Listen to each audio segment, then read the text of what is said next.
starring Jack Benny with Barry Livingston, Phil Harris, Rochester, Dennis Day, and yours truly, Don Wilson.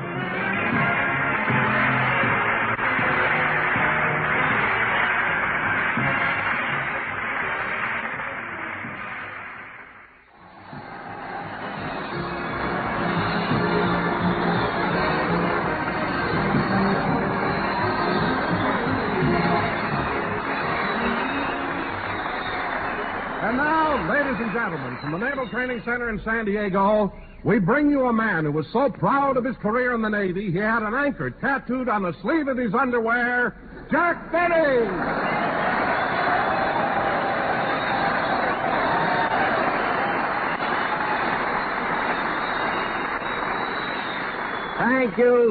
Thank you. Hello again, this is Jack Benny talking. And, Don, you can joke about my career in the Navy if you want to, but I was a great seaman. In fact, I was the only sailor aboard who could be depended upon to batten down the hatches. I remember Wait a minute, Jack. Huh? You mean you battened down the hatches? No, Don, the hatches. Things were so quiet, our admiral was raising rabbits.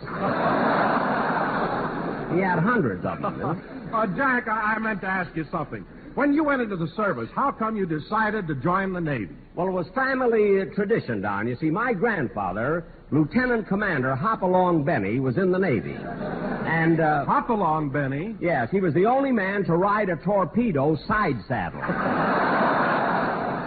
Poor fella. He never should have dug his spurs into it. He joined the Navy and the world saw him. Anyway, Don. Oh, hello, Mary. Hello, Jack.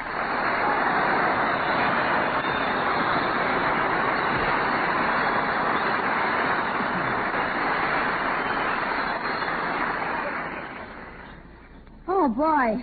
Am I winded. Mary, what's the matter with you? Why are you so out of breath? Well, I just came over here from the Navy Exchange. The Navy Exchange? Well, that's just a short walk from here. I know, but it's a fast run with 150 sailors chasing me.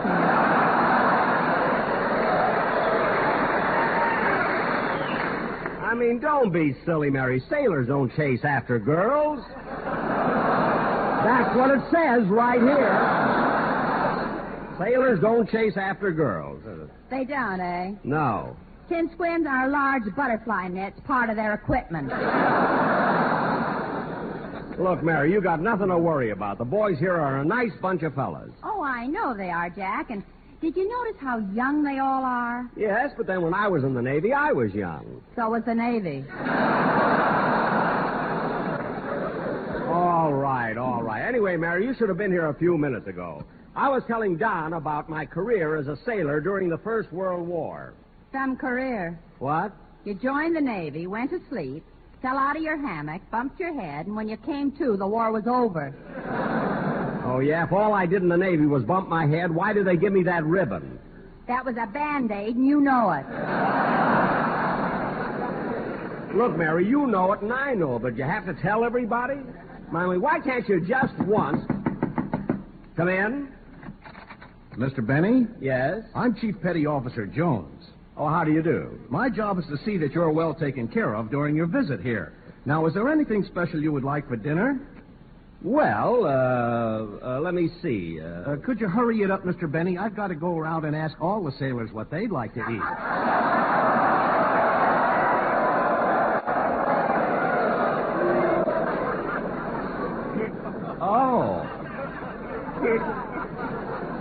Oh, I see. Well, what do the boys stationed here usually have? Oh, some of them order crepe Suzettes.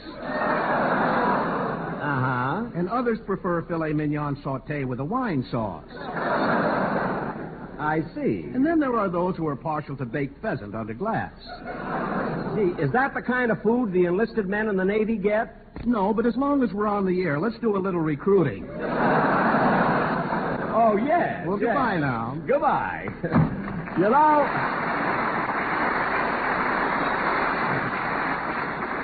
You know, Mary, this fella has the right idea. Well, Jack, I had lunch at the mess hall today, and the food is excellent. I know. Oh, say, Jack, we're going back to Los Angeles tomorrow night, aren't we? No, Don, I've changed my mind. We'll be here on the base till Wednesday. Why? Because Tuesday is payday.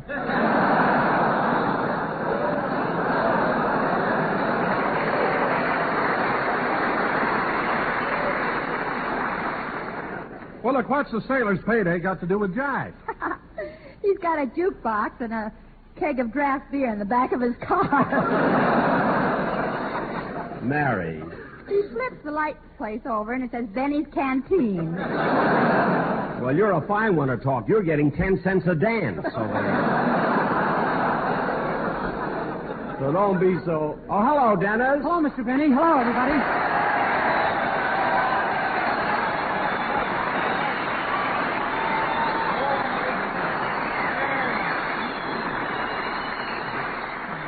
Hey, Dennis, you missed rehearsal today. Oh, I'm sorry, but I just got to San Diego a few minutes ago. Wait a minute. You just got to San Diego a few minutes ago? But I thought you left Los Angeles last Thursday. I did. Well, what took you so long? I ran into a lot of traffic in Salt Lake City.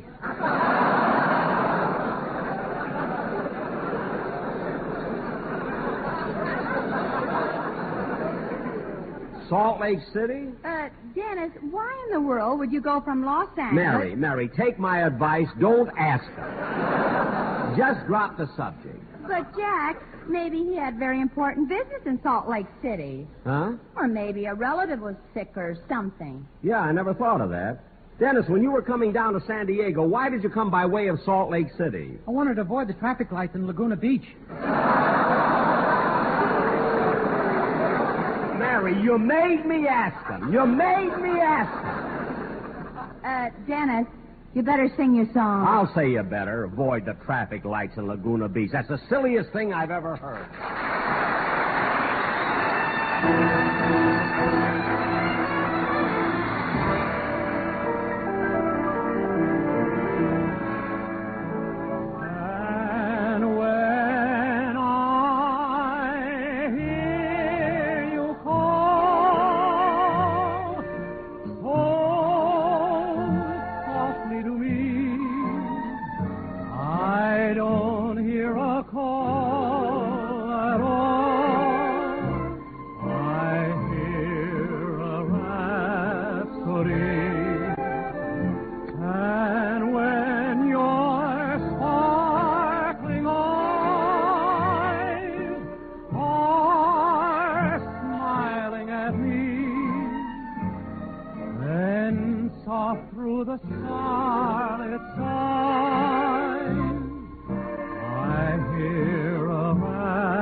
That was I Hear a Rhapsody sung by Dennis Day. And, Dennis, I want to tell you that regardless of the silly things you do, I must say you have one of the finest voices in radio.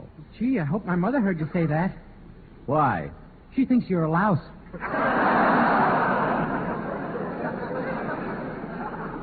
Anyway, Mr. Benny, I don't care what my mother says. I like you. Well, thanks. And now, fellas... You've always been okay with me. Well, thanks, kid, thanks. And now, fellas... You know, Mr. Benny, sometimes I wish you were my father. You do? So does my father. Look, kid, I only try to tell you had a nice voice. I don't want a whole routine out of you. You know, you can't say... All right, fellas, you can stand up and cheer. This show will roll now, because Harris is here.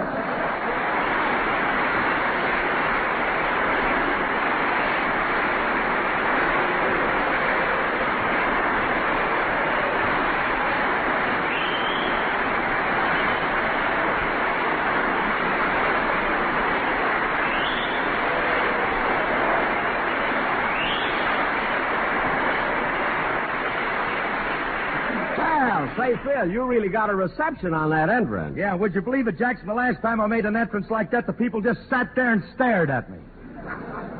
When was that? This morning when I got on the La Jolla bus.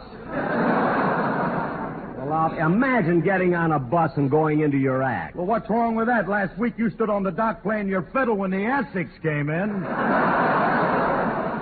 Well, it was my patriotic duty, and the boys all cheered me. Well, they should. Who else could play Anchors Away and dive for pennies at the same time?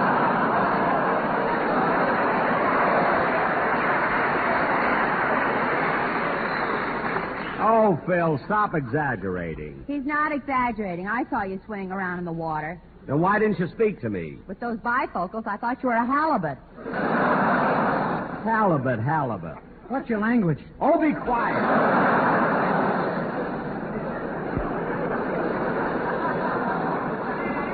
You know, Phil, you'd be much better off if you didn't pay so much attention to me and devoted more time to the boys in your band. There you go in my band again. Certainly, we came down here to play the Naval Training Center. At least your boys could look decent. Now, wait a minute, Jackson. They can't afford to buy new clothes. Well, at least swab them down. Swab them down.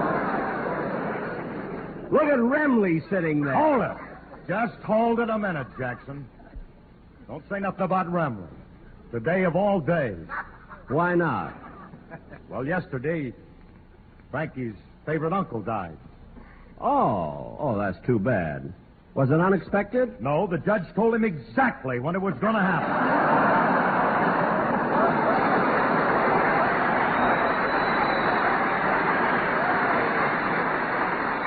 Look, Phil, I don't want to have any more nonsense. We have a very important sketch to do tonight, and I want to get started with it. Don, will you announce our play?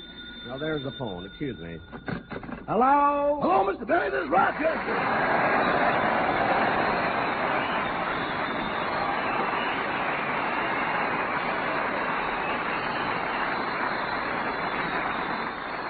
Oh, hello, Rochester. What did you call me for? Well, I'm over here in your room at the El Cortez Hotel, and I think you're in trouble with the manager. Mr. Stillings, why? What happened? He got a little upset when he found out you rented your other twin bed.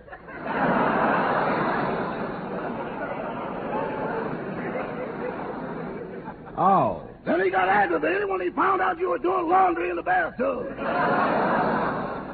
Gee. Then he got red in the face when he found out you were running highlight games in the hall. God. And when he found out you opened the gee-dunk bar in the kitchen, he went to pieces.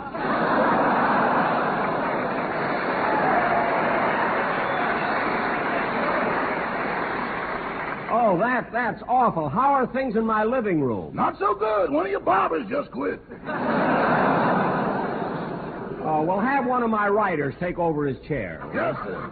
Goodbye. Goodbye. Oh, say, boss. Now what? Don't hang up yet. Why? I just looked at your radar screen. What about it? Get your fiddle ready. There's another ship coming in. Thanks, Rochester. Goodbye. Goodbye.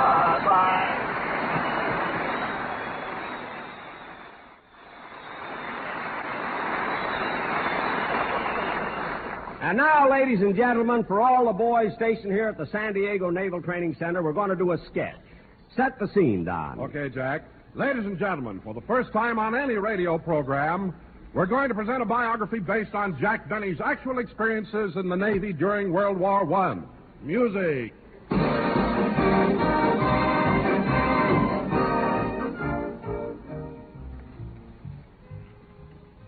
the year 1917, I enlisted in the Navy. Before I left home, I spent the last few hours with my family and friends. Then I went next door to say goodbye to my sweetheart. This only took me 10 seconds. I wasn't a sailor yet. When I arrived at the Great Lakes Naval Training Center, I was examined by one of the Navy doctors. Your name? Jack Benny. Birthplace? Waukegan, Illinois. Age? 16. 16. Yes, sir. But you've got gray hair. Oh, darn it, I put on the wrong one this morning. I'll be a blonde tomorrow. Your height? 5'10". Your weight? 145. Color of eyes? Oh, they're blue, aren't they? Bluer than a sailor on his first night in boot camp. Now, Doctor, you've got my records here, so tell me, do I get in the Navy or don't I? Well, son, I'm sorry, but I have to report some bad news. For me? No, for the Navy. You're in. And so I was in the Navy. I became a part of Uncle Sam's fighting forces. The next thing I did was to report to the supply depot to get my uniform. When it came my turn, the sailor in charge looked at me and said, Well, how did you come to join the Navy?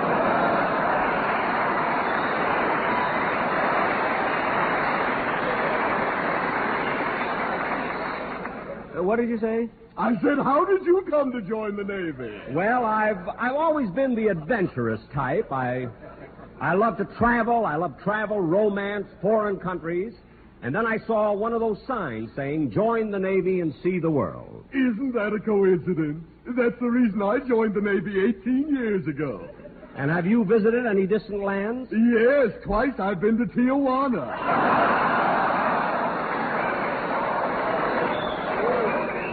Well, lucky you. Now, here's your uniform. Hey, just a second. You don't know my measurements. I take size 34, please. Really?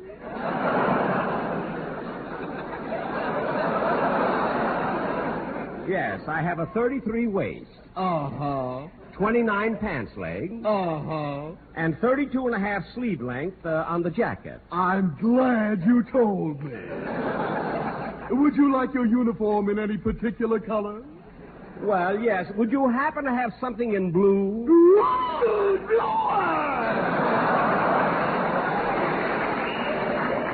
What? Now take this and keep moving. Wait a minute. Where do I put on my uniform? Right here as you're walking along. As I'm walking along, what about my old clothes? Just drop them. We have chambermaids who come along and pick them up. Oh. Come on, then. Change into your uniforms, all of you.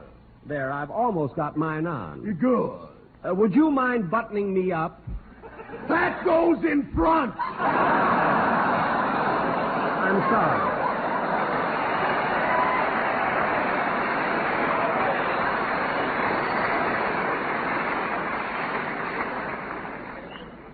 They had given me a uniform and transferred me to the San Diego Naval Training Center. After putting in 6 long, hard weeks in boot camp, I was given my first leave. I was tired and run down and wanted a rest. So I went to Sherman's. I went there with my friend, Curly Harris. Oh, bartender. Yeah? I'll have a lemonade. A lemonade? Yes. I'll have a tequila. Say, Curly, that's a Mexican drink, isn't it? Yeah.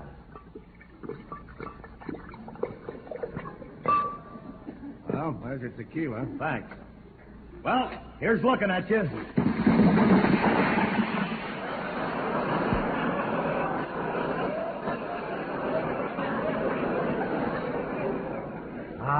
Smooth all the way down. After 2 hours at Sherman's, I stepped over Curly and went back to the base. On my way back, I got lost. Realizing I needed help, I looked around till I finally found an ensign. I walked over to the ensign and said, "Excuse me, sir, but how far is it to the San Diego Naval Training Center?" I don't know.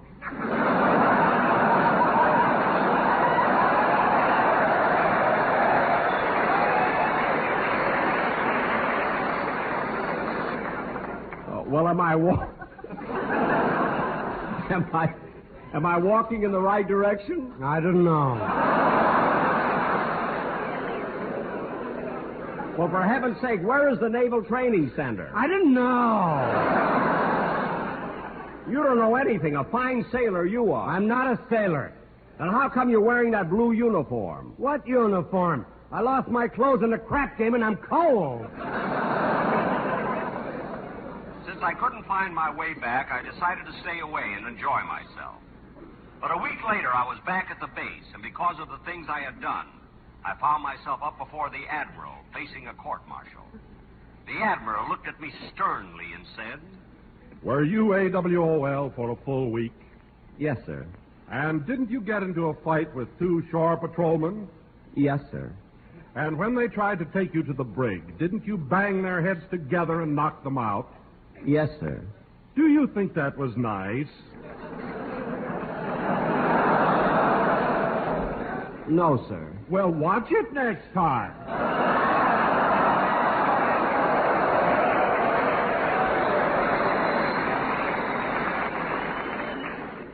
The Admiral let me go with no more punishment than a stern look.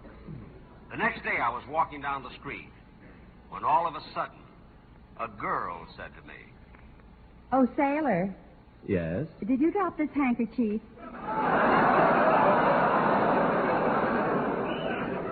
It worked. I now had a girlfriend. We went together steadily for 6 months. Then one night I said to her, Honey, Yes, Max. pucker up. I'm going to kiss you. Okay. There. Have you ever been kissed like that before? Yes, I have a mother.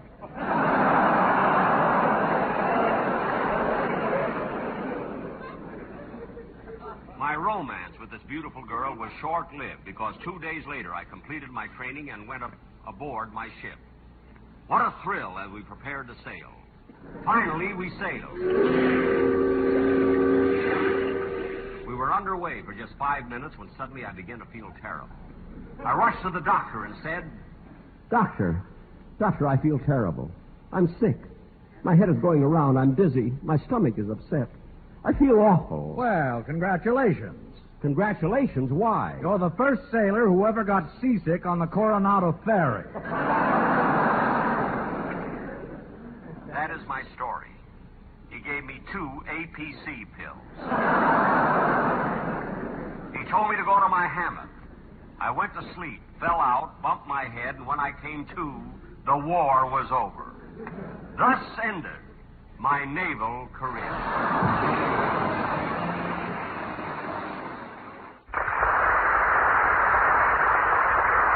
The Jack Benny program is written by Sam Tarrant, Milt Josephsberg, George Balzer, John Tackerberry, and produced and transcribed by Hilliard Mark. This is the CBS Radio Network. The Jell-O program, coming to you from the Marine Corps Base in San Diego, brought to you by Jell-O and Jell-O Puddings, starring Jack Benny, with Mary Livingston, Phil Harris, Dennis A. Rochester, and yours truly, Don Wilson. The orchestra opens the program with Call Out the Marines.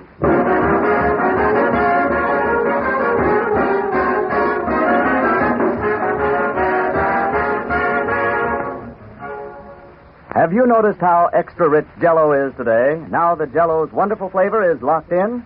Well, there's never been anything like it. Just never been anything more delicious. Locking in Jell-O's flavor heightens its goodness, brings it to a new peak of delight. Now, more than ever, Jell-O's shimmering color and beauty hold a promise of rich enjoyment. A promise that is gloriously fulfilled in Jell-O's bright, refreshing flavor. Flavor so thrillingly good that it makes you think right away of the juicy, ripe fruit itself. Let your next package of Jell-O prove to you the extra richness of Jell-O's locked-in flavor. Open a package of Jell-O. Notice that there's no sweet, fruity odor, no telltale aroma to warn of escaping flavor. Then dissolve the tiny Jell-O particles and notice the way Jell-O's captive goodness comes pouring out with a rush of rich, tangy fragrance and flavor. Ask your grocer tomorrow for several packages of Jell-O and see if you don't agree that Jell-O is better than ever now that Jell-O's famous flavor is locked in.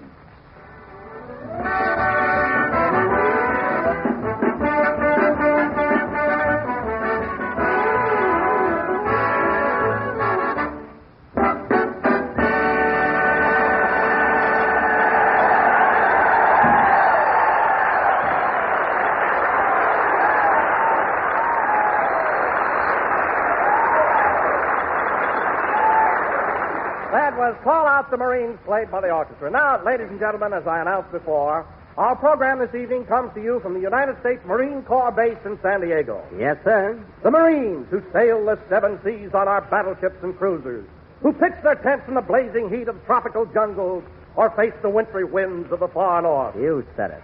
So, without further ado, we bring you a man who thinks Marine is something to drop in your eyes, Jack Benny.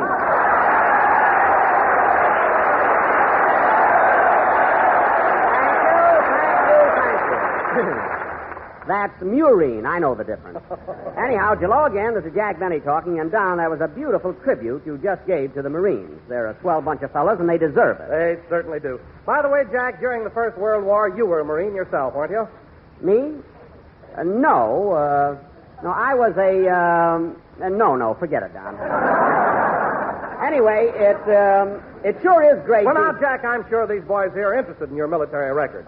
Did you serve in the artillery? No. The infantry? With my feet? Are you kidding? Forget it, Don. Forget it. No. I'd like to find out. Which branch of the service were you in? Come here, Don. I'll whisper it to you. Don, I enlisted in the for 3 years. Oh, you were a sailor. Quiet! Don, for heaven's sake, I want to be friends with these boys. God. Oh, now there's no need of getting upset, Jack. Nowadays, sailors and Marines are the best of friends. Why, they're pals. Pals, eh? Well, years ago, when I was in the service, they weren't quite so chummy. I'll never forget one time when I was at the Great Lakes Naval Training Station. I was in love with a girl, and so was this Marine, about 6'2". Your girl? No, the Marine. My girl was only 6 foot. That is, in her bare feet. Well, anyway... Oh, didn't she wear shoes? No, this was in the summertime. Well, anyway, we both came up to this girl's front door one night, and the Marine said to me, where do you think you're going, tight pants?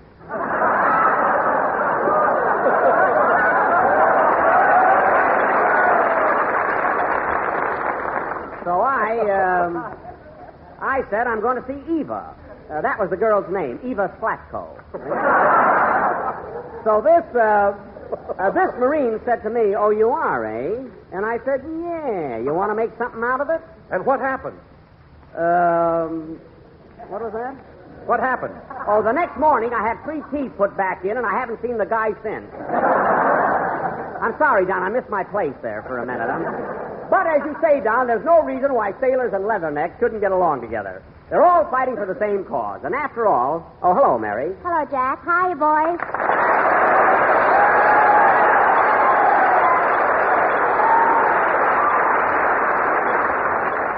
Well, Mary, here we are in San Diego. Yeah, and let me tell you something. The next time I come down here, it won't be in that Maxwell of yours.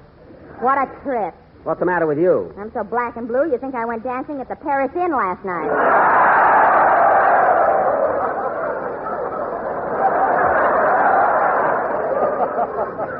Paris Inn?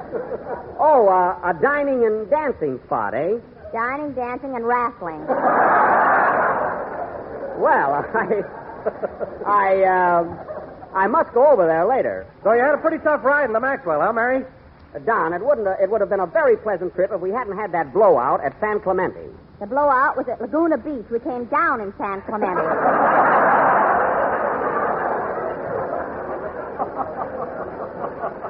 All right, for 10 minutes we were unidentified aircraft.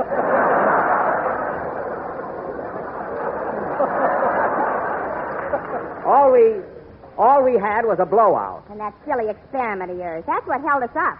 Mary, that experiment may not have worked, but it's ideas like that the government wants nowadays. What was it, Mary? Oh. Well, Jack didn't have a spare, so he bought 1,000 packages of gum and told Rochester to chew them into a tire. Listen, if it had worked, I'd be famous.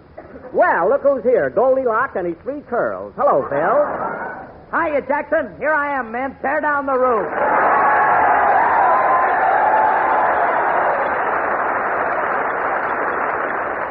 Thank you, thank you, thank you. Now I'm happy. Then stop bowing. Well, I'm thrilled, Jackson. It's sure great to be down here entertaining all these leatherheads.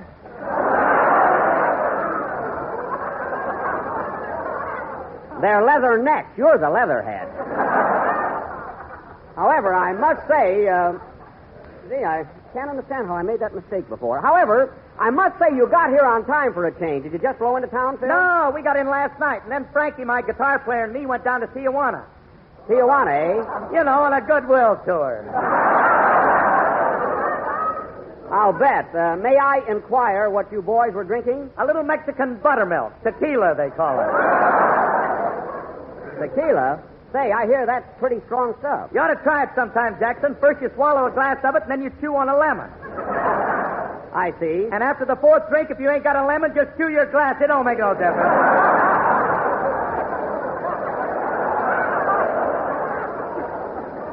Well, that stuff must pack a wallop. Yeah, and on our way home, we were hit by lightning, and we bent it.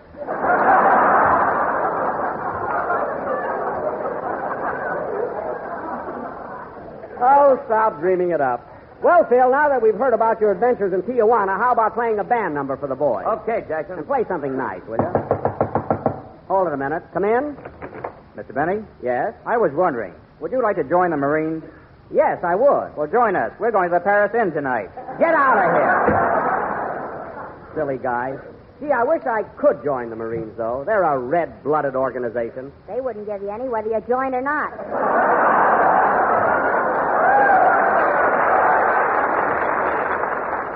I don't want any. Play, Phil. I can't understand how I made a mistake on that first spot.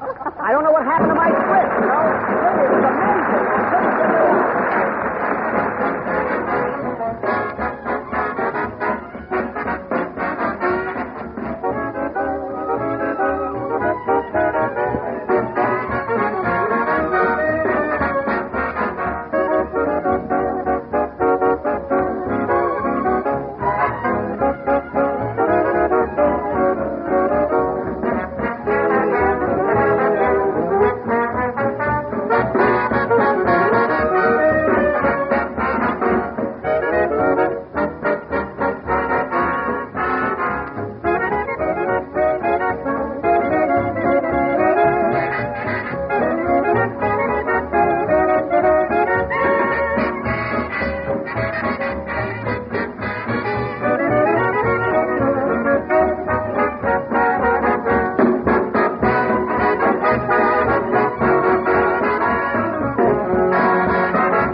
I can't understand how I made that mistake. Oh, well. That was He's 1A in the Army and A1 in my heart, played by Phil Harris and his internationally famous orchestra. Internationally famous meaning they're as well known in Tijuana as they are in San Diego.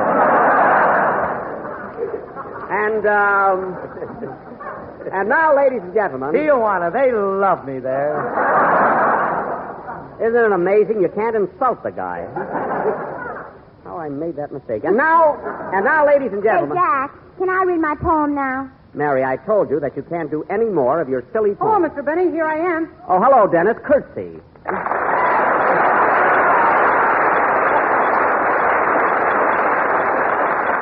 Well, our little gang is all assembled. Hey, is Joan Bennett here yet? Quiet. That's our surprise. What a kid. Well, Dennis, are you enjoying yourself here in San Diego? I sure am. I went to Balboa Park this morning, and what a zoo they got there. What a zoo! You had fun, eh? Yeah, and you know what, Mr. Benny? What? I saw a baboon there that looked exactly like Fred Allen. Like Fred Allen, eh? That's a good one. He has got long arms, you know. What was the baboon doing, Dennis? He was picking fleas off another one that resembles you somewhat.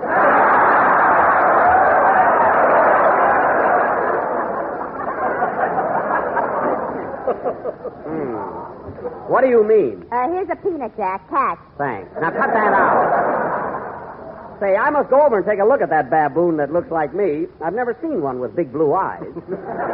Must be quite a novelty. What else do you see there, Dennis? Well, I saw lions and tigers and elephants, and then I saw a great big dinosaur. Dennis, that's impossible. You couldn't have seen a dinosaur. Of course not. She's in New York with Eddie Cantor. That's dinosaur!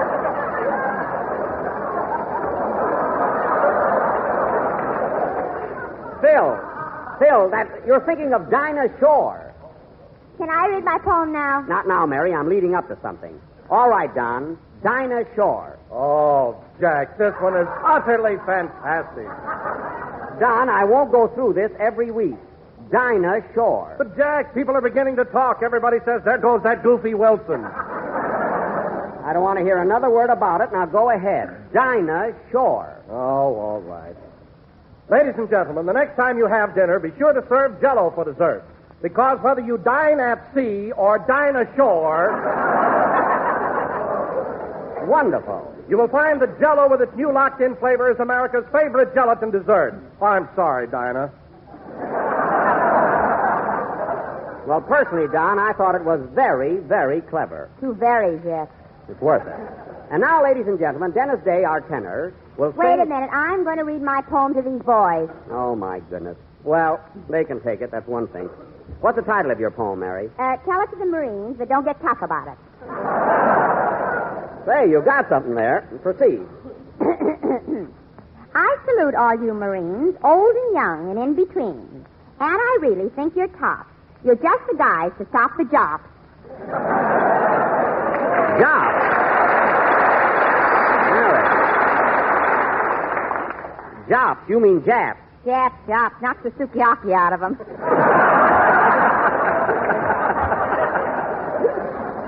Right. Continue. You fellas fight on land or sea, in the air, up a tree. They can fight anywhere. And when you boys get liberty, you slug it out over girls like me.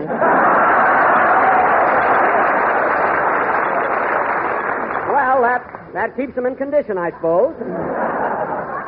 Go ahead. I've gone with boys from Georgia Tech and Yale and Harvard by the peck. But here's one thing I'll say by heck. I'd rather neck a leather neck. Ah, very good, Mary. You know, Mary, Gee, they're wonderful here, aren't they?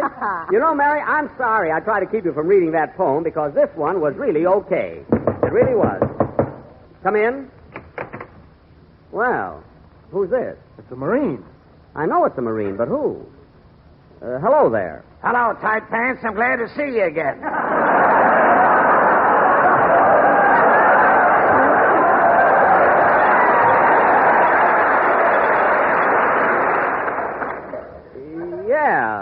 Yeah, glad to see you again. Well, who is it, Jack? I don't know. Yes, sir. Glad to see you. What do you have from the old gang? Oh, you know, same old gang, like you said. You know how it is. Well, who is he? I'm trying to find out. What are you doing here? I'm still in the service. By the way, I see you got those 3 teeth put back in.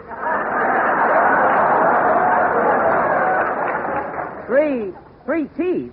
Oh, hey, wait a minute. You're... Remember Eva Slutko? Yeah, that's it. You're Bullface Hurley. Say, do you ever see Eva anymore? How can I help it? We married and got 4 kids. 4 kids? Well, what do you know? Well, sit down. We'll talk things over. Go ahead with your song, Dennis. Okay. Say, Bullface, remember the time I caught you and Eva dancing at the Y and I socked you right in the jaw? You hit Eva. I did? I was running so fast I didn't look back. But I'll never forget the time when I took out Eva to Brown's Lake and the canoe tipped over.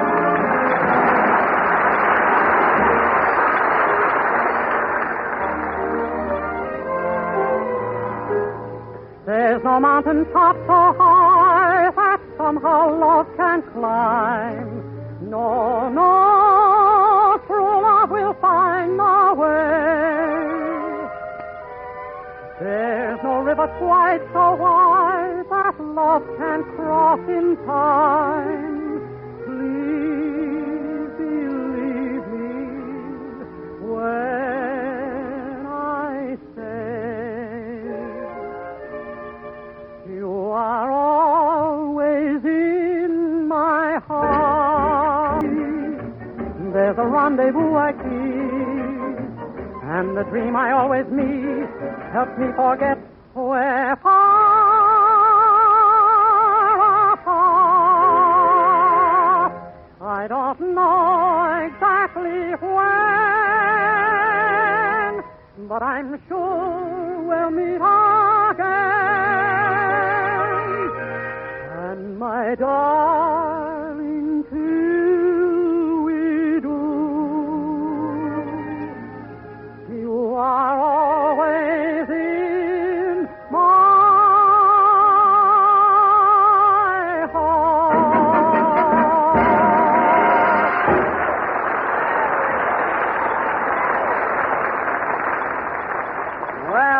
Well, that sure is good news, Bullface. So you named one of your boys after me, eh? Yeah, he was kind of a puny kid.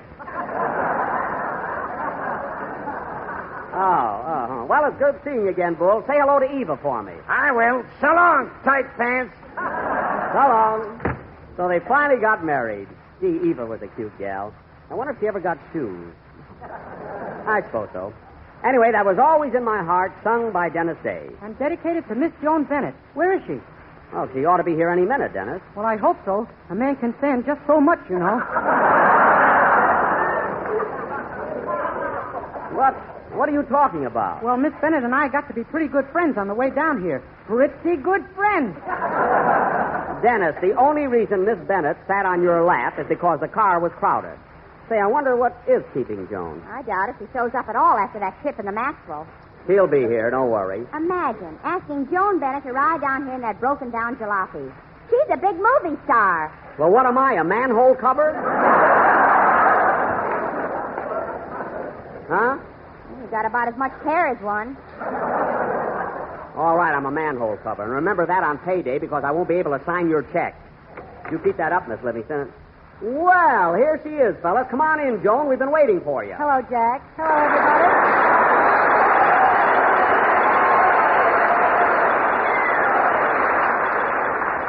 There, you see, Mary, she's here and she looks wonderful.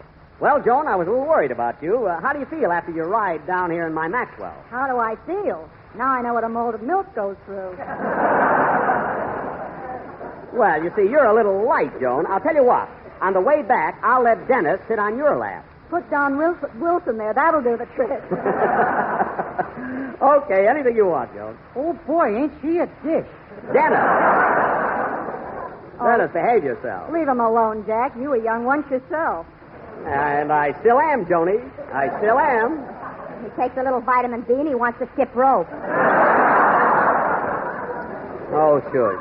Say, Joan, you remember Phil Harris, don't you? Why, certainly. Hello, Phil. Hello, Joan. Ever hear Alice say she's my wife?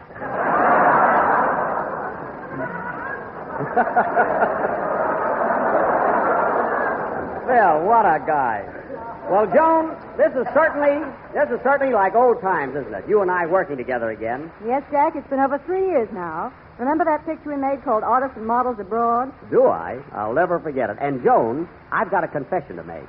Now, you didn't know it at the time, but you were the first leading lady I ever kissed. What do you mean I didn't know it?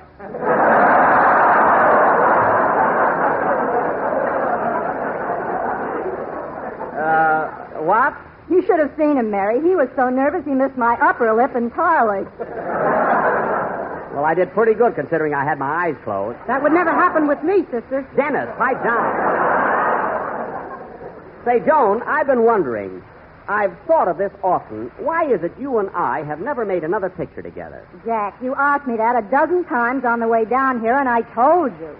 But, Joan, I don't eat salami anymore. Honest, I don't. Well, I'm glad of that. Now, I'll say one thing for you, Jack. Your acting has improved. Well, I hit both lips now, if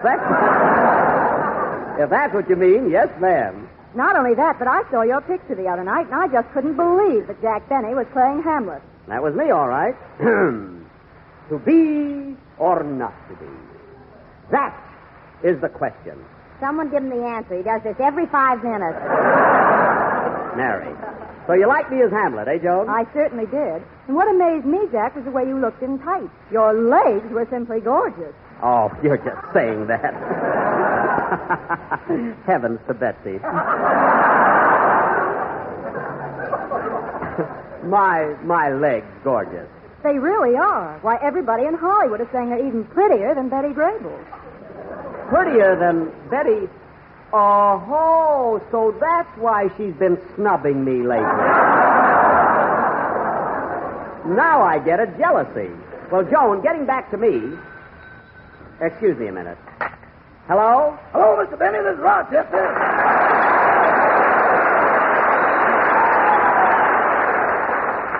Oh, hello, Rochester. Pardon me, Joan. I'll be with you in a minute. Hello, Rochester. What do you want? I got the Maxwell all gassed up and everything. What time tomorrow morning are we going to take off?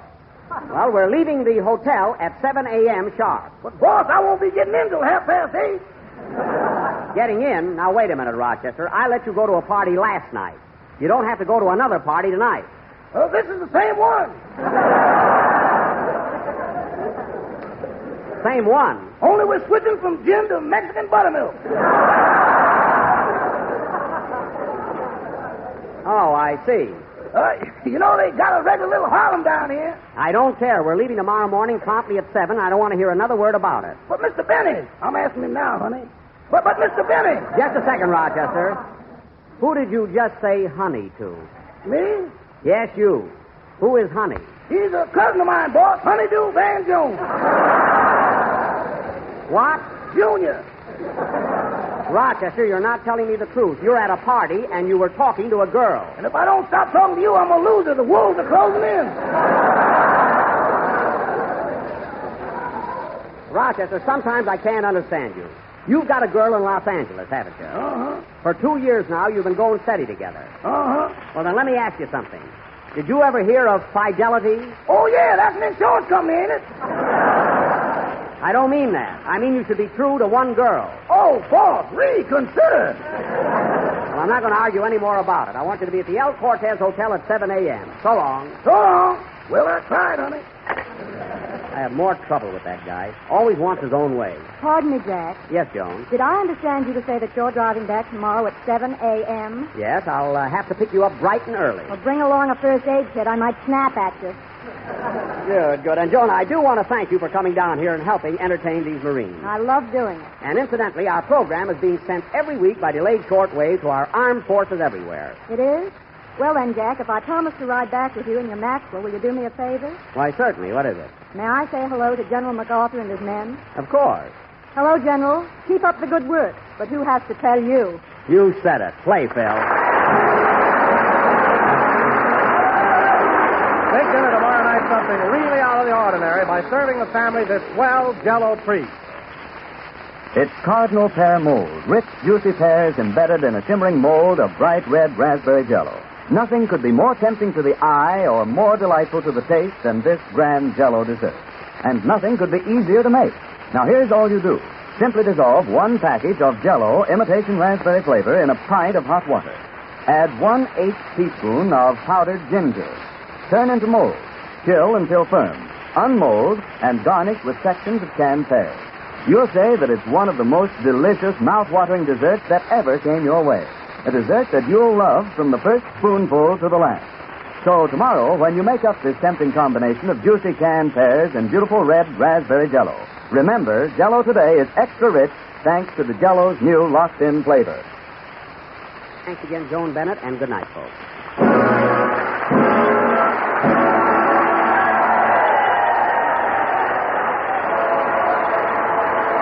The Jell-O program is written by Bill Maher and Ed Beloin. The fact that this show was broadcast from the Marine base does not constitute an endorsement of the product advertised by the War Department.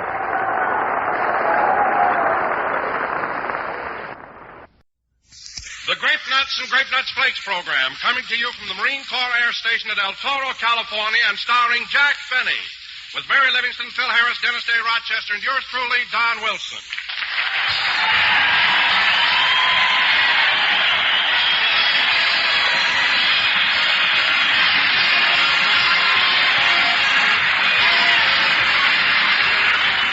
Portrait of a man talking to himself. The scene is late in this man's office, and as he sits there shuffling papers, he says, now it's 11 a.m. Certainly seems like a year since breakfast, and it seems like another year to lunch.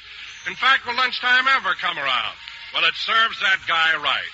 Because that's exactly the way time does drag out if you start the day with a sip-and-run breakfast instead of the nourishing meal you need after a fast of 10 or 12 hours. What's more, dietitians tell us the adequate breakfast should include a cereal with whole grain nourishment.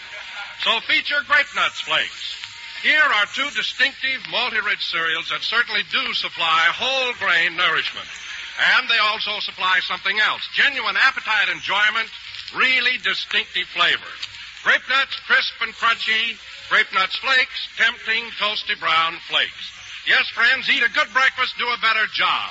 And don't miss out on those two swell-tasting cereals, Grape Nuts and Grape Nuts Flakes.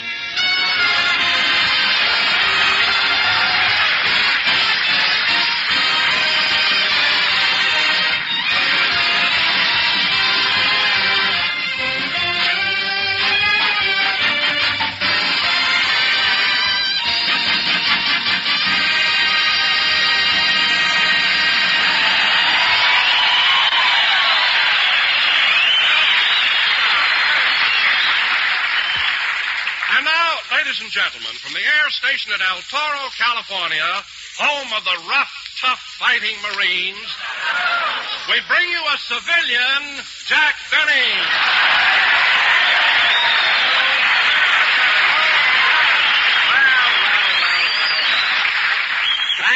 Thank you. Hello again. This is Jack Benny talking. And Don, where do you get that stuff introducing me as a civilian? Can't you recognize a Marine when you see one? But, Jack... Look, Don, how many hairs have I got on my head? 3. There you are. I'm a sergeant. Count them.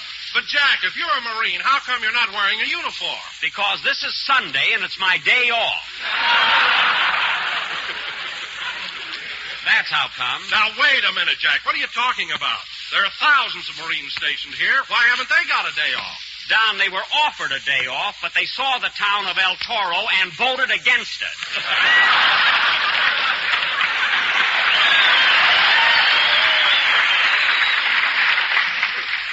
Anyway, Don, the whole thing started with your... Oh, hello, Mary. Hello, Jack. How are you?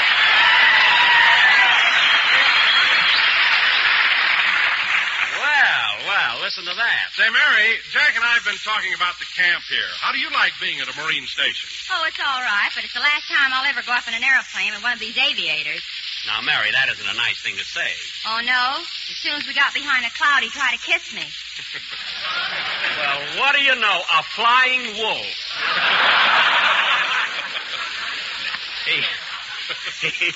He tried to kiss you, huh? Yeah, but I wouldn't let him, so he threw off the parachute. Well, what's wrong with that? I was wearing it. Oh. Gee, Mary, you mean to say that you really made a parachute jump? Yes, and was I embarrassed? I pulled the wrong string.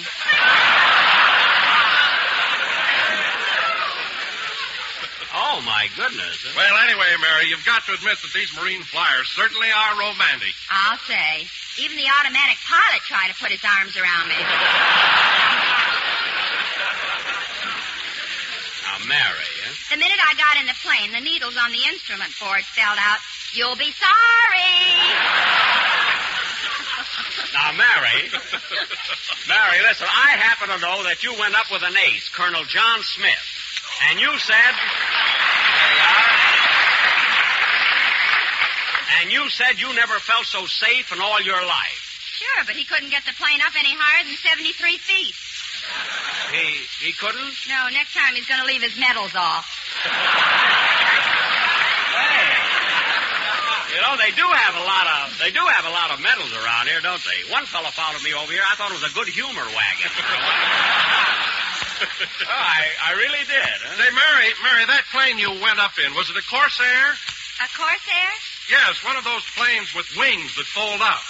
Oh, are the wings supposed to fold up like that? Sure. Gee, I thought they were saluting Colonel Fox.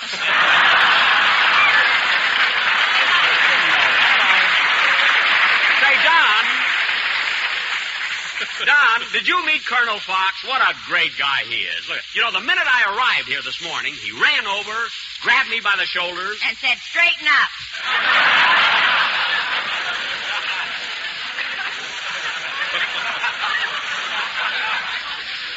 did not. He said that when he put his knee in my back. Anyway, he's one of the nicest. Well, look who's here. Say, fellas, I know that Alice Faye is one of your favorite pin-up girls. We can't bring you the pin, but here's the guy she's stuck with, Phil Harris.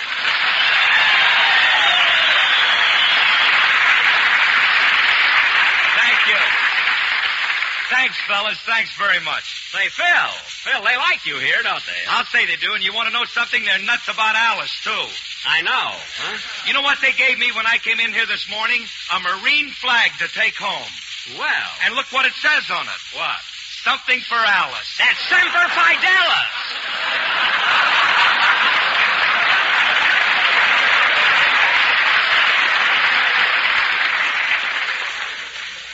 Something for Alice. Semper Fidelis, Phil.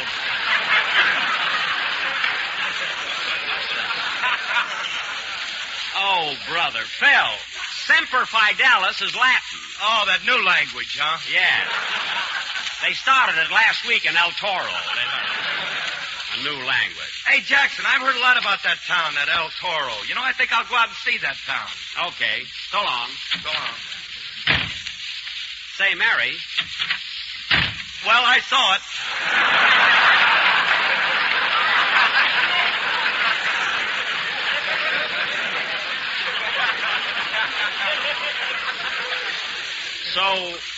So quick? It's a pretty small place, isn't it, Phil? Yeah, I'd have been back sooner, but the wind was against me.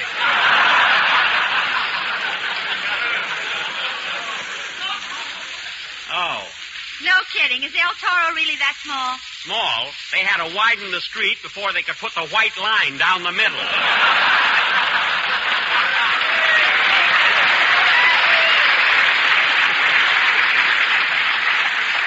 So I heard. Well, that's funny. It looked like an industrious little place to me. When I passed by, I saw a Bottle Works. Bottle Works, nothing. That's where my boys threw their empties on the way in.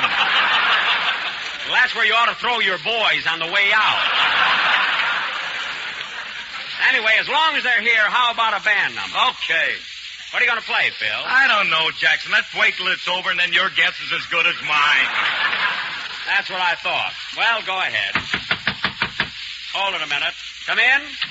Mr. Harris? Yes. Were you looking for something to take home to Alice?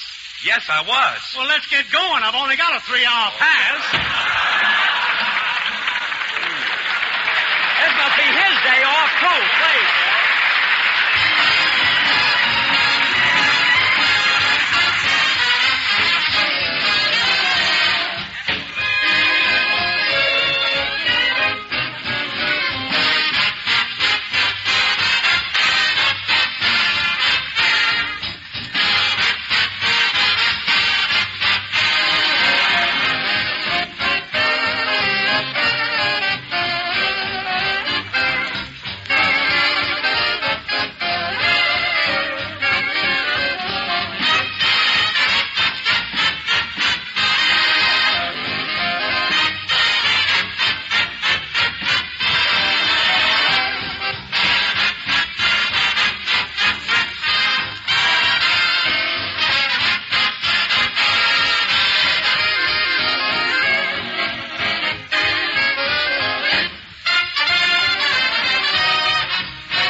And his El Toro Tomcat, playing Your Guess is as Good as Mine from the quiz program of the same name.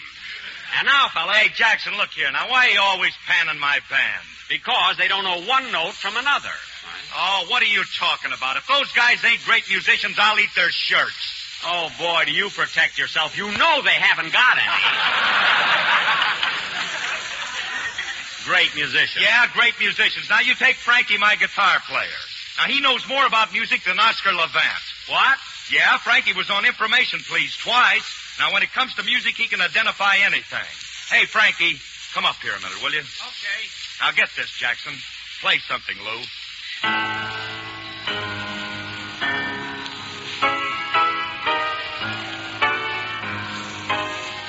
That's enough. Okay, Frankie, what was it? Can I hear it again? Yeah, sure.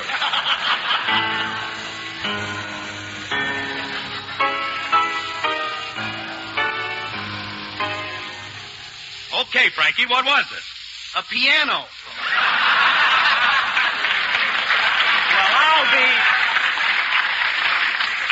Phil, what's so wonderful about him recognizing a piano? He plays guitar.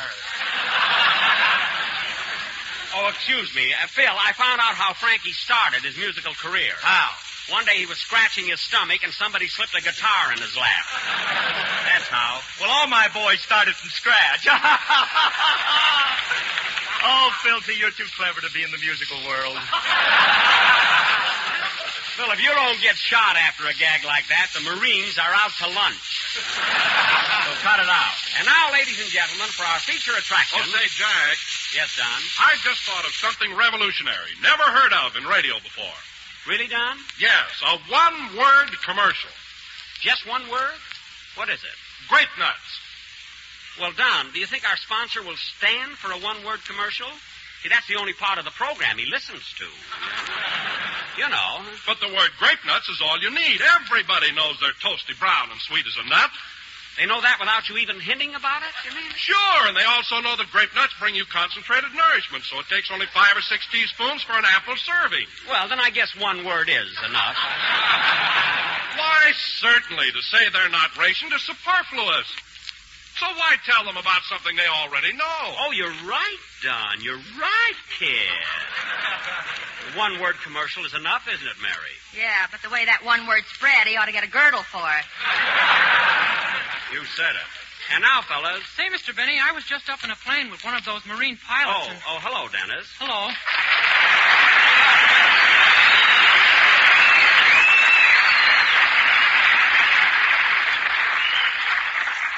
Thanks. Say, Mr. Benny, I was just up in a plane with one of those Marine pilots. How are you, kid? Oh, I'm fine. That's good. What were you saying, Dennis? He said he was up in a plane with a Marine pilot. Oh. It's dangerous to go up in an airplane. You know what happened to my uncle? What? Well, he was up 5,000 feet in the air. Yeah? And the pilot said, I think I'll go into a bank. Uh-huh. So my uncle said, I think I'll go into a drugstore and stepped out of the plane.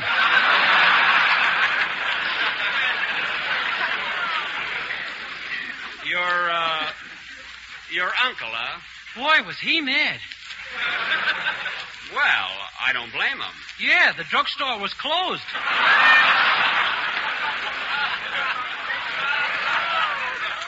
Look, Dennis, forget about your uncle. And by the way, kid, thanks for driving me up here this morning. You're welcome.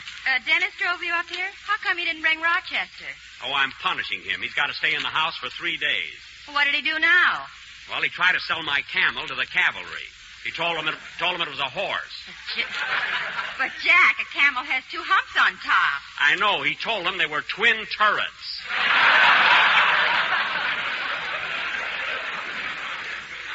Anyway, I'm not letting him out of the house till Wednesday. Say, I think I'll call up and check on him. Give me that phone, Mary. Here you are. You ought to be ashamed of yourself treating Rochester like a prisoner. Never mind. Number, please. Operator, give me Beverly Hills, Crestview 6, 7071. 1 moment, please. If he's escaped, he's going to get it. Leave me. Mr. Benny's residence, convict number 80462.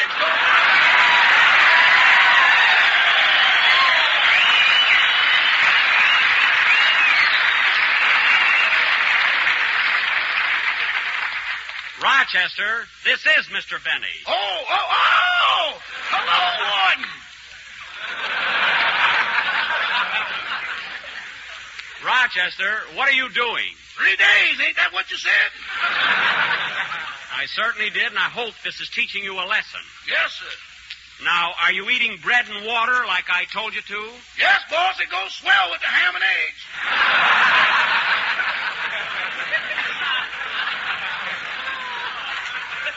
ham and eggs, Rochester. There goes my parole. Never mind that, and keep the shade down. You're in solitary confinement. Gosh, boss, my cousin gets better treatment than this, and he works for Warden Laws. Rochester, your cousin was arrested and went to jail. That's how he's working for the warden. I know, but his 10-year sentence was up 3 months ago. Well, why doesn't he leave? The OPA won't let him. Oh, well, I don't care about that. I'm just calling to check and see that you don't escape. Oh, I wouldn't do that, boss. I'll be with you in a minute, honey. Rochester, have you got a girl there with you? Yes, boss. Well, you get her out of that room. If I don't, the one in the closet will kill me.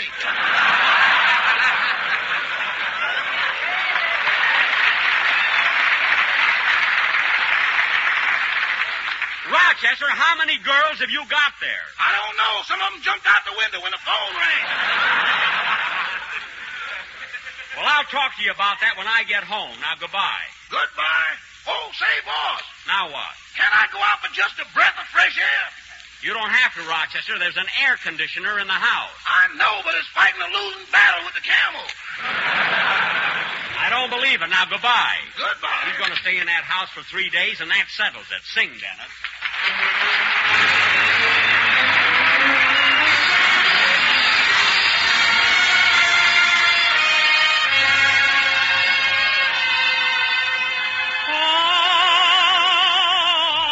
I've had this feeling before, but never like this. Love had me reeling before, but never like this. Whoever dreamed this could happen to someone supposed to be smart?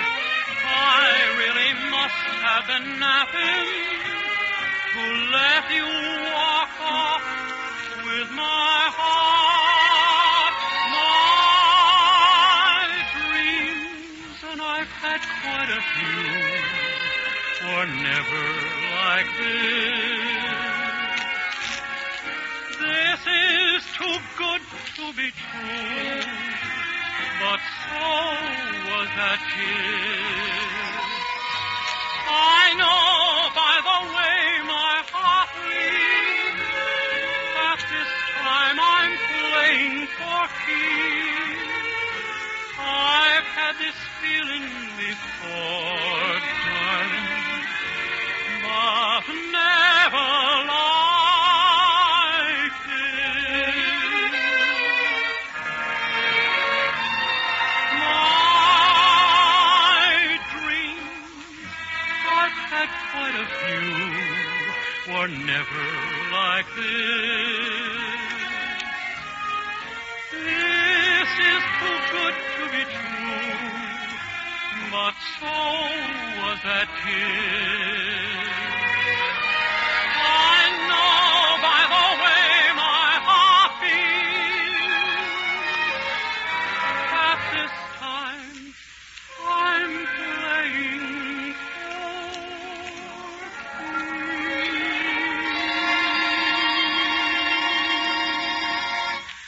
Oh, I've had this feeling before, darling. But never like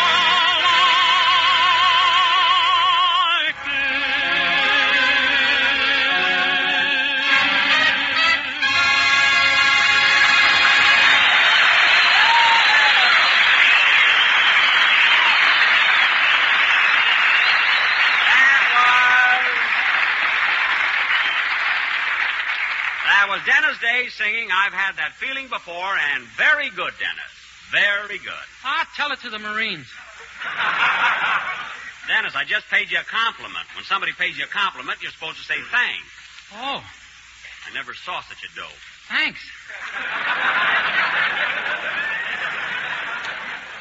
stop being so silly. Oh, Jackson, why don't you stop picking on the kid? I'm not picking on him. It's about time I got a little respect around here. After all, I'm the star of this program. Oh, sure. Thanks, Mary. And not only am I the star here, but it may surprise you to know that I've just signed a new contract with Warner Brothers. Who cares? I care. Next week, I'm starting a new picture, and they let me pick my own leading lady. They let you pick her. Who'd you pick, Jackson? Oh, you want to know, huh? Well, I'm not going to tell you. Okay. Say, Phil, how are things going at Flapsy Maxie's? Oh, fine, Mary. We're doing a terrific business. I mean, we're really packing them in. I'm not going to tell you. You can ask me 1,000,000 times. Won't do you any good, so there. Say, Phil, I'd like to come over and catch your show some night. What time do you go on? Well, we do a dinner show, then we do one about 10:30, and then we do another one around 12 o'clock. You can ask me until I'm gray. I won't tell you. No, sir, I'm not going to tell you. I was over at Flapsy Maxie's last night, Mr. Harris, and the food is wonderful. Thanks, kid. I'm glad you enjoyed it. You're just wasting your time guessing. So you might as well give up. Jack, will you please? All right, if you're going to get mad about it. My leading lady is Alexis Smith. You can't even keep a secret around here. Alexis Smith? You see, you're blabbing it around already. Anyway, fellas, is she gorgeous? Tall, blonde, and beautiful. Thanks.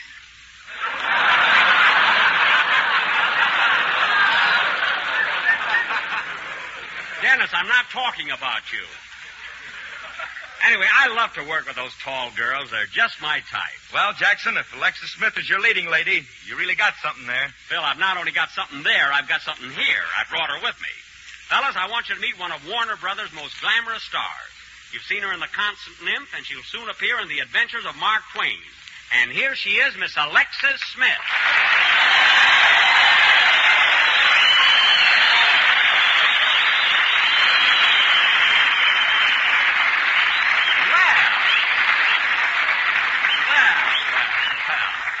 Hello, Alexis. Hello, Jack. Alexis, I want to tell you how happy I am that you came down here to be on my program today. Well, Jack, I kind of misunderstood the whole thing. You told me we were just coming down here to see the boys. Well... I didn't know I was going to be on your radio program. Well... In fact, until this afternoon, I didn't even know you had a program.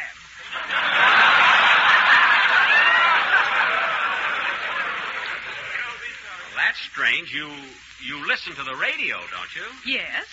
Well, do you ever listen to Fred Allen? Yes, quite often. Well, then you must have heard about me. Oh, are you the one that Fred Allen's always talking about? That's me. Well, if he's lying about you, you ought to see a lawyer. You said it. And if he's telling the truth, you ought to see a doctor. Isn't it funny, Alexis? I don't mind anything coming from you, and am I happy that we're going to make a picture together? I always wanted a leading lady who's tall and beautiful and... Hey, Alexis, look. Look at that Marine in the fourth row. See? What about him? He's looking at me.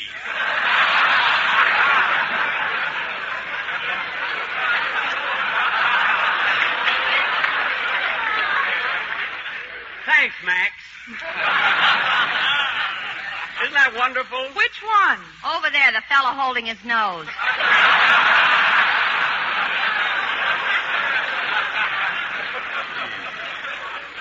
Oh, Alexis, I want you to meet my gang. First, Don Wilson, Phil Harris, and Dennis Day. Hello, boys.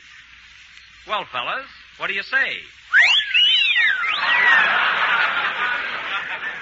I said, what do you say, not what do you think?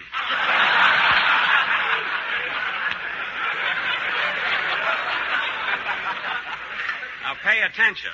Oh, Miss Smith. Yes, Dennis? I think you're a wonderful actress. I've seen you in all your pictures. You have? Yes, and someday I hope to see you in person.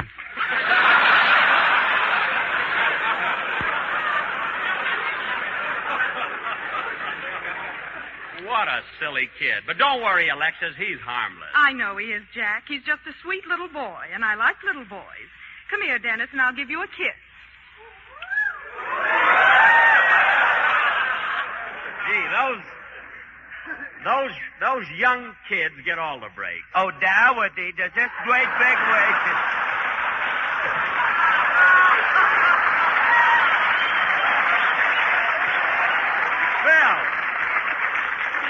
Dowdy, does this great big way to give all us real boys a kiss? I want a kiss. I want a kiss. Roll down your pants legs. You're not fooling anybody. Oh, Alexis, I want to introduce you to our comedian. Mary, I want you to meet not only a great dramatic actress, but one of the most beautiful and charming personalities in Hollywood. Miss Alexis Smith. Hello, Mary. I bet you're as old as I am.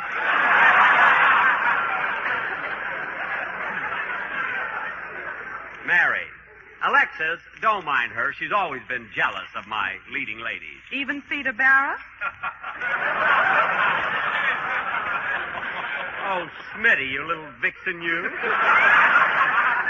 Say, Alexis, may I tell you how very much I enjoyed your performance in The Constant Nymph? You did a great job in that. Thank you, Don. Oh, yes, Alexis. I thought all the love scenes between you and Charles Boyer were quite thrilling. You know, originally they wanted me to play that part. Mr. Boyer's or mine? Mr. Boyer's, of course. I could have taken his place. You couldn't take his place in a mustard bath. Oh, yeah? Well, I'll show you. Alexis, let's do that scene where you're pleading with Charles Boyer for another chance. You mean the one where I'm afraid he's going to divorce me and marry Joan Fontaine? Yeah, that's the one. Now, I'll play Charles Boyer's part, which was Louis in the picture. And I'll play my original role of his wife, Florence. Yeah, I just loved your English accent. Gee, I can remember that one scene so vividly. It just held the audience spellbound as you faced your husband, grasping at the last straw of happiness. Music, please.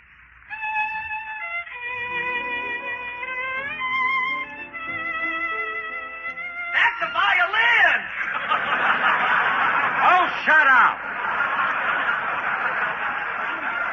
Now, come on, let's try again.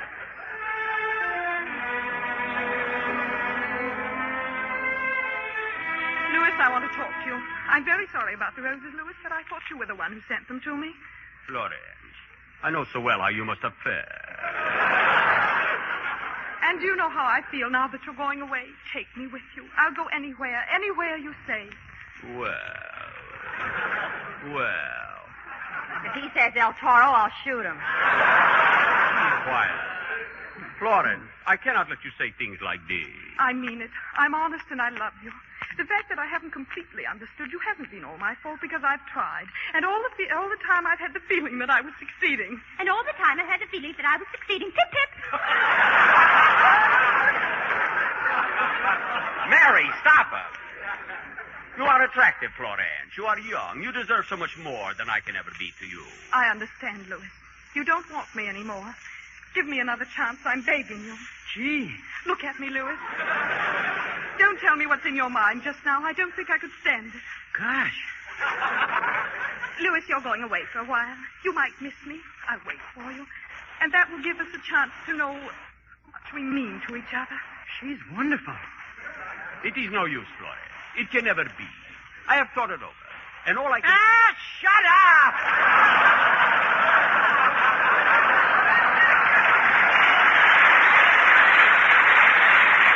Dennis! What's the matter with you? I am so sorry. I lose my temper. Now, stop that nonsense. Phil, will you take that kid out of here? It will be a pleasure. What's the matter with you guys? I don't care what you think of my acting. We're going to finish this scene. Come on, Alexis. All right. But, Jack, you only have 10 seconds left. I don't care. Come on, Alexis. Make it quick. Louis, I want to talk to you. I'm very sorry about the roses, Louis, but I thought you sent them to Florence, me. I don't know what. And you know how I feel now that you're going away. Louis, I'll go anywhere, be anything, do anything. Florence, I can't let you say things like that. I mean it. I'm honest. I love you. The fact that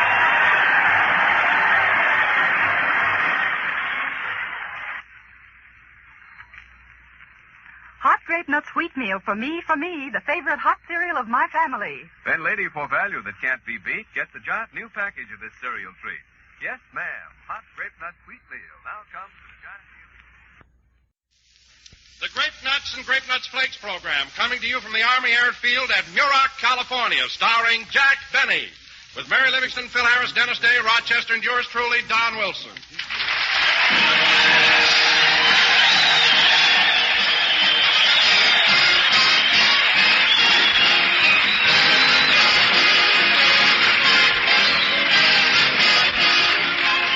Say, folks, did you ever hear of the forgotten meal? Well, to all too many people, that spells breakfast. Yes, all too many people give breakfast the brush off, sort of take it on the sip and run. Now, that's wrong. Nutrition experts tell us breakfast is the most important meal of the day, the time to stoke up after a fast of 10 or 12 hours. And these same experts tell us the adequate breakfast should include a cereal with whole grain nourishment. Well, both Grape Nuts and Grape Nuts Flakes are cram full of energy-giving, body-building, whole grain nourishment. And these two delicious cereals have that one and only malty rich flavor. Grape Nuts crisp and crunchy, Grape Nuts Flakes tempting toasty brown flakes. So don't let breakfast be the forgotten meal at your home. Eat a good breakfast, do a better job. Serve thrifty, nutritious Grape Nuts or Grape Nuts Flakes every morning.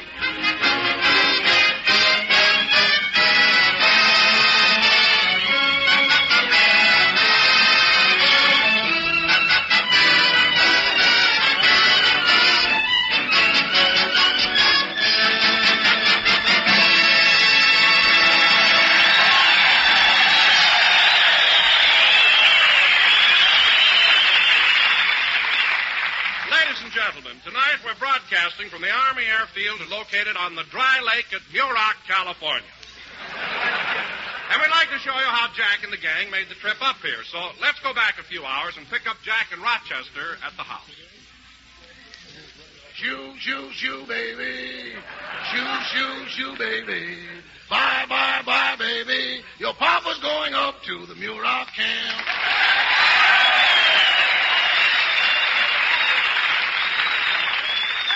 Rochester. Don't cry, baby. Don't sigh, baby. Bye, bye, bye, baby. They got a lake up there, and it ain't even damp. Rochester. We like to travel and entertain the boys. If they don't like us, they stick out their tongues and make a certain noise. Rochester. Oh, shoo, shoo, shoo, birdie. Rochester. When I call you, answer me. Sorry, boss. I was just carried away by my soft, tender voice. Well, take off that bow tie. You're not making me swoon. Now, stop it. I don't say things like that when you play your violin. You don't have to. When I play my violin, I really put something in it. I don't know what you put in it, but what comes out is for it. Never mind that. Now, Rochester, the bus will be here any minute to take us to the camp. Have you got everything ready? Yes, sir. I packed your shoes, your ties, your shirts, your snuggies, your radio, your pipe, your hot water bottle, your skis, your bath mat, your ashtray, your bridge. Rochester, I'm going to Muroc to entertain, not to enlist.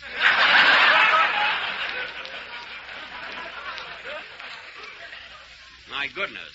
Well, all I know is what happened to my cousin. What happened? He went to a camp to entertain. They gave him a gun and booked him into Guadalcanal. Your cousin? Yeah. Japan don't know it, but the rising sun's going to be hidden by a dark cloud.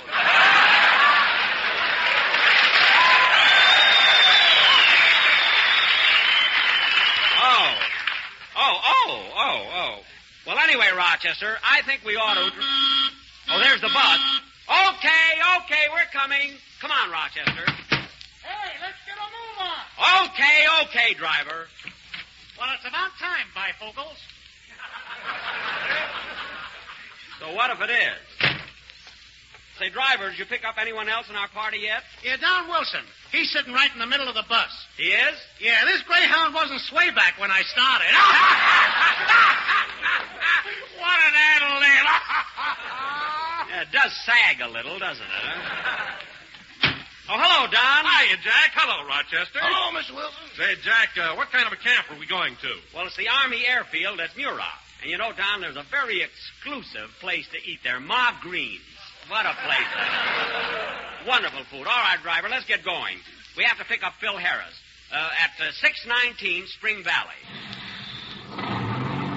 Rochester, you sit here. Okay. Shoo, shoo, shoo, baby. Shoo, shoo, shoo, baby. Bye, bye, bye, baby. Your papa's going...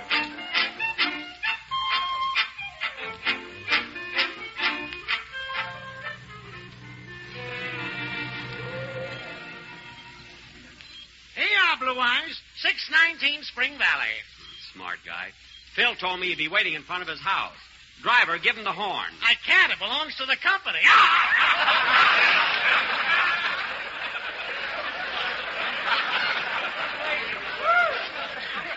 Now cut that out. Or go back to Allen. Just blow the horn. Oh, Phil! Phil Harris! I guess he can't hear me. Rochester, you call. Okay. Call for Philip Harris!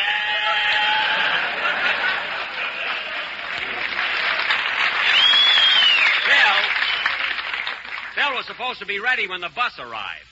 I've told him time and again, when we make these trips, to curl his hair the night before. Darn it. Maybe he did, boss, and got it mussed up while he was sleeping. Well, maybe. You know, he can't take it off like you do.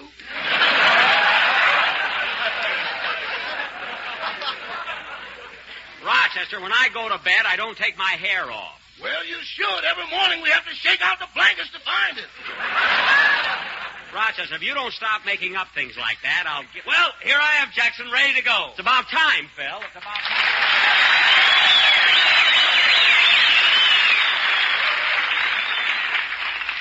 Hey, Phil, what kept you so long? Well, gosh, Jackson, I had to say goodbye to Alice before I could leave the house. Hey, are you married to Alice Faye? Yeah. What do you want to leave the house for? Look, driver, stop being so comical. Just drive, will you? Okay. Our next stop is 360 North Camden Drive. We have to pick up Miss Livingston. Okay. Shoo, baby. Shoo, baby. Bye, baby. Gee, I hope that we don't get the letter. Stop singing and get me to Miss Livingston's house, will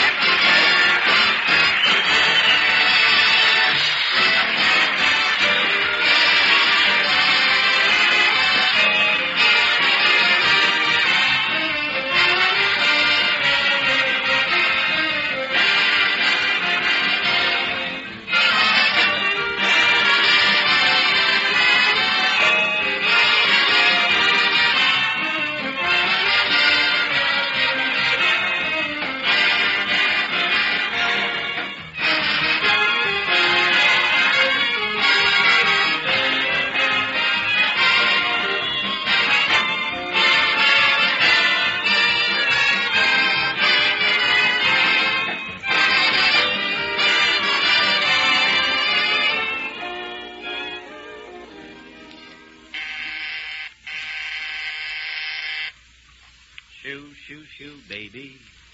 Shoo, baby. Oh, hello, Mary. Hello, Jack. I was waiting for you.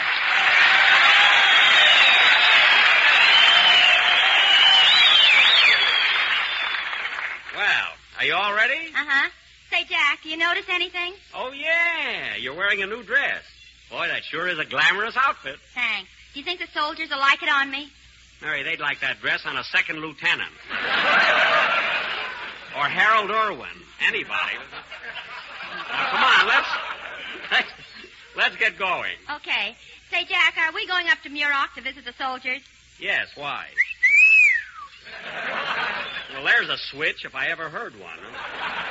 Mary, you always talk about going out with soldiers, and the minute one of them asks you for a date, you run home looking for your mother. Well, they always ask me to bring a friend. What are you talking about? The soldiers wouldn't go out with your mother. Go on. 2 weeks in Muroc, and they'd go out with you.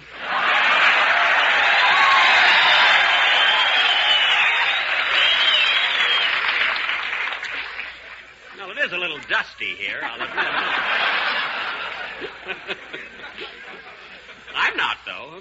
Now, let's... Oh, brother. Now, let's go or we'll be late. Just a second, Jack. I want to go out in the kitchen and speak to Butterfly. She's taking the rest of the day off. Okay. Shoo, baby. Shoo, baby. Shoo, bye, baby. Your mama's going down to Central Avenue. Butterfly, what are you doing? I'm cleaning out the icebox. Oh, why didn't you do it last night? I wasn't hungry then. Make it snappy, will you, Mary? Oh, hello, Mr. Benny. Hello, Butterfly. Mr. Benny, I wanted to tell you that I certainly enjoyed your program last week. Oh, was that the first time you heard it? No, that was the first time I missed it.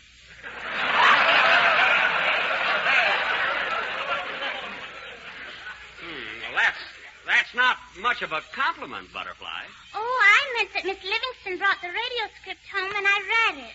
Oh, I see. I've been reading it every day this week, and gee, it's so funny. Well, thanks. Butterfly, did you like that joke about Miss Livingston going up in an airplane? You know, the one on page 2? Oh, I haven't got that far yet. I see. Well, we're going now, Butterfly, and I hope you enjoy your day off. Thank you. What are you going to do? Well, you know my boyfriend, my soldier boyfriend, Jerome? He's coming in from camp. He is? Yes. I hope he proposes to me tonight. Well, there's only one sure way, Butterfly. Act hard to get. But, Mr. Benny, he only has a 3-hour pass.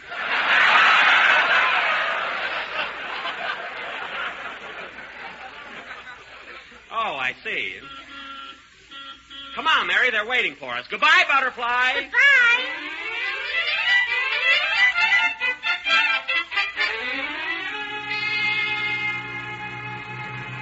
Shoo, shoo, shoo, baby. Shoo, shoo, shoo, baby. Bye, bye, bye. Say, Jackson, have I got a surprise for the gang this week? When we get up to the camp, my band's going to play some of that classical music. You know, that long-haired stuff. Phil, don't start anything you can't finish, will you, please? What are you talking about? I studied music. You studied music? Yeah. It took you 2 years to learn how to tap your foot. You wouldn't have learned that if it hadn't been cold. He knows the classics. Well, I do. Ask me a question. Go ahead, ask me. All right. Do you know anything about Beethoven's Fifth? Listen, Jackson, anything that comes in fifths or pints, I know about.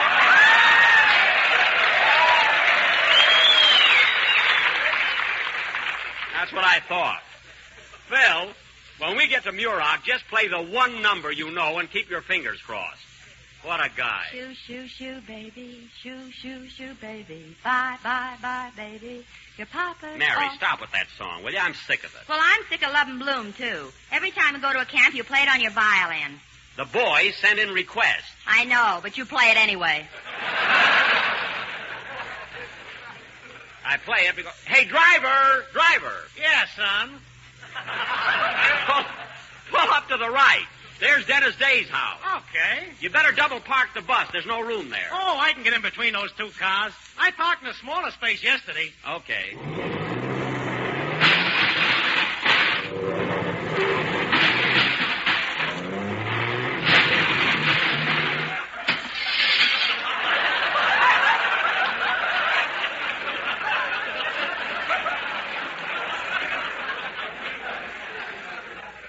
Say, driver, are you sure you parked in a smaller place yesterday? Yeah, but now that I think of it, I was on a bicycle. Well, that does make a difference. Now blow the horn, will you? Oh, Dennis! Coming, Mother! Not your mother, it's me!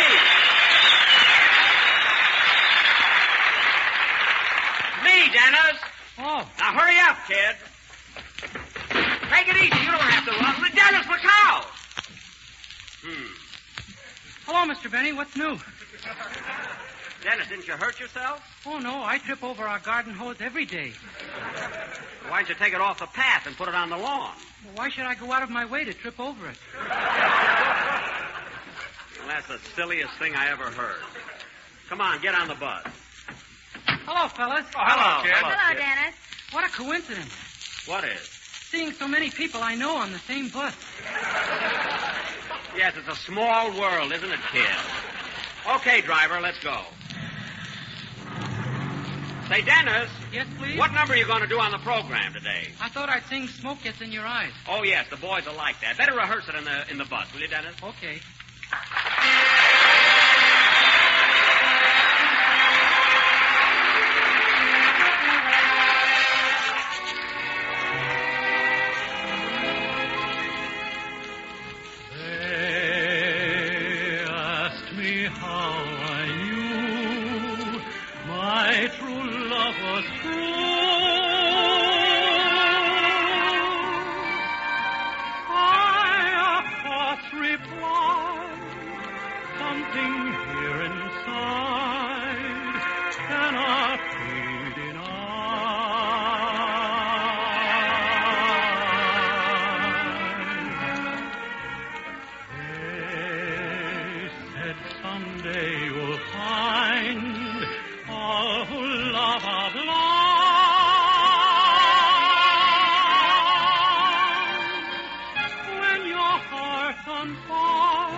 gaily laughed to think they could doubt my love.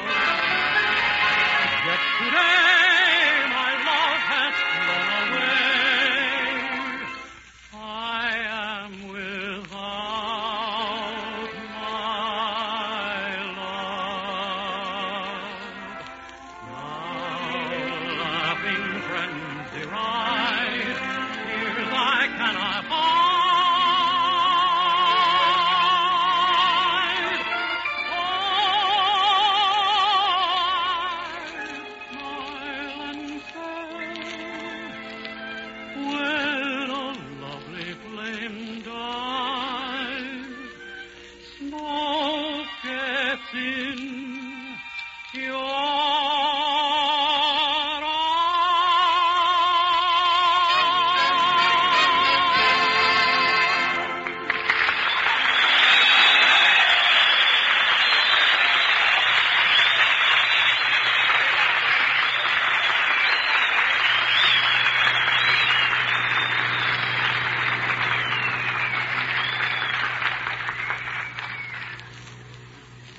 Dennis, that was swell, and the boys at Muroc will love that song.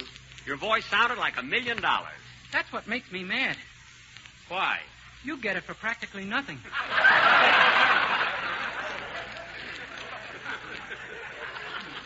Quiet, Dennis. You're doing all right. Now, driver, make a left turn at the next corner and go to 2833 North Lockett. Okey-dokey. Say, Jack, the cast is all here. Who are you picking up? I'm taking Alexa Smith with us. Alexa Smith? She was with us last week at the Marine base. I know, Mary, but we're going to an Army camp today, and the soldiers like to look at a pretty girl. Well, what do you think I am, a GI hamburger? Mary, I meant that with both you and Alexis there, the soldiers would see two pretty girls. And it would be a novelty. If you want to show them a novelty, let them look at you, a sad sack civilian.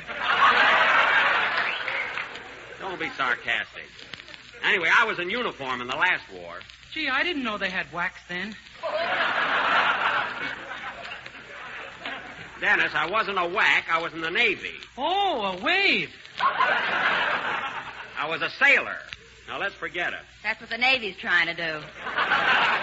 Oh, stop. And, Jack, you still haven't told us why you're taking Alexa Smith with us today. Because, Mary, she's the leading lady of the new picture I'm making at Warner Brothers. What's the name of it, Jackson? The Horn Blows at Midnight.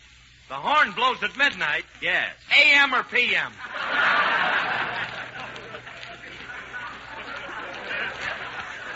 Phil, if it's midnight, how could it be A.M. or P.M.? Listen, Jackson, I just get the laughs. I don't explain them.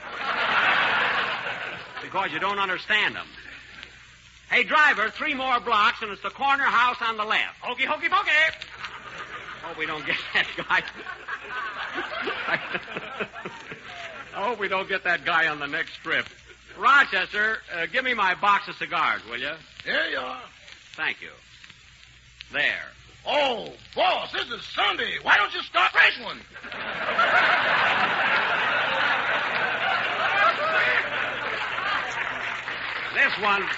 This one's only half gone. Now, put the box away. Okay. Shoo, shoo, shoo, baby. Shoo, shoo, shoo, baby. Bye, bye, bye, baby. Rochester, will you please stop singing that song? It drives me nuts. Chew, chew, chew, grape nuts. Eat, eat, eat, grape nuts. Yum, yum, yum, grape nuts. Your papa's off to get the sugar and cream. Well, the words are different anyway. Now, Don, look, they like grape nuts. Crunch, crunch, crunch, grape nuts. Oh, munch, brother. munch, munch, grape nuts. Ooh. Eat a bunch, bunch, grape nuts. There's a malty rich flavor in your grape nuts flakes. Pa! Very good, Don. Very, very good, Don. Oh, driver. Yes, yes, yes, Pappy. Yes, yes, yes, Pappy. Now cut that out.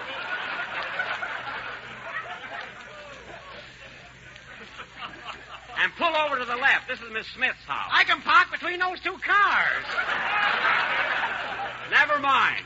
Just wait right here.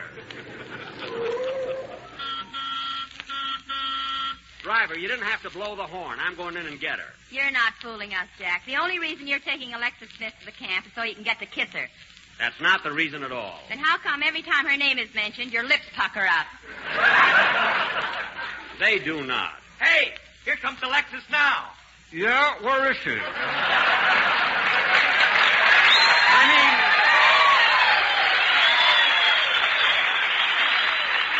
Where is she? Oh, hello, Alexis. Hello, Jack. Hop right in. Hello, Alexis. Let's see. Hello. Well, Alexis, we had a lot of fun at the last camp, and I'm sure glad you're coming up to Muroc with us. Oh, is that where we're going? Yeah, and believe me, the soldiers there will be glad to see you. Why? Why? Holy smoke, even I know the answer to that. Well, the kid's getting smart. Say, Alexis. They want her autograph. Quiet. Say, Alexis, besides doing our broadcast at the camp, we're going to do an extra show. And that's when you and I will do a love scene from our new picture. You know, where I kiss you. Now, wait a minute, Jack. Are you bringing me up there to entertain the soldiers, or you? The soldiers, of course. Well, unpucker. We've still got 60 miles to go. I'm only rehearsing, kid. Anyway, Alexis, remember, we do our program first, then later on we'll do the love scene. You better do the love scene first. You're not getting any younger, you know. Mary, you keep out of it.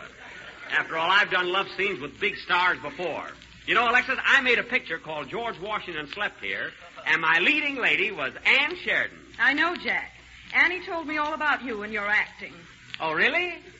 What did she say? Well... Go ahead, tell me. I won't get conceited. I guarantee you won't. Now, Alexis, stop teasing. Tell me, what did Ann Sheridan say?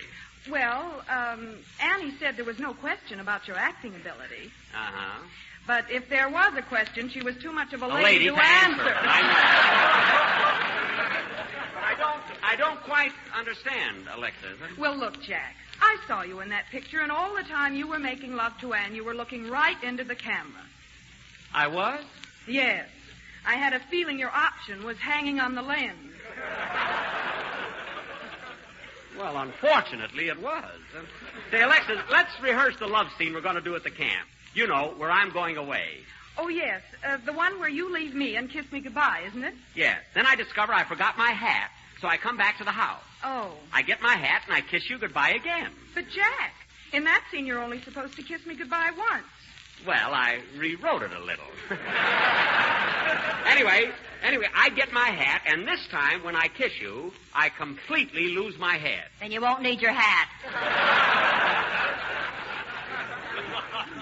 Mary, you see, Alexis, I've got the scene rewritten so it has a sustaining interest.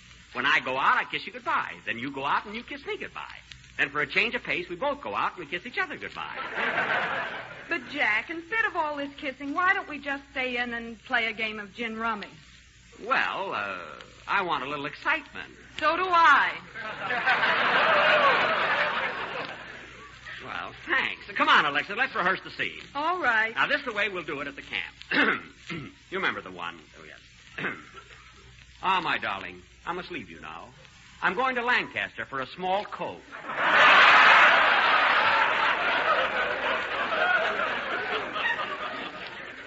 Just a touch of cherry.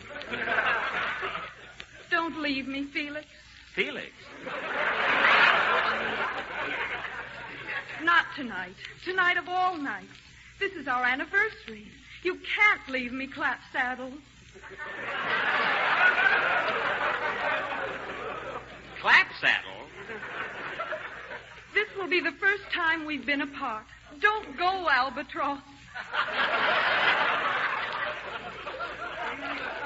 Albatross? Alexis, stop changing my name. When she gets a jerk, she'll stick to it.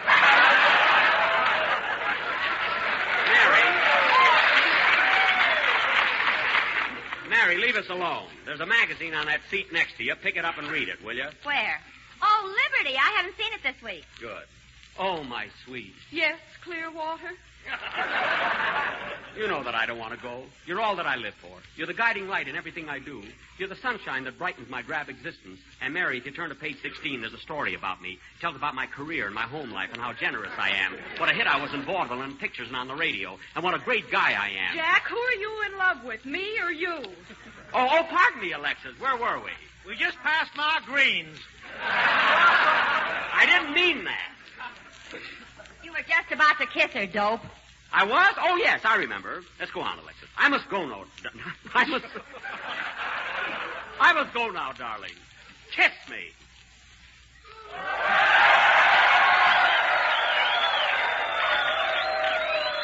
Well. Oh.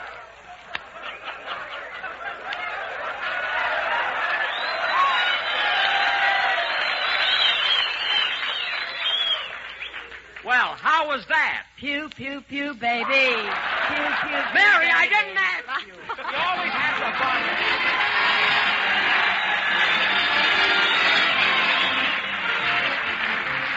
When you think of the word affinities, what does that call to your mind? Romeo and Juliet, Hero and Leander, Priscilla and John Alden? Okay.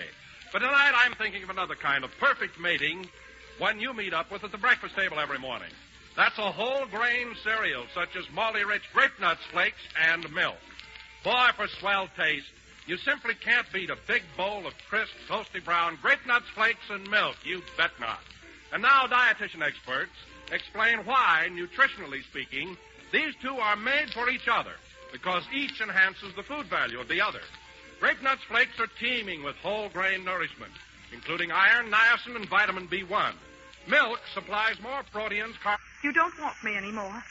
Give me another chance. I'm begging you. Gee. Look at me, Louis. Don't tell me what's in your mind just now. I don't think I could stand it. Gosh. Louis, you're going away for a while. You might miss me. I'll wait for you. And that will give us a chance to know how much we mean to each other. She's wonderful. It is no use, Floyd. It can never be. I have thought it over. And all I can... Shut up!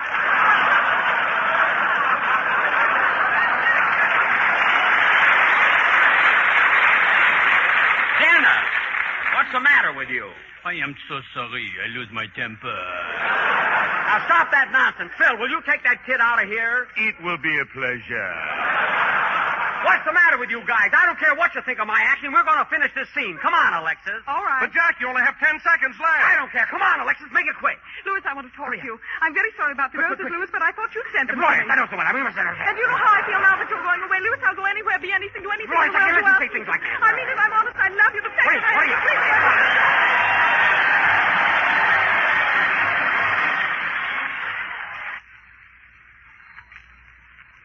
Hot grape nut sweet meal for me, the favorite hot cereal of my family. Then, lady, for value that can't be beat, get the Jot new package of this cereal treat. Yes, ma'am. Hot grape nut sweet meal. Now comes the Jot. Ladies and gentlemen, this is Jack Benny. There's a tough job ahead of us in winning this war, and millions of more whacks are needed to help win it. This need is real. It's crucial. And if you have menfolk overseas, this is your way of speeding their return. Enlistment in the whacks means many unusual opportunities for women. There are 239 different jobs to choose from. And as a whack recruit, you can select the Army Air Forces, Ground Forces, or Service Forces. Your pay as an enlisted whack or an officer is exactly the same as Army pay. You'll lead an interesting life. You may get a chance for service overseas. The uniform you wear will win attention and respect. It's the uniform of your country.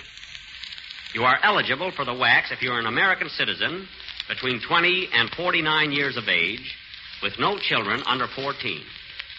And you can apply at the nearest U.S. Army recruiting office. Remember, this is invasion year. As a whack, you can share with our brave fighting men the responsibility and the honor of winning this war. The Grape Nuts and Grape Nuts Flakes program, coming to you from the Army Airfield at Lemoore, California, and starring Jack Benny, with Mary Livingston, Phil Harris, Dennis Day, Rochester, and yours truly, Don Wilson.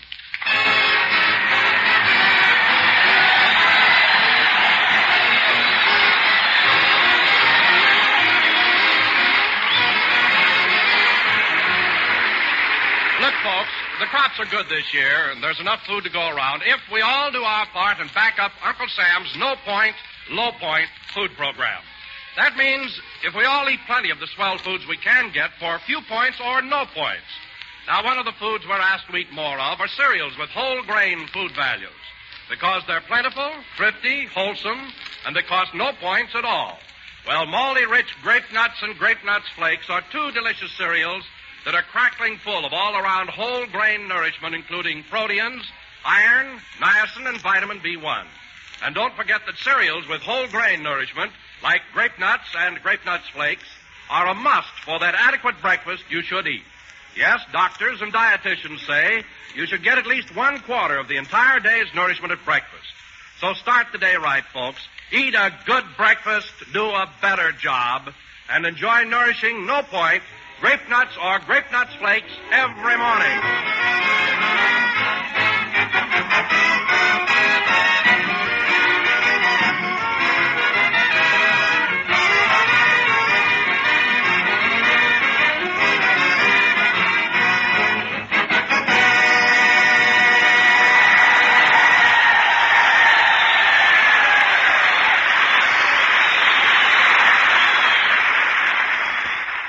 Gentlemen, tonight we're broadcasting from the Army Airfield at Lemoore, California.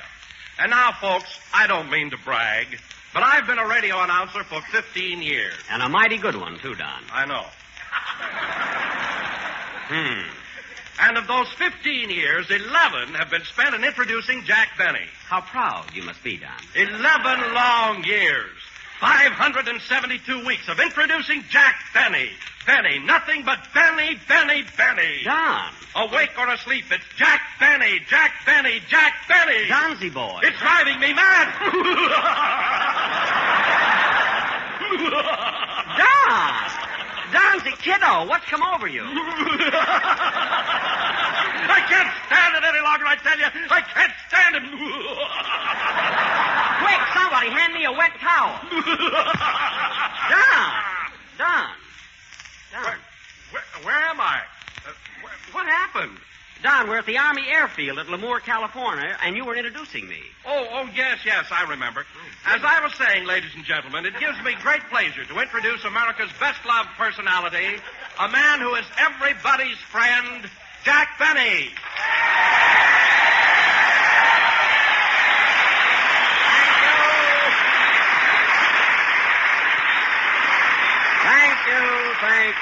Thank you. This is Jack Benny talking, and Don, I was surprised, really amazed at the way you broke down during my introduction. After all, you've been with me for 11 years. I couldn't help it, Jack. It was just something that's been pent up inside of me, and I've been fighting against it. Oh. Well, how long has this been bothering you? 11 years. 11 years? Why, Don, I remember the day you came to me and auditioned for the job. You were so eager and enthusiastic. Well, for heaven's sakes, that was 11 years ago. When's the audition over? What? When are you going to hire me? Don, are you trying to force me into making a snap judgment? After all, I've got to think it over. That's only fair, you know. Well, I'm giving you my ultimatum, Jack. Either you'll have to start paying me right now or I'm walking off the show. Well, I'm waiting for your answer. Don, don't rush me. My goodness. After all, I can't say... Hello, Jack. Oh, hello, Mary. You're just in time.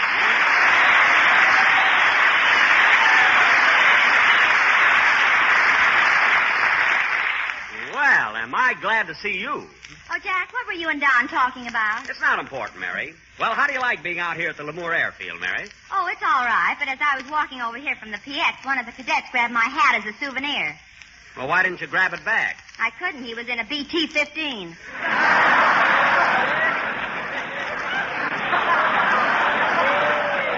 Oh, Mary, they don't fly that low.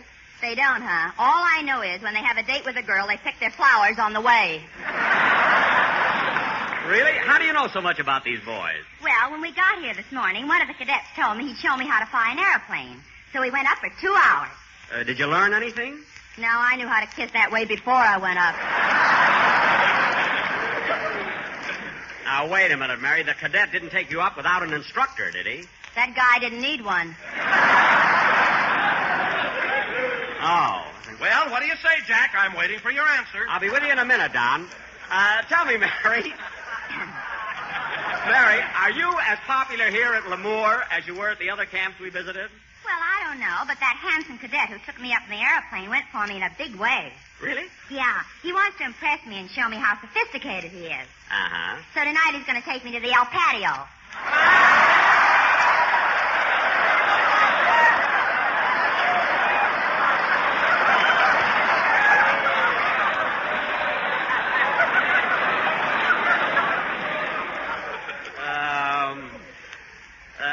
El Patio? Yeah, that's Spanish for lift your feet a little higher. You're stepping on my face.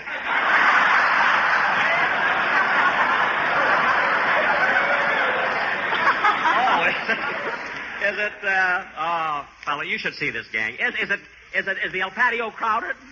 Huh? Crowded? Yeah. A private walked in there one night and came out wearing a second lieutenant for a hat. Well, what do you know? What do you know, a brass hat? Well, that's very good. That's good. Jack, I'm still waiting for an answer. Don, don't be such an eager beaver. What's the matter? It's a fat one, too. Don, can't you see I'm talking to Mary? But you've already talked to Mary. Now, I want a decision or else. Jack, tell me, what's this all about? Mary, it's nothing. Well, I don't know. Every time you say it's nothing, somebody sues you for it. Well. Now tell me, what does Don want? Well. Go ahead, tell her. Well. Hello, Mr. Benny. Dennis, how are you, kid?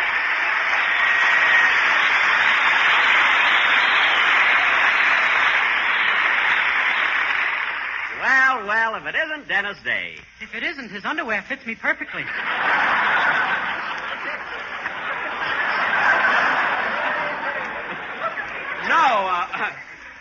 No, Dennis. When I say if it isn't Dennis Day, it's just a figure of speech. It's like a sight for sore eyes. My underwear? No, forget it, kid. Well, anyway, Dennis, I'm glad you're here. I really am. Thanks. Yes, sir, I'm sure glad to see you. You know, kid, I've always had your interest at heart. Gee, Mr. Benny, do you really mean that? Of course I do. And my mother said you were a louse. Your mother certainly doesn't like me, does she, Dennis? No, every time I mention your name, she calls you a louse. Well, then why do you keep mentioning my name? She tricks me into it.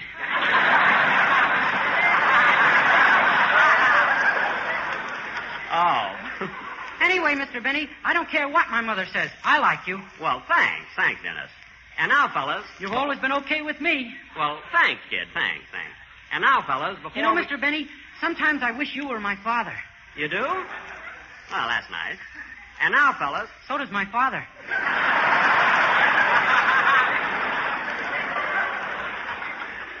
Well, I don't blame him, kid. Say, Dennis, when your mother and father have those arguments, whose side are you on?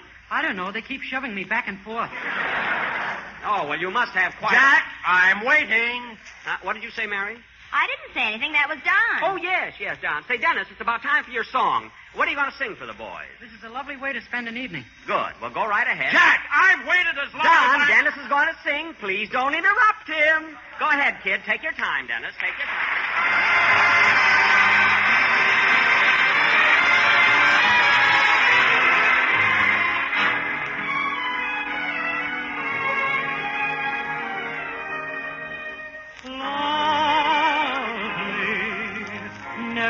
Never change. Keep that breathless charm. Won't you please arrange it? 'Cause I love you. Just the way you look tonight. This is a lovely way spend an evening and think of anyone as lovely as you. This is a lovely way to spend an evening and think of anything that I'd rather do. casual stroll through a garden, a kiss by a lazy lagoon, catching a breath of moonlight, humming a favorite tune. This is a lovely way to spend an evening. I want to save all my nights and spend them with you. 'Cause I love you just the way you look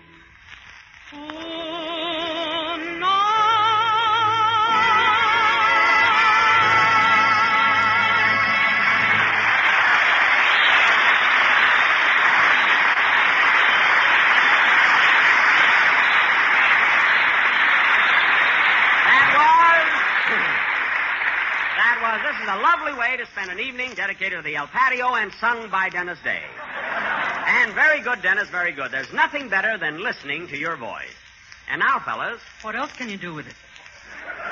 I wouldn't know. And now, boys. Say, Mr. Benny. What? Did you hear Fred Allen's program last week? No. I never listen to Allen. Every time he's on the air, I put my radio out in the garden to get rid of the Japanese beetles. Gosh, does Mr. Allen's program kill the Japanese beetles? No, but after 10 minutes of listening to it, they tap on my window, I hand them a knife, and they commit hara-kiri.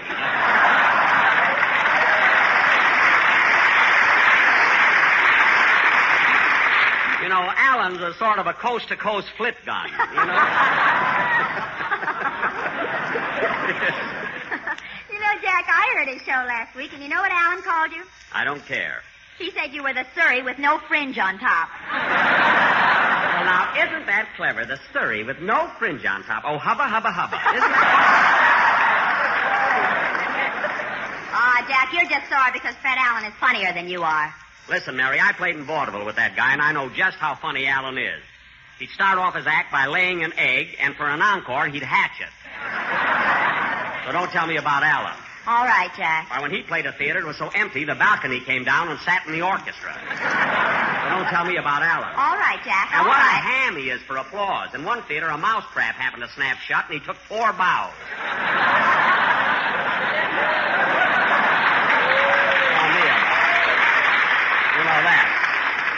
Don't tell me about Allen. I know. You said it. And now, fellas. And now. The Surrey with no fringe on top. Oh, boy, that's terrific. Oh, that's my idea of comedy.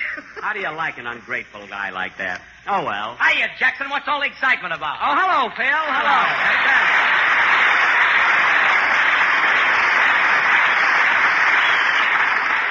Say, Jackson, what's the Wilson laughing about? Who knows? Go ahead, Don. Tell Phil a joke. Okay, get this, Phil. Last week, Fred Allen...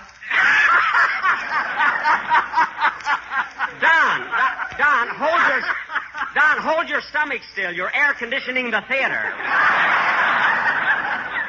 Please. Well, come on, Don. Lay it on me. Let me hear it. Well, Fred Allen called Jack the Surrey with no fringe on top.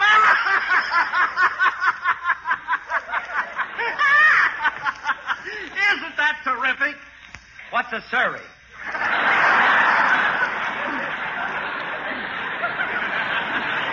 There you are. It's supposed to be a gag, Phil. Gag? Why, my baby can think of better jokes than that, and she's only 2 years old. Remember, I figured out her age for you last week, remember? Oh, yeah. And you know something, Jackson? Alice knew it all the time. Really? Yeah. Well, hubba, hubba, hubba. Well, Phil, it's a shame. You know, Phil, it's really a shame. You know, you're such an intelligent-looking fellow. It's too bad you didn't have better schooling. Well, it ain't my fault, Jackson. You see, my folks wanted me to be a great musician. A great musician. Phil, it took you 5 years to learn how to put a nickel in a jukebox. Well, Jack, I've never seen you put a nickel in a... Maybe not, but I know how.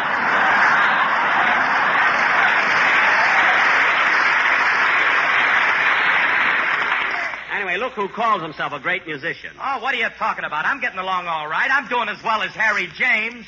You're doing as well as Harry James. Certainly. Alice is just as pretty as Betty Grable. Oh, I see. Well, looking at it from that angle,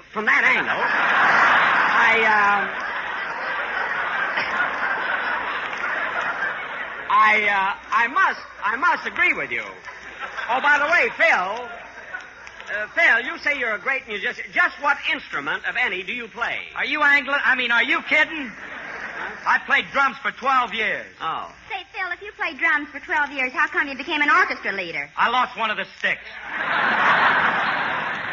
Well, I'll give you the address of Uncle Dan's flop house in case you lose the other one, you know?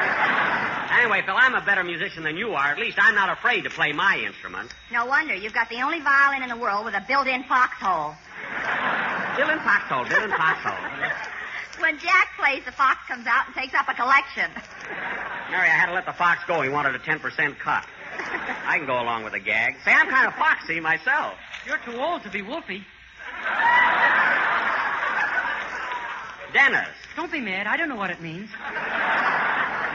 Well, if you don't know what you're talking about, be quiet. Now, Phil, as long as you've got one stick left, how about shaking it at your sad sack musicians and see if a band number comes out? Okay. Wait a minute, Phil. I'll take the phone. Hello? Oh, how are you? Yes, I'm broadcasting from the Lemoore airfield today for the soldiers. What? You'd like to entertain at a camp, too? Oh, sure. You needn't be afraid. Soldiers are wonderful audiences. Of course they'll laugh at you. Sure. Now, you go right up there and don't be nervous. You're welcome. So long. Who is that? Bob Hope. Go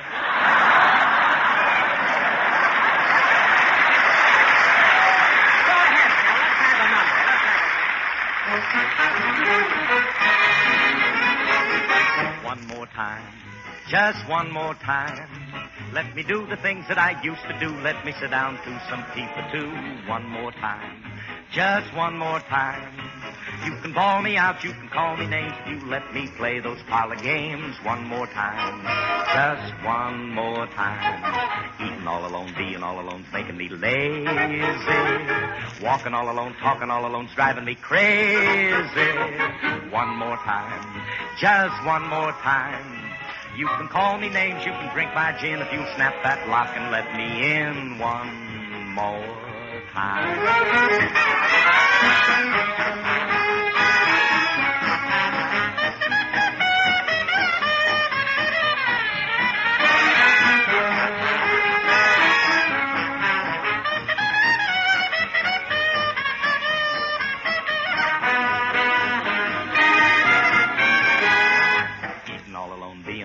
Making me lazy. Walking all alone, talking all alone's driving me crazy. One more time. Just one more time. Let me touch that skin I love to touch that I didn't think I'd miss so much. One more time.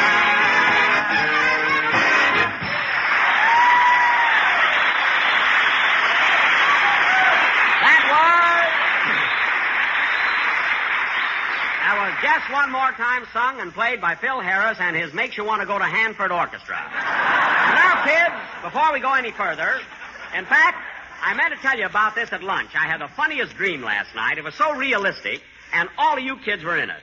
We were in your dream? Yes, it was the strangest thing. You see, I dreamt I was an air cadet here at Lemoore. And Mary... Yes? You were my girlfriend. And Phil... Yeah? You were my flight instructor. And Don... Yes? You were my pal. And Hetty... Oops, wrong dream. Anyway... Last night I was so tired, I thought... Now, wait a minute, Jack. I'm not going to be your pal even in a dream unless you give me your answer. Are you starting that again, Don? If you waited 11 years, you can wait till the end of the program. And incidentally, you've got a commercial to do, so let's have it. Until you give me your answer, I'm not doing any commercial. Oh, you're not, eh? Well, let me tell you something, Don. If you think you're the only one that can do it, you're sadly mistaken. What do you mean? It takes years to become a good announcer. Oh, yeah? Well, I'll just pick anyone here. Hey, wait a minute. There's the bus driver, the guy that drove the boys in the band up here. He can read it. Hey, driver, come here a minute. Yes, sir. Now, driver, take Mr. Rochester Wilson's script and read what it says near the bottom of page 10. Okay. I'll show you, Wilson. Now, go ahead, driver. Ladies and gentlemen, when you get up in the morning and want a good breakfast, why don't you try grape nuts or grape nuts flakes? They're multi-rich, sweet as a nut, and both have whole grain nourishment. Very good. Very good. Grape nuts are delicious and nutritious. Grape nuts are delicious, new and tricious. No, it isn't new and tricious. It's nutritious. Oh, you know I drive a bus. I know. Continue. Grape nuts are a mighty thrifty buy in the Big 12 Oz. That's ounce. Oh. You know I drive a bus. I know you do. I know. Now go ahead. Huh? In the Big 12-ounce package. They're delicious with sugar and... Well, what's the matter? I gotta turn the page. All right, driver. What's taking you so long? I always stick out my hand before I make a turn. Oh. They're delicious with sugar and cream. They're not rationed, and they're very You know, I drive a bus. I know. Now finish it. Economical. So remember my motto, eat a good break, fast and do a better job.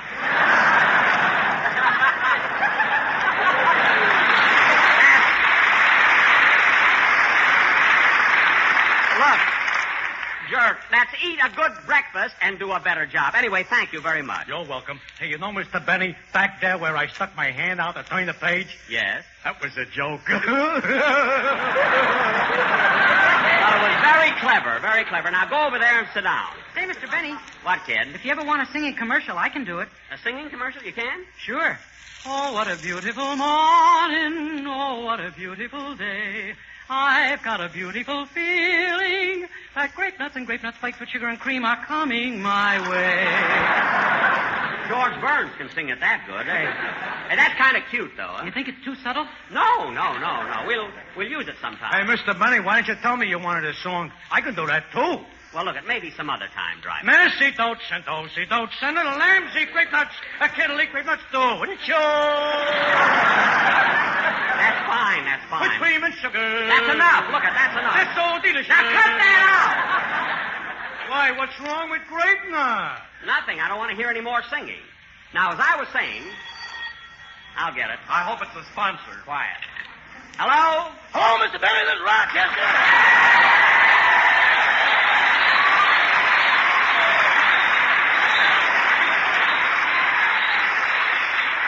Rochester, you were supposed to be here 2 hours ago. Where are you? Stuck on the road. I'm out of gas. Out of gas? Are you sure? Yes, sir. I just looked at the gauge. Oh. Well, where does the needle point? To the nearest gas station. Well, get some gas and pick me up after the broadcast. I got bad news on that, too, boss. I left in such a hurry this morning, I grabbed the wrong ration book. The wrong ration book? Well, there must be some way you can get the car out here. Not unless it'll run on hamburger. Never mind that and get started right away. I want you to be here when the program's over. Well, you better sit down, honey. This is going to take longer than I thought.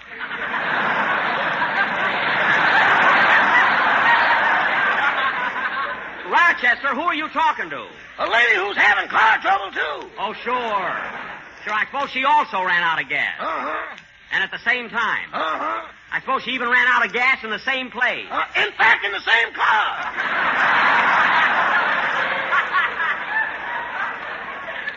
That's what I thought. Rochester, you know you shouldn't be driving around with girls when you're supposed to be working. It was purely accidental, boss. I was getting into the car. Yes? When I noticed in the car parked behind me the most beautiful girl I ever saw. She was a humdinger from Coalinga.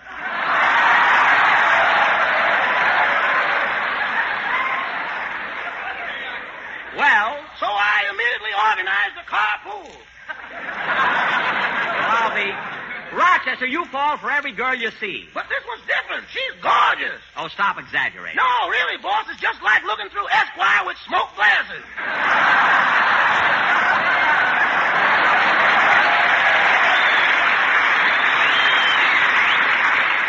Now stop that and get here right away. Goodbye. Goodbye. Oh, Rochester, where are you calling from? I just stopped in a place here to have a Thomas J. Collinsworth. A Thomas J. Collinsworth? What's that? A long Tom Collins. Well, get out of there and be quick about it. Goodbye. Goodbye. What are you laughing at? A Surrey with no fringe on top. Darn that, Rochester. I can't see how he ran out of gas. Say, Phil, he couldn't have used it for a chaser. I don't know. Hey, Mr. Wilson, you know I'm a bus driver. Yes, my good man. We all know that. And now, friends, just a word about delicious grape nuts. Hey, Mr. Wilson, could I read the commercial? Now, look, you've had your chance. Now I'm doing But it. this time I can do a better job. Oh, well, just what makes you think so? Because I just ate a good breakfast.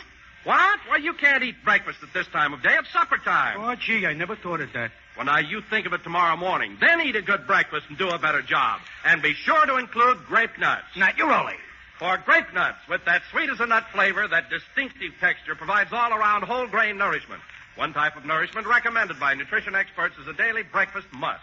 Yes, grape nuts are delicious, nutritious, thrifty.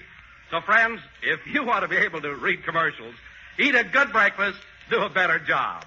And feature tempting, malty-rich grape nuts, an American favorite for over 40 years.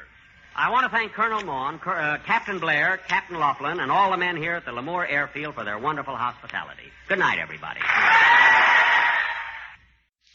The Grape Nuts and Grape Nuts Flakes program, coming to you from the Naval Air Station at Livermore near San Francisco, California, and starring Jack Benny, with Mary Livingston, Phil Harris, Dennis Day, Rochester, and yours truly, Don Wilson.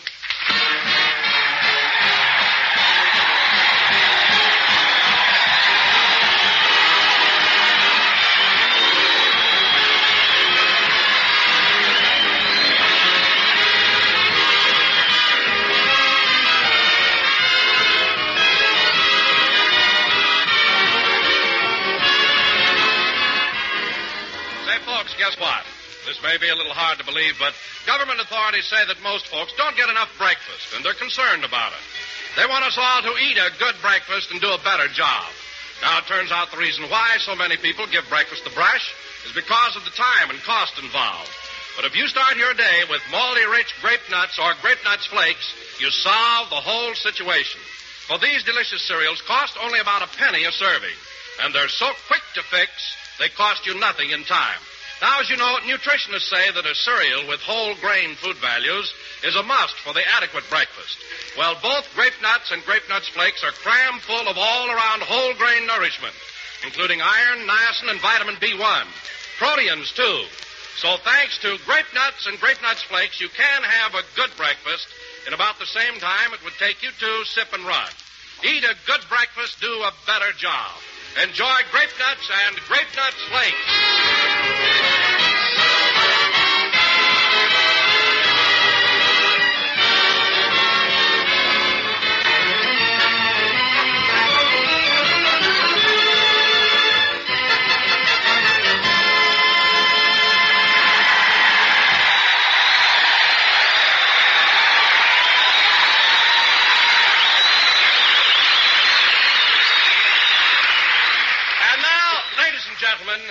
Let me take you behind the scenes of radio and show you how an announcer introduces a comedian to get the program off to a good start. Go right ahead, Don.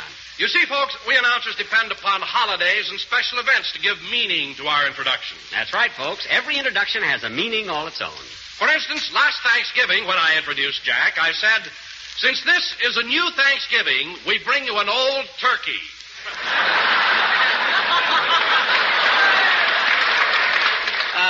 That's why Roosevelt went back to one Thanksgiving. He didn't want to hear that joke twice.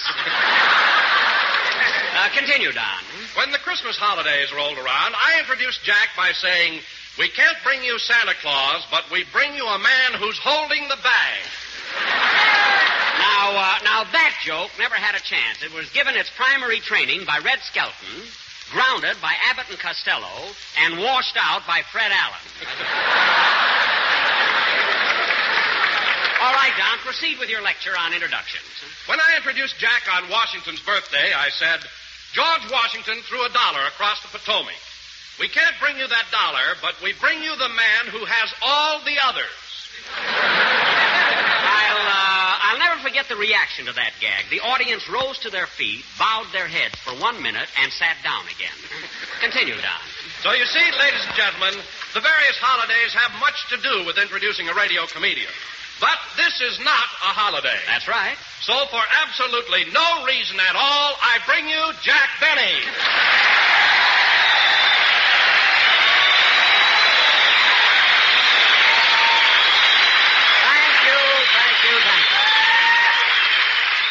Hello again. This is Jack Benny talking. And, Don, I agree that today isn't exactly a holiday, but there is a reason for introducing me to these sailors here at Livermore. There is? Why, certainly. I used to be a sailor myself, back in 1917.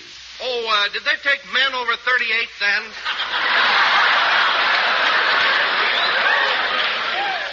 Don, how could I be 38 then when I'm only 32 now?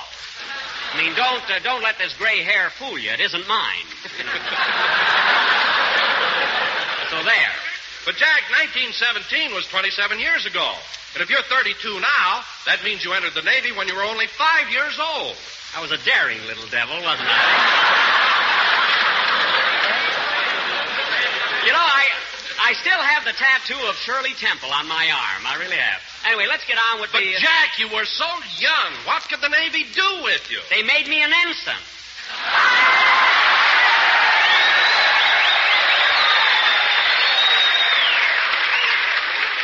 That's what. An ensign at 5? They thought I was 7 and shut up.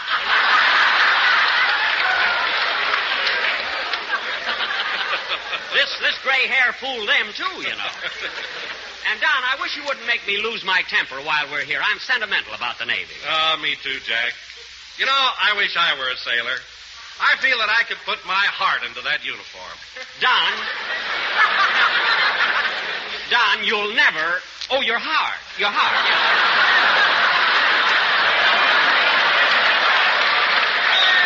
Anyway, we better get started with the...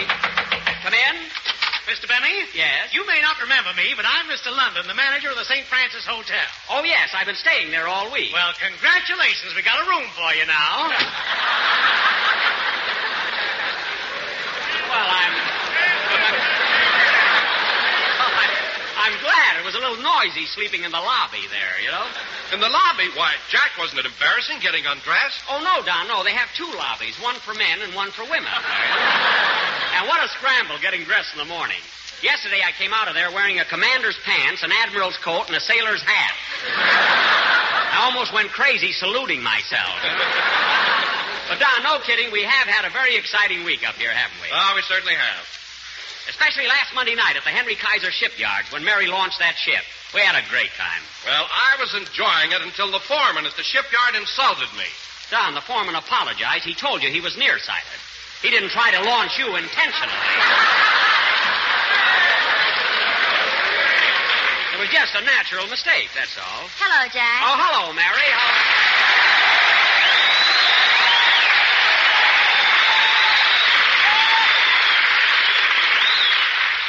What's going on, boys? Oh, we were just talking about you launching that ship Monday night. Oh, that certainly was a thrill. I'll never forget it as long as I live. And gosh, Mary, the way you socked the boat with that bottle. What a swing. No kidding, Mary. You were terrific, really. The girl who launched that other ship didn't have half the swing you had. She's never been out with a sailor. I guess... I guess the proudest moment of my life came when I launched the boat and said, I christen thee the Edward E. Hale. But, gee, Mary, I asked you to try... Don, I told you 1,000 times they wouldn't let me call it the SS Grape Nut. Oh, fine. Don probably wants you to launch it with sugar and cream, you know. But then on second thought, why should he? Grape nuts are for breakfast, not for launch.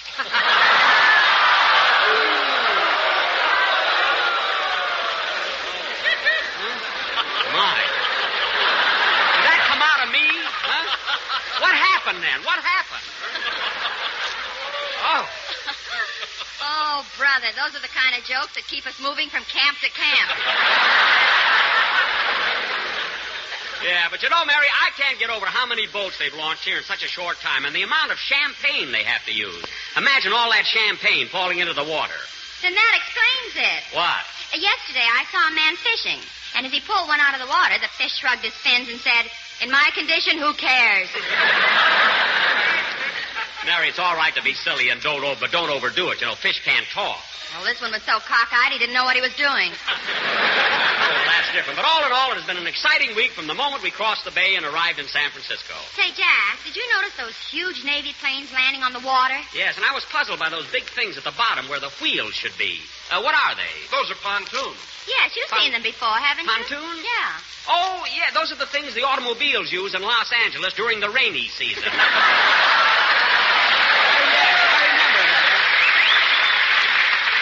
Well, look who's here. Alice Faye's pinup boy. Hiya, Jackson. Hello, fellas.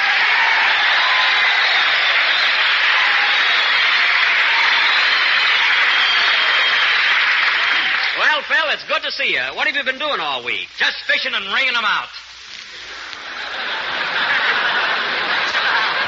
What? It's the first time I ever had champagne with bones in it. Oh. Say, Jackson, you want to know who's stationed at this base? I just saw him on the outside. No, who? Robert Taylor. Robert Taylor? Yeah. Oh, I didn't know he... Mary, come back here. No kidding. Phil, I didn't know Robert Taylor was stationed here. Sure, he's a lieutenant. He's a flight instructor. Well, what do you know? Now, I bet he looks handsome in his uniform, huh? Oh, I don't know. I've seen him. When you stop to think about it, he's not so handsome. Well, maybe not. I don't know. When you stop to think about it, he's not so cute either. Well, you'd know more about that than I would. And when you stop to think about it, he's just another man, that's all. Well. You know, Jack, I think they're crazy. Who? The girls who stop to think about it.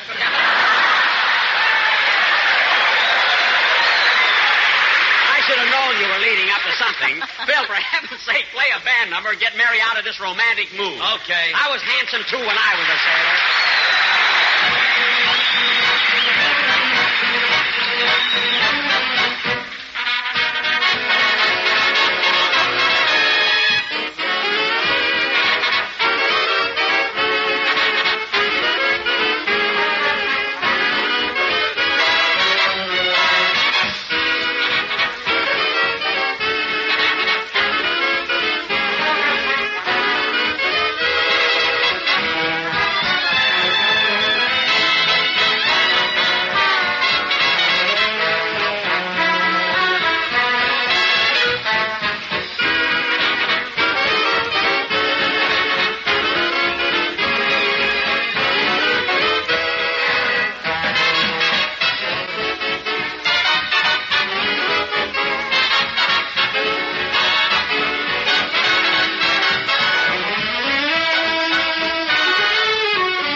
Played by Phil Harris and his orchestra. And, Phil, I want to tell you something. You've been with me about 9 years. The first time I really enjoyed your boys. Well, thanks, Jackson, but these ain't my boys. You know, I left my regular orchestra in Los Angeles. Oh, well, I should have known this wasn't your regular orchestra. These fellas are wearing shoes, you know? Now, that don't mean nothing. When my boys play, they have a reason for not wearing shoes. They have? Sure. When they come to an 8-bar rest, they got to have something to count on, don't they? Well, now I've heard everything, you know? Oh, Jack, you're always picking off Phil's orchestra. They must be pretty good. After all, they're working for Slapsy Maxie. I know. What do you think made Maxie Slapsy? And now, fellas. All right, Jackson, all right. So my band ain't so good. What do you want me to do, fire the boys? Well, it wouldn't be a bad idea, Phil. I mean, give them 2 weeks' notice. Only 2 weeks' notice to fire them? Sure. What are you talking about? I got to give them 8 months' notice to learn a new song. Well, then start now. I want them to know Jingle Bells by Christmas. Listen, Jack. What? Phil may be too modest to brag about his orchestra, but he had an offer to play in one of the most exclusive places around here. Really? Where? The Rodeo Club.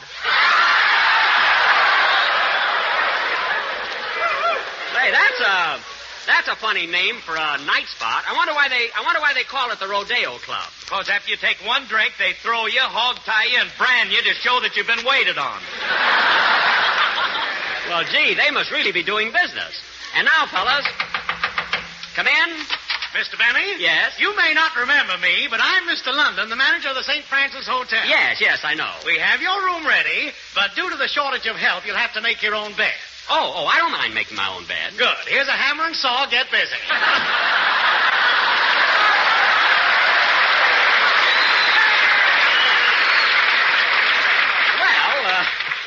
Anything to help, you know. And now, fellas, as a special tribute to the Livermore Air Base, tonight we're going to... Hello, Mr. Benny. Hello, Dennis.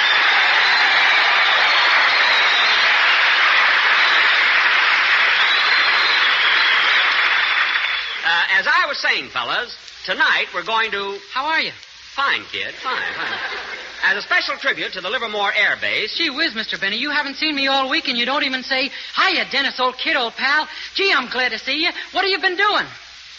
Okay, hiya, Dennis, old kid, old pal. Gee, I'm glad to see you. What have you been doing?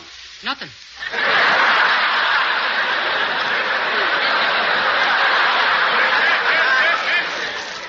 Just as I thought. Tonight, fellas, we're going to try... Except last Tuesday. What? Last Tuesday night, I had a date with a beautiful blonde. Dennis. And oh, boy, did I paint the town red. The Val Tavern, the Gay 90s, the Top of the Mark, and the 1079 Club.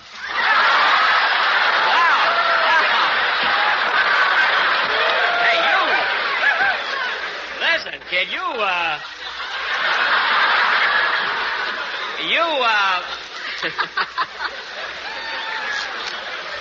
Dennis, you really were stepping. Did your girl have a good time, too? I don't know. She didn't show up.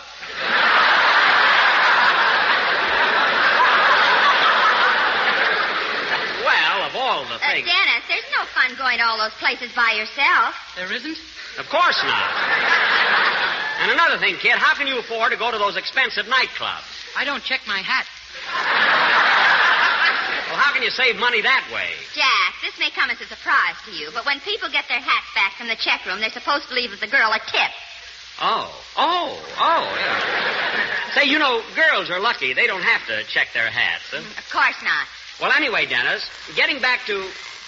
Say, I wonder... Stop thinking about it. You'd look silly wearing a lady's hat.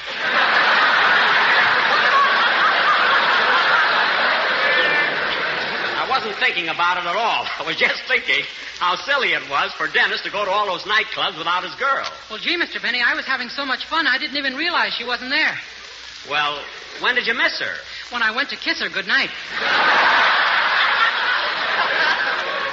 Well, at least it didn't spoil your evening. I'm glad you got around, kid. Yeah, I went to one place yesterday afternoon where they threw me, hog-tied me, and branded me.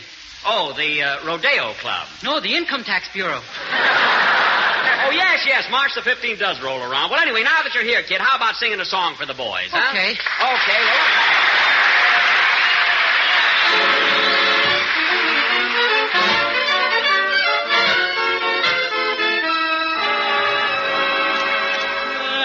There's no one as pretty as Kitty,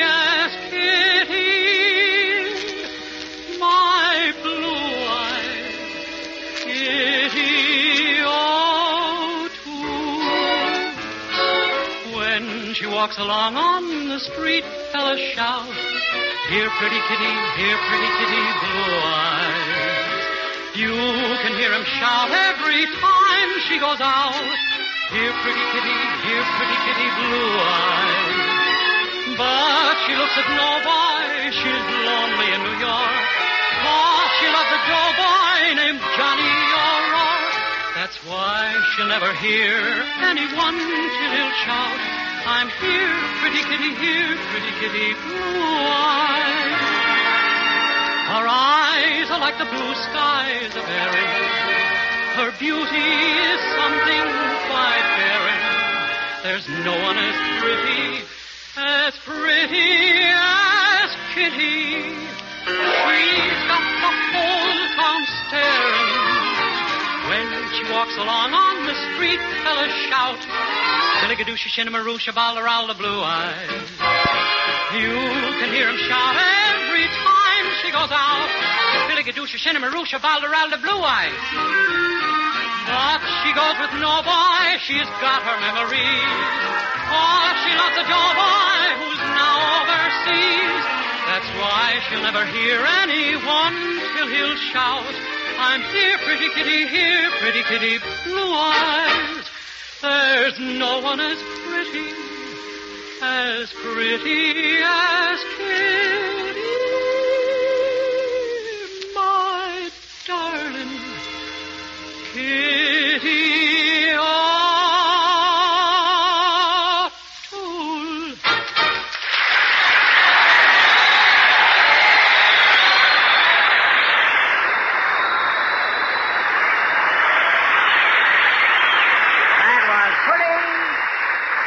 Pretty Kitty Blue Eyes, sung by Dennis Day for the first time on the air. Dennis, that was beautiful. Thank you.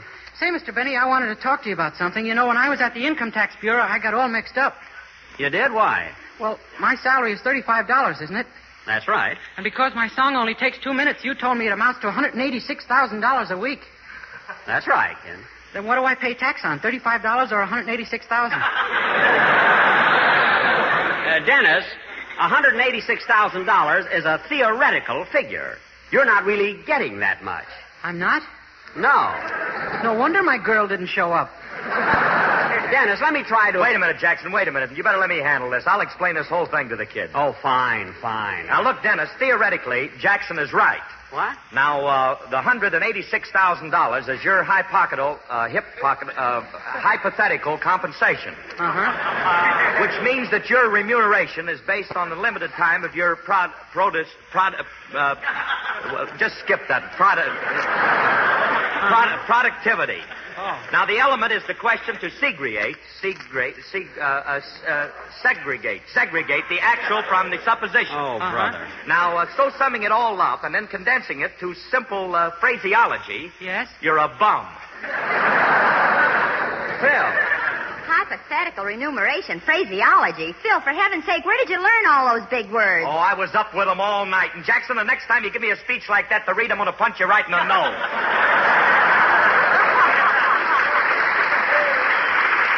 Phil, just once I wanted people to know that you can pronounce words even though you don't know what you're talking about, you know? Oh, you and your educated writers, you. Come in. Mr. Benny? Yes? You may not remember me, but I'm Mr. London, the manager of the St. Francis Hotel. I know. You lucky man, I now have a room for you completely furnished. Oh, fine. Thank you. That's well. I'm glad. Tell me, do I have a tub? Yes, but if you button your coat, nobody will notice it.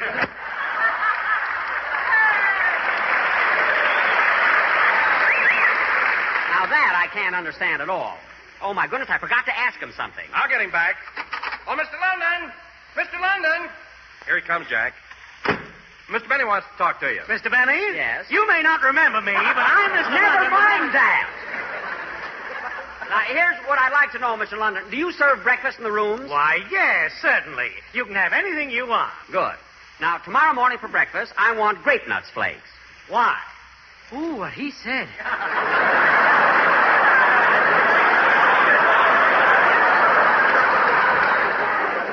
Why? I'll tell you why. Because... They're malty rich, sweet as a nut, and have whole grain nourishment. That's why. That's telling them, Jack. And furthermore... They're a thrifty buy in the big 12-ounce economy size package, and they're not rationed either.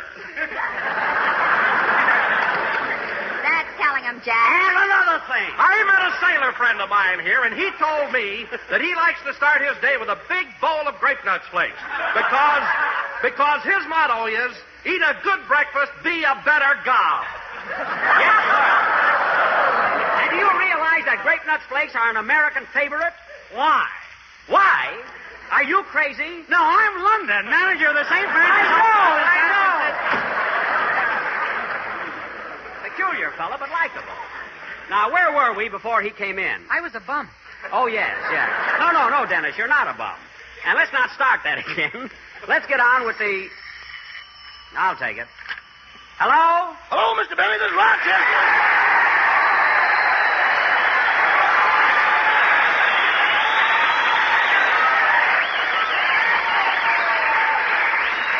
Rochester, what's the idea of calling me long distance from Beverly Hills? I'm making out my income tax and I'm stuck. Well, what's sticking you? The first line. The one that says gross income. What's that? Well, that means your entire income. For example, Rochester, I pay you $2,000 a year. That means your gross income is $2,000. $2,000? Yes. Boss, is that theoretical, hypothetical, or did the operator give me the wrong number?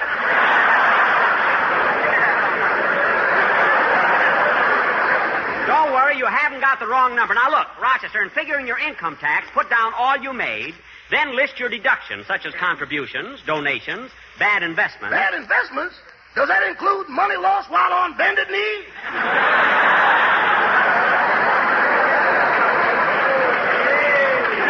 No, it doesn't. It has nothing to do with shooting craps. Anyway, I thought you told me Lady Luck always smiles at you. She does, but yesterday she forgot to use Irium. Well, it serves you right for playing with strangers. This wasn't a stranger, boss. You know my friend Sam? Yes? Well, he's got the only paradise you can locate with radar.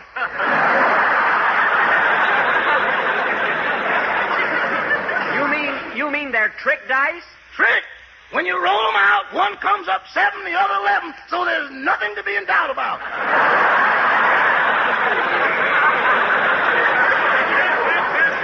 Well, this certainly ought to teach you a lesson. Uh-huh. Yesterday's show was a bad day for us. Us? Yeah, that green sport coat of yours fits Sam perfectly. Rochester, you mean to say you lost my sport coat in a crap game? I couldn't help it, boss. You couldn't help it? You had the nerve to gamble with my coat? I was trying to win back your tuxedo.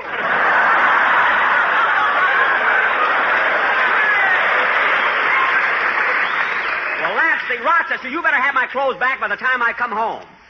Goodbye. Goodbye. Oh, say, boss. Now what? If you go to another luncheon, will you do me a favor? Sure, what is it? Bring me back 2 cases of fish.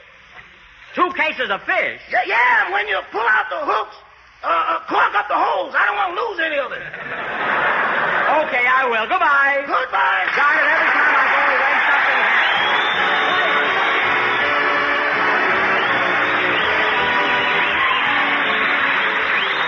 Well, Mr. Lennon, it really seems a shame Jack didn't had to go through all that trouble about getting a room. Yes, it was too bad, Don, but what could I do? Well, frankly, you should have consulted me. You mean you have the answer? Right. You should have put Jack in a breakfast room. Well, that never occurred to me. Next time I will. And with a great big bowl of malty-rich, toasty brown grape nuts flakes. Why, of course, that goes without saying. And you know grape nuts flakes are a whole grain cereal, chock full of all-around whole grain nourishment.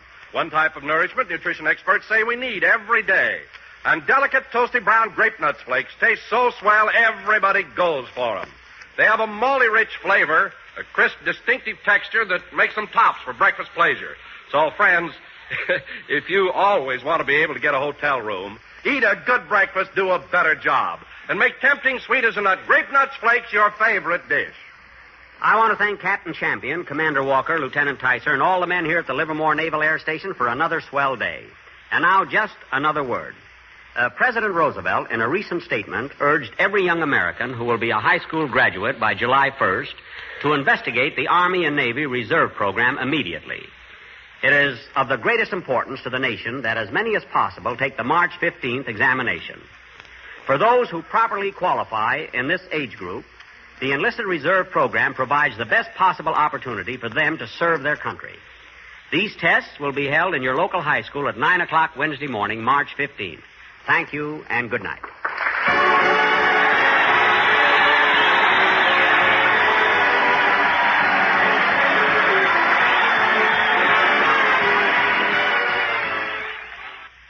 Oh, hi, dear grocer mother. Get hot grape nut sweet meal and say, it's so tempting, so hot.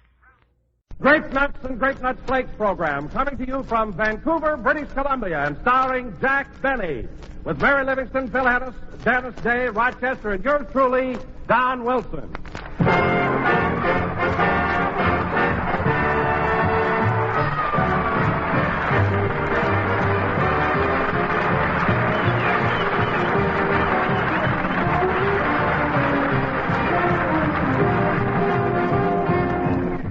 Well, folks, I had just thought up a wonderful slogan for Grape Nuts Flakes.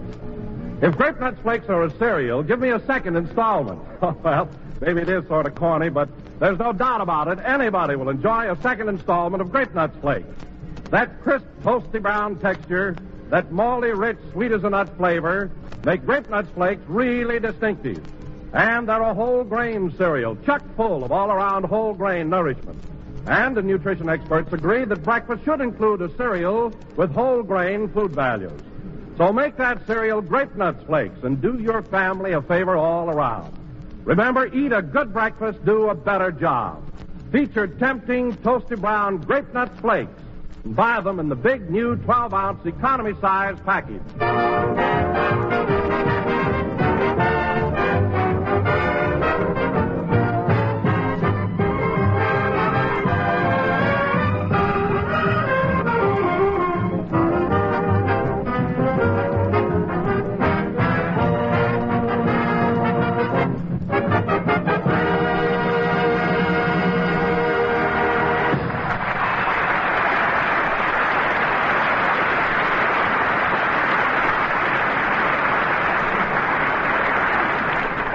And now, ladies and gentlemen, from Vancouver, British Columbia, we bring you a man who traveled all the way from another nation to get an ovation at the station and only got it from a relation.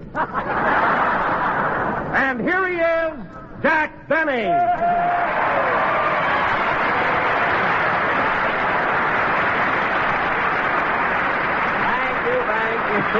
Thank you. You mean Mary's relation, you know? Hello again, this is Jack Benny talking, and it's sure swell to be here. Yes, Don, here we are in Vancouver. What a beautiful city. Oh, it certainly is, Jack. It's so picturesque with its snow-capped mountains right across the harbor. And that Vancouver hotel, did you ever see anything so luxurious? Jack, that's one of the classiest hotels I was ever in. I'll say it is. Well, when they showed me my room, I was simply overcome. Don, the lovely furniture and the bathtub. I was amazed. But, Jack, you've lived in hotels before. All bathtubs are the same. I know, Don, but these are right in your room.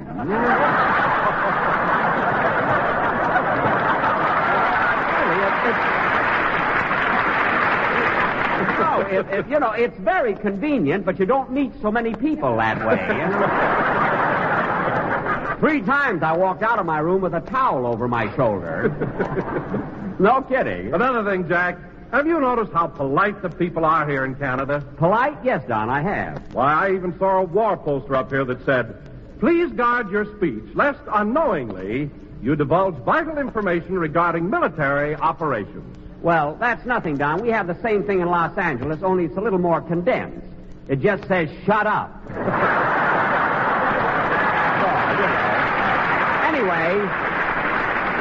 Anyway, Don, I agree with you that the... Come in. Mr. Benny? Yes? I've been appointed by the mayor to welcome you to the city of Vancouver. The mayor? Well, that's very nice. I've lived here all my life, and if there are any places of interest you've missed, I'll be glad to point them out to you.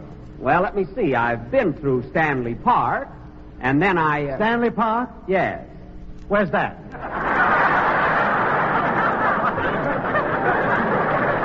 Why, it's right at the foot of Lions Gate Bridge. Lions Gate Bridge? Yes. They have one here? Of course. That's the bridge where Burrard Inlet meets English Bay. English Bay? Certainly. That's the body of water that practically surrounds the city. Oh, so that's what that is. Of course. Oh, good. Is there anything else you'd like to know? Look, let me ask you something. Look, what did you come here for? I told you. I've been appointed by the mayor to give you a welcome. And here it is. A 1, a 2. Well, thank you very much. Thank you very, very much. Thank you very much. You're welcome. Goodbye now. Goodbye. Well, that was nice of him coming up here and playing that bagpipe, wasn't it, Don? Yes, but it's such a peculiar instrument. The way it squeaks. Don, you'd squeak, too, if somebody squeezed you around the middle. Anyway, it was well, hello, Mary. Hello, Jack. Hello, everybody.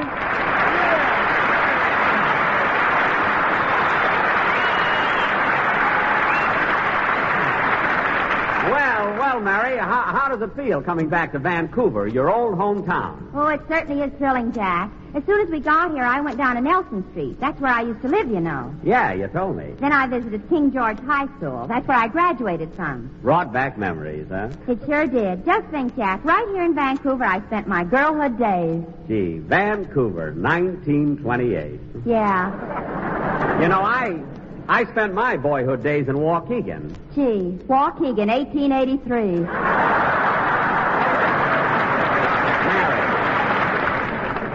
Mary, don't be so smart. In 1883, there were Indians in Waukegan.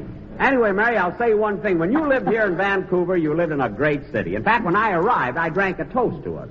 Water, of course. Why water, Jack? Well, Don, you see, in British Columbia, they have a ruling that visitors must wait 5 days before they're eligible to purchase any spiritus fermenti. Spiritus fermenti? Yes, that's the stuff that comes in pints, quarts, and W.C. Fields. You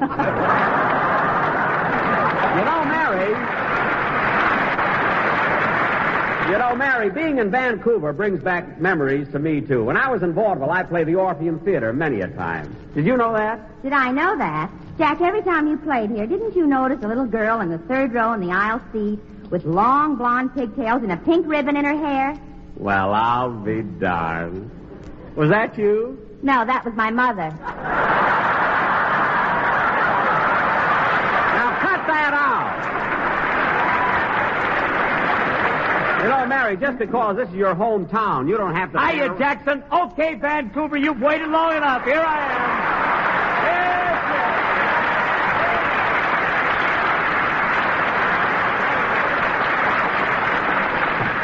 Oh, brother, what an entrance. Phil, what makes you such a ham? Listen, Jackson, this may be news to you, but when you got talent, you can do anything. Talent? Phil, you're supposed to be an orchestra leader, aren't you? Sure. But do you know how to lead an orchestra? No. Can you read music? No. Can you play an instrument? No. You can't do any of those things. Well, what about it? What about it? What am I paying you for? Look, Jackson, if you're a jerk, don't blame me. Phil, you're lucky. You're lucky that's true, or I'd get sore about it. And to show you I'm a right guy, I'll give you a chance to redeem yourself. Say, Mary, you know that song you were rehearsing on the train? You mean Love, Love, Love? That's the one. Let Phil sing it with you. But, Jack, I rehearsed that song alone. I know, Mary, but Phil gets paid every week. He ought to do something. Go ahead, sing, kid. Go ahead.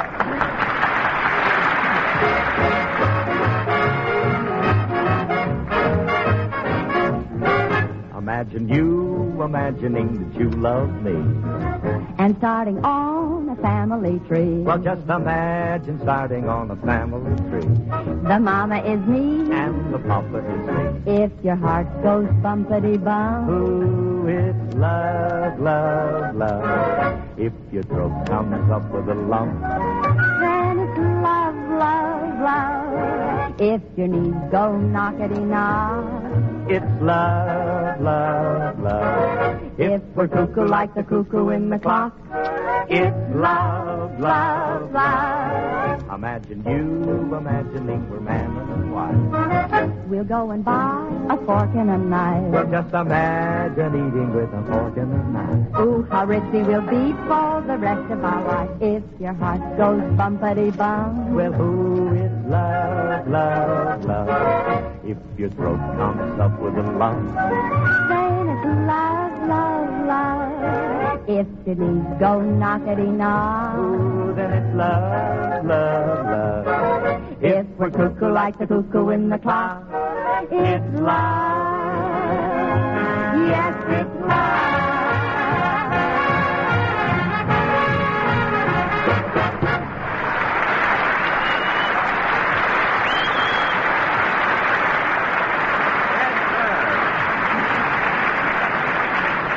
That was Love, Love, Love, sung by Mary, Mary, Mary, and Phil, Phil, Phil.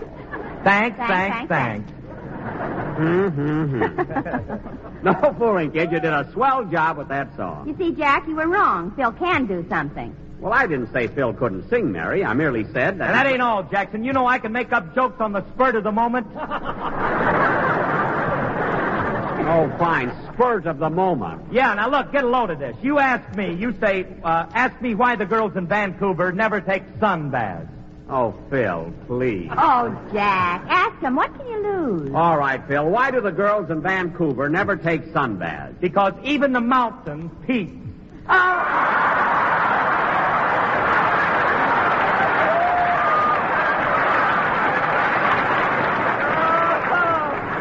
Oh, Harris, you are sharp, and your 5 days ain't even up yet. Oh, you're a Phil, if that's your idea of humor, come in. Mr. Benny, I just found out that you're absolutely right. About what? That water out there is English Bay. Well, dry yourself off and get out of here, will you? Not yet. A 1, a 2, a 3. Hey, wait a minute. Look, you gave me that welcome a few minutes ago. I had some left over. Good. Goodbye now. Goodbye. What a guy. I wonder what he's so happy about. Why, Jack, the reason is so obvious. He's happy because he had a great big bowl of malty rich sweet as a nut grape nuts for breakfast. Wait a minute, Don. How do you know he had grape nuts for breakfast? Well, doesn't everybody? Why, no, Don. There are a lot of people who don't eat grape nuts. Well, that's wonderful. What do you mean that's wonderful? Well, if they prefer to eat grape nuts flakes, that's all right with me. Oh, I see what you mean. It doesn't make any difference whether it's grape nuts or grape nuts flakes. They're both a whole grain cereal. That's right. Say, Don, this is probably none of my business, but did it ever occur to you that someone might want an egg for breakfast? One little egg? Why, certainly, Phil. It's perfectly all right to have an egg as long as you have your grape nuts or grape nuts flakes first. Because if you eat a good breakfast, you'll do a better job. That's right, Don. You see, Phil, what Don means is that if you have your grape nuts first, you'll have enough strength to break the egg, you know? And that closes the subject for today with folks. Come in. What is it, miss? I'd like to see Mary Livingston. Will you please tell her that I... Well, Ruby! Well, as I live and breathe, Mary! Imagine seeing you after all these years. I'm certainly glad you looked me up because you're the one girlfriend I wanted to see and talk over old times. You know, the days when we used to go to school together and go on the picnics and see the movies and go out with Sally. We used to have fun. I don't you remember the little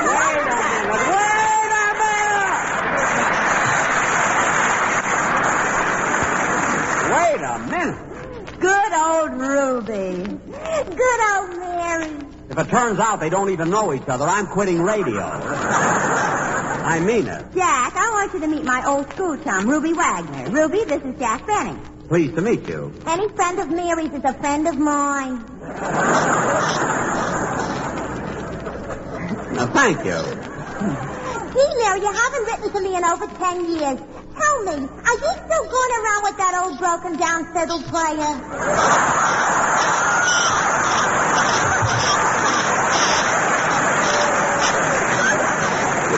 What?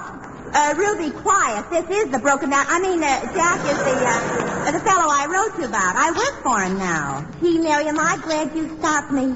I might have mentioned that other thing you wrote me. You know what.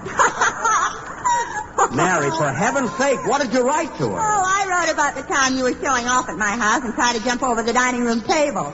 Oh, that. Well, there was no harm in trying. No, but you should have waited till everybody finished eating. Well, I would have made it. But your Uncle Harry harpooned me with his fork and held me there.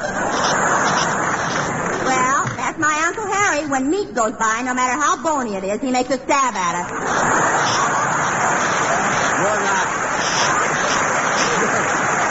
You're not kidding. Say, Ruby. Yeah, Mary? Why don't you sit down and wait till the show's over, and you and I'll talk about our school days. Okay. Were we dumb? Well, we'll talk about that later. Yes, Ruby,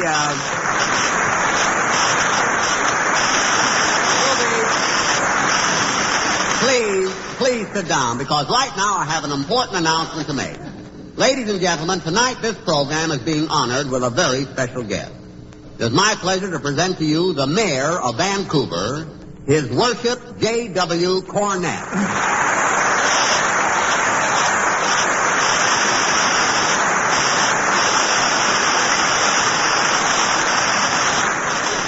Thank you, Jack. Thank you, ladies and gentlemen. Your Worship, it's a great privilege and a pleasure having you on our program. Well, Jack, I've looked forward to it. I'm glad, and I'm especially happy at this opportunity to talk to you because, you see, being the mayor of this grand city, you naturally have a great deal of influence. Well, yes, I imagine I have. And you could probably expedite matters with great speed and efficiency. Well, yes, I possibly could. I mean, Your Worship, if I could request something, a word from you would go a long way, huh? It probably would. Now tell me, what's bothering you? Your Worship, those toll bridges.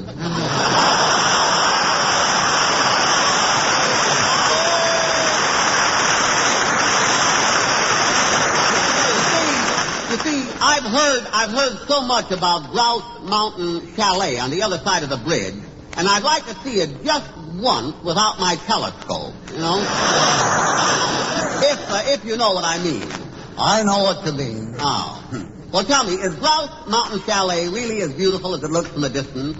Oh, even more so. You know, the toll charge is only a quarter, and it would be a shame to miss the chalet after coming so far. Really? Yes, Jack, it's one of the beauty spots of Canada. Well, that settles it. I'll take your word for it. Really well. By the way, Your Worship, I meant to ask you, did you send a man over here to welcome me? Yes, I did. Well, would you believe it? It was funny. That man lived here all his life, and he didn't know that the large body of water out there was English Bay. Oh, is that what it is?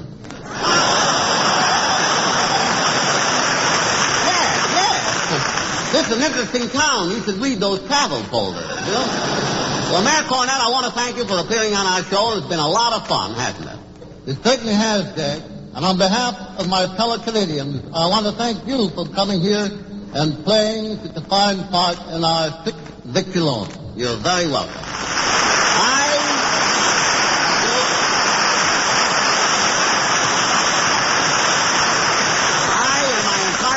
Very happy to be here, and before we continue our program, I'd like to say just a few words to our Canadian friends.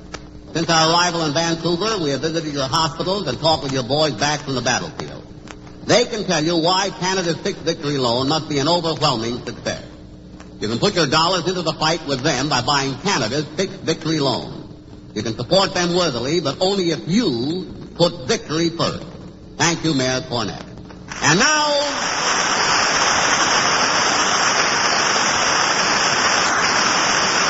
And now, ladies and gentlemen, Dennis Day will sing Amour.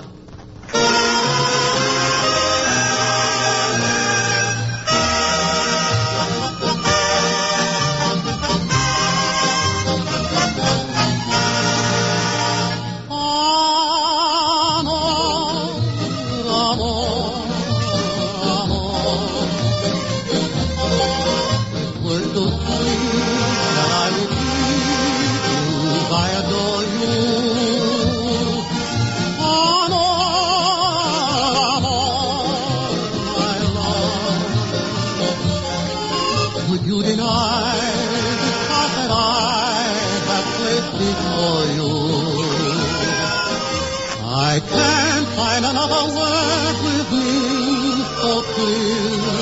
My lips try to whisper sweeter things in your ear. But somehow nothing sounds quite so dear as if a caressing word I know.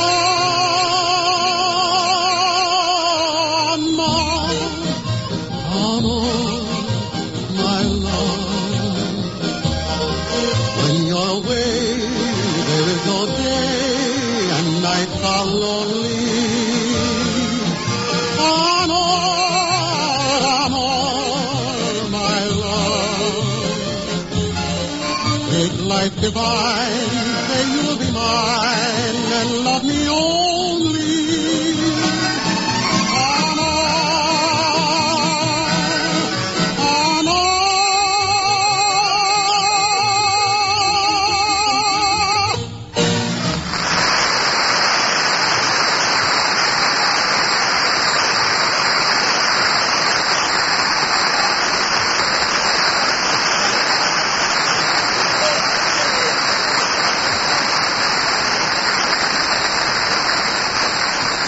That was Amour sung by Dennis Day. And ladies and gentlemen, this is Dennis's last appearance on our program. And Dennis, all I can say is, if you were leaving for any other reason except to join the armed forces, I'd hate to lose you.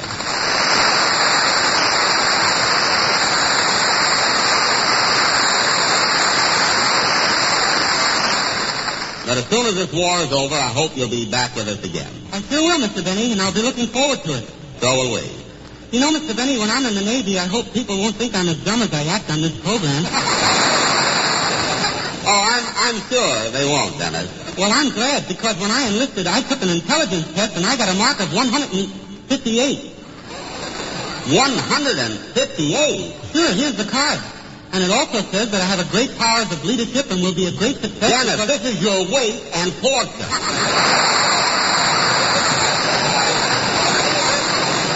You weigh 158 pounds. Oh. Well, anyway, kid, I want to wish you all the luck in the world. So do I, Dennis. That goes for me, too, kid. Come here, Dennis. I want to give you a great big kiss.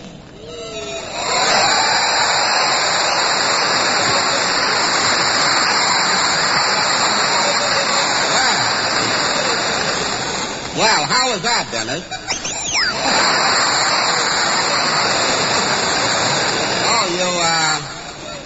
You liked it, eh? Yeah, peppermint lipstick. I know. Well, Dennis, one of the reasons I'm happy that you're joining the Navy is because I was a sailor in the last World War. Yes, I know. And incidentally, kid, through all these years, I've kept my old sailor suit. Yes, sir. And as long as I won't be needing a sailor suit anymore, and you will, well... Just, Denny, if you're trying to sell him that suit, you ought to be horsewhipped. Mary, I'm not trying to sell him anything. Haven't you got any sentiment? I love that suit, and I kept it for 25 years. I'm only going to charge him for storage. That's all. Mothballs don't grow on trees, you know. So, Dennis, if you want it, you can have that suit for only $10. Only $10? Yeah. United States money. Oh, yeah. There's a slight difference in the rate of exchange. Well, what do you say, kid? But, Mr. Benny, won't your suit be too big for me? What do you mean? Well, it would be too big around. Around where? Well, around where it goes around. Dennis, we're about the same size. Not around.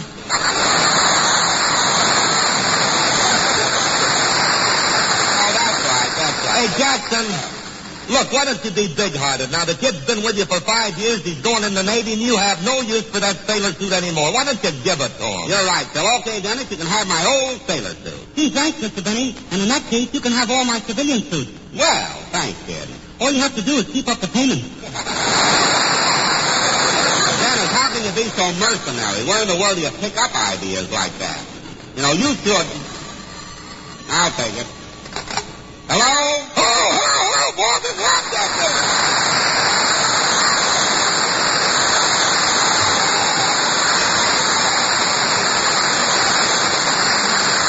Where are you, Rochester? And what are you so excited about? I'm at the hotel, and the most amazing thing happened. I changed the $10 bill, and they gave me $11 for it. Of course. That's the rate of exchange up here in Canada. My, how long has this been going on? For years. Why? Sounds like something you might have started.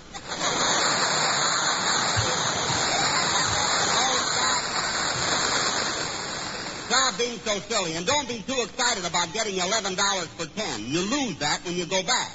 What did you say, boss? I said don't be too excited about getting $11 for 10. You lose that when you go back. Who's going back? You are. We are, and we're leaving Tuesday morning. You mean we're departing from this monetary paradise? Certainly, we got to get back. We have a lot of things to do besides Rochester. Money isn't that important. Boss, you talk like a man whose 5 days are already up. Never mind. Just be sure you have everything packed. We're catching the boat on Tuesday morning. Oh, no, boss, not a boat.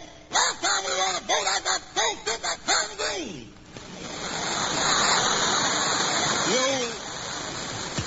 You turn green? Yeah, for me, that ain't easy.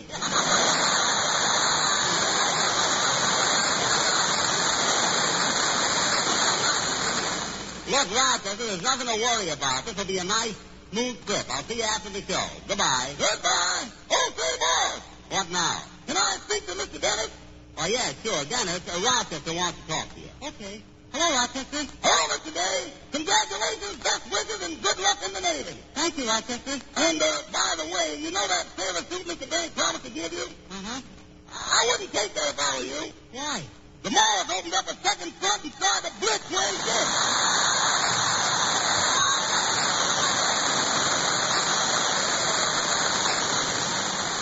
Well, thanks for telling me, Rochester. Goodbye. Goodbye, and good luck. Mr. Benny, Rochester just wished me good luck. What did you say, Rochester? What did you say, Dennis? I said Rochester just wished me good luck. Well, we all do, kid. Jack, I can never thank you and Mary for all you've done for me for the 5 most wonderful years of my life. I want to thank the gang, Phil, Don, Rochester, and everyone connected with the program, and all the listeners who've been so nice to me during these 5 years. Well, just hurry back, kid. That's all we want.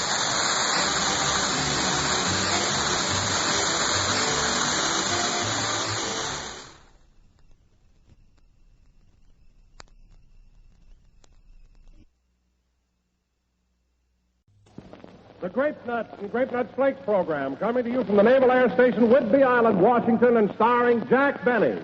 With Mary Livingston, Phil Harris, Dick Hames, Rochester, and yours truly, Don Wilson.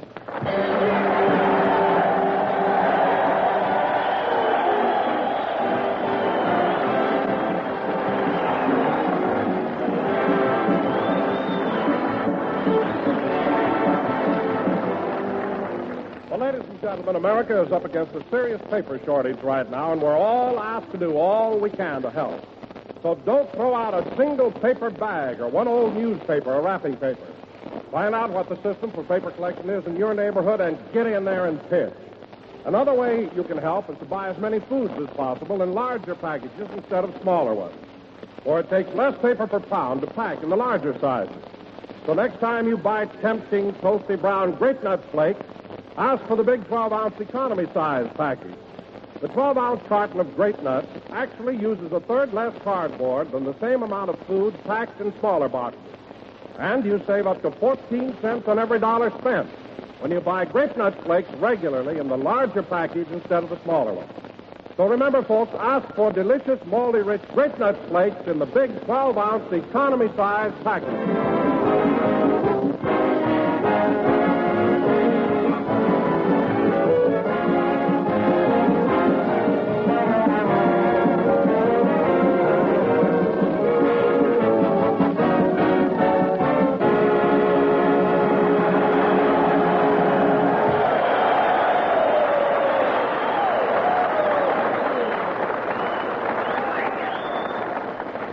Ladies and gentlemen, we're broadcasting from the Naval Air Station on Woodby Island. And now, before introducing our star, let me tell you some facts about the naval background of his heroic family. Oh, Don, they don't care about that. But then they might, so go ahead and tell them. In 1789, there was Phineas J. Benny. Yes, sir, good old Phineas. In 1812, there was Abadiah J. Benny. Good old Abby. He was the only man to ride a torpedo side saddle. Poor fella, he never should have dug his spurs into it. Continue, Don. In 1836, there was Fauntleroy J. Benny. Good old Fonty. In 1861, there was Cornelius J. Benny. Good old Corny. And in the year 1872, another member of this great family was born, and here he is, Jack Benny.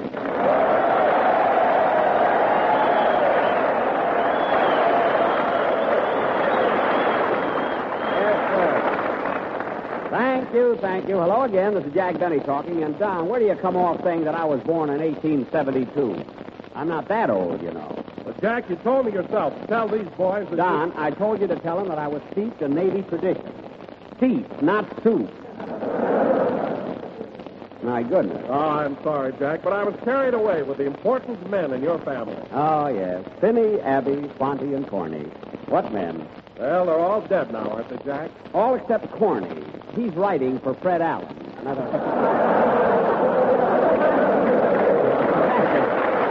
Imagine my great-grandfather writing for Allen. Now, wait a minute, Jack. I hear a lot of Fred's programs. I don't think his stuff is so old. You don't, eh? Well, Don, all I know is I read one of Allen's scripts, and the most modern words in it were thee, thou, and ye. If thou knowest what I mean. Oh, hello, Mary. Hello, Jack. Hiya, fellas. Hello, everybody.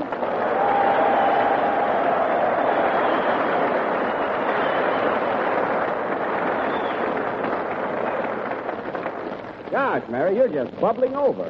What are you so happy about? Well, Jack, when I was a little girl, I read the story of Robinson Crusoe. Robinson Crusoe? Yes. Ever since then, I've dreamed of being cast away on some deserted little spot far from civilization. And at last, here I am on Woodby Island.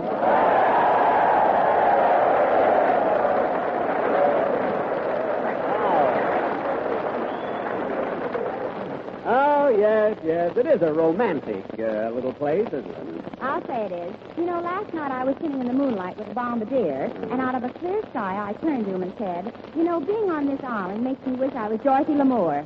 Really? Yeah. And he turned to me and said, sister, you're not wishing any harder than I am. Well, how do you like that? Hey, Barry, these fellas up here are hard to please, aren't they? Oh, no, only 1 out of 100 is like that. How do you know? I was out with the other 99. Oh, then you must have gotten around. Have you been to the Green Gate? Huh? Have you been? 99 times. Mary, you're making this whole thing up. We've only been up here since... Come in. Hello, Mr. Benny. I'm Ruby Wagner, Mary Livingston's girlfriend from Vancouver. Oh, for heaven's sake. Are you still following Mary around? Jack, who is it? Mary! Ruby! Oh, Mary, I'm surprised to see you're still around here. I thought you'd surely gone home to Vancouver by this time. Not that I'm not glad to see you, but my sister calling in on our radio program all the time. Girlies. I love you so much that I hardly know what to Kitties. say when I say Kitties. it. I bet you're supposed to... Girlies. And they'll come.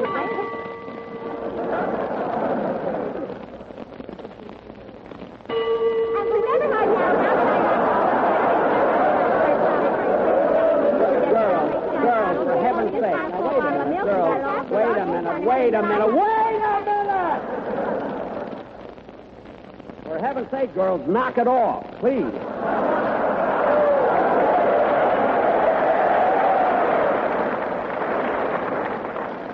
Now, Ruby, you promised that you'd forget all about Hollywood and go back to Vancouver. Last Sunday, you butted in and started imitating Katharine Hepburn. Katharine Hepburn? Yes. The calla lilies are in bloom again. Rally they are. You haven't seen beautiful calla lilies till you see my calla lilies. Come stroll with me in the garden and see my calla lilies. Ruby, we heard about your calla lilies last week. They're beautiful, aren't they? Yes. Now go back to Vancouver and forget about Hollywood. You know, we've got real stars there like Ingrid Bergman, Barbara Stanwyck, Claudette Colbert. And Betty Davis? Yes, Betty Davis. Of course I loved him, but even though I loved him, I killed him. And I'm glad you're here. And if I had the opportunity again, I'd kill him again. Of course I would, and I'd be glad Kiddo. again. Glad. Are you here? Ruby, that's enough. Now, will you please go? No, of course I'll go. I'll be glad to go. Glad. And if you ask me to go again, I'll be glad to go again. Ruby!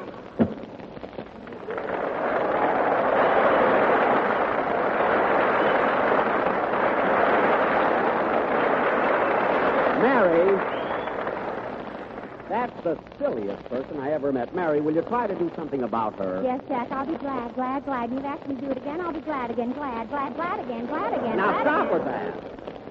It's all your fault she's following us around. Of all the girls in Vancouver, you had to go to school with her. I couldn't help it. She was the teacher. Oh, well, no wonder she's so apple-happy.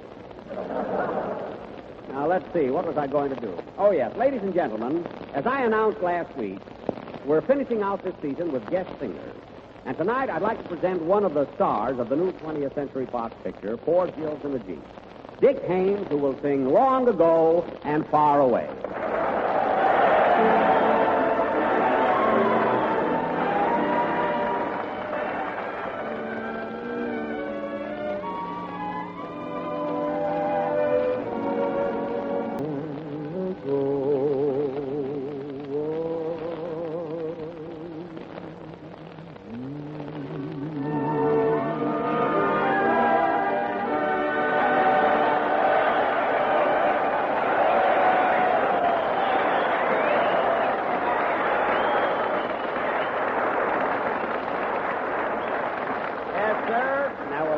Long Ago and Far Away, sung by Dick Haynes. Very good, Dick, and I want to thank you for leading off our parade of guest singers. Well, you're very welcome, Jack. By the way, Dick, there's something I'd like to ask you. Would you consider being a regular member of my program?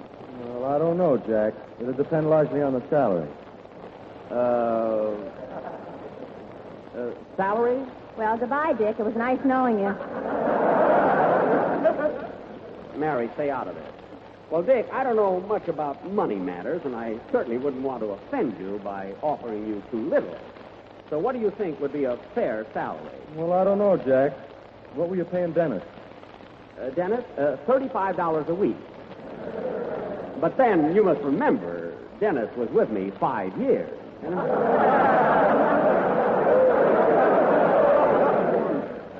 That's quite a long time, you know. Well, what did Dennis get the first year? The Purple Heart. Mary, will you please be quiet? Dick and I are talking business. Well, what do you say, Dick? Well, I don't know, Jack. $35 a week isn't quite the figure I had in mind. Oh, you mean you'd want more than that? Well, yes. A little more. Well, I think we could talk about it. Just what do you expect? $1,000? $1,000? Jack, that isn't so high. It isn't, hey? You made his nose bleed. Did not. Well, Dick. Oh, they did not. It was nice of you to come up here to Seattle, and maybe some other time we'll be... Excuse me. Come in. Yes, what is it? My name is John Carlson. I'm looking for my sweetheart. She followed your show here from Vancouver. Oh, you mean Ruby Wagner. She was here a few minutes ago. I gotta get her back. I've been in love with her ever since the day I met her. It was so romantic. Look, I wish you'd take her back because... I'll never forget how we met. I was standing on a street corner, and I whistled at a beautiful girl, and I got Ruby instead. Well, look, I'll help you get her now back. Now my Ruby is gone. She wants to become a big success like her friend Mary Livingston. John. So she left me. We were so happy together. I know. And now she's gone. She's gone. You gotta make her come back to me. You gotta, please, please, please. Control you. I'm Mr. Benny, not Mr. Anthony. My goodness. I'm sorry if I broke down. Have you got a handkerchief, please? Yes, here. Thanks. My shoes are awful dusty.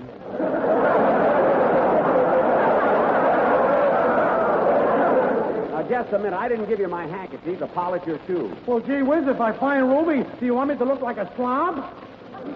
That little handkerchief won't help, believe me.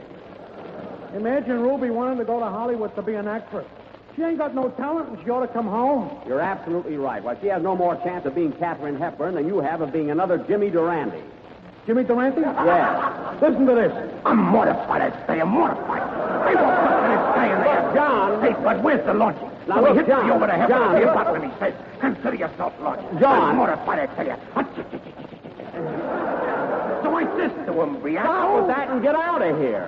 What did you say, Junior? I said get out of here. That's my boy, you said that. Never mind, go.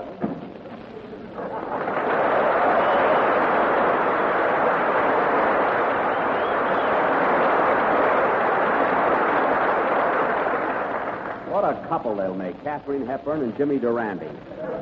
I don't know why it is that everybody wants to be a movie actor. Ah, you're right, Jack. It's so ridiculous. I don't see why people can't be happy just being what they are. Yeah, that guy's as much like Durante as you are like Boyer. Charles Boyer? Yes. Come with me to the campfire. Oh, no, no, no. Oh, yes, yes. Come with me, my little pigeon, and I will buy you the most wonderful jewels in the world. A lustrous spring of grape nuts. What? Toasty brown grape nuts. Sweet as a nut and malty rich.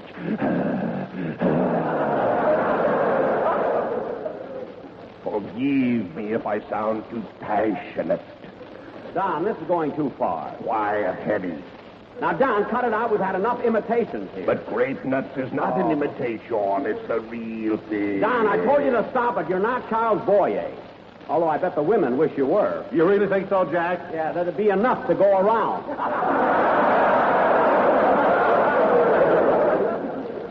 Imagine Satie Boyer. Now, look, let's stop all this nonsense. We're here to entertain the boys. Unless someone can imitate Ann Sheridan, cut it out. Hey, if it's glamour you're looking for, Jackson, I'm loaded. Hiya, fellas.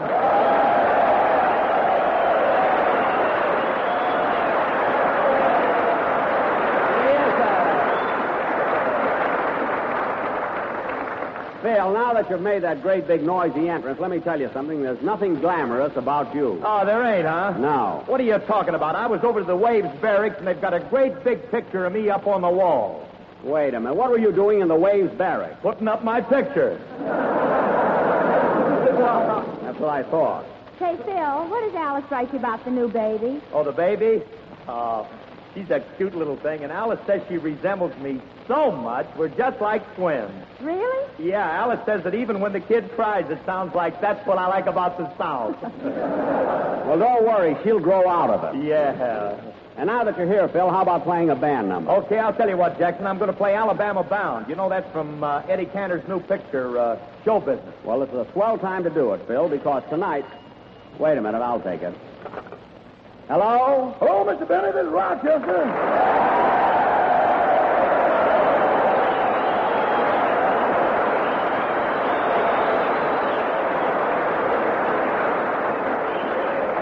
Well, I'm glad you called, Rochester. Did you get everything packed? Everything, boss. And already checked out the hotel. Good. But you know, Mr. Benny, you ought to consider the purchase of some new luggage. Well, what's wrong with the luggage I have? Well, I feel so silly walking through the lobby with 2 bird cages full of socks.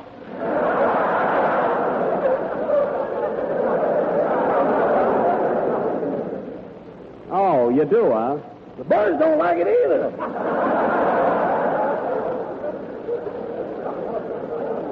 Now, don't be ridiculous. And another thing, boss, that old suitcase of yours broke open right in the middle of the lobby, and man, what a mess. You mean my things fell out? Part of yours and part of mine. Well, that's embarrassing. Did you pick them up? I picked up yours, mine soaked right into the road.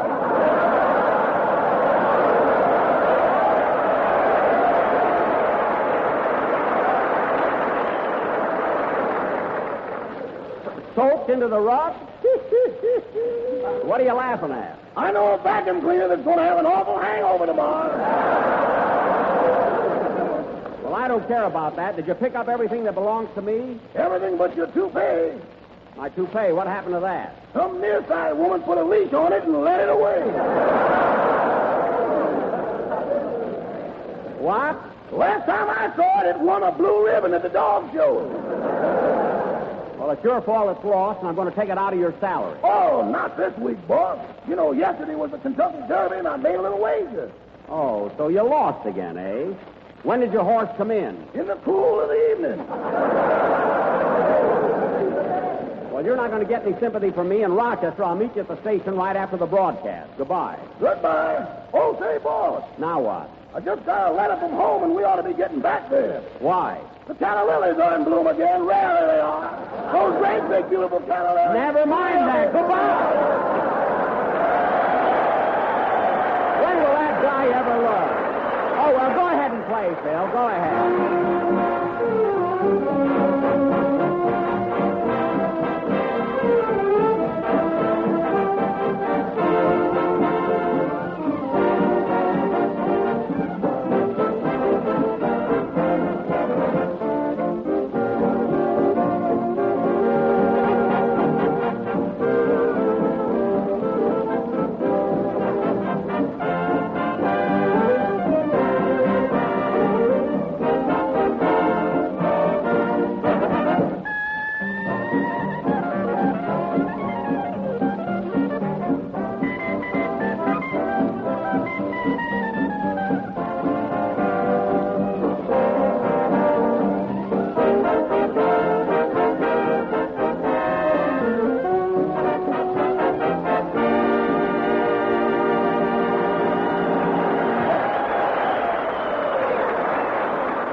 That was Alabama Bound from Eddie Cantor's new picture, and congratulations, Eddie, on your 35th year in showbiz. Say, Jackson, do you mind if I leave right after the show? Why? Well, one of the aviators told me as soon as the program's over, he's going to take me to see a lynx trainer.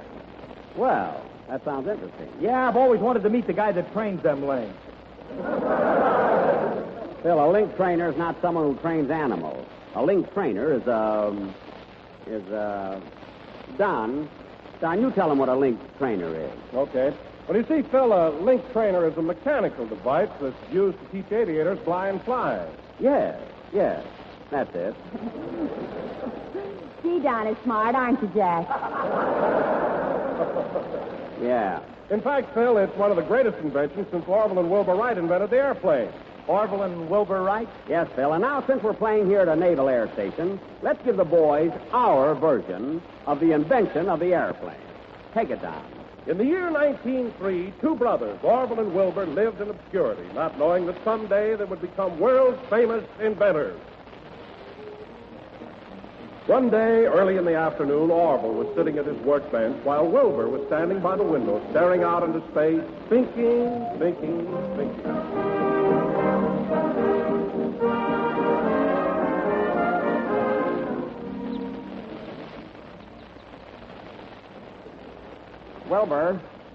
Wilbur, what are you thinking about? I don't know, Orville. I'm just looking out the window, watching them birds fly up to their nest. Oh. Say, Orville, I was just wondering, why can't people do what the birds do? Now, hold on, Wilbur. Eggs ain't that expensive.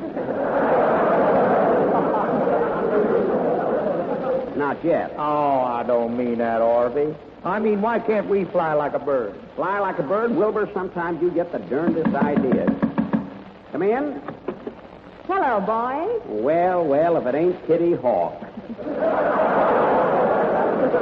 You boys look busy. What are you inventing today? You wouldn't believe it, Kitty, but Wilbur here is talking about inventing a contraption that'll make a man fly like a bird. Man fly like a bird up in the air? Why, sure. Oh, what's the use of being up there? Everything you want is down here.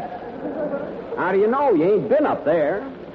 Anyway, Kitty, I'm going to stick with Wilbur. If he wants to invent a flying machine, I'm with him. Atta boy, Orville. Now, let's get busy. And when we build this machine, we're going to call it the aeroplane. And I got a great idea. You know those horse-drawn trolley cars they got now? Yeah. Well, we'll invent a horse-drawn aeroplane.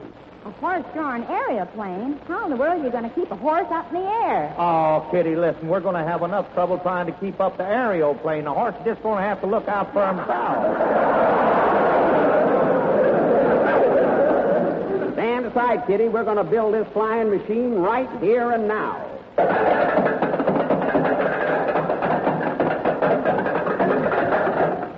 Well, there it is. All finished. How'd you do it so fast? Used to work at Boeing. Let's see. All we got to do now is... I'll take it, Wilbur. I'll take it. Hello? Hello, Orville. This is Alexander Graham Bell. Oh, hello, Alex. What's up? Plenty. You'll never guess what I did this morning. What? I invented the telephone.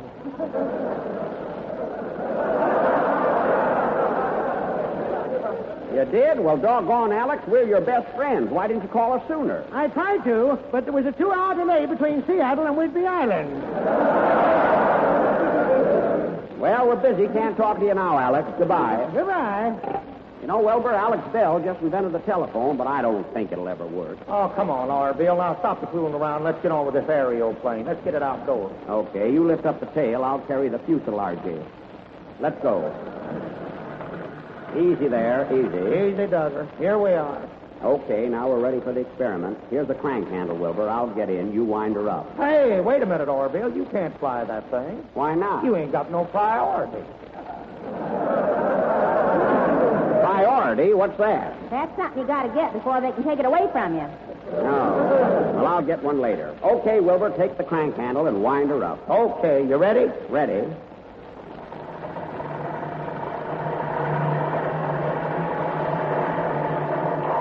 There you are. She's all wound up. Okay, let her go.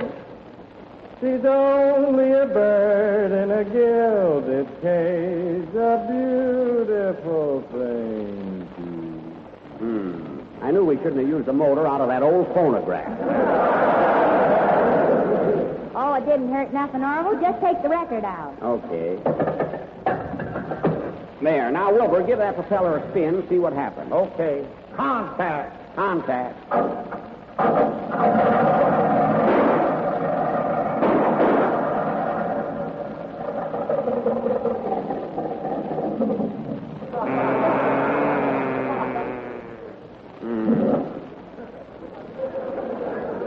Stand back from her, Orville. Stand back from her. Fire again, Wilbur. Okay. Orville, contact. Contact.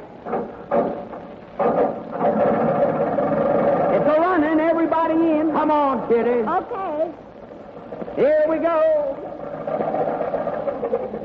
Okay. Orville, contact. Contact.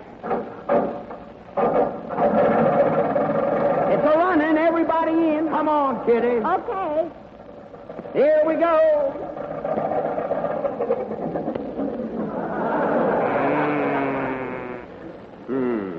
Well, what do we do now? Fire again, Wilbur. If it won't work now, we'll just invent the parachute. Let somebody else worry about this. Go ahead. Contact. Contact. Okay, here we go. Hey, we're going up. Yeah, we're flying. Yippee! Yippee! Wilbur, we're a success. She flies. Yes, sirree. Now let's take her down and tell the world we invented the aeroplane. Okay, take her down. Wilbur, you made a perfect landing. Right in somebody's backyard. That's right, we did. Oh, here comes somebody. Let's get out of here. You landed right here, my calla lilies. You spawned my great big, beautiful calla lilies rodeo, dear. Of course I did, and I'm glad. Do you hear? I'm glad I did. If I land again, I'll do it again. Play it.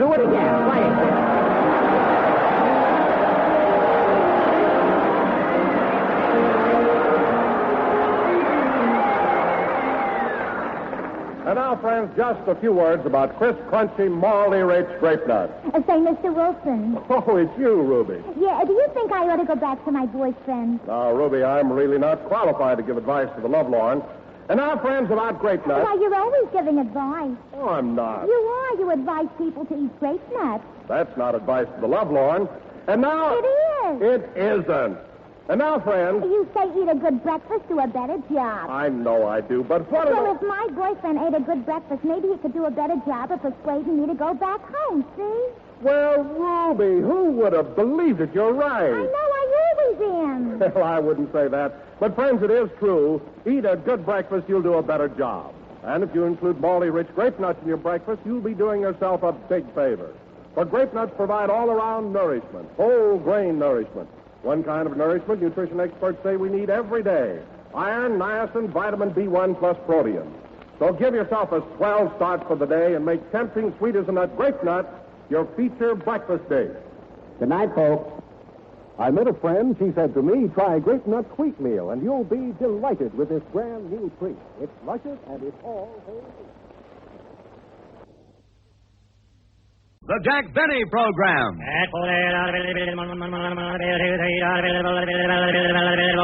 Sold American. Lucky Strike means fine tobacco, so round, so firm, so fully packed, so free and easy on the draw.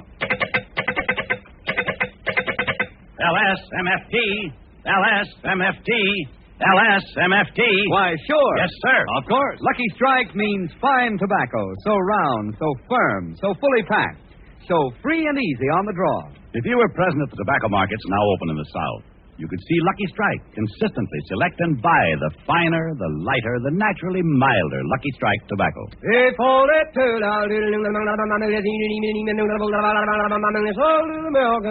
this finer, lighter, naturally milder Lucky Strike tobacco means real deep-down smoking enjoyment for you. So smoke the smoke tobacco experts smoke. Lucky Strike.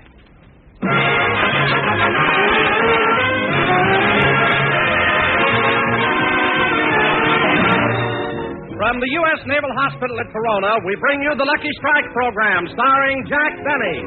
With Mary Livingston, Phil Harris, Rochester, yours truly, Don Wilson, and our new singer, Larry Stevens.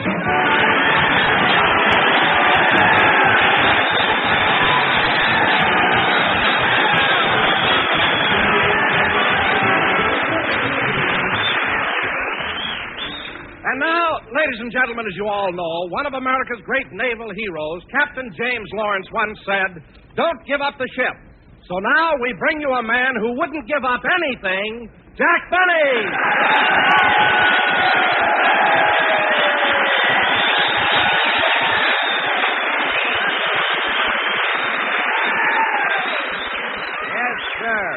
Yep. Thank you. Hello again. This is Jack Benny talking. And, Don, that was a very clever introduction, except for one thing. It just so happens that it wasn't Captain James Lawrence who said, don't give up the ship. It was John Paul Jones. Oh, no, Jack. You're wrong. It was Captain James Lawrence. No, Don, no. Look, Captain Lawrence said, don't shoot until they make eyes at you.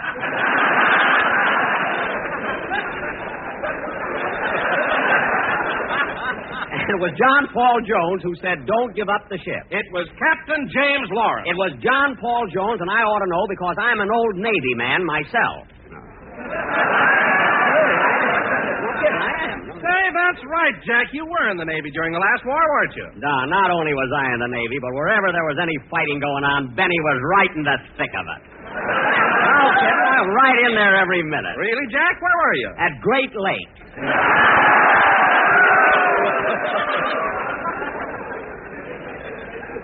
What a place. But, Jack, Great Lakes is in Illinois, and that was 4,500 miles away from enemy action. So how could there have been any fighting? How could there have been any fighting, Don? There were 20,000 sailors and only 12 girls. It was almost as bad as being stationed at Corona.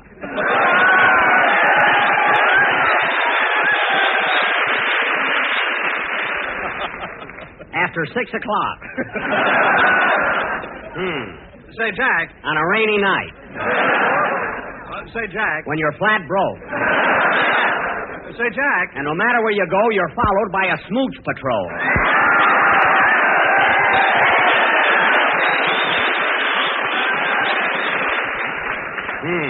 Smooch patrol? What's that? I don't know, but whenever you're having any fun, they break it up. The old meanies. Anyway, let's... Oh, hello, Mary. Hello, Jack. Hiya, fellas.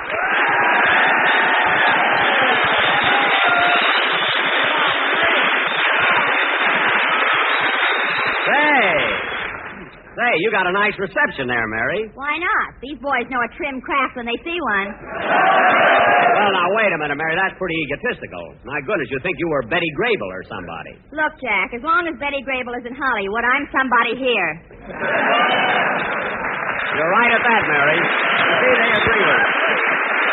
You're right at that, Mary. You really look nice today in that new outfit you're wearing, but that material's kind of thin, isn't it? Well, it's supposed to be, Jack. This is what you call a peekaboo blouse. A peekaboo blouse? First one I've ever seen with a Venetian blind. Peekaboo. Jack, that's lace. Lace? You know, like the kind you've got on your shawl. Oh, yes, it is. But, Mary, you didn't have to mention my shawl here. You know, I only wear it around the house. I know.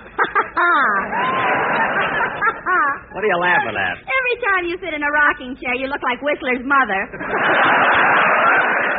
Mary, when you're knitting socks for the boys in the service, you don't care how you look. So there. Say, Jack, you mind if I ask Mary a question? No, Don, go ahead. Well, you see, Mary, Jack and I were having a little discussion. Oh, Don, don't be such a hard loser. What's the matter? What's it all about? Mary, tell Don who it was that said, don't give up the ship. Admiral Farragut. Oh, for heaven's sake. Mary, Admiral Farragut said, full speed ahead and oh fudge to the torpedo.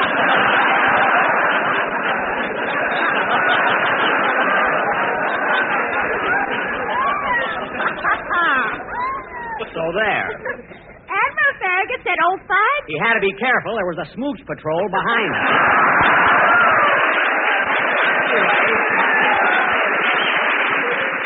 Anyway, Mary, it was John Paul Jones who said, don't give up the ship. No, Jack. John Paul Jones said we have just begun to fight. Now, let's not argue about it. We're up here at the Corona Naval Hospital, so let's do a good show, because after... Mr. Benny, call surgery. Mr. Benny, call surgery. Hey, Mary, that's me. Mr. Benny, call surgery. Excuse me a minute. Hello? Mr. Benny, are you still looking for a singer for your program? No, I'm not. Who is this? Joe Surgery. Bye.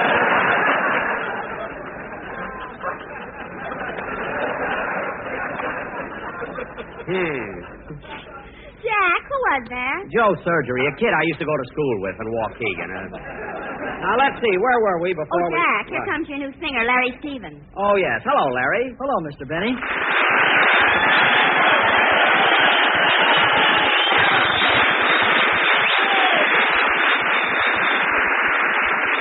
Well, Larry, this is your third week on our program. How do you like it?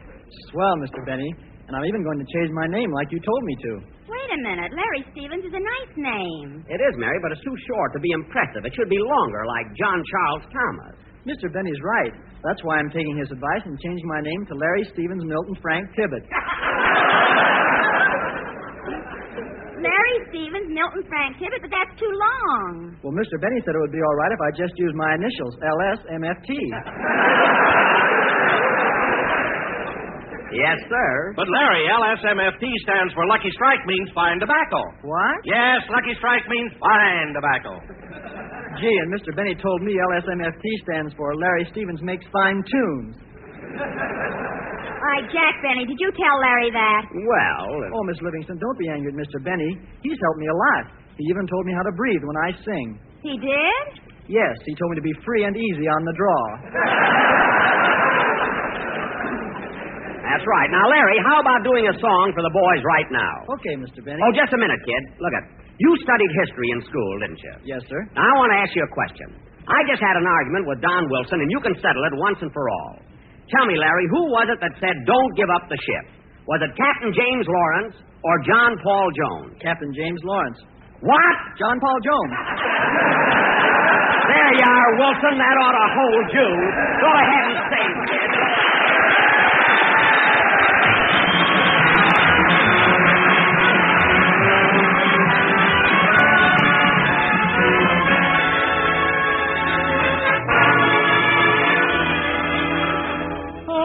Dreaded every morning until without a warning you arrived bringing heaven to my door. It's the dawning that I've waited for. What a difference a day made, 24 little hours. What the sun and the flowers, where there used to be rain. My yesterday was blue, dear. Today I'm part of you, dear. My lonely nights are through, dear. Since you said you were mine. What a difference a day made. There's a rainbow before me. Skies above can't be stormy. Since that moment of bliss, that thrilling kiss, it's heaven when you find romance. What a difference a day made, and the difference is you. Cuando vuelva a tu lado y estés sola contigo, las cosas que te digo no repitas jamás por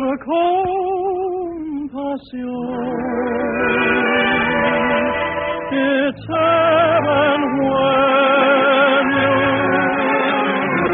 find romance on your menu. What a difference a day made, and the difference is you.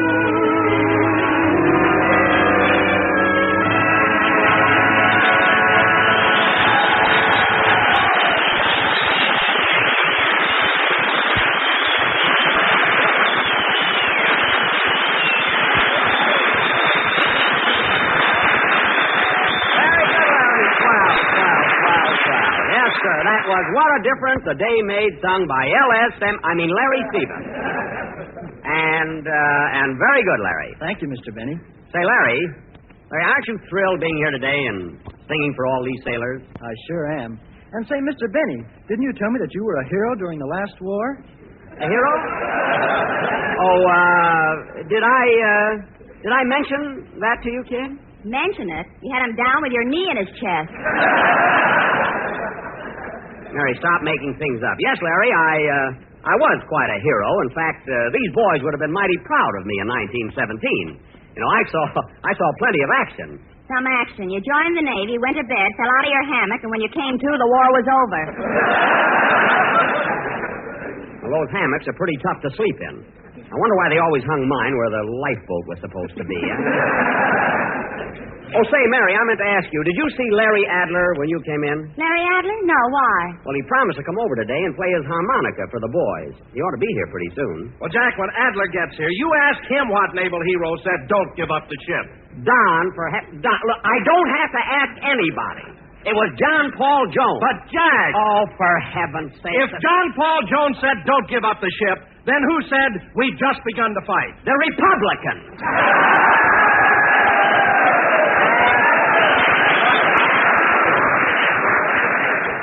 That's who. Oh, Jack, you're just trying to get out of it. I am not, Mary. Now, I know every famous saying in history and who said it. All right, Jack, then tell me who said, give me liberty or give me death.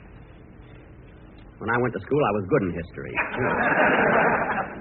You know that, Mary? I knew everything there was to know about it. All right, Jack, then tell me who said, give me liberty or give me death. The smartest kid in school, too.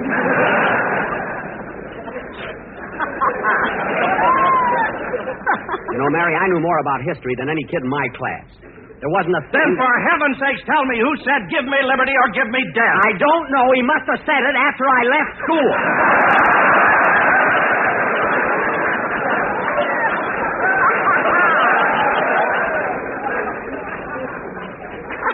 I can drive you nuts, you know. Now, look, let's drop the whole thing, will you, fellas? All right, but it was Patrick Henry who said that. As if I didn't know. And I still say it was John Paul Jones who said, don't give up the ship. He said it in 1812 in the latter part of December. Morning or afternoon? Never mind. Anyway, we didn't come up to this naval hospital just to argue. Hello, Jackson. Hiya, fellas.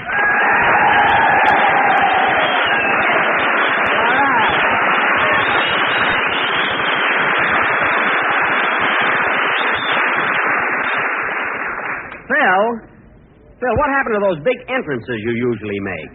You know, where you come in and you say, okay, fellas, stand up and cheer. The show's going to start because Harris is here. Yahoo! How come you didn't make an entrance like that today? Listen, Jackson, I ain't doing that stuff anymore. It's too hammy. Well, I've been telling you that for 8 years. What finally convinced you? Well, it just ain't paying off anymore, that's all. The last time I made one of them entrances, I yelled, okay, kids, beat your skin and get ready to laugh because Harris came in a zoot. Zoot? And would you believe it, Jackson, when I made that entrance, the people just stared at me like I was a dope. Phil, when did this happen? This morning when I got on the Corona bus.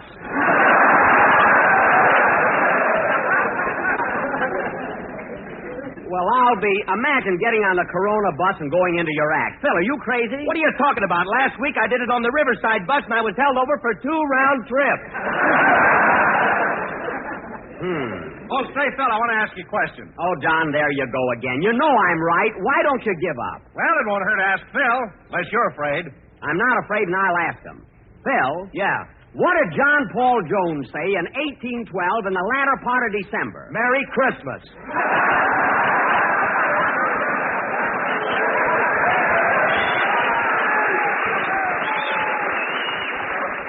He did. Don't you know anything about history? Don't you know any famous sayings? Sure, I know one. What? You're not shot till they see the reds of your eyes.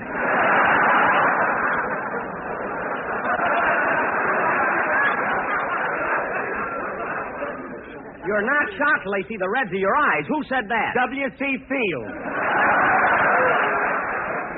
Well, there's no use trying to prove anything with you. Anyway, the man who said don't give up the ship was John Paul Jones. and I hope this is the last time. Come in. Okay, kids, beat your skin. Get ready to laugh because Adler came in. A zoot. Well, Larry Adler.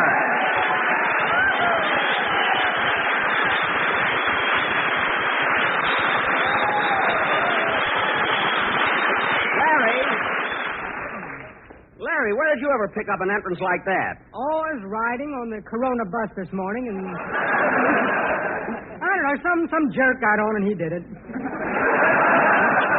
Just as I thought. I know the rest of the story. Say, Larry, I'm glad you got here, because now you can play your harmonica like you did on our show overseas. All right, Jack. And I'll accompany you on my violin. Oh, no, Jackson, no. Send me back to boot camp. Make me a ensign, but not...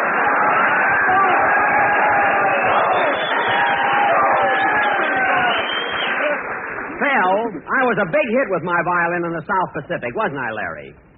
Well, I will say you were a curiosity to the natives. What do you mean? Well, all I know is a Ubangi came out and gave you the bird.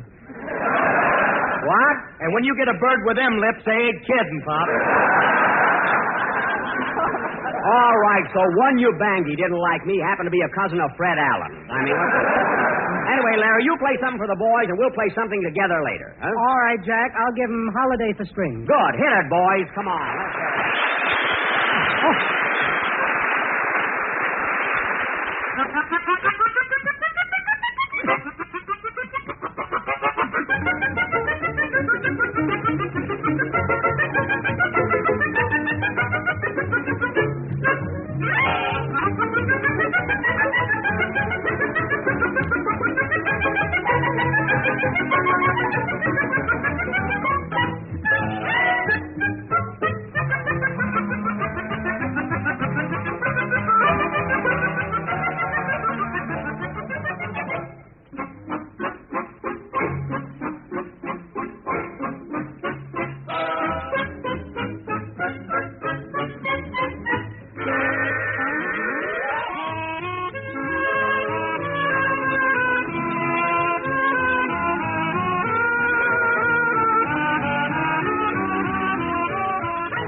Holiday for Strings, played by Larry Adler, and Larry, you certainly played a mouthful. You know, Larry, that's a fascinating instrument. Oh, you're right, Jack. You know, this is an instrument that really gets you. What do you mean? Well, I know a fellow who loved the harmonica so much he married a girl with every other tooth missing.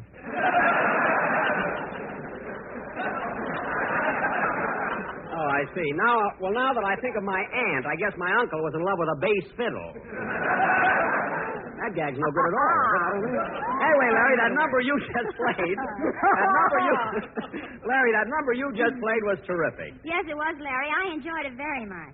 Thanks. And say, Mary, I meant to tell you, That's a very pretty outfit you're wearing. Well, thank you, Larry. But isn't that material awfully thin? Yes. In fact, when I bought it, my dressmaker said those famous historical words. What was that? Don't give up the slip. Yeah, I nearly missed my cue there, didn't I? I thought Larry was supposed to say what was that. Pardon me, Larry. I was all set to jump in. Listen, you didn't have... Anyway...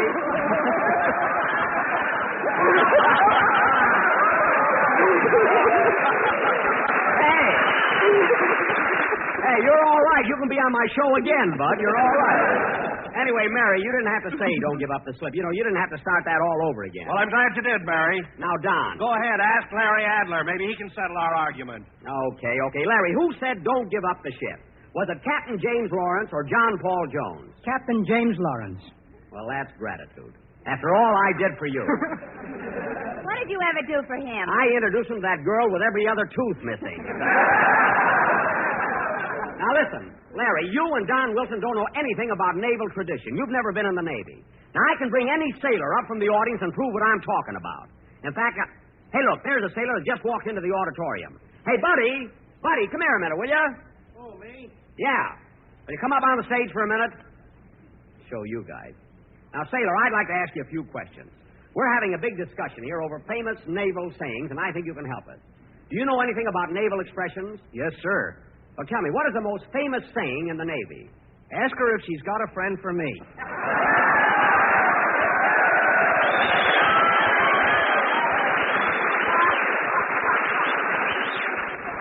I don't mean that one. The saying I mean is over 100 years old. Well, this one didn't start yesterday, Bob. Well, thanks anyway, sailor, for coming up here. You're welcome. Now, listen, Don, and that goes for you, Mary, Phil, and everybody. John Paul Jones was the one who said don't give up the ship, and I'll prove it once and for all. I'm going to call up my house and have Rochester look it up in the encyclopedia. Give me that phone. Prove my point. Oh, operator. I'll show you, kid. Operator. Number, please. For goodness sake, operator, what took you so long to answer? I'm bashful.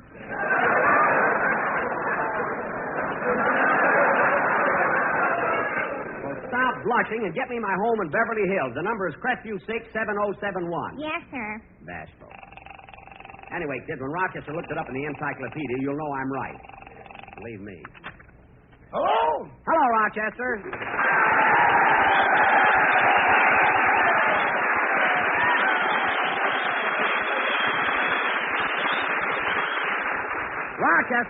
Rochester, we're having a big argument here, and I want to ask you something. Do you know any famous sayings? I know one. What is it? Don't shoot till you're faded.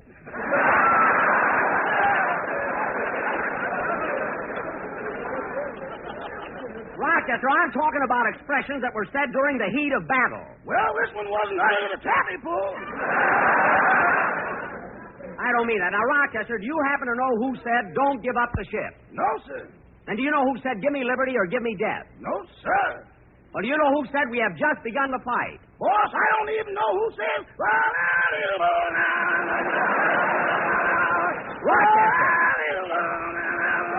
Rochester, stop. Just a minute.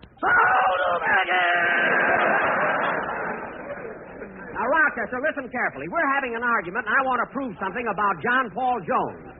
So will you please look it up in the book? Yes, sir. Hold on, boss. He's looking it up now, kid. We'll get this settled once and for all. I'm anxious to find out, too. Operator, you keep out of it. And Don, you'll be sorry you ever started this whole thing. I got it, boss. I got it. You have? What does it say? John Paul Jones, Crestview 56859. I don't mean the telephone book. I want you to go in the library and look up John Paul Jones in my encyclopedia. But, boss, I can't do that. I'm over at my girl's house.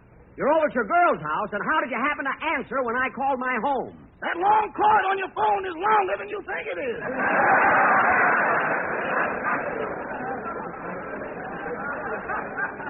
Rochester, that's ridiculous. Where does your girl live? In Pasadena. Pasadena. How could the cord on my telephone reach from Beverly Hills to your girl's house in This sounds like Jerry Colonna. How could your cord on my telephone reach from Beverly Hills to your girl's house in Pasadena? Boss, did you ever hear that old expression, love will find a way? Yes? Well, it did it again. I don't care what it is. Now, you get back home at once and bring the phone with you. Okay, goodbye. Goodbye.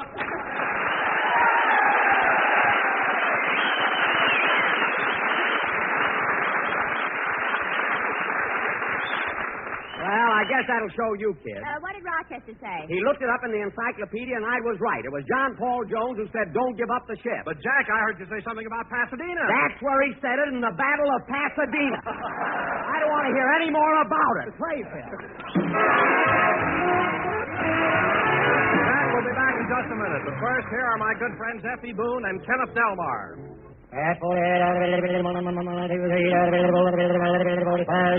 American. Lucky Strike means fine tobacco. Yes, Lucky Strike means fine tobacco. Independent tobacco experts present at the auctions can see Lucky Strike consistently buy the finer, the lighter, the naturally milder Lucky Strike tobacco. And with such men who know tobacco best, auctioneers, buyers, and warehousemen, it's Lucky's 2-to-1. The famous tobacco auctioneers heard on tonight's program are Mr. F.E. Boone of Lexington, Kentucky. Sold American. And Mr. L.A. Speed Riggs of Goldsboro, North Carolina. Basil Ruysdale speaking. LSMFT. LSMFT. LSMFT. Remember, Lucky Strike means fine tobacco, so round, so firm, so fully packed, so free and easy on the draw. This is the National Broadcasting Company. The Jack Benny Program. Quality of product is essential to continuing success.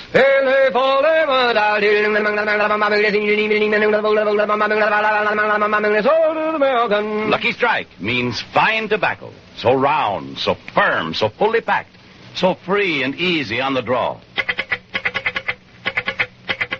LSMFT, LSMFT, LSMFT. Sure thing. That's right. Lucky Strike means fine tobacco. So round, so firm, so fully packed, so free and easy on the draw. Take the word of the experts. Lucky Strike means fine tobacco.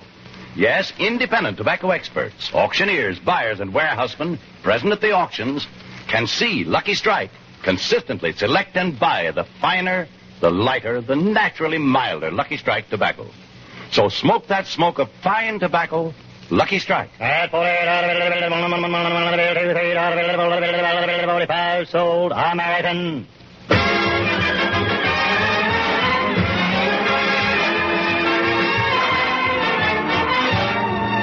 From St. Albans Naval Hospital in Long Island, the Lucky Strike program, starring Jack Benny, with Mary Livingston, Phil Harris, Rochester, Larry Stevens, and yours truly, Don Wilson.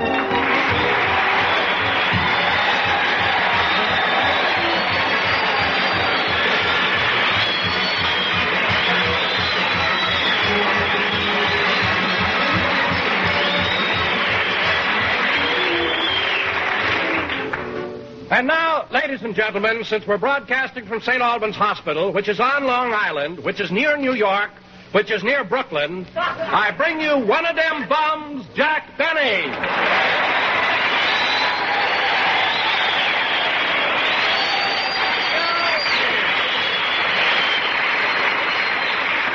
Thank you. Hello again, this is Jack Benny talking. And Don, I thought that was a very cute introduction, but it so happens that our broadcast isn't coming from Brooklyn. And besides, I happen to be a native of Waukegan. Well, that's right, Jack. You were born in Waukegan, weren't you? Yes, sir. Waukegan, Illinois. What a thriving metropolis. What buildings, what skyscrapers. Wait a minute, Jack. The tallest building in Waukegan is only 3 stories high. Yes, sir. What skyscrapers. What activity. Jack, how can a 3-story building be a skyscraper? Because Waukegan has a very low sky. That's why. Anyway, I love Waukegan. You know, in fact, I didn't leave there till I completed my education. Oh, really, Jack? What college did you go to? I didn't go to college. You know, you don't have to go to college. Well, how long did you go to high school? I didn't go to high school. See, it's not necessary to go to high school. Well, for heaven's sakes, Jack, how long did you go to grammar school? 12 years. You thought you had me there, didn't you, Bob? And I would have gone longer than that, but I was drafted into the Navy. But, Jack, I happen to know that in the last war they didn't draft men into the Navy. Well, I wasn't exactly drafted, Don. Here's what happened. You see, my father had a clothing store, and he sent me to Great Lakes Naval Training Station to deliver 6 sailor suits. Uh-huh. But when I got there, an officer asked me to try on one of those sailor suits for size. And what happened? Size didn't show up, and I had to wear it for the next 3 years.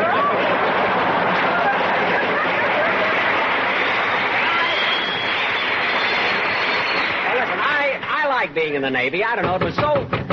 Come in. Mr. Benny? Yes? I'm a nurse stationed here at St. Albans Hospital in the research department. Would you mind opening your mouth and saying, ah? Not at all. Ah. Wider. Ah. Wider, please. Ah. Wait a minute, what are you looking for? A place to hold the USO dance. Goodbye.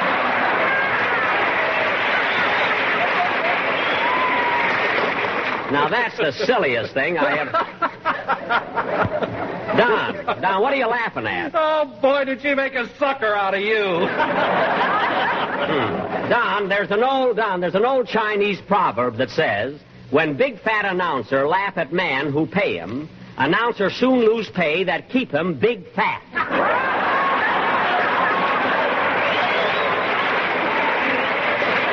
Just because that nurse was pretty, you didn't have to... Hiya, boys. It's Anchors Away because Harris is here and he's G-O-K.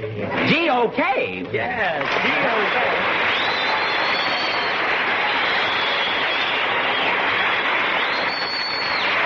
G-O-K, what's that? Oh, Harris, you're just like a scow, so pull up your stern and take a bow. Phil. Oh, Harris, you're like the Pacific. Your hair is so wavy and you're so terrific. Phil. Yahoo! Wait a minute. Oh, hello, Jackson. When did you come in? I've been here all the time. And, Phil, what's that new one you pulled on us? What does that mean, G-O-K? Well, that's the title the doctors gave me around here. But G-O-K, what does it mean? I don't know. I gave a pint of blood this morning, and that's what they wrote on the bottle. Oh, well, that probably means the type. But, Phil, I can't understand them accepting your blood. What are you talking about? I gave 8 pints of blood already, and they want more. Well, don't feel so proud. They're only using it for back rubs.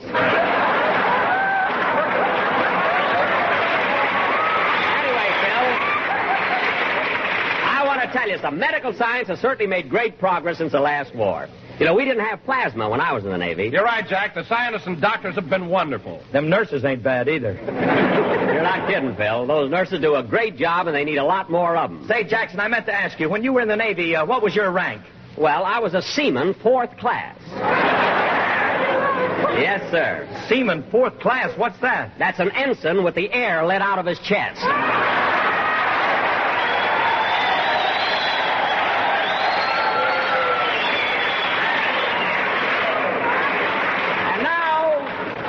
And now, ladies and gentlemen, Larry Stevens, our singer. Oh, Larry, come here a minute, will you? Yes, Mr. Benny. Come on in over here, kid.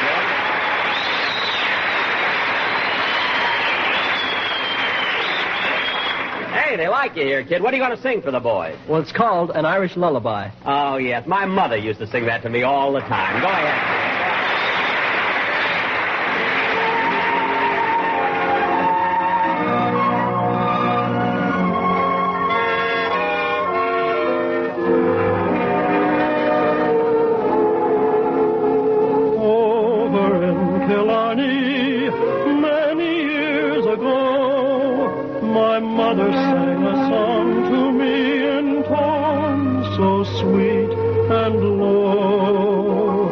Just a simple little ditty in her good old Irish way, and I'd give the world if she could sing that song to me this day.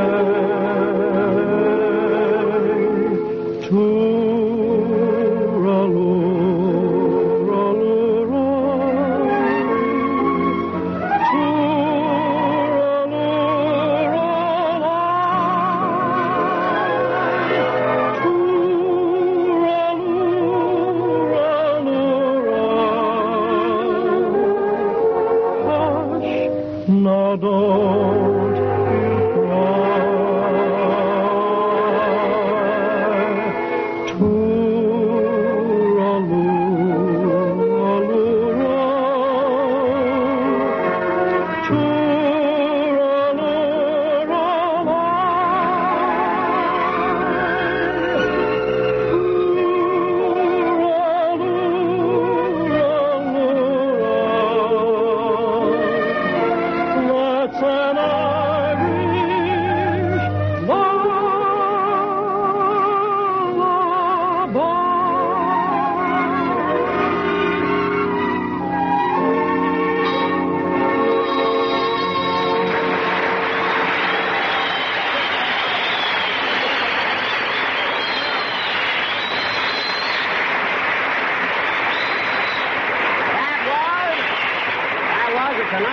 lullaby sung by Larry Stevens. Larry, that was beautiful. Thank you. And the orchestra sounded good, too. Phil, where are you? Here I am, Jackson. I just stepped out for a minute. Are you ready for me to lead Larry's song now?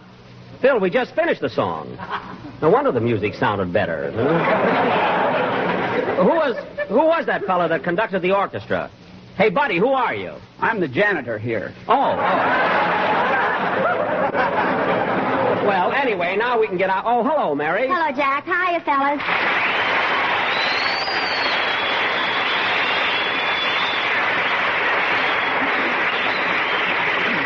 Mary, this is the first time you've been so late. Where were you? I was outside talking to a couple of sailors.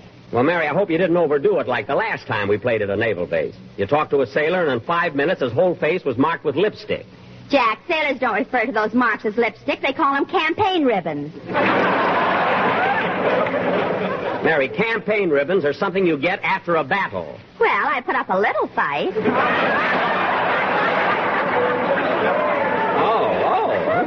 Say, Jack, how's the show going? Oh, great. And you should have been here. I pulled a wonderful gag before. I said they used Phil's blood for back rubs. Well, you're a fine one to talk. What do you mean? You donated a pint of blood. They gave it to a soldier. It made him so cheap he shot a Jap, then ran after him to get the bullet back.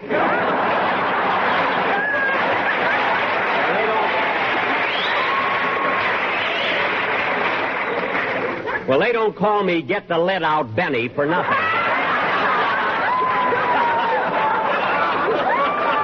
I love that. I wouldn't take that gag out for anything. Now, there's a joke I intended to leave in the script. I love that. And now, ladies and gentlemen, for our feature attraction this evening, I, Jack Benny, will play a violin solo. My selection... Oh, say, Jackson, I saw you play the fiddle in that picture, Hollywood Canteen. Oh, did you, Phil? I'm going to see it tonight. Oh, no, Jack, not again. Yes, Mary, and you're going with me. But, Jack, we saw it last night for the 12th time. I know, but who can enjoy it under those circumstances? Why? What happened, Jack? Oh, I'd rather not talk about it. Come on, Jackson, tell us about it. Well, I had a day to take Mary to see the picture. It was early in the evening, and I was in my hotel getting ready to go out. In fact, at the moment, I was taking a bath, you know.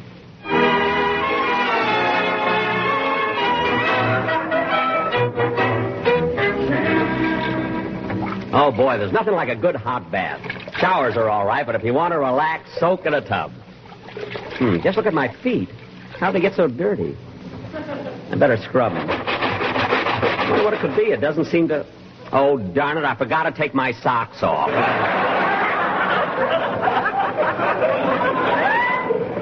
Oh, well, you can't think of everything. Say, boss, I just finished ironing your shirts and your shorts. Good. Gee, this water's nice and warm. Do you want me to get you some socks, or will you wear the ones you have on? Don't be silly. What are you laughing at? You with that bathing cap on, you look like Charlie's Aunt at the seaside. What do you wear that thing for, boss? Well, you don't think I want to get my hair wet, do you? No, and you won't unless you splash some water into the top bureau drawer.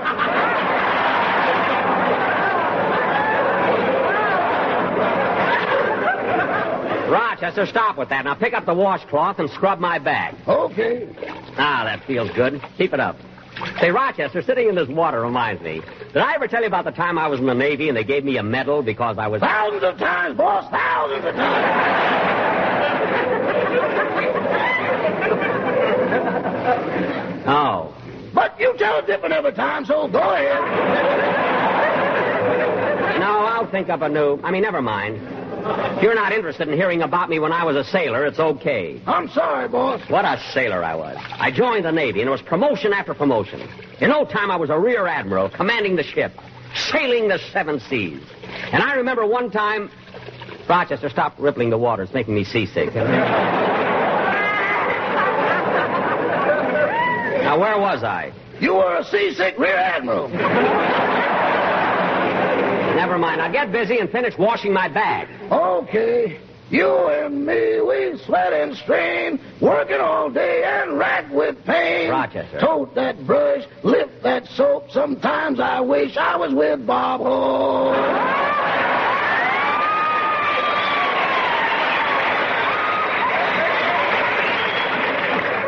No, every week you want to be with somebody else.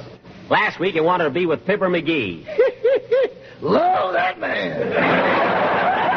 No, you like everybody. Now stand back while I... There's the door. You see who it is, and I'll dress in here. Yes, sir. Do you want me to get your girdle, boss? Girdle? Rochester, I've asked you not to call it that. Oh, yes. You want me to get your foundation garment, boss? No, I won't need it. I'm going to wear my baggy tweeds. Now go. Hurry up and see who's at the door. Yes, sir. Oh, hello, Miss Livingston. Come in. Well, thank you, Rochester. Where's Mr. Benny? He'll be out in a minute. He's getting dressed. Oh. Say, Rochester, you're glad we're in New York, aren't you? Yes, ma'am. Whenever I can, I go up to Harlem. You know, Miss Livingston, last week I met a girl up there that's the most beautiful thing you've ever saw. Really? Yes, ma'am. She looks like Lena Horne accentuating the positive.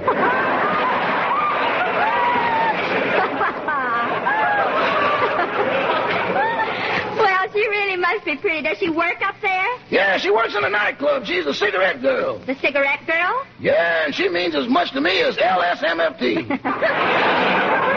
Oh, Rochester. She came to my table, smiled at me, and I bought every package of Lucky Strike she had. You did? Yeah, then I took an option on next year's crop. Rochester, I've never heard you talk this way about a girl. Do you think you'll marry her? Well, that'll be discussed with the next meeting of the Big Three. The Big Three? Yeah, she, me, and her husband. Oh, well, if that's the way it is, I don't think that you'll ever have to... Hello, Mary. I'll be ready as soon as I get my hat and coat. Here we are. Where are you going, boss? We're going to see my picture, Hollywood Canteen. But, boss, you were there this afternoon. I don't care. I want to see how I look at night. Come on, Mary, let's go. 62 stars, and he calls it his picture. All right. Come on.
We'd get to the theater. Yeah, Mary, look at that line of people waiting to buy tickets to the box office. And gosh, they're all sailors. Jack, they're not waiting to buy tickets. That's the overflow of the St. Albans pay line. Oh. Well, here's the theater line. Let's get on the end of it. Okay. Pardon me, mister. Stop your shoving.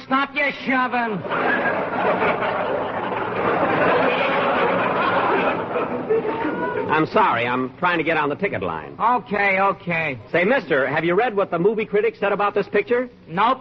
Well, they said, quote, Hollywood Canteen, jammed with a star-studded cast, is one of Hollywood's finest pictures.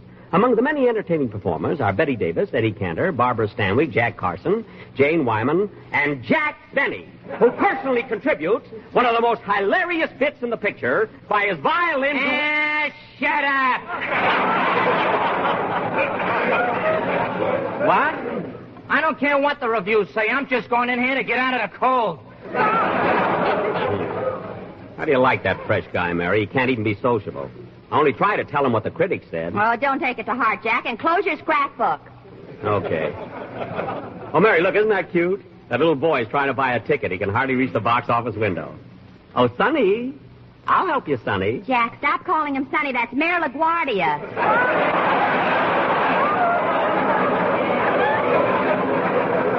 Oh, darn it. I always make that mistake. How many, please? Huh? Oh, yes, miss.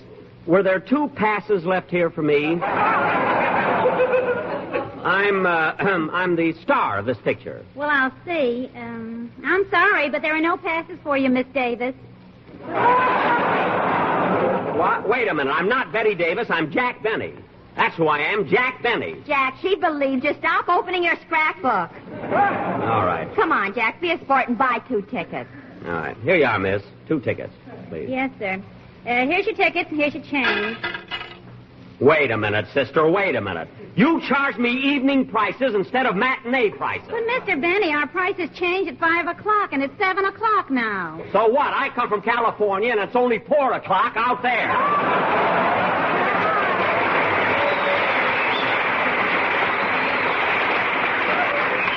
And another thing. Jack, look who's coming down the street. It's Fred Allen in Portland. Gosh, I haven't seen Porty in a long time. Well, I'm not going to stand here and see Fred Allen. Come on, let's go inside. Watch out, Portland. The sidewalks are pretty slippery. Don't worry, Mr. Allen. I got hold of your arm.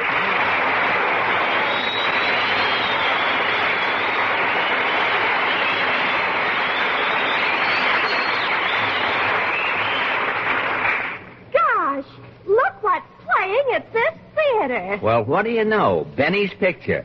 They waited till they put the lights out on Broadway, and then they sneaked it into town.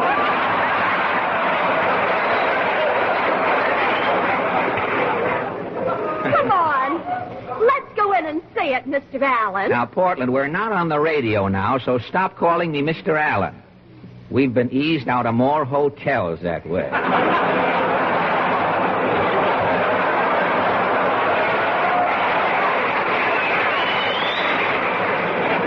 And anyway, who wants to see Benny's picture? I've seen more entertaining pictures tattooed on a sailor's arm. Oh, Fred, you're off the air now. Why do you keep on hating Jack? It's because he's so jealous. Now, you won't believe this, Portland, but when other entertainers become famous, Benny instantly tries to steal their stuff. Really? Of course. You remember when Fritz Chrysler became... I thought there was no R in it. When Fritz... it's another month, I thought it was... When Fritz Chrysler...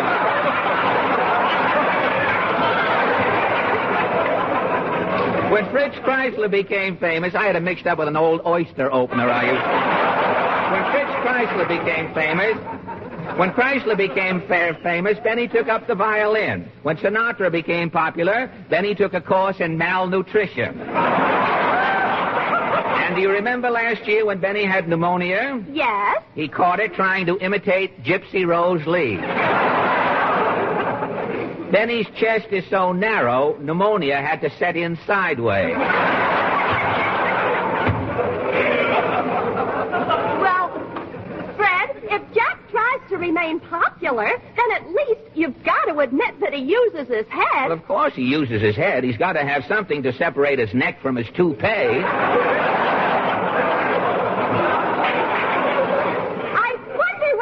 Mr. Benny does with his old toupee. Oh, who knows? Maybe he gives them to Gravel Gertie.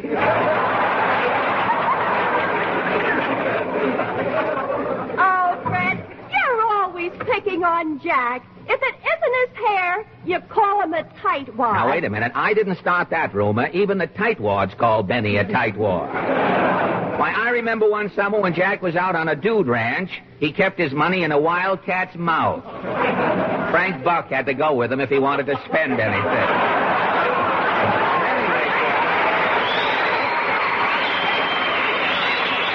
Anyway, Portland, to show you I'm a sport, I'll take you in to see Benny's picture. Here's the box office. Oh, Miss. Yes, sir. How many, please? Forgive me for interrupting your nap, Miss, but I'd like 2 tickets. Yes, sir. That's $2.40.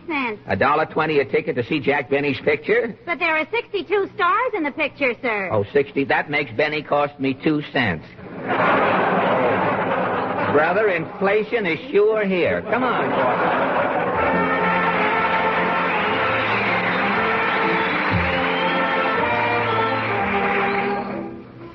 The picture's pretty good so far, Jack. Uh-huh. You come on near the end of the picture, don't you? Uh-huh. Jack, put out that flashlight and stop reading your scrapbook. Okay, but look at the review I got in the St. Joe Gazette. Ah, they love me in St. Joe. Jack, be quiet.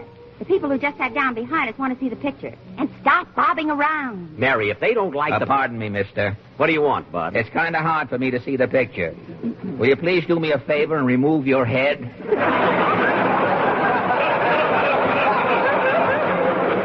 Oh, wise guy. Who do you think you're talking to? Jackie, boy, you're losing your temper. Oh, it's you, Alan. Why, Jack, you seem surprised to see me. I am surprised. I thought that after you saw your shadow on Friday, you crawled back into your hole.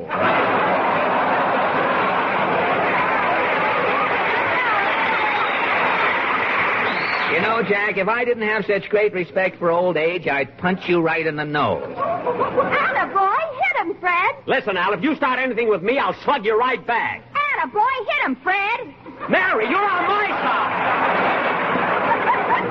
Oh, Jack, look. This is the part of the picture you're in. Quiet. Everybody shut up. This is the part I came here to see. Madam, will you please make that baby keep quiet? I can't hear the picture. Why don't you keep quiet yourself? I can't hear my baby. What? Attaboy, hit him with the baby, lady. Madam, you have no right to bring a baby to the theater. Imagine a man complaining because an itsy-bitsy baby cries. Just because it's cold and hungry. It's all your fault, Alan. I'm sitting here minding my own business and going to pick up. When you had to stop the picture, the last thing I do, I'm going to say, I don't care if the whole thing is done. You know, the next time you get in my way, I'm going to haul off and give you that. But I don't care. I'm here to see this picture. Wait a minute.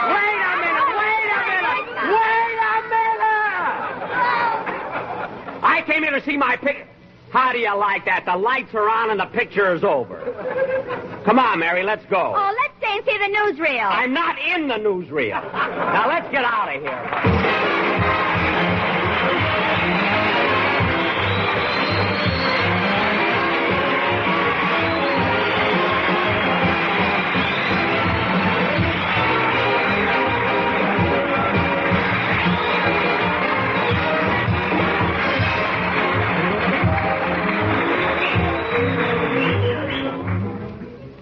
Ladies and gentlemen, the recently revised program by the OPA for food rationing is again in the spotlight. We all know why rationing is necessary. Simply to give each of us a fair share of the items that are short. The needs of our armed forces are steadily growing, and right now more than ever, they must have the things our country can supply. Now here's how you and I can support rationing. Don't buy ration goods without paying ration points in full. Refuse to pay more than ceiling prices. Destroy canceled ration stamps. Don't give them to anybody. Whenever possible, buy low point or no point foods. Thank you very much.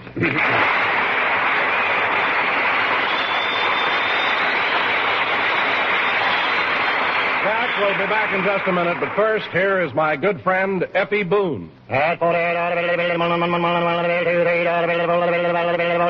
Sold American. It takes fine tobacco to make a fine cigarette. So smoke that smoke of fine tobacco, Lucky Strike. Yes, Lucky Strike means fine tobacco. The finer, the lighter, the naturally milder Lucky Strike tobacco. So smoke that smoke of fine tobacco, Lucky Strike. So round, so firm, so fully packed, so free and easy on the draw. The famous tobacco auctioneers heard on tonight's program are Mr. L.A. Speed Riggs of Goldsboro, North Carolina. And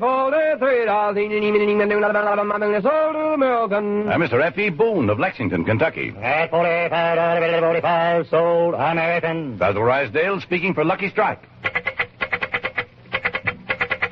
LSMFT, LSMFT, LSMFT. Yes, Lucky Strike means fine tobacco. And fine tobacco means real deep-down smoking enjoyment for you. So smoke that smoke of fine tobacco, Lucky Strike.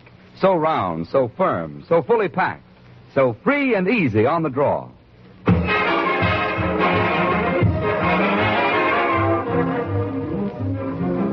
Thanks very much, fellows, for inviting us here to the St. Albans Naval Hospital. We enjoy doing our program for you. And next Sunday night, folks, we'll be broadcasting from the Glenview Naval Air Station, Glenview, Illinois. And 2 weeks from today, we'll be in good old St. Joe. Ah, St. Joe. They love me there. It's not you, it's me. Good night, folks.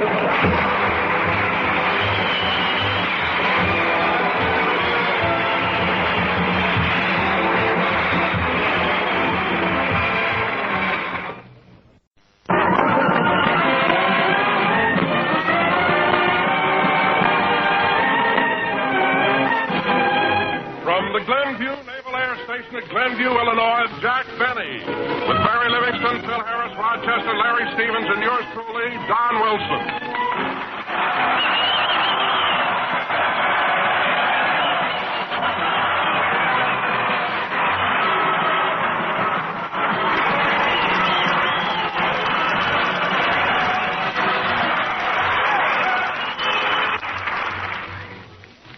And now, ladies and gentlemen, Jack Benny celebrates his birthday. Happy birthday to me. Happy birthday to me. Happy birthday, Jack Benny. So don't fence me in. Sweet Georgia Brown. That I put in extra. Continue, Don. Go ahead. As you all know, sometimes a baby is born with a silver spoon in its mouth. Sometimes a baby is born with a birthmark on its knee. That's right. But tonight, we bring you the only baby that was born with a toupee on its head.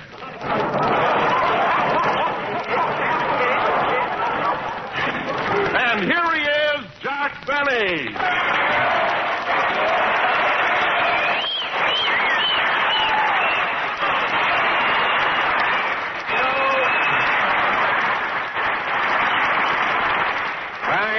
Thank you. Hello again. This is Jack Benny talking. And Don, I wasn't born with a toupee. It just happened that I was such a cute baby. When the doctor left, he patted me on the head and his fur-lined glove came off.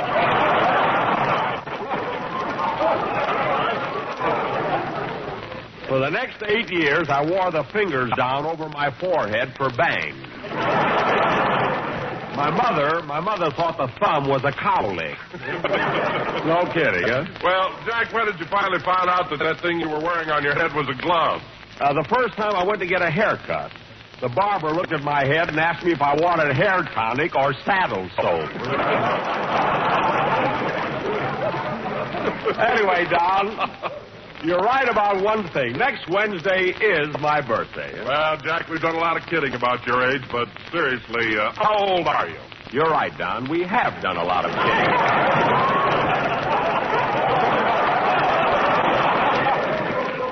But when a man reaches a certain age, there's no use denying it.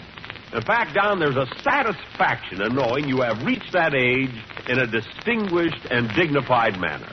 Well, it's no wonder so many people have such a deep admiration for you, Jack. It takes a man of high character to accept growing old so gracefully. Thank you. So tell me, Jack, how old are you? 36. And now, fellas, since we're brought... Wait a minute, Jack. Nothing wrong, kid? All I can say is you certainly act a lot older than 36. What? Why, the minute it started snowing, you chased all over town trying to buy preheated underwear. Now, that's the most ridiculous thing I ever heard of. In the first place, there's no such thing as preheated underwear. You got to hold it in front of the fireplace like everybody else.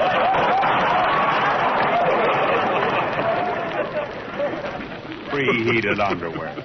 Don, a young man of 30... Oh, hello, Mary. Hello, Jack. Hiya, fellas.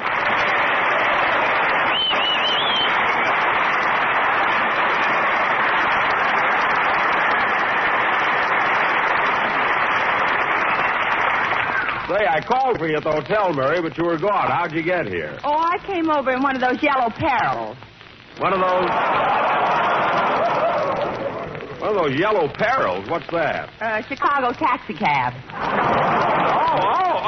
Oh, I was a little confused, Mary. You see, a yellow Peril is also a training plane, and I knew you wouldn't be coming over in one of those. Well, this may surprise you, Jack. While you were rehearsing yesterday, a handsome pilot took me up in one of those training planes. Really? Yeah.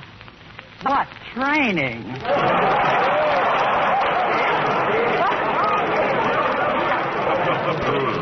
I think I know what you mean.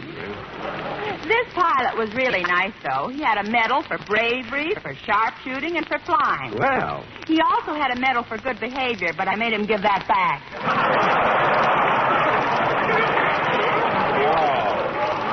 Oh. One of those guys, huh? He got you up in the airplane, then you had to kiss him. I didn't have to kiss him. He was gentleman enough to open the door and offer me a parachute.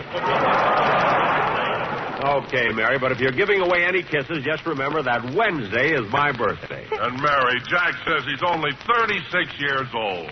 Why, Jack Benny, do you expect... Well, that's all I am, and I can prove it. Oh, Jack. Well, look, my last birthday was in 1944. Is that right? Yes, 1944. And I was born in... Yes?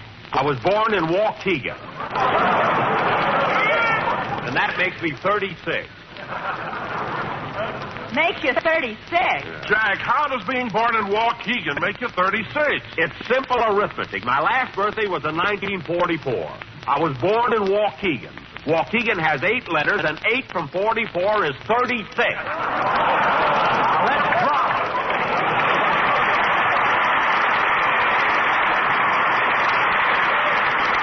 Oh, brother. What are you old brothering about? I celebrated my last birthday in June. Mary. My mother was born in September. My father was born in Chicago. Now, Mary. Chicago from September leaves 2, and 2 from June is 4, so that makes you 4 months old. Mary. So throw me over your shoulder and burp me, Daddy. I'm a baby.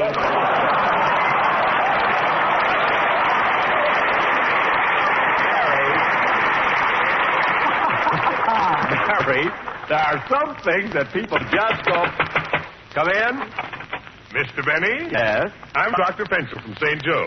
St. Joe? What do you know? I'm going to be in St. Joe next week. I know, but 2 years ago when you were supposed to go there, you canceled your trip because you caught pneumonia. Remember? That's right, I did. Well, this year the people of St. Joe sent me here to make sure that you stay well. Do you mind if I open your shirt? My shirt? Not at all.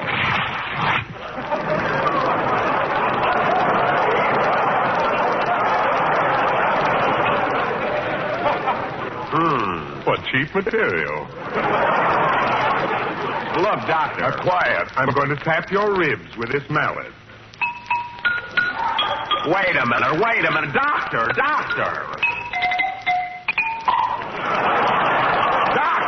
Hold your head still, Mr. Benny. Hold your head still. I want to look into your ear. My ear? Well, okay, but make it snappy, will you? Very well.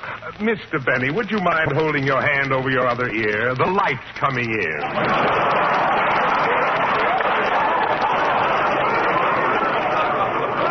Hey, are you sure? That'll be all. The examination is over. Goodbye. What a crazy doctor. Imagine him coming in and... Oh, hello, Larry. Hello, Mr. Benny. Happy birthday.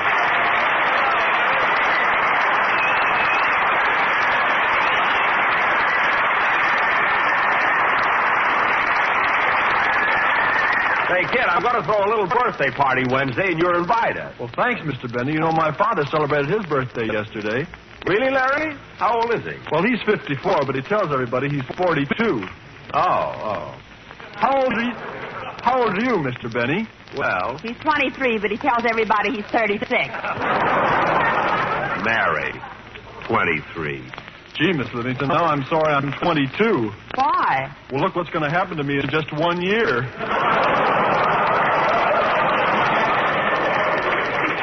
Don't worry about it, kid. Let's have Say, Larry, I meant to ask you, how are you standing the cold weather out here in Chicago? Oh, I'm quite comfortable, Miss Livingston, thanks to Mr. Benny. Thanks to Mr. Benny? Yeah, he's letting me wear his... Larry. Well, they're a little too big for me around the seat, but they're warm. Jack, what is he talking about? Nothing. Go ahead and sing, kid. It's the last time I ever lend my preheated underwear to anybody. I don't... Very good. Swell. That was You Belong to My Heart, sung by Larry Stevens. Very good, Larry. And now, ladies and gentlemen... Oh, say, Mr. Benny. Yes, kid? Did you see that article in Collier's magazine that Larry Adler wrote? In Collier's? Yes, it's all about you and your overseas trip. All about me? Well, I'm sorry I didn't see it. And there's a big picture of you in it, too, Mr. Benny. A picture of me? Say, now that you mention it, I think I did see it somewhere. What do you mean, somewhere? You've got it in every wall in your hotel room papered with it. I have not. You have, too. You even got them pasted in the elevator shaft, and when people ride up and down, it'll look like moving pictures.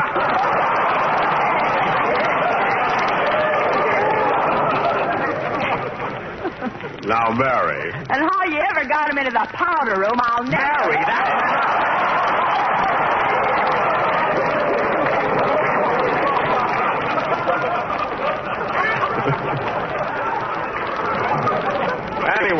Larry, thanks for... Listen, stop laughing. You get paid for this show. Anyway, Larry, thanks for mentioning it. And don't forget my birthday party. Hiya, Jackson. Hello, fellas. Let's straighten up and fly around.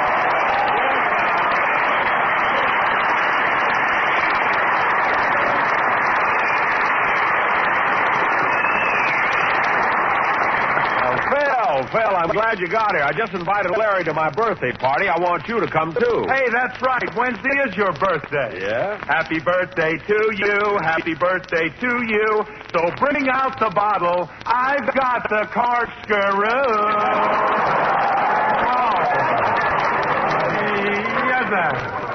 Hey, Bill, that's pretty good. Yes, sir. Congratulations. Many happy returns, Jackson. Thanks. And say, look, I ain't much on speech making, but I hope you live to be as old as you look.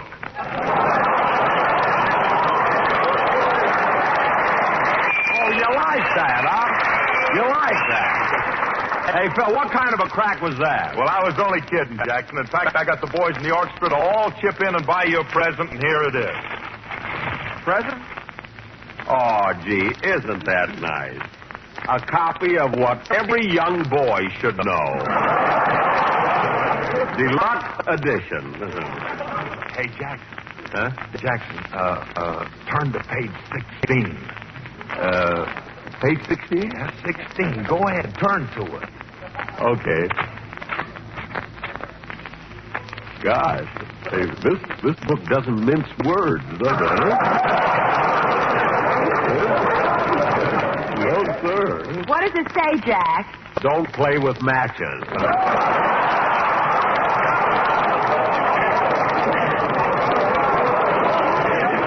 What a book. Thanks, Bill. Say, Jackson, talking about your birthday, you were born somewhere around here, weren't you? Yes, sir. Waukegan. I'm going to invite a lot of my friends and relatives from there to my party. My sister Florence, my cousin Cliff Gordon, Ollie Eimerman, Videy Talcott, Frank Wallin, the mayor. Then I'm going to invite Jerome Morrison, Julius Sinekin, and... No, I'm not going to invite Julius. When we went to school, he used to pull my curls. Well, he couldn't do it now with a pair of tweezers. Oh, yeah, you'd be surprised, sister, what's under that glove. Anyway, all my old friends are going to be at the party. There's the phone. I'll get it. Hello? Oh, Mr. Benny, this is Rochester.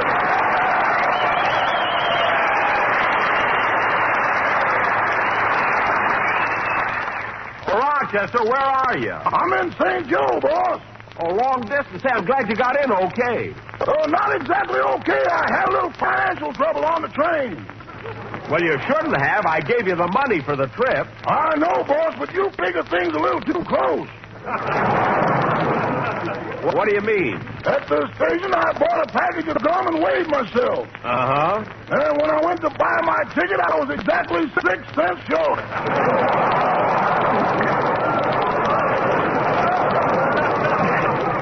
Well, it's your own fault for spending money like that. What did you do then? Well, I got on the train anyway, and if it hadn't been for the extreme kindness of some sailors, I wouldn't have had enough money for my fare. Why, did they lend it to you? No, they faded me.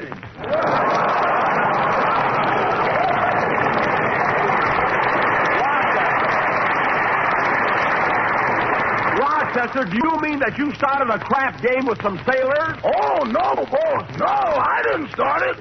You see, there were 7 sailors standing around in a circle discussing Einstein's theory of relativity. Uh-huh. Then someone dropped a pair of dice and Einstein went AWOL.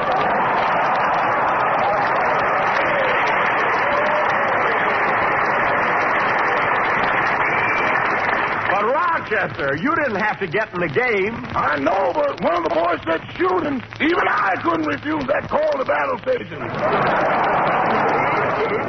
Well, there's no use talking about it anymore. How are things in St. Joe? Are the people excited about my coming? Excited, boss? They're panicking. What? Rochester, don't be silly. They love me in St. Joe. Why, I heard they've even got pictures of me all over town. Oh, they have, boss. They have. How do they look? Oh, the pictures look good, but those words, dead or alive, are definitely upsetting. Now, Rochester, I know you're making that up. Anyway, I'll see you there next Thursday. Goodbye. Goodbye. Oh, say, boss. Now what? I was only kidding. People here are all waiting to see you. In fact, they're here from all over the country. They are? Yes, sir. From Nashville to Mobile, from Memphis to St. Joe, wherever the four winds blow. Ah, they love me there. So long, Rochester. Goodbye. Good old Rochester. Play, Phil.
Canteen, played by Phil Ayers Orchestra. Phil, your band numbers sound especially good tonight. Is this your regular orchestra? No, this is a bunch of musicians I picked up in Chicago. Oh. And now, ladies and gentlemen... I got them at the stockyard.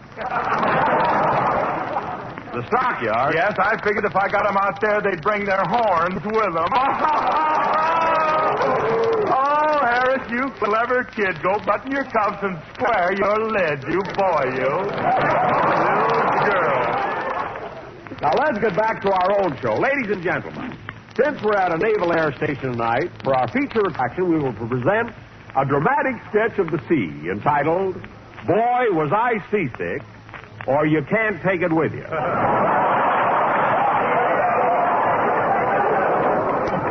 Now, Mary, there are only men on this ship, so you can't be in our play. Well, I want to be in it. I can't help it. There's no part for you. Well, you let me be in it, or I'll tell all these fellas that when you were in the Navy, you saluted a barber pole because it had stripes on it.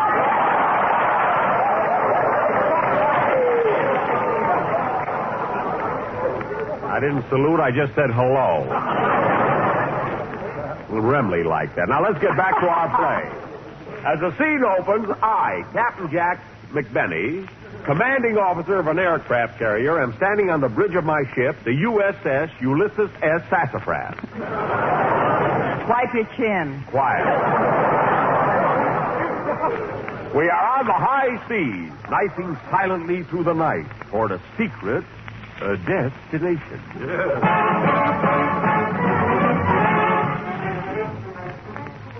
Captain McBenney? What is it, Ensign Harris? Well, we've been at sea 24 hours now, and it's time to open the sealed orders.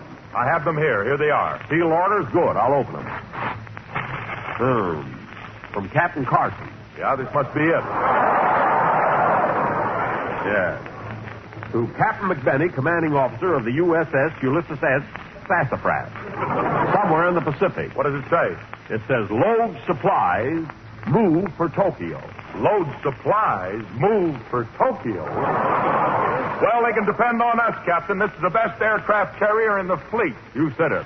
Say, what's our longitude? 62 degrees south. Our latitude? 48 degrees. What's our altitude? Altitude?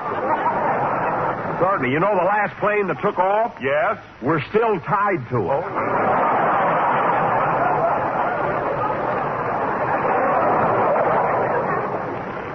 We ought to watch those things. Yeah.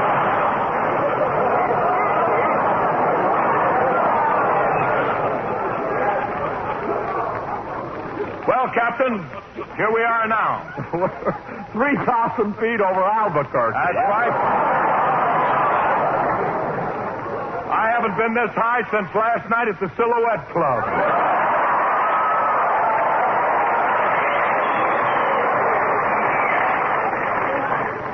Ensign Harris, we are now entering a blackout zone. Tell the men they mustn't show a light. Those are orders. Oi, oi, sir. That's aye, aye. Oh, oh.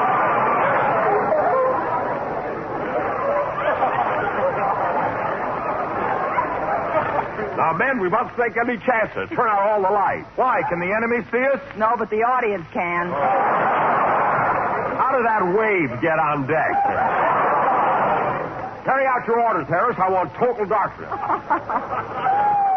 What are you laughing at? What a ship. The crow's nest is full of eggs. Listen, Merv. There's no crow's nest on this ship. Well, I'll lay 8 to 5 on the eggs.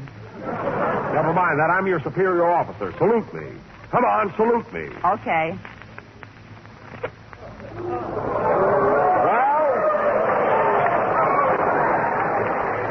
Well, here I am again, 3,000 feet over Albuquerque.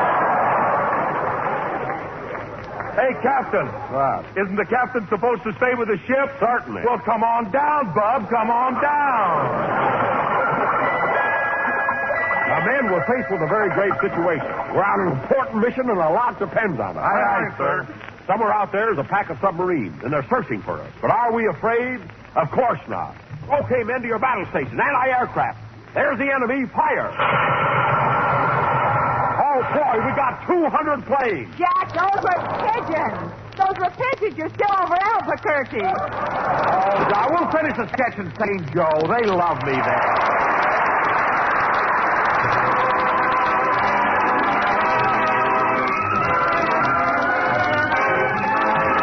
Coming to you from San Francisco, California. The Jack Benny Program. Quality of product is essential to continuing success.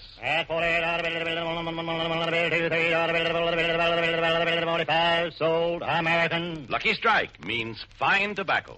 So round, so firm, so fully packed, so free and easy on the draw. LSMFT, LSMFT, LSMFT. Today, tomorrow, and always. Lucky Strike means fine tobacco. So round, so firm, so fully packed, so free and easy on the draw. In a cigarette, it's the tobacco that counts. And Lucky Strike means fine tobacco. Yes, first, last, and always, Lucky Strike means fine tobacco.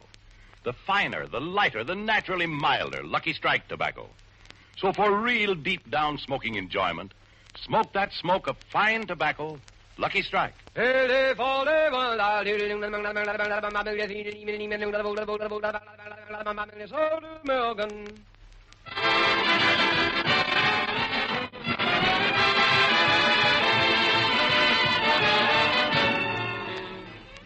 Broadcasting for the military personnel at Fitzsimmons Hospital in Denver, Colorado. The Lucky Strike program starring Don Wilson. With Mary Livingston, Phil Harris, Rochester, Larry Stevens, and yours truly, Jack Benny.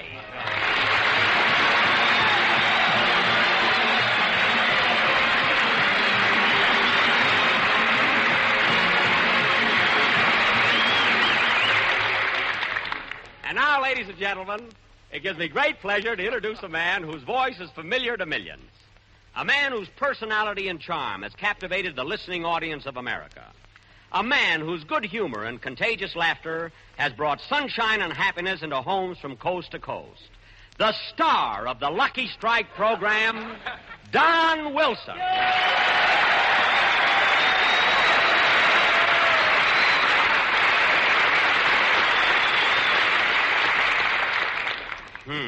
Thank you, and hello again. This is Don Wilson talking. And, Jack, I want to thank you very much for introducing me as the star. You're welcome, you're welcome. It's the last time I'll ever play gin rummy with you.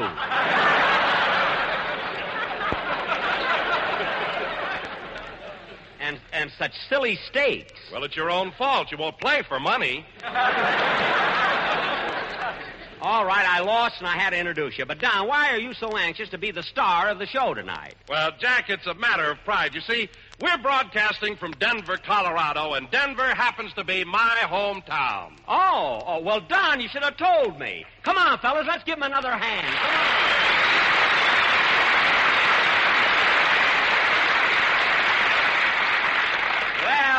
Well, so you were born right here in Denver, eh, Don? That's right, Jack. Well, you've gone a long way since then. I bet your folks are very proud of you being a big radio announcer. Well, frankly, Jack, they're just a little disappointed. Disappointed? Yes. When I was born, my father thought I was going to be a jockey.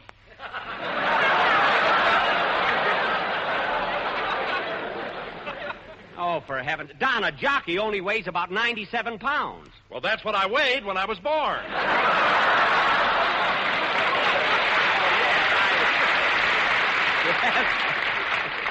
Yes, I should have known. I'll bet your bassinet was the only one equipped with a block and tackle.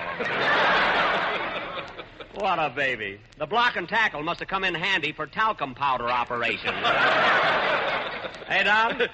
Jack, you can kid me all you want to, but I was the cutest baby you ever saw. I can imagine. Yes, sir. Say, here's a picture of me when I was 8 months old. Let's see that, Don. Well, I'll be darned. That is cute. There you are, riding on your father's back. No, Jack. No, that's my father riding on my back. Oh, yeah. I got mixed up because his feet were dangling there, you know. Anyway, Don, it must make you very happy to be back in your own hometown. And to show you... Hello, Jack. Hiya, fellas. Oh, hello, Mary.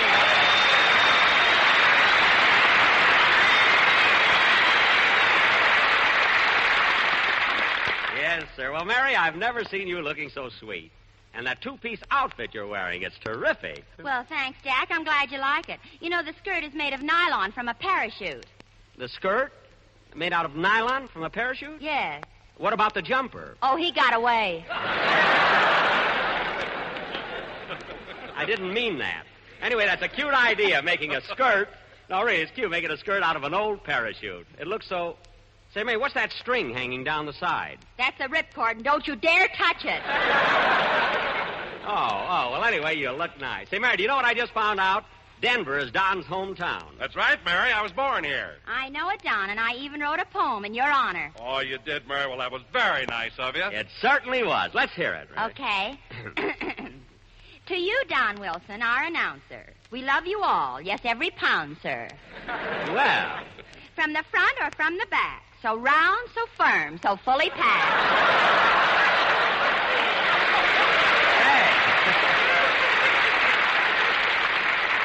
Hey, that's cute, you know. To celebrate this great event, we'll have a party in a tent. You'll get a cake with all the trimmings from the boys here at Fitzsimmons. Good, I'm hungry. You know? So congratulations to you, kiddo, for being born in Colorado.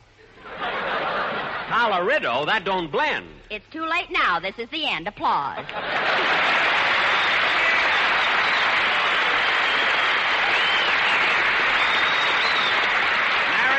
Mary, that was really clever. And, Don, I don't want to make you feel bad in your hometown, but they think a lot of me here, too.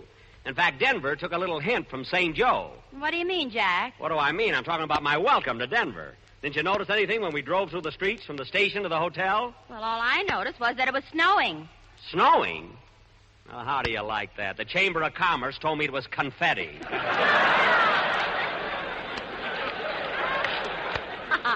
Why do I fall for those things? I had to fill up my pockets with it yet. But confetti or no confetti, I like Denver. Yes, I remember playing the Orpheum Theater 20 years ago. I played here 1 week, and when I had to leave, there were tears in my eyes. I wish the police department would stop using that stuff. Yeah, 20 years ago. Jack, what are you talking about? Oh, nothing, Mary. I was just reminiscing, that's all. Come in. Mr. Benny? Yes? My name is Mervyn Van Dyke, and I'm from St. Joe, Missouri. Well, I was in St. Joe last week. Yes, that's why I'm here. The people of that fair city have voted to place a statue of you in our public park. A statue of me? Well, gee, this is an honor. Where do I have to go to pose for this statue? Oh, you don't have to go anyplace. I'm the sculptor, and I'm going to make it right here. But look, I'm on the air now. You just can't make a statue of me. Oh, yes, I can. Hey, boys, bring in that clump of clay. Look, Mr. Van Dyke, why can't we do this One side, Mr. Benny. Okay, boys, lay it right there. Look, Mr. Van Dyke, you can't leave that clump of clay here. Now, why can't we... Now, Mr. Benny, I'm ready to start. If you'll just hold still, I'll take one look at you and one look at this clump of... Say, this isn't going to need much changing after all.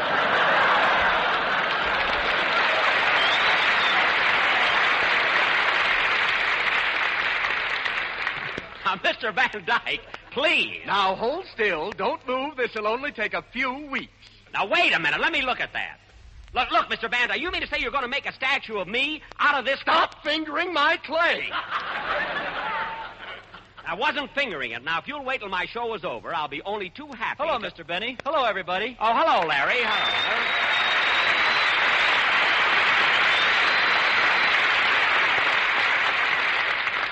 Say, Mr. Benny, what's that man doing over there? Oh, he's making a statue of me. A statue of you?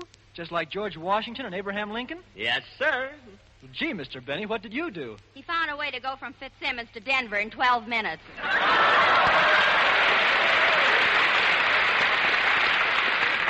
Mary. And that includes a short stopover at the Yucca Club.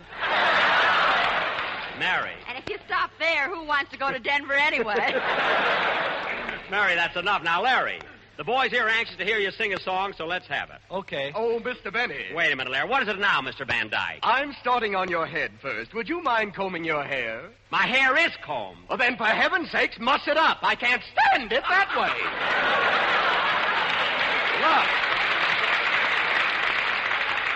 Look, I've worn it this way for 36 years. And I'm not going to change now. Larry, go ahead and sing, will you? Yes, sir. If that statue doesn't have muscles on it, there's going to be trouble. That's all.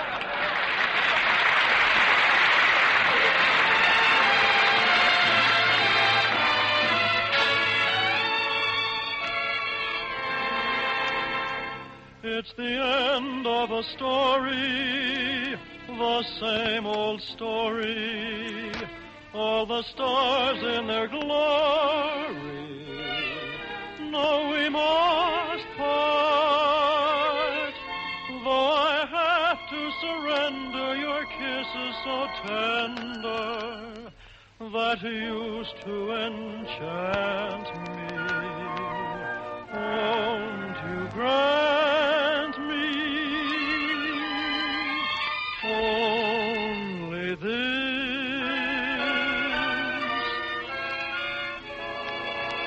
Let me love you tonight. Let me tell you how much I adore all your charms. Though you leave me tomorrow, for this night we'll borrow a love song.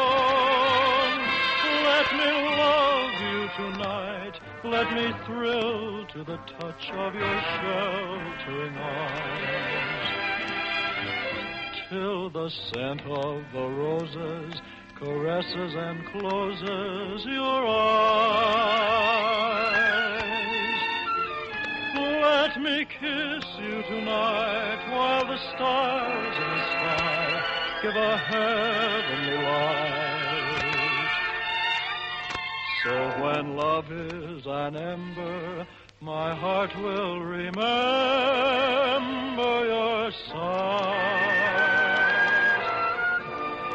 Live a lifetime of love in a moment, holding me tight.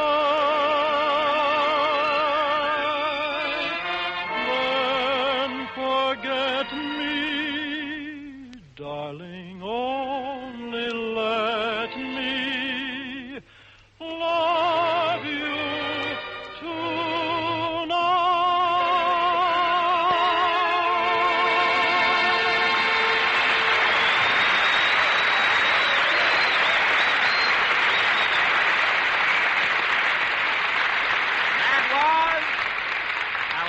Tonight, sung by Larry Stevens. Very good, kid. By the way, Larry, have you seen any of the sights around Denver? You know, Buffalo Bill's Tomb or Pike's Peak? Oh, yes, I was up on Pike's Peak yesterday. You were? Yeah. And you know something, Mr. Benny? When I got up on the top, I could hardly get my breath.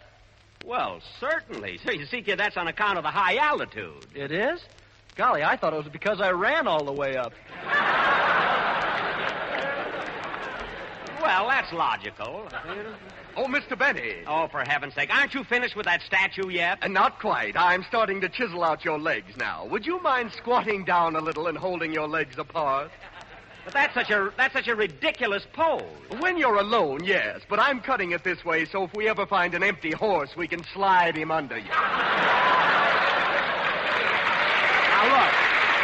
Now, wait a minute. In the first place, you're making the legs out of proportion. Look right here. My knees aren't... Stop fingering my clay! Okay. I'm sorry. I'll let you stop. Hiya, girls and boys. Get ready to leap with joy because here comes Mrs. Harris's curly-headed boy. Yeah.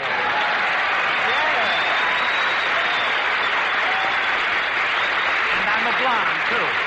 Natural, I'll have you know.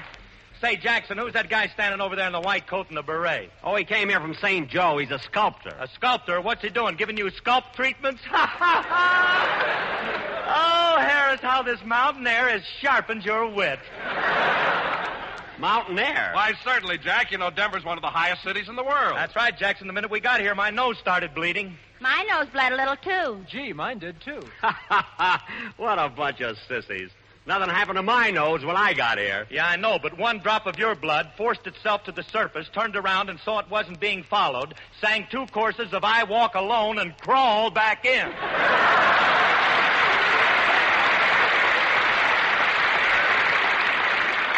Oh, stop with those gags. I was only kidding you, Jackson. You know, I've learned a lot on this trip. You know, traveling sure is educational. Yeah, I can imagine how much it must have helped you. Well, it has. Now, for instance, today I seen the Colorado River, and gee, Jackson, it's interesting. You know, it flows along and it comes to a big bunch of dams, and after that it flows into a big reservoir. And, confidentially, Jackson, you want to know something? What? People drink that stuff. Well, Phil, this may amaze you, but do you know that there are millions of people in this country who drink nothing but water? How do you like that? And they don't even advertise the stuff.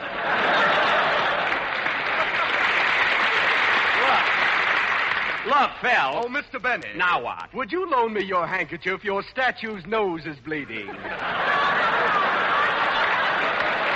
cut that out. Everybody has to be a comedian here. Say, Phil, did you know there used to be a famous restaurant here in Denver called the Silver Dollar? There was? Uh-huh. In fact, it became famous because the entire floor was inlaid with silver dollars. And the walls were... Jack, come back here. That was years ago. Oh. And give me back my hammer and chisel. Here, I only wanted to scratch my back with it, that's all. Say, Levy, how come you know so much about Denver? Oh, Don told me. You know, he was born here. Wilson, born? I thought his folks won him in a laundry raffle.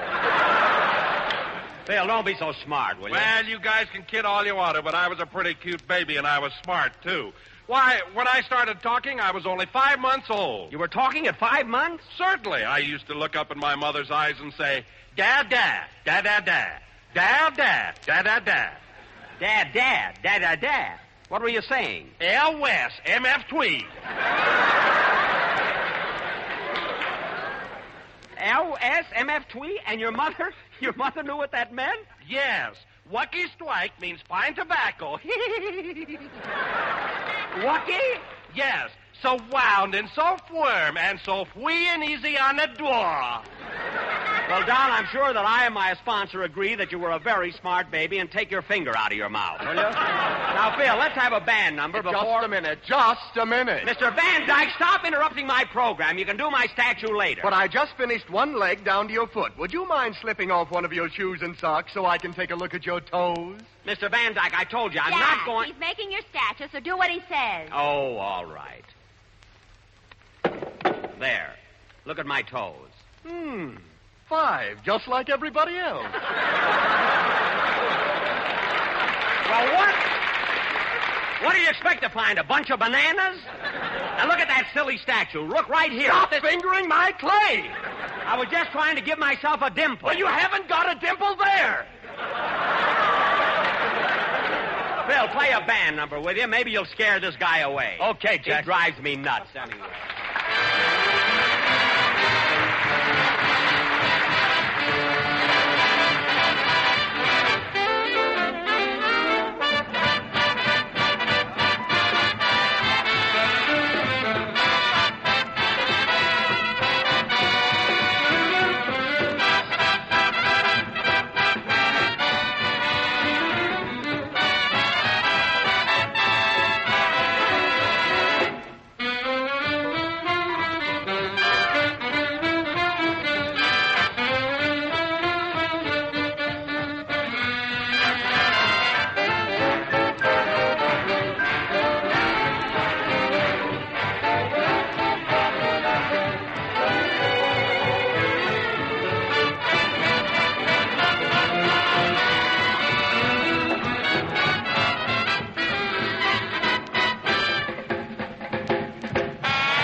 every time played by Phil Harrison and his orchestra, with an occasional hiccup by Frankie, his guitar player.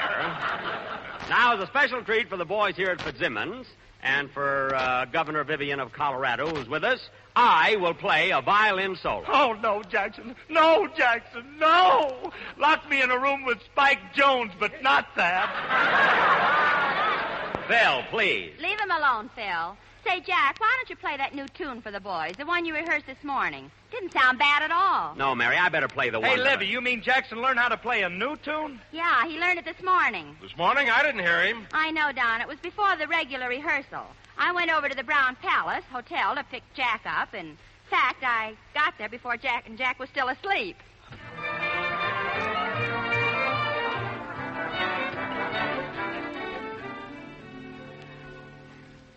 Say, it's almost time for rehearsal. I better go in and wake up the boss.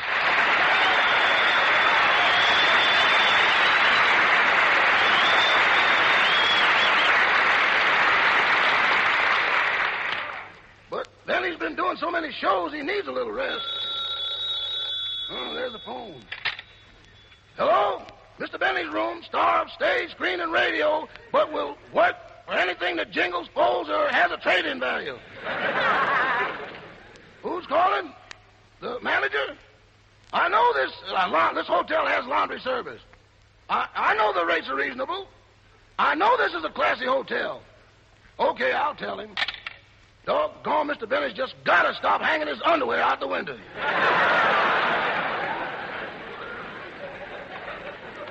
I don't mind it in the summer, but that long underwear. Uh-oh, look what time it is. I better wake him up.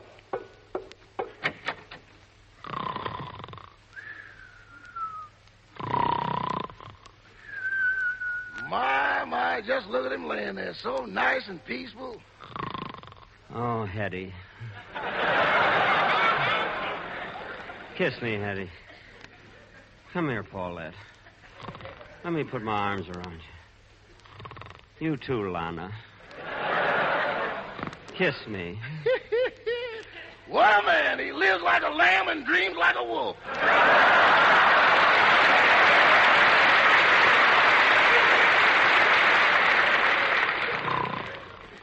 Don't go, Hetty. Come here, Dorothy. No, it's not that I don't love you, Lana, but, you know... Boss, wake up. You're getting yourself involved. Huh? What? Oh, it's you, Rochester. Yeah, you better get dressed. You'll be late for rehearsal. Oh, yeah, we got a show to do at Fitzsimmons Hospital. That's right, boss. I better call downstairs and order your breakfast. Okay. Operator, get me room service, please. Room service? This is Mr. Benny's room. Send up some grapefruit juice, small glass. Pot of coffee, small pot. A bowl of cereal, small bowl. And make out the check while you're in that small mood.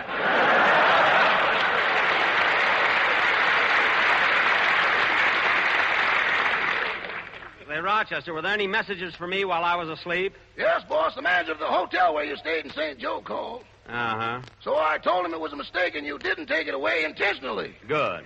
I told him after you put those quarters in the radio, you thought you owned it. Oh, well, we'll send it back anyway. Come in.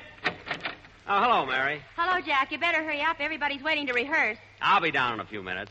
Say, Mary, I was just thinking about the broadcast we're going to do at Fitzsimmons Hospital. You know, I'd like to do something different for the boys this week. I think I'll play a violin solo. Oh, for heaven's sake, Jack, you're not going to take that fiddle with you. Certainly I'm going to take it. Say, I wonder if I need a new violin. You don't even need the one you got. Never mind and hand it to me. You know, I think I'll learn that new song that's out. Accentuate the positive. Now, let's see. How does that go, Mary? Huh? You gotta accentuate the positive, eliminate the negative. Oh, wait a minute. I think I got it now. Wait a minute. Let me just try it. Just one. No. Wait a minute. I'll get it. Don't worry. I don't know what's the matter with this, eh? Wait a minute, boss. Wait a minute. Let me show you how it goes. Listen to this. Okay.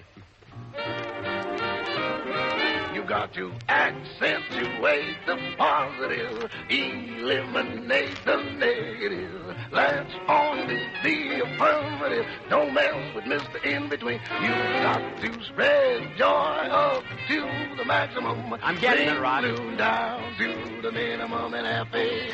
Or pandemonium, liable to walk upon the scene. To illustrate my last remark, Jonah in the well, Noah in the ark. What did they do just when everything looked so dark?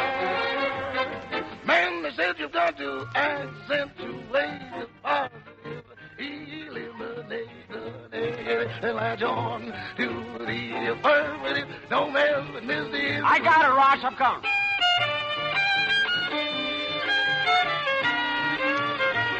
Attaboy, Jackson. Hold on. Man, they said you've got to accentuate the positive, eliminate the negative, and latch on to the affirmative. Don't mess with Mr. In-Between. Oh, no! Don't mess with Mr. In-Between!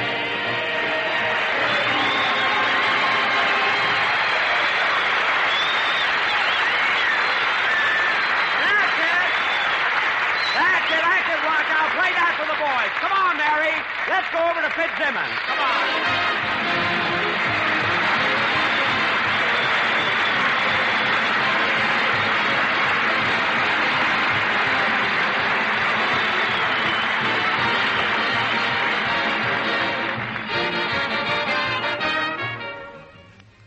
And now, I'd like to have a word with you women of America regarding the new WAC hospital units.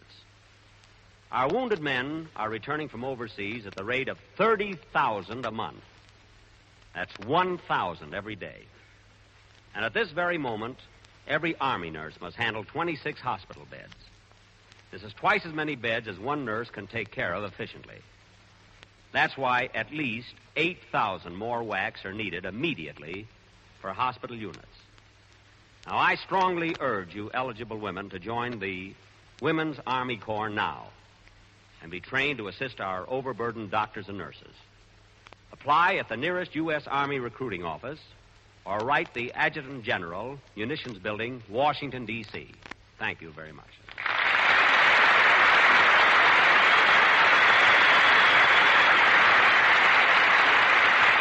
Jack will be back in just a minute, but first, here are my good friends, F.E. Boone and Kenneth Delmar.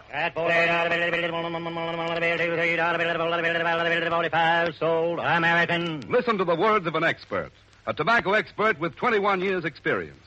Here is what Mr. Fred L. Evans, an independent tobacco buyer of Danville, Virginia, said. I know the kind of tobacco Lucky Strike buys. Naturally, then, when it comes to choosing a cigarette for myself, I go by what I see at the auctions. So I've been smoking Lucky's for 15 years. It takes fine tobacco to make a fine cigarette, and Lucky Strike means fine tobacco. Yes, Lucky Strike means fine tobacco. The famous tobacco auctioneers heard on tonight's program are Mr. F.E. Boone of Lexington, Kentucky. At 45, sold American. And Mr. L.A. Speed Riggs of Goldsboro, North Carolina. Sold American. Basil Rysdale speaking for the makers of Lucky Strike.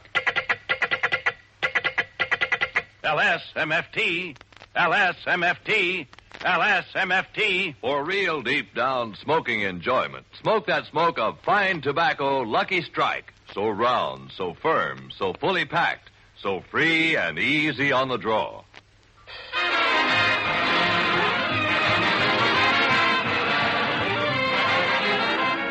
Well, folks, this winds up our broadcast at Fitzsimmons Hospital in Denver, and I'm sure glad the boys invited us out here. We'll be with you again next Sunday night at the same time. Tomorrow night, we'll be seeing you fellows stationed at Camp Carson and Peterson Field in Colorado Springs. So until then... Say, Mr. Benny. Now what? I'm almost through with your statue. Do you have a hole in the top of your head? A hole in the top of my head? Why? Well, if you have, I can make this into a fountain. Oh, go away. Good night, folks.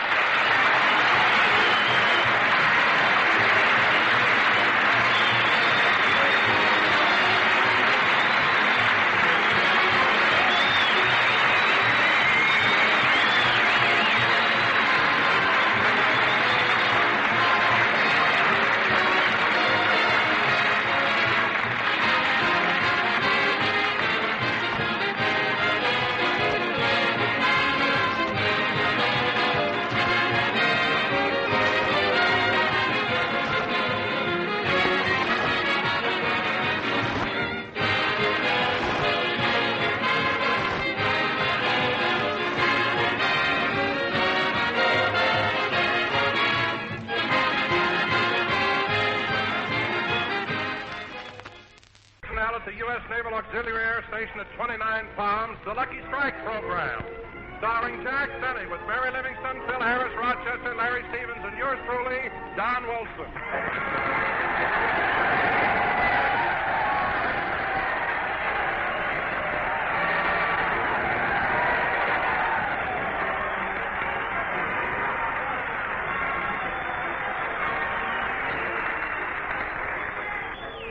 And now, ladies and gentlemen, from this spot on the desert that has 29 palms, we bring you a man with a spot on his head that has 29 hairs. And here he is, Jack Benny.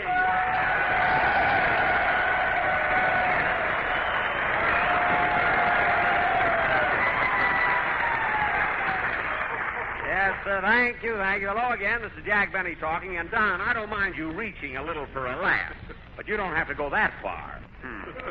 Only 29 hairs. I'm counting the 2 on your chest.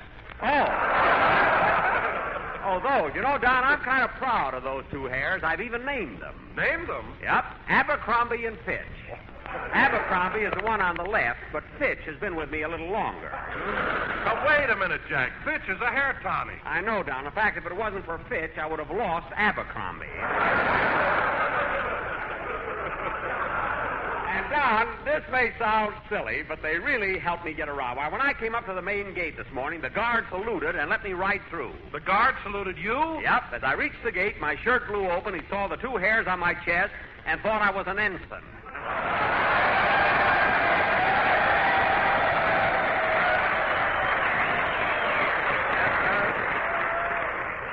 You don't have to laugh, fellas. You know, I used to be in the Navy. And believe me, Don, if I were still in the Navy, I'd want to be stationed right here at 29 Palms. Yes, sir. I don't know. There's nothing like the desert. It's so beautiful, so colorful, so romantic. Every bit of it. Jack, how can you stand there with your pants full of cactus and say the desert is beautiful, colorful, and romantic? I'm merely repeating what it says on the bulletin board. Bulletin board? Yes, it says, from Lieutenant Commander Smith to the personnel at 29 Palms. You will find this desert beautiful, colorful, and romantic. That's an order.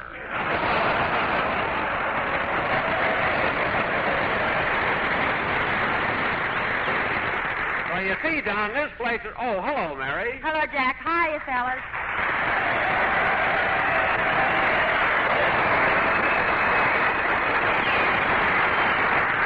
Well, Mary, here we are at 29 Palms. Certainly different from the other camps we visited, isn't it? It sure is, Jack, but that's because it's so isolated. Oh, I don't think so, Mary. This place isn't so far out in the desert. It isn't, huh? Then how come when they give the boys a pass, they give them a canteen of water at the same time?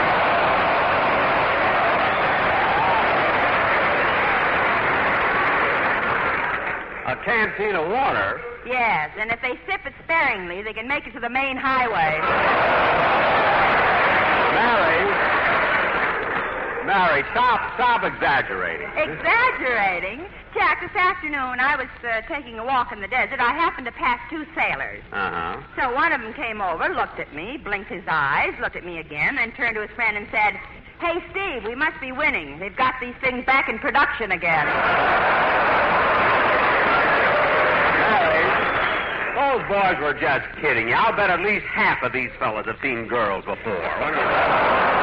Anyway, they were just trying to get acquainted. After all, you're the only girl here. Well, if I am, I'm not very popular. When we arrived, I was wearing my prettiest dress, and yet all the fellas flocked around Don Wilson. That's right, Jack. They hung around me for hours.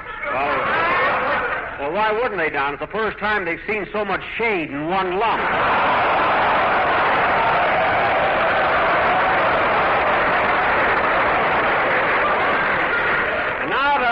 My little joke. Let's be honest about it. The weather isn't bad out here at all, is it? Jack, nobody's going to punch you in the nose. It's hot and it's dry, so what? You might as well admit it. Now, Mary, it isn't hot. Oh, here comes Larry Stevens. I'll prove it to you. Say, Larry, do you think it's dry up here? Larry, it isn't so dry up here, is it? Larry, stop licking your lips and answer me. Oh, I feel better now, Mr. Benny. Hello.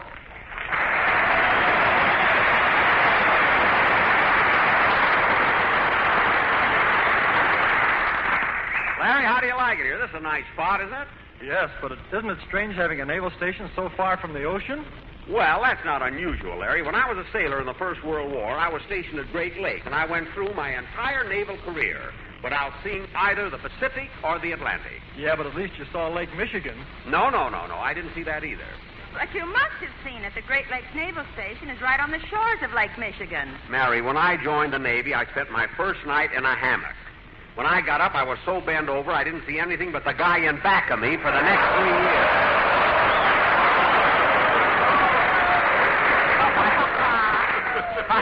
I didn't mind being bent over, but every time I sat down, I rocked myself to sleep.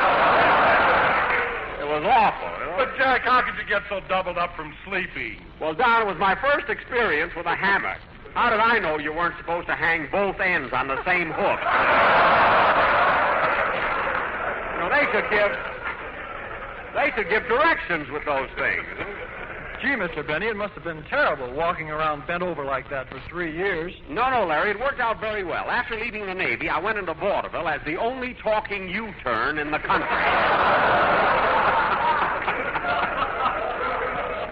Anyway, kid, I knew that would hit Remley. Anyway, kid, now that you're here, I'm sure the boys would like to have a song. How about it? Okay.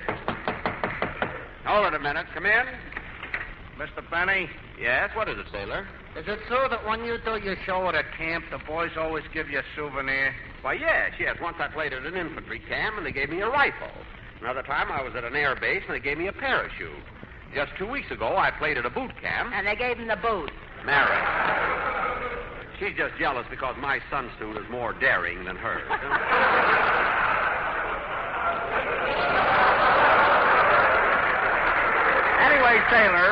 Anyway, it's true. When I play at a camp, the boys usually get together and give me some sort of a souvenir to take home with me. I'm glad to hear that, Mr. Benny, because the boys here voted to give you something, too. Well. In fact, there are so many things we'd like to give you, you can take your choice. My choice? Yep. You can have the desert, the palms, the wind, the sand, the rabbits, the sagebrush, the cactus. Wait a minute, the heat, the dust, the gophers, the coyotes, the snakes. Sailor, the wait a tents, the dunes, the bees, the breeze. Larry, you better the sing. stripes, the mush, the husk. Larry, sing. The yuccas, the lizards, the bunions. Now, wait a minute, Larry.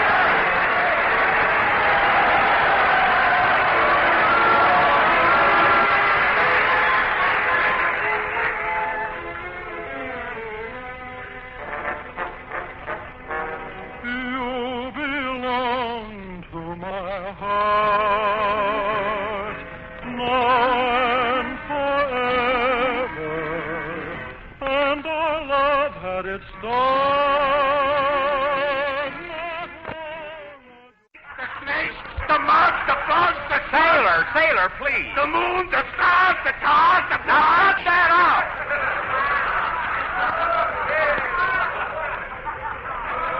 Sailor, will you please sit down? Thank you. That was Larry Stevens singing The Stars, the Tars, the Bar. You belong to my heart. And now, fellas, for our feature attraction tonight, we're going to... Okay, sailors, you're all in clover because Harris is here and I'm taking over.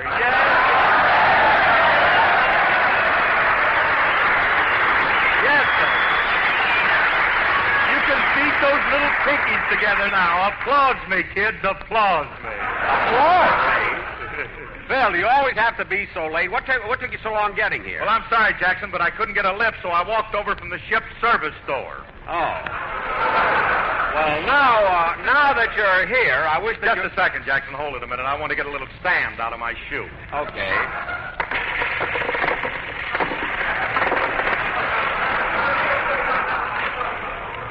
Gee. All that sand? Yeah. Well, I'll be darned. I got a gopher in there, too. A small one.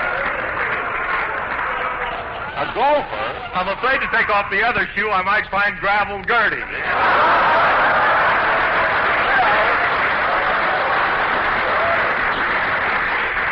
Phil, stop.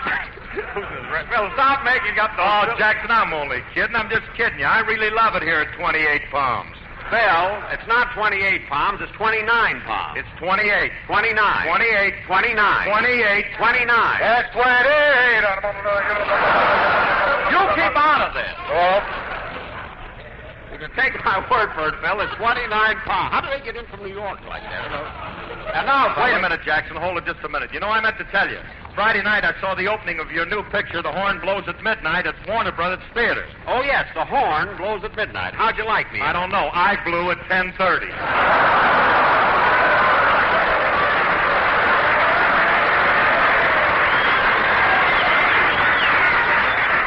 Don't tell me you have the picture here already. What? At 10:30. And, Phil, you don't have to make any cracks in my picture, because if I must say so myself, I give a dynamic performance. You do, eh? I certainly do. Did you read what the critics said about me? Yes. Oh.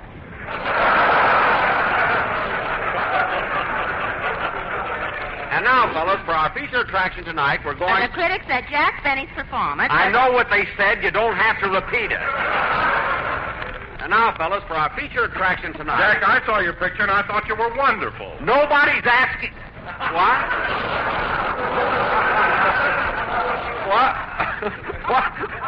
What did you say, Don? I said I saw your picture, and I thought you were wonderful. But I was a little disappointed in the credits. Why? I got star billing. I know, Jack, but I mean the other credits. You know where it says music by Waxman, makeup by Westmore, and gowns by Milo. Well, what's wrong with that? Well, they should have added cigarettes by Lucky Strike. Oh, for heaven's sake, Don, in the movies, they can't credit every incidental thing. But, Jack, Lucky Strikes aren't incidental. They're made from the finer, the lighter, the naturally milder tobacco. Well, Don, I agree with you, but tell me, in which scenes did you think I did my best acting? Well, to tell you the truth, Jack, I didn't see your picture. What? When I noticed that they didn't give Lucky Strikes credit, I got up and walked out. Well, Don, if you didn't see the picture, how did you know I was wonderful in it? You told me that 2 weeks ago. Oh! And now, hey, Jackson, I want to ask you something. If you're so good in that picture, how come the day it opened in Los Angeles, you were hiding in Palm Springs? I wasn't hiding. You know very well I subleased William Powell's house. He's not using it for a month. What are you paying him for, Jack? Well, ordinarily, he rents it for $150 a month. But since we're such good friends, he insisted that I take it for nothing. But I told him it was ridiculous, and I gave him $10. You know, I just couldn't be a stinker. Now, let's see. Where was he? Oh, yes. Mary. Oh, yeah. Tonight, fellas, we're going to present a dramatic play entitled... Excuse me, I'll get it. Hello? Hello, Mr. Benny. This is Rochester.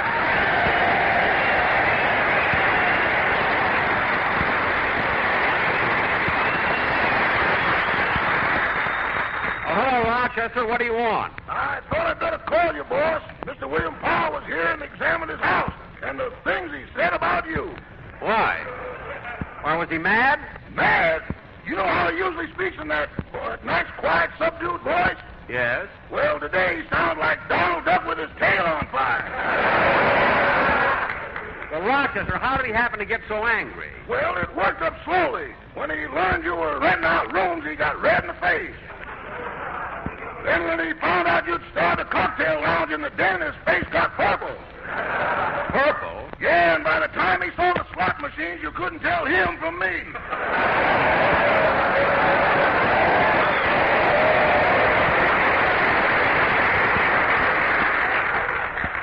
Gee, he really must have been sore, huh? I'll say he was. Even his lawyer couldn't calm him down. His lawyer? Did his lawyer come out with him? No, the lawyer came out with the chief of police. You mean the chief of police was there? Yeah, he arrived shortly after the sheriff. Sheriff, chief of police. I wonder what he figures on doing. I don't know, but you couldn't be worse right now if you were Hitler in San Francisco. Rochester, well, don't worry about it. I'll straighten the whole thing out when I get home. Goodbye. Goodbye. Oh, say, Rochester, I want you to go to bed early tonight because I'm going to play golf in the morning, and I want you to caddy for me. But, boss, I'm all tired out from caddying for you yesterday. Oh, stop complaining. A 9-hole course is nothing. Nothing for you, but how about me? A golf bag, 12 clubs, a basket of sandwiches, a gallon of lemonade, a first aid kit, and a parasol. For what? You don't need a caddy, you need an octopus. Oh, Rochester, Rochester, you don't carry so much. I don't. Remember what happened last time I went out loaded down like that? What happened? An old prospector tied a rope around my neck and led me off into the mountains.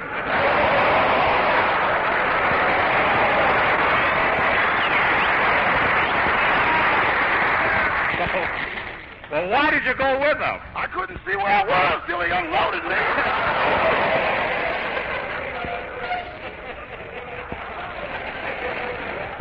Unloaded you? Stop making things up. Anyway, I'm going to play golf in the morning, and I want you to caddy. Okay, boss. I'll caddy for you, but tomorrow let's be sporting about it. What do you mean, sporty? If we lose the ball, let's call it fate and finish the game anyway. All right, Rochester, then we can leave the flashlight home. Goodbye. Goodbye. I wonder why he let that prospector lead him all around the mountain.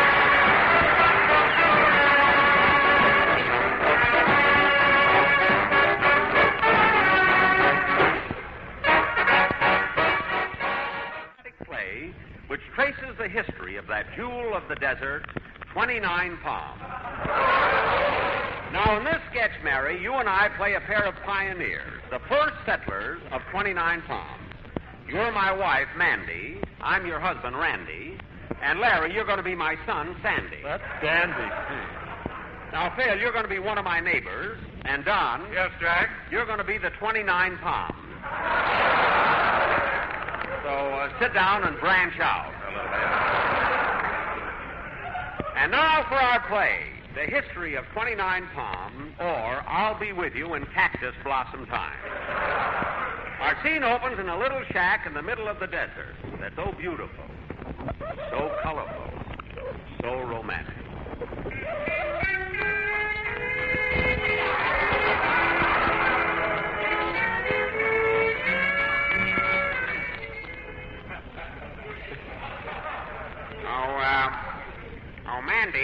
Mandy. What is it, Randy? Have you seen Sandy? Last time I seen him was 2 days ago. A couple of rabbits were chasing him. 2 days ago? Why didn't he come home? I don't know. I guess they got him traced somewhere. They did it again, eh? Yep.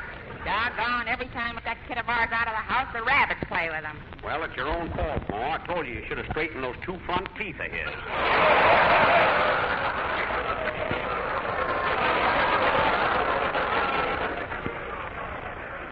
I guess you're right, Paul. I knew we were going to have trouble with that kid the day he was born. What do you mean? When the doctor held him up by his ears. Oh, yes. Here he comes now. Hop on in, son. Hi, Sandy. Hello, Randy. Are you hungry, Sandy? A little, Mandy. Have some candy, Sandy. I don't like Sandy candy. I didn't say the candy was Sandy, Sandy. Did I, Mandy? No, Randy, and he can't have it till after dinner.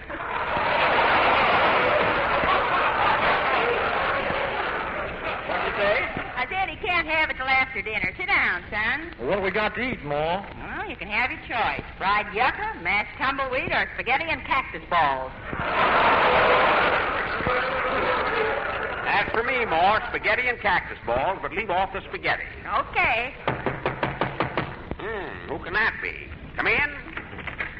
Hello, stranger. Well, howdy do. I hear to have neighbors, so I thought I'd drop in. Well, what do you know? Say, Ma, we got a neighbor. Well, howdy, neighbor. Which house do you live in? Oh, that little white house down there, about 200 miles east.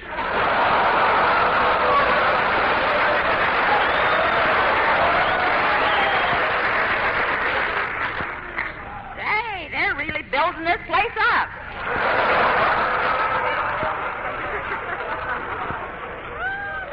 Don't worry, Ma. It's just a boom. It can't last.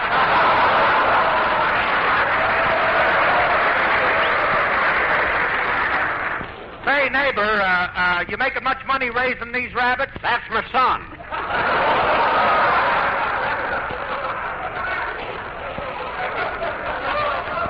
And by the way, his name is Sandy, I'm Randy, and my wife is Mandy. Sandy, Randy, and Mandy. Well, what a coincidence. Why, what's your name? Fitzgerald.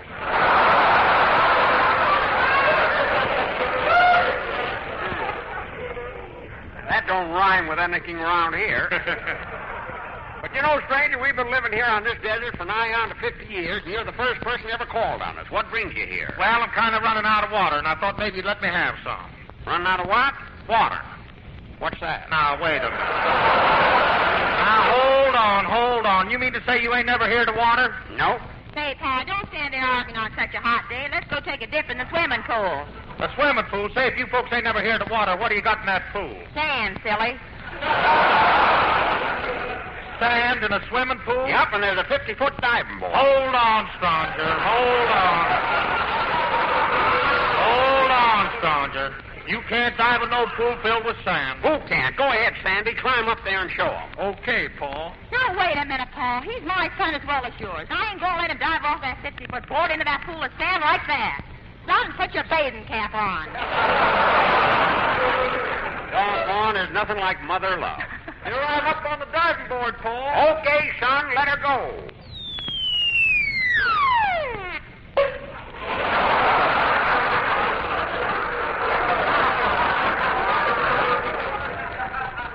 Well, anyway, Ma, we got his teeth fixed.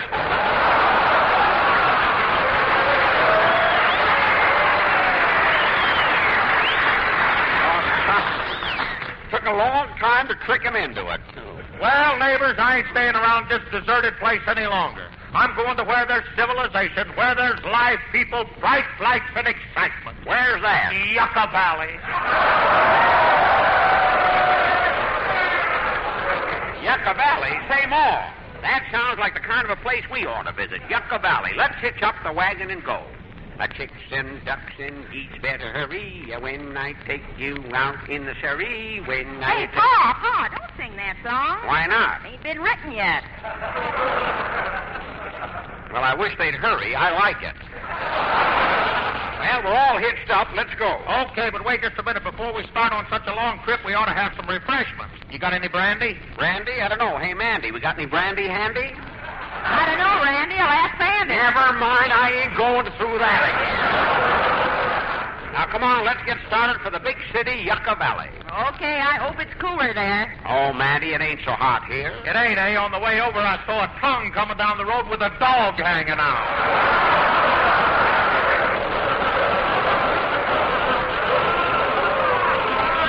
Well, never mind. Let's get started. Everybody in the wagon. Giddy up. Giddy up. Wait a minute. Hold it just a minute. Here comes somebody staggering toward us. Where? There, he's a stranger. Looks like he's been lost in the desert for weeks. Yeah, look at that wild look in his eyes. Oh, stranger. Stranger.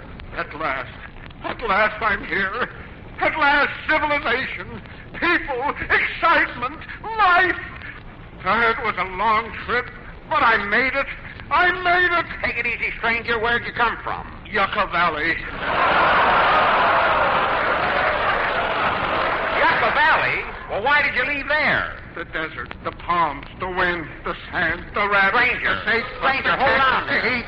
Wait a minute. The gophers, the coyotes, the snakes. Take it easy, I'm trying to do it again. The sailor, Will you please stop?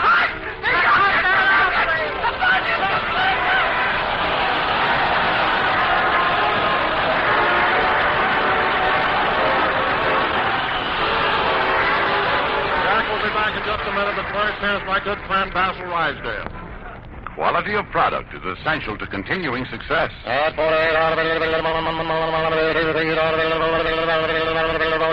Sold American. In a cigarette, it's the tobacco that counts. And Lucky Strike means fine tobacco. The Jack Benny Program.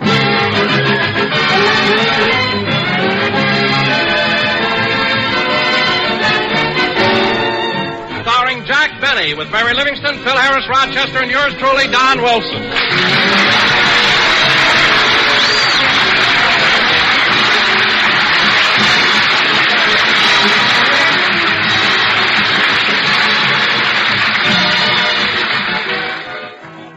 Ladies and gentlemen, today, March 17th, is St. Patrick's Day. As you all know, St. Patrick drove the snakes out of Ireland. So today we bring you a man who was run out of Waukegan, Jack Benny.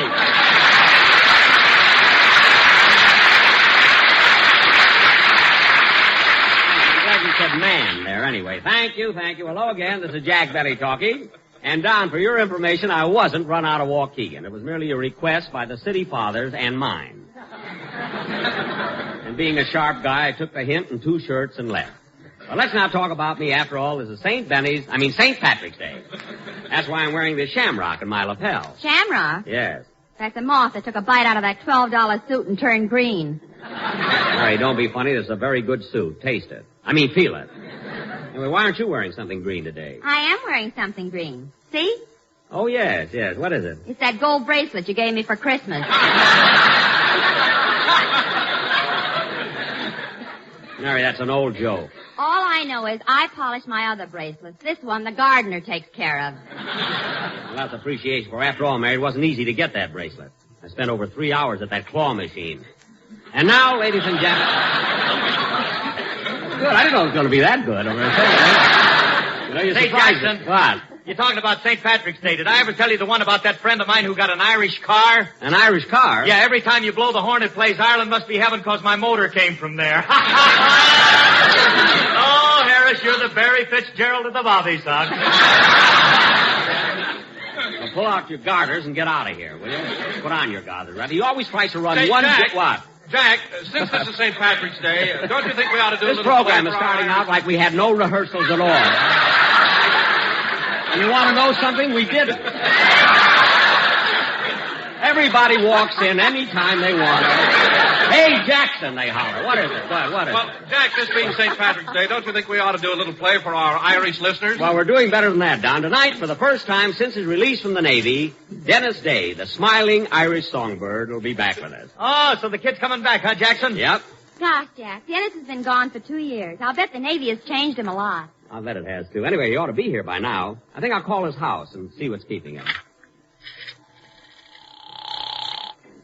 Say, Mabel, what is it, Gertrude? Mr. Benny's line is flashing. Yeah, I wonder what Bloomer Girl wants now. I'll find out. Hello, Mr. Benny. Huh? Dennis Day? What's his number? Okay, I'll call you back when I get him.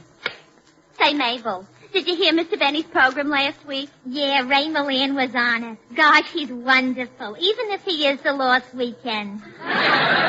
Listen, Mabel, if you think Milan is the Lost Weekend, you should have a date with Benny. Those are my sentiments exactly.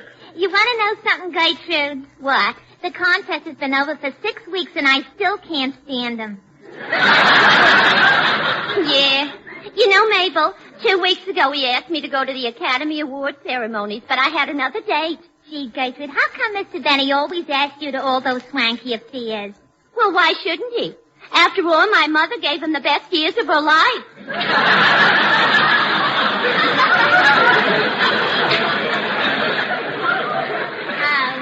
You know, I wouldn't mind going out on a date with Mr. Benny, but he's a sneaky type. Sneaky? Yeah, he's the kind who lures an unsuspecting girl into his car, drives her out to a dark spot, pretends he's out of gear, stops the car, and then spends the next 2 hours talking about his picture. It's enough to discourage a person, believe me.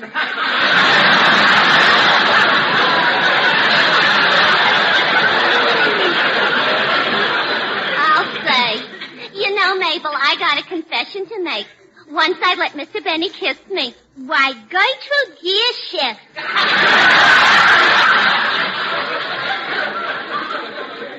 Say, tell me, Gertrude, what are his kisses like?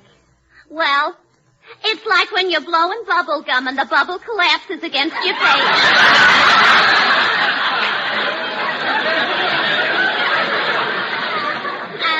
Well, between you and me, I'd rather have the gum. Yeah. Gee, Dennis Day's number doesn't answer. I better tell Blue Eyes about it. Hello? Oh, well, try him again later, Gertrude. Goodbye. Oh, say, Gertrude, what are you doing tonight? Tomorrow night? Tuesday night? Wednesday night? Thursday night?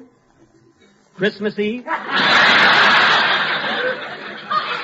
Oh, you're going to visit your mother. Well, don't be surprised when you walk in, sister. Goodbye. Well, we might as well get on with the show till Dennis gets here. Come on, Phil, let's have a band number.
Played by Phil Harris and his Hour of Harm Orchestra. Hey, Phil, you know, this is St. Patrick's Day. Why didn't you do something for the occasion, something Irish? I did. I put a harp in my band. Oh, yes. You got a girl playing it. See, you know, her fingers must get calloused and sore plucking on all those strings. Well, it's her own fault, Jackson. She forgot the bow, so let her do the best she can. She's our orchestra leader for 10 years now. Phil, you don't use it. Come in. I beg your pardon, but hello again. Dennis! Dennis!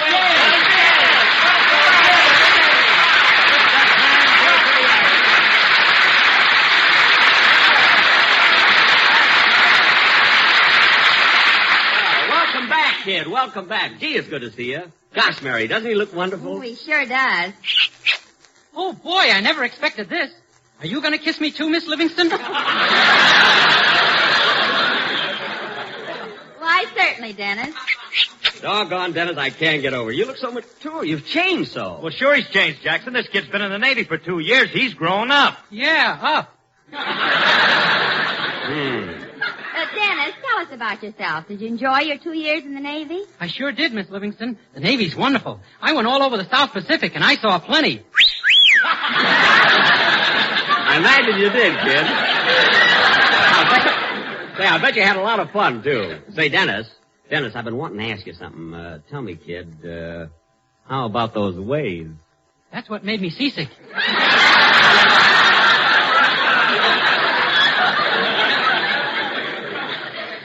Yeah, grown up. Yeah. You know, Dennis, I was all over the South Pacific, too, and I ran into some pretty rough seas. In fact, once I was tossed overboard. Oh, I was tossed overboard lots of times. You were? Yeah, but the captain made the fellows cut it out. Dennis, the boys kept throwing you overboard. That's terrible. Oh, it wasn't so bad. The Japs kept throwing me back. He was a pickle in the middle. Yeah. Say, Dennis, when you first joined the Navy, how did they know how to classify you? I mean, how did they know what rank to give you? Oh, that was easy, Miss Livingston. First, I had to fill out a lot of forms, answer a lot of questions, and then for 2 days they gave me a written test. For 2 days? That must have been quite a test. And after it was all over, they made me an ensign. An ensign? An ensign? Yeah. I wonder what they'd have made me if I'd have passed.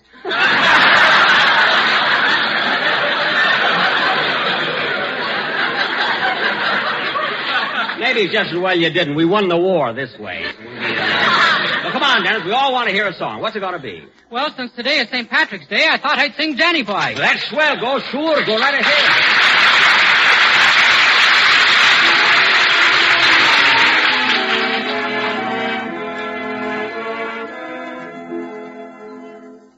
Danny boy, the pipes are calling from glen to glen and down the mountainside. The summer's gone and all the roses falling. It's you must go and I must bide.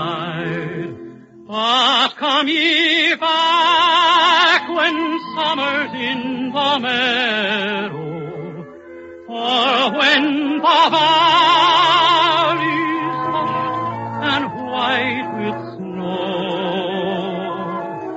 it's I'll be here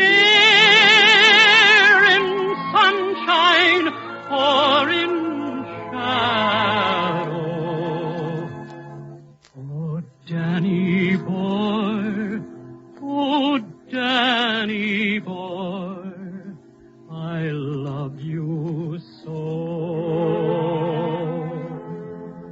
But when ye come and all the flowers are dying, if I am dead, as dead I well may be, he'll come and find the place where I am lying, and kneel and say an Ave for me, and I shall hear the soft you tread above me, and all my grave will warm, sweeter be. For you will bend and tell me that you love me,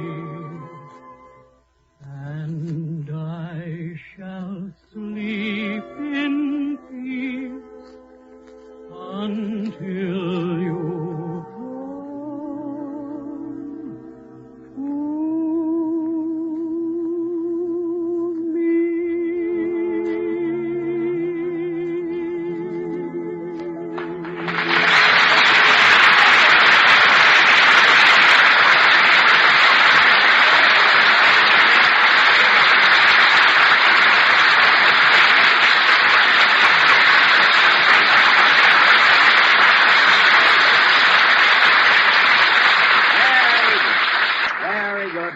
That was Danny Boy, sung by Dennis Day. And now... Say, Mr. Benny, I meant to ask you, how's Mr. Allen?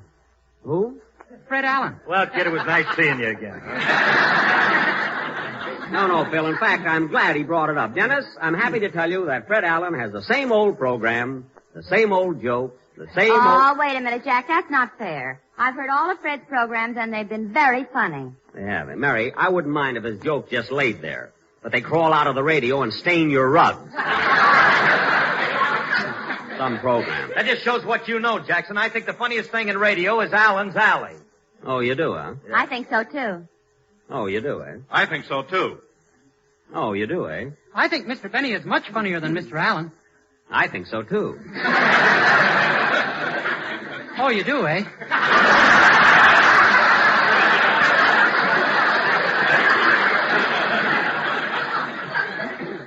Yes, I do. And what's so great about Allen's Alley? Anybody with half an ounce of talent can do that. Oh, yeah? I'd like to see you do it. Well, I'll just show you, sister. Phil, get your band ready while I put this clothespin on my nose so I'll sound like Fred Allen. Now, I'll go down to the alley, and you kids will play the parts of the people that live there. Okay, Phil, music.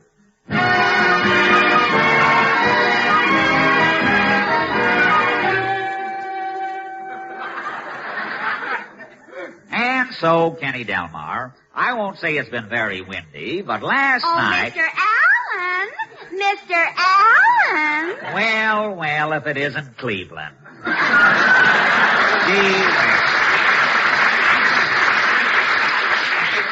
Cleveland, Kenny Delmar and I were just discussing the high winds we've been having here. Well, Mama says that all the wind is caused by the pickets. The pickets?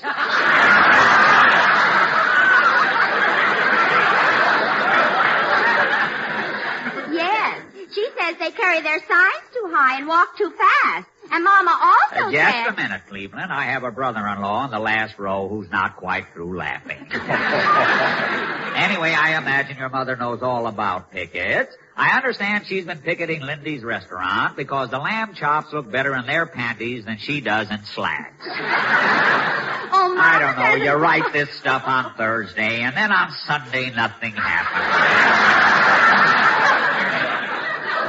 What was that, Cleveland? Oh, Mama doesn't wear slacks anymore. She doesn't. Why did she stop wearing slacks? A policeman gave her a ticket for pulling a trailer without a license.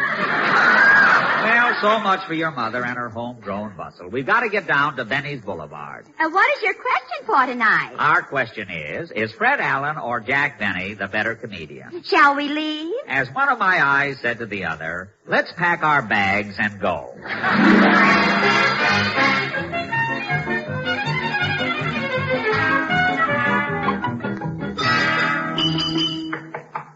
Well, I see Senator Harris is home. There's a 10-gallon hat and a 5-gallon jug on the porch. Let's knock on the bunghole and see what he's got to say.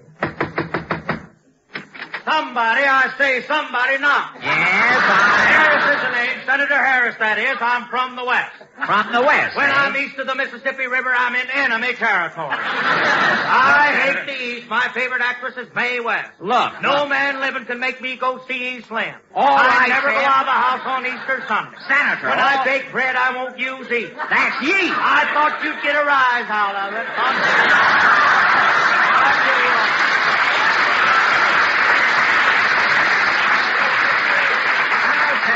Speak up, son. What you got on your mind? This is a free country. Well, I'm trying- Never saw anyone like this, son. Your mouth just like the front door of General Motors. Wide open, but nothing's coming out.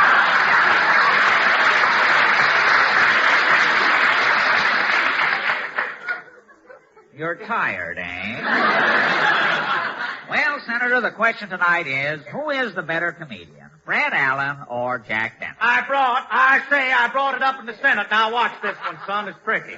I brought it up in the Senate, and it made Senator Tidings glad. Ha, ha, ha. Glad tidings. That's a pun, son. I heard it. That's an anecdote, you nanny goat. Now, wait a minute. You're like a midget, son. Everything goes over your head. Own up, son. You got a mind like a chicken. What? A cluck, that is. Look, Senator, just tell me which comedian you like best, Allen or Benny. Where's Allen from? Boston. How about Benny? He's from Waukegan. Waukegan's west of Boston, ain't it? Yes. Benny's the one. So long, son. So long. Remember the words of Horace Greeley. Go west, young man. West, that is. So long. So long. So long. So long. So long. Where's that sound effect man? Always late. Late, that is.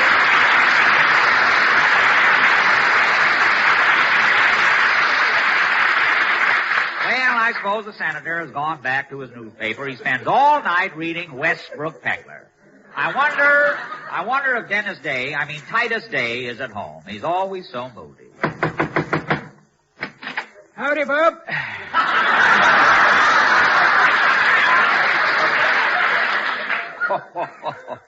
Well, Mr. Day, I see you're at home. Yep, day in and day out, days in. Yeah, I see, but you say your eyes look all red. Been crying, Bob, reading a sad book. What's the title of it? Forever Amber. The Titus Forever Amber isn't a sad book. Tis when you're my age, Bob.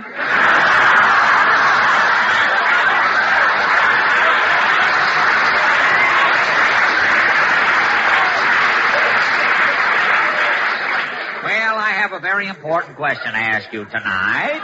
Who do you think is the better comedian, Fred Allen or Jack Benny? Well, Bob, that's a moot question. Moot question? Yep, moot be Allen, moot be Benny. I see. Well, which one do you consider the better comedian? Never hear 'em myself. When they come on, I put my radio out in the hen house. In the hen house? Why?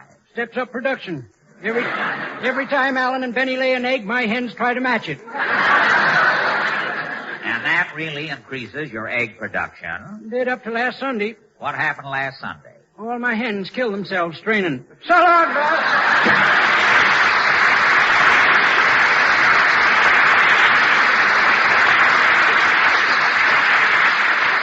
Well, I guess Mr. Day has his troubles, just like the city folks. Let's try this next house.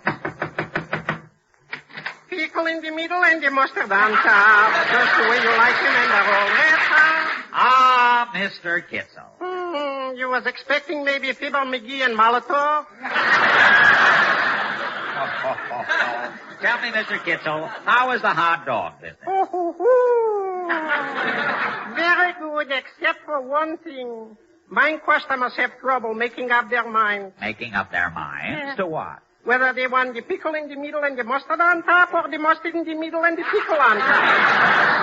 I can see where that would pose quite a problem. Anyway, what I'm trying to find out tonight is who you think is the better comedian, Fred Allen or Jack Benny. In mine house, that is making argument. Mine wife, Tulule, is liking Fred Allen. And you? I am liking the great Gilderstein. Oh, the great Gildersleeve. Yes, when Gilderstein is broadcasting, Tulule is leaving the room. I see. When Fred Allen is broadcasting, I am leaving the room. What happens when Jack Benny is broadcasting? The radio is leaving the room. What? Pickle in the middle and the mustard on top, just the way you like them and they're all there.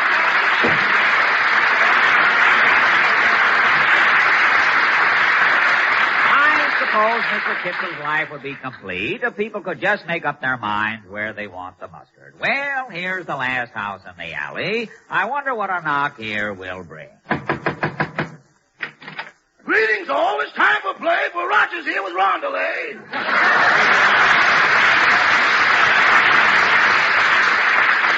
You have more poems for us tonight? Oh, indubitably. Have you heard? Said the rum to the gin, I understand you're going steady with Raveland. No. Or I said to myself, this is not for me, as I picked up the dice and threw a 3. No. Or my mother has rolled her stockings down since she heard Van Johnson is back in town. That's it. Tonight we are trying to find out who is the better comedian, Fred Allen or Jack Benny. Precisely why I'm here. I have written a poem. Now, what is your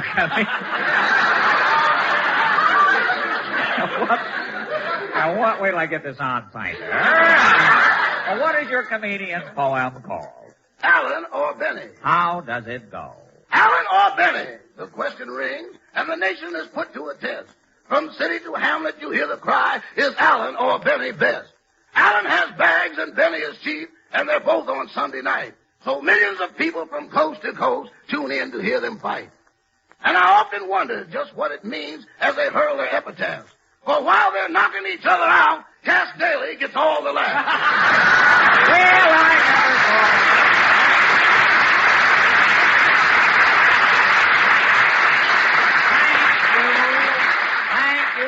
Thank you, Rochester Openshaw. And now Phil Harris and his No Goodman Orchestra will play Onesie Twosie, because that's as high as they can count. Take it, boys.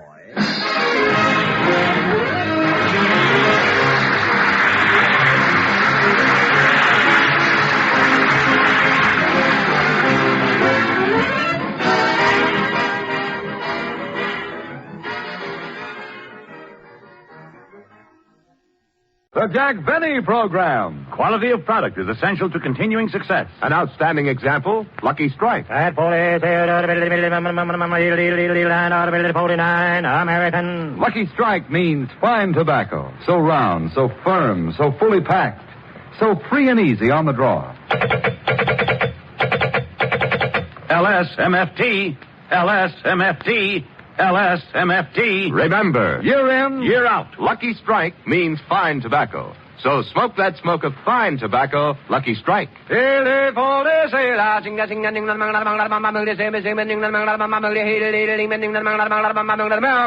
Lucky Strike means fine tobacco. And here's what Mr. F.G. Clay, independent tobacco warehouse owner of Versailles, Kentucky, said. I've had a ringside seat at the auctions for 22 years. Up through the years, I've seen the makers of Lucky Strike buy fine tobacco. Tobacco that's smooth and mild. I've smoked Lucky's myself for 13 years. Mr. Clay really knows tobacco. He has to. And in a cigarette, it's the tobacco that counts. So remember, Lucky Strike means fine tobacco. For your own real, deep-down smoking enjoyment, smoke that smoke of fine tobacco, Lucky Strike.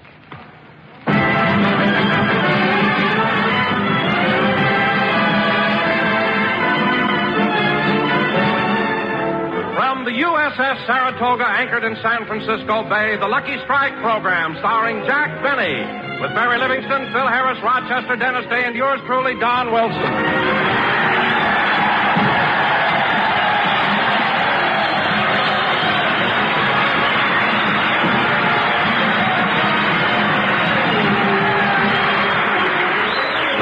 gentlemen, tonight we're all gathered aboard that valiant aircraft carrier, the USS Saratoga. In a few days, the Saratoga will be on its way to Bikini Atoll to participate in the history-making atomic bomb test. Tonight, it is our privilege to broadcast from aboard this great ship.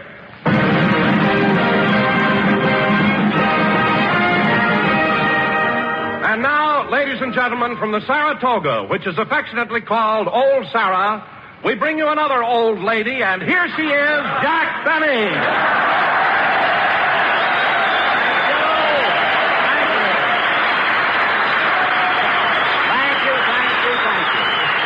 Again, this is Jack Benny talking, and Don, I must say that on an occasion like this, you could have gotten a better introduction and one with more dignity. Well, what do you mean, Jack? Well, for instance, since this is a fighting ship, you could have said we bring you Jack Benny, that old fighter. Or, since this ship is manned by salty sailors, we bring you that old salt. Do you understand? Well, yes, Jack, I'll try it again. Ladies and gentlemen, since we're broadcasting from under the crow's nest, we bring you that old... Never mind! I was happier being an old lady. Anyway, Don, I want to tell you something, and I mean this seriously. I've been broadcasting for 15 years and have done programs from all over the world. But today, broadcasting from the Saratoga is the most thrilling experience I've ever had. Well, Jack, what about those broadcasts you did from New Caledonia and from Paris, France, and Cairo, Egypt? I'll admit they were exciting, Don, but here on the Saratoga, just before it leaves for the atom bomb test, just think of it. And now that I think of it, let's finish our program, eat those steaks, and get off of here as soon as possible. I mean, don't even wait for laughs, Don. Let's get off. Now, Jack, don't tell me you're afraid why this ship isn't leaving until next week. And that's what they say, Don, but who knows when an admiral may decide to go fishing.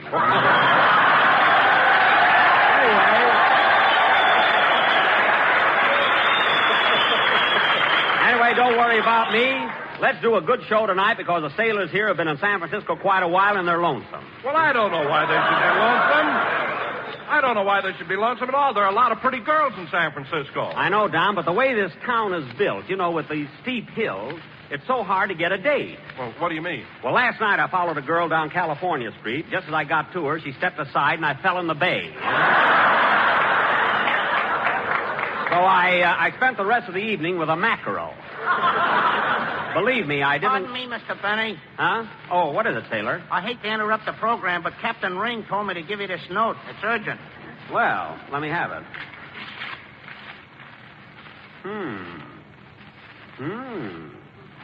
My, this is serious. Oh, Don. Yes, Jack? Would you mind stepping a little more to the center? The ship is listing to port.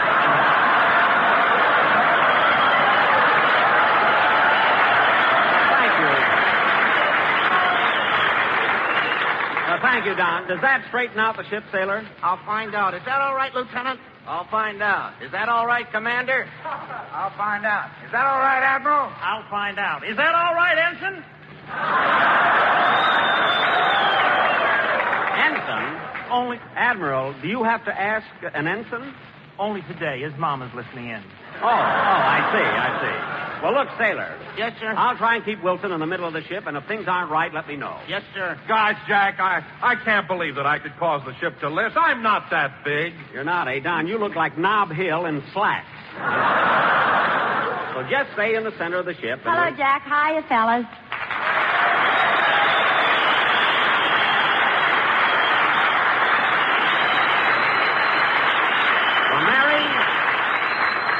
Mary, how do you like being aboard the USS Saratoga? Gee, it's thrilling, Jack. And this morning, Commander Entler showed me all around the ship.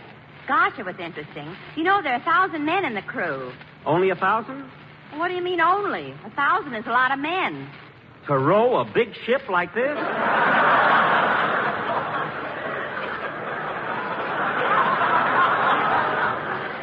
Row? Jack, it so happens that... No, I'm not going to tell you. Tell me what? No, I can't tell you. It's a military secret. Oh, come on, Mary, tell me. Well, Jack, since you were in the Navy, they got rid of the galley slaves. Well, I won't tell anybody. Say, Mary, Jack, I'm sliding away from you. Don, get back in the center of the ship. There, that's better. Say, Mary, on your little tour... Mary, on your little tour around the ship, did you learn any other interesting things? Yes, Jack. I saw Captain Ring climbing way up the superstructure. Then I saw him crawling behind the gun turret. And then I saw him slipping into one of the lifeboats. Really? I'll bet he was placing delicate instruments for the test. No, he was hiding Easter eggs for the boys. Now, isn't that nice? Captain must have a hard job every Easter coloring those powdered eggs, you know?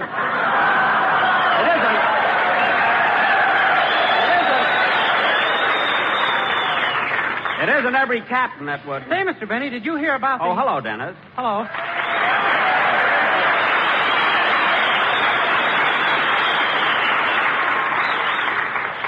Say, Mr. Benny, did you hear about How do you feel, kid?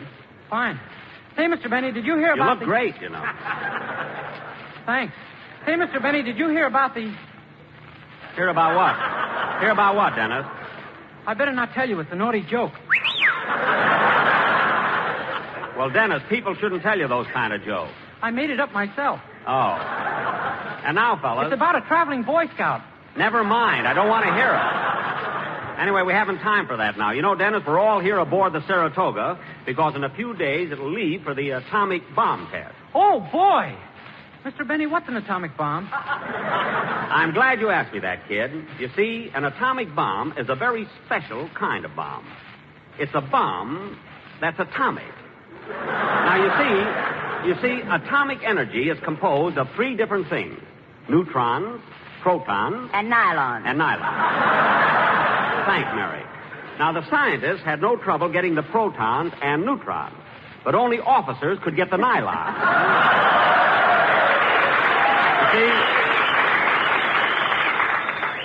You see, Dennis? Oh, Jack, what are you telling the kid all that stuff for? Leave him alone, Miss Livingston. He fascinates me. Thanks, kid. Now, the big problem that faced us scientists was to split the atom. First, we had to use some uranium, which is better known as U-235. It was marked down from U-250, you see? That's Fred Allen walking up there. Then we put this...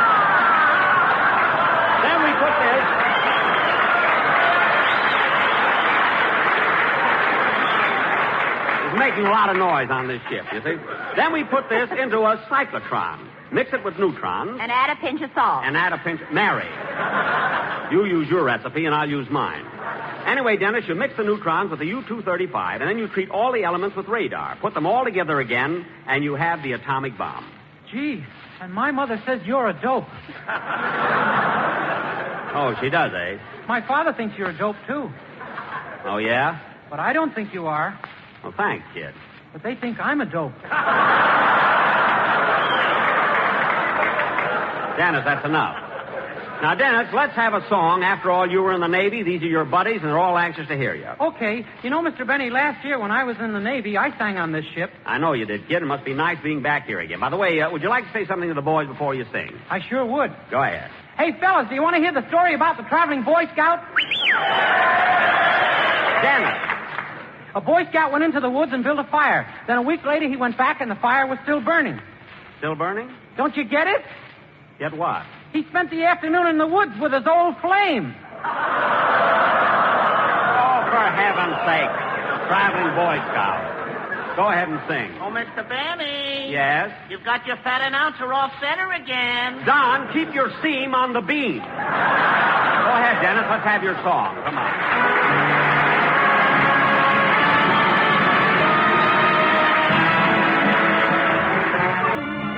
And I'll smile. The fire will dwindle into glowing ashes. For flames and love live such a little while. I won't forget, but I won't be lonely.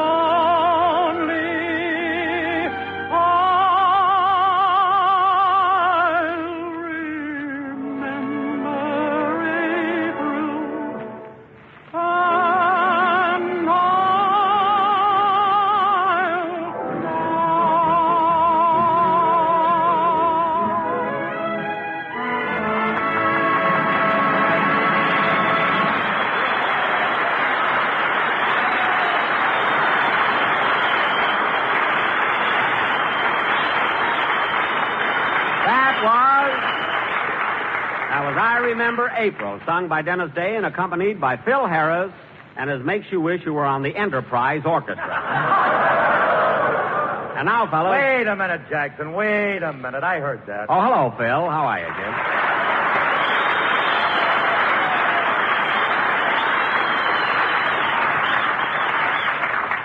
Listen, Jackson, there's a time and place for everything, and I wish you'd have a little more respect for my musicians, especially in front of all these guys. What? My boys done their bit. In fact, more than half of them were overseas. No kidding, Phil. Where were they? Alcatraz. Alcatraz? Phil, are you crazy? Alcatraz is a prison. Then how come my boys all got discharge buttons? Let me see those buttons. Well, now, isn't that cute? A little file. How nice. Anyway, Phil, I don't care where they came from. You've got a great band. I'm only kidding when I pan them. I'll say they're great. You know what, Jackson? I'm always tickled to death when I get back to San Francisco. I had my band here the first time at the St. Francis Hotel 20 years ago. No kidding. That's right, and Frankie, my guitar player, is the only boy that's still with me. Well, what do you know? Say, Phil, how come Frankie's been with you all these years? Jackson, if I had on you what he's got on me, I'd be the star of this show.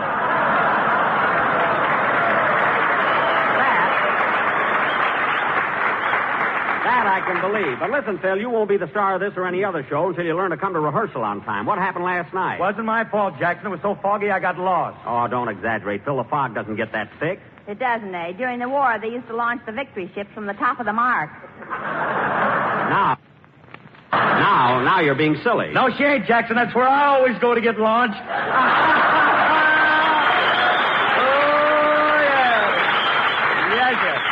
Hit me on top of the head with a bottle of champagne. I'm sailing today. Phil, can't you stay in dry dock for just one night? Stop using the fog as an alibi. But, Jack, Phil's right. Between the fog and the hills and this is some town. Well, what are you talking about? Well, last night, some silly jerk followed me down California Street, and when I stepped aside, he fell in the bay.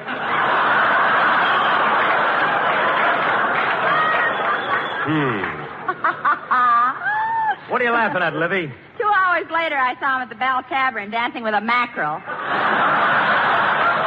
That was my girl. So stop calling her a mackerel just because her eyes are on the side of her head. And now, fellows. Every time a dance lasted more than 3 minutes, he had to throw her back in the water. Mary, cut that out. And now, fellas. Oh, Mr. Benny, the water's coming through the porthole. Well, tell the Admiral to get the ship in the center of Don. It's easier that way. Anyway, Don, watch it.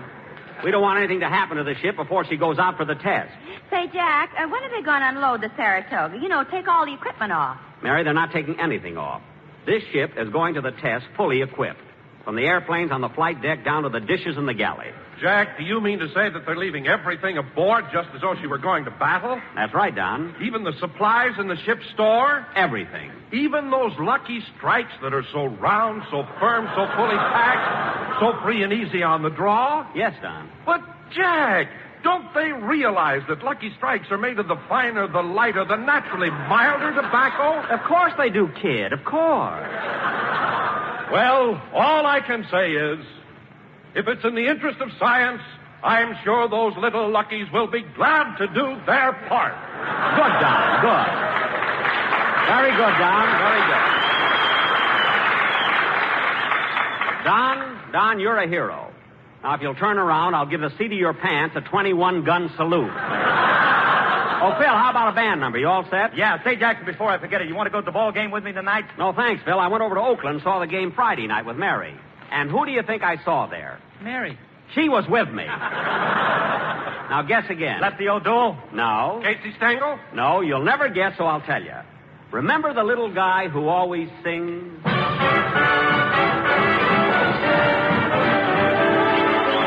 Pickle in the middle and the mustard on top. Just the way you like him, and they're all red hot. Tasty little hot dog and some pop. Just the way you like him, and they're all red hot.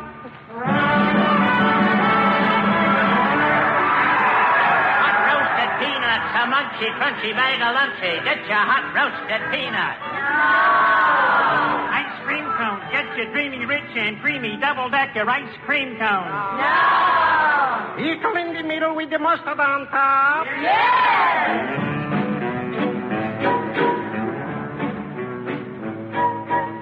pickle in the middle, and the mustard on top. Just the way you like it, and they're all red hot. Everybody's living like a lord, eating Coney Island smorgasbord. We're sick of chicken and we're tired of steak. Well, nothing could be better than the weenies I made. Once we start to eat them, we can't stop. With pickle in the middle, sizzling off the griddle, pickle in the middle, and the mustard on top. 2 hot dogs, please. Corporal Puppy is coming up.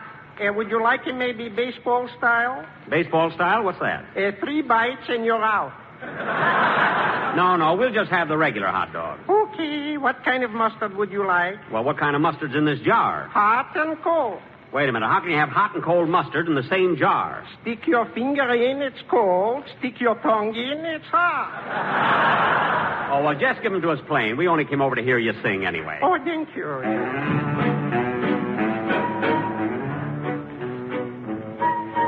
Pickle in the middle and the mustard on top. Just the way you like them and they're all that hot. Everyone that eats them wants a lot more. Better than a lobster tornado. I don't care for coffee because it goes to my head. I let Nelson Eddy keep his sharpening bread. We can gobble hot dogs till we drop. With pickle in the middle, sizzling off the griddle. Pickle in the middle and the mustard on top. We like the mustard on top.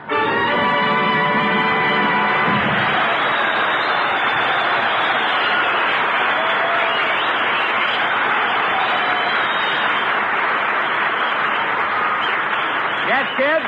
Yes, that's who Mary and I saw at the ball game Friday night. And now for our... Mr. Benny, here's a telegram that just came for you. Telegram? Thank you, sailor. Well, listen to this, kids. Congratulations on your first anniversary as an honorary admiral in the Nebraska Navy. Signed, Governor Griswold. Gee, I almost forgot about that. I remember it, Jack. You got the commission from the governor of Nebraska. Yeah, Jackson, I remember it, too. It was a year ago this week. Yes, sir. And boy, were you a ham. What are you talking about? You know what I'm talking about. Remember how you... Mary, it's over now, so let's forget it.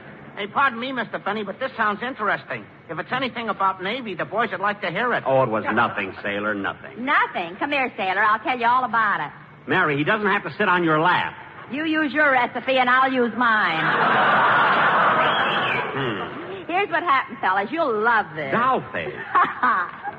It was a year ago this week, and I happened to call Jack's house to tell him that butter was getting short and he should stop using it on his hair. So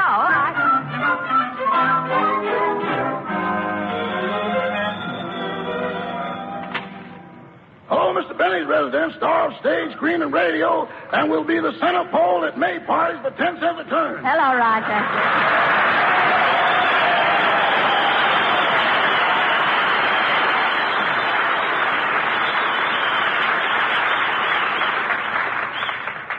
Rochester, I'd like to speak to Mr. Benny, please. Oh, I'm sorry, Miss Livingston. I wouldn't want to disturb the Admiral now. Admiral? Haven't you heard? Mr. Benny is now an Admiral in the Nebraska Navy. In the Nebraska... Oh, I get it. He's been made an Admiral in an imaginary Navy. Yeah, but he's taking it seriously. He made me sew gold stripes on his blue serge suit. Oh, for heaven's sake. Rochester, how many stripes did he make you sew on? I don't know, but you could cut the sleeves off at the elbow and he'd still be a full admiral.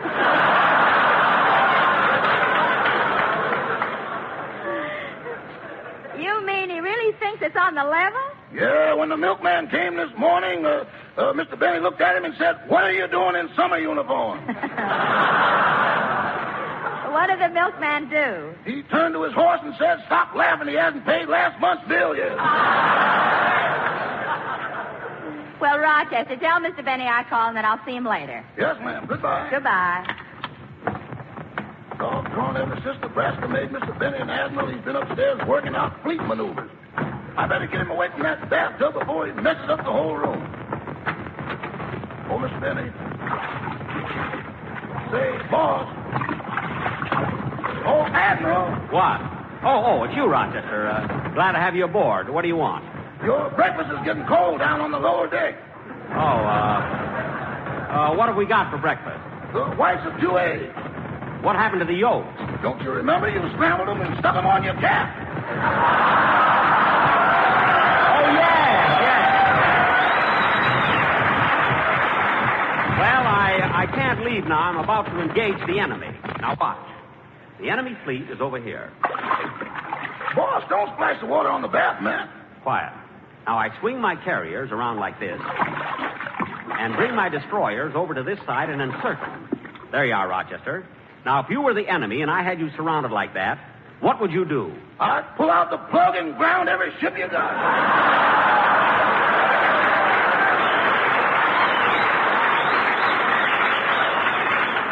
Rochester, that was brilliant. Starting tomorrow, you're an ensign. Thank you, sir. Now go to the wireless room and send this message to Admiral Nimitz. Dear Chester, bathtub maneuver successful. Sighted soap, sank sane. Signed John Paul Benny. Aye, aye, sir.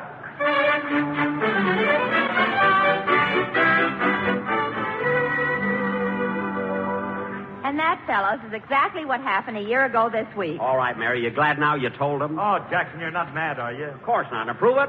I want all of you to come up to my hotel room for a fish dinner tonight. What are we going to have? Mackerel. When I catch them, feed them, and dance with them, I'm not throwing them back. Pray, Phil.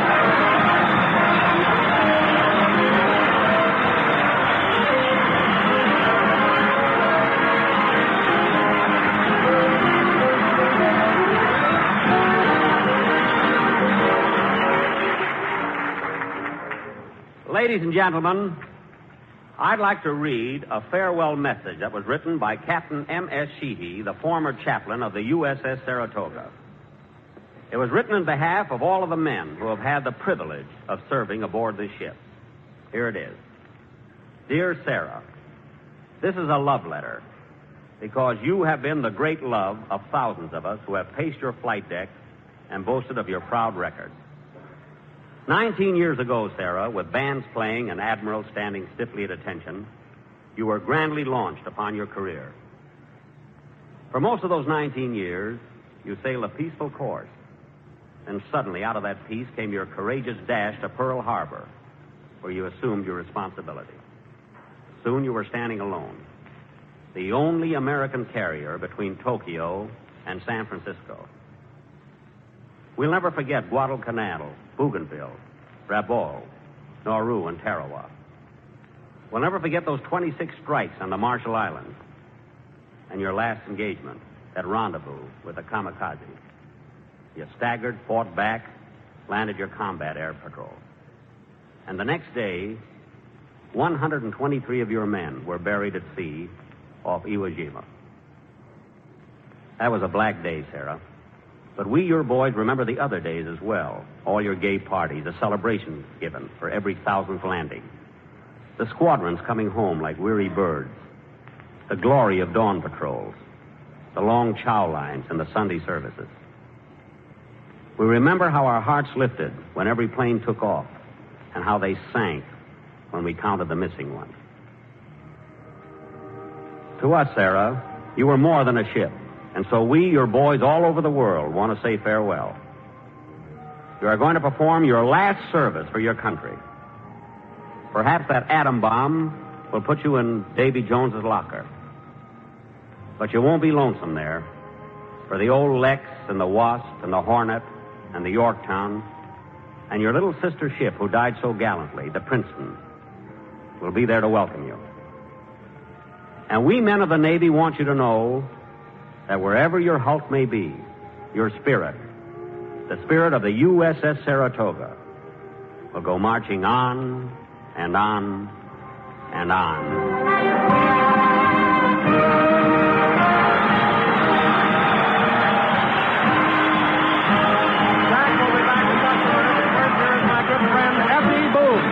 At 49,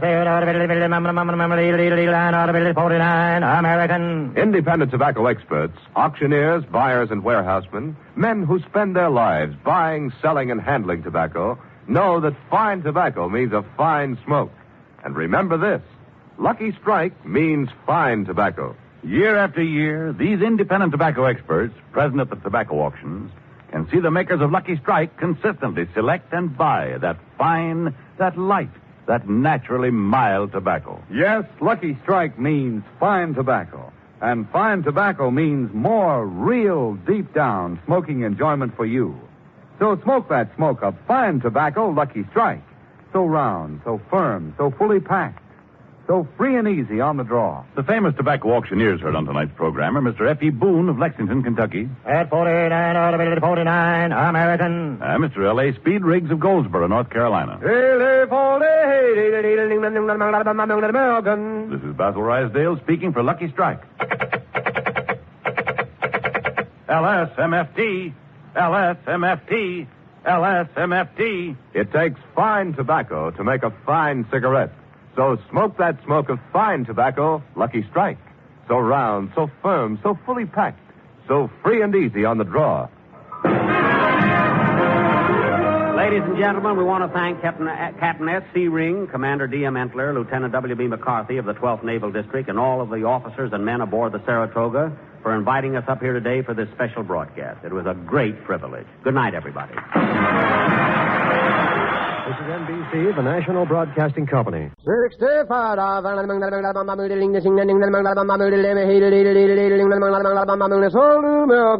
Jack Benny Program, presented by Lucky Strike. Be happy, go lucky, be happy, go lucky strike, be happy, go lucky strike, yay! Don't be satisfied with smokes that never taste quite right. Choose Lucky Strike, there's better taste in every one you light. Absolutely. Lucky's taste better than any other cigarette. I love my Dan, he's quite a man and knows just what I like. He gives me better tasting smokes, you bet they're Lucky Strike. And remember, Lucky's taste better than any other cigarette. Be happy, go lucky, be happy, go lucky strike, be happy, go lucky strike, yay! Friends, if you want complete smoking enjoyment, just light up a Lucky, because Lucky's taste better than any other cigarette you've ever smoked. You see, fine tobacco, and only fine tobacco, always gives you the enjoyment of a better tasting cigarette. And LSMFT, Lucky Strike, means fine tobacco. Yes, every Lucky you light always gives you mildness, richness, truly better taste that add up to complete smoking enjoyment. So for everything you want in your cigarette, be happy, go Lucky. Make your next carton Lucky Strike. Be happy, go lucky strike today. Remember, Lucky's taste better than any other cigarette.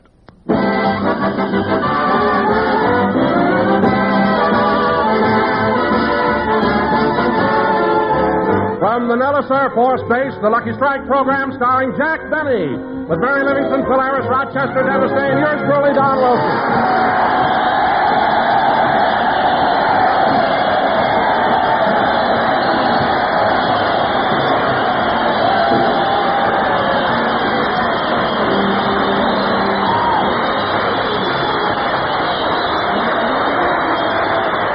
Well, ladies and gentlemen, tonight we're broadcasting from Nellis Air Base, right outside of Las Vegas. We wanted to bring you a slot machine, but since we can't, we bring you something else that doesn't pay off. And here he is, Jack Benny.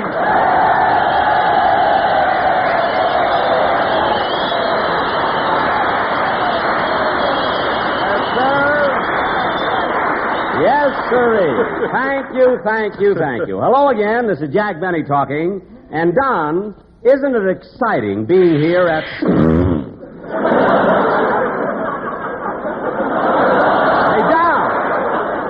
Don, there goes one of those jet planes they have here. Yeah. Hey, there. Look at Don. There goes another one. Well, they certainly fly low. You're not kidding. This morning I was walking around the field here. One of them came so low it took my hair off. Oh, Jack, you're not serious. Yes, I am, Don. Somewhere up in the wild blue yonder is an F-84 with a blonde landing gear. But you know, Don, these jet planes amaze me. How can they go so fast? Oh, it's really quite simple, Jack. Simple? Certainly.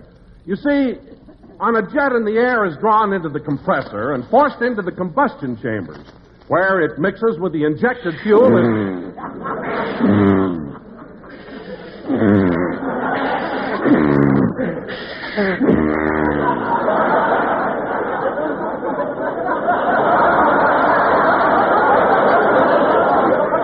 It's not do you understand it, Jack?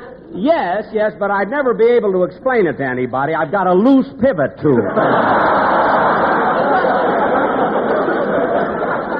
But, Don, it's not only the planes that amaze me, it's the fellas here. They seem so young, especially the officers. Oh, you're right about that, Jack. In fact, the commanding officer, Colonel Tackon, is one of the youngest full colonels in the Air Force. Oh, I didn't know that, Don. You say, oh, hello, Mary. Hello, Jack. Hi, fellas.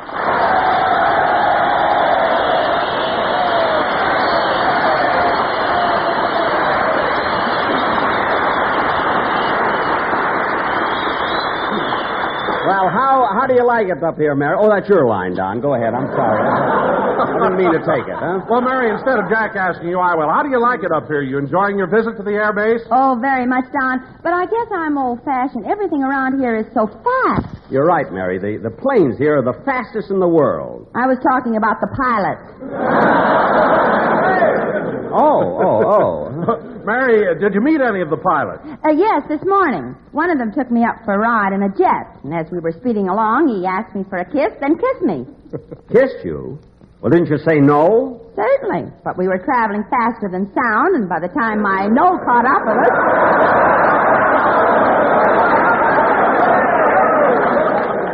Wait a minute, Mary. These boys are faster than you are with the jet. Mary, listen. If you were traveling faster than sound, how could you hear what he asked you? I caught that on the way back. Well, now I'm all confused. Jack, I'm just teasing you. The pilots here are very nice. Yes, they are, Mary. To show my appreciation for their hospitality, I brought along a present for Colonel Tackon. Oh, what'd you get the Colonel, Jack? An electric razor. It's a real good one. He can't use that. He doesn't shave yet.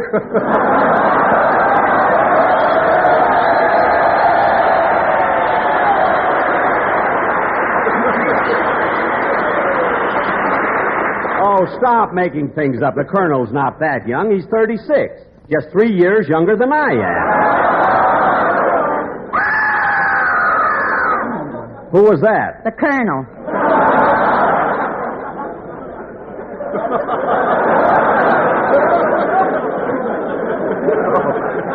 Oh, that was the Colonel. Yes, that was the Colonel. He hates to think he's going to look like you in 3 short years.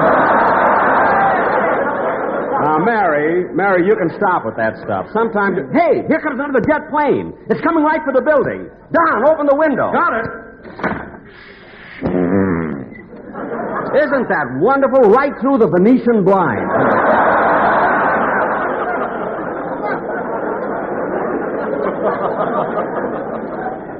Oh, Jack. Yes, Mary? It's back on your head again, but the part's running from side to side. Well, he'll probably come back to straighten it. I'm going to ask him to fly me to Salt Lake City. I have to be there Monday and Tuesday. Oh, hello, Mr. Benny. Oh, hello, Dennis.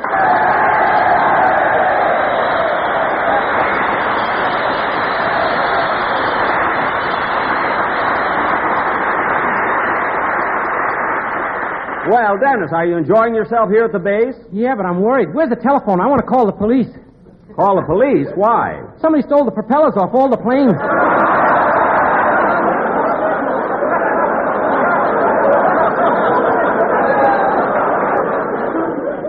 What? Dennis, the planes here have no propellers. They're jets.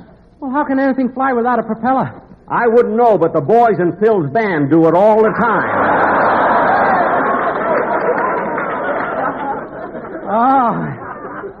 What have you been doing since you arrived, Dennis? Oh, a lot of things. Yesterday I took a boat cruise on Lake Mead. Gee, it was the most beautiful boat I ever saw. What'd you say, Dennis? I said he was the most beautiful boat I ever saw. Dennis, you mean she was the most beautiful boat. You should know that. Oh, you'll have to forgive me. My mother only told me about the birds and the bees.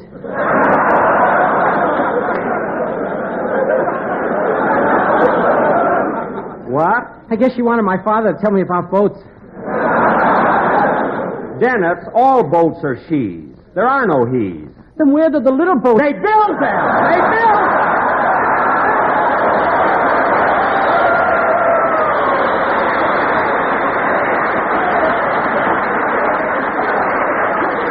They build them!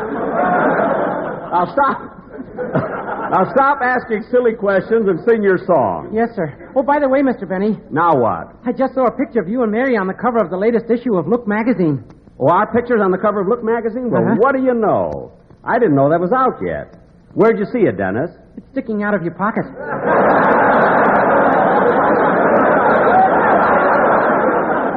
I must have put on Mary's coat by mistake. She's such a ham. You know? Now, Dennis, go ahead and sing your song, will you? Yes, sir.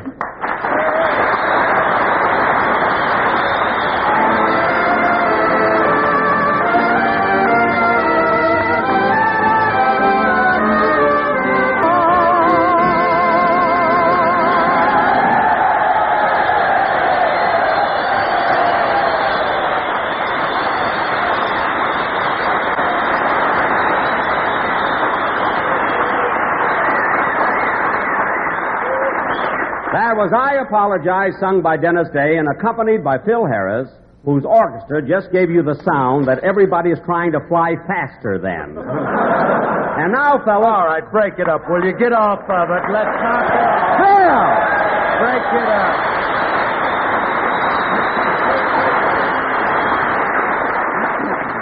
Listen to me, Jackson. Don't be talking about my boys like that. Well... They ain't so bad. They ain't, eh? Well, I disagree, Phil. They is. Jack's right, Phil. I think you ought to do something about the boys in your orchestra. They look awful. Take it a little easier, Liv. If I were you, I wouldn't say too much around here. You know, you're not so popular at this base. What do you mean? Fellas around here really have it in for you. Oh, Phil, don't be ridiculous. Well, all I know is there's a sign outside of one of them buildings that says "In for Mary." That's infirmary!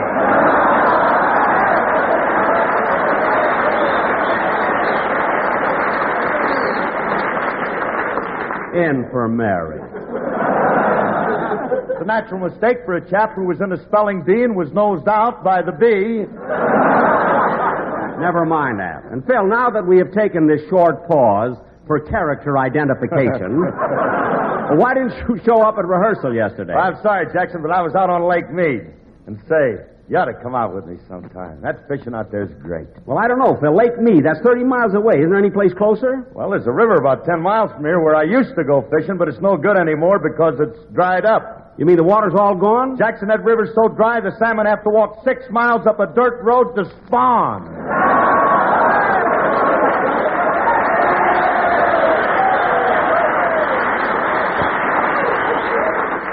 No. I don't get it. What's the matter with you, kid? That's a funny joke. Don't you know nothing about salmon? I don't even know about boats. Quiet, Dennis. Phil, who else is going fishing? Oh, Remley, my guitar player. I always take him with me. You know, when you hook them big fish, they put up an awful struggle, and then that's where the teamwork comes in. Teamwork? Yeah, I haul them in as close as I can. Remley breathes on them, and they do the Tennessee waltz right into the water.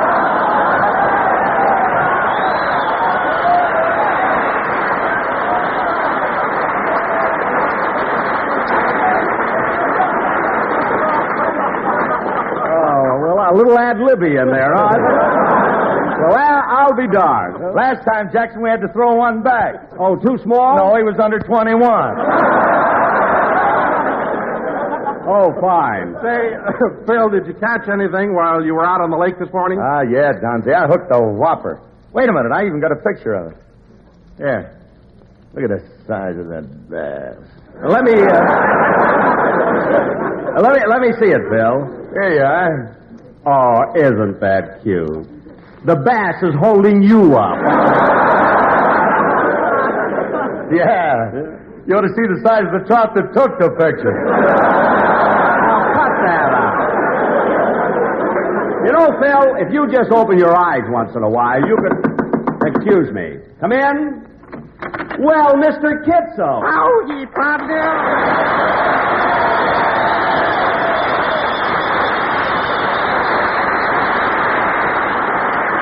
Mr. Kitzel, what are you doing here at Nellis Field? Oh, I'm visiting my nephew. He's stationed here.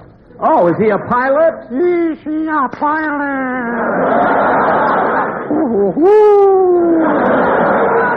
Yesterday, he got a 6-hour pass and visited his girl in Cleveland. He went 500 miles an hour. In a jet? No, in a Jeep. Now, wait a minute, Mr. Kitzel. How could a Jeep possibly go that fast? When you're stationed at Nellis and get a pass, the Jeep is as anxious to get away as you are.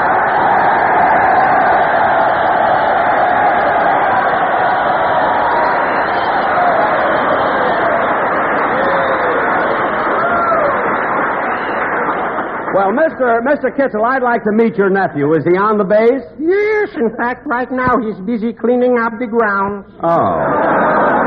My nephew walks all over the base. He's got a stick with a nail on the end of it. A stick with a... Oh, he uses it to pick up trash. Officially, he is known as a waste paper croupier.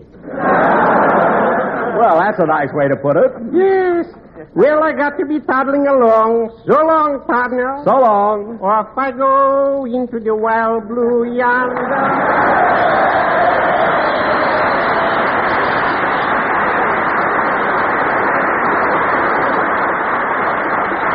And now, fellas, in honor of Nellis Air Base, I'd like... Oh, just a second, Jack. Hold it. What is it, Don? Well, if anybody's going to do anything in honor of the base here, it should be the Sportsman Quartet. The quartet? Yeah, they've prepared a special number for this occasion, all about the boys here. Well, let's hear it. All of the fellas now stationed at Nellis, a furlough is a boy's best friend. The ground crews and flyers have many desires, but the first they say, let's get away for just one day. In the sky they love to fly, but the moment they start to descend, they can't help but wonder, has she changed her number? A furlough is a boy's best friend. You want to relax and you may feel like smoking, a Lucky Strike is your best friend. So smooth and so mild that we know you'll be wild about 'em, sure enough. There's no rough, no puppies rough, fine and light. They taste just right, 'cause they're made of that one perfect blend. Next time you're relaxing, remember this fact, son. A Lucky Strike is your best friend, we say. Be happy, go Lucky Strike today.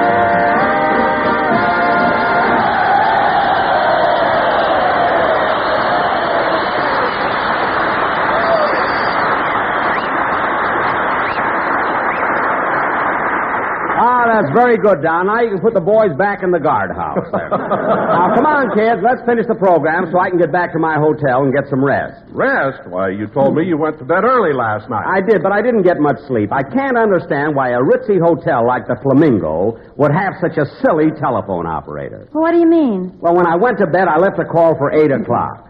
The operator wanted to make it the hard way, so she called me twice at 4.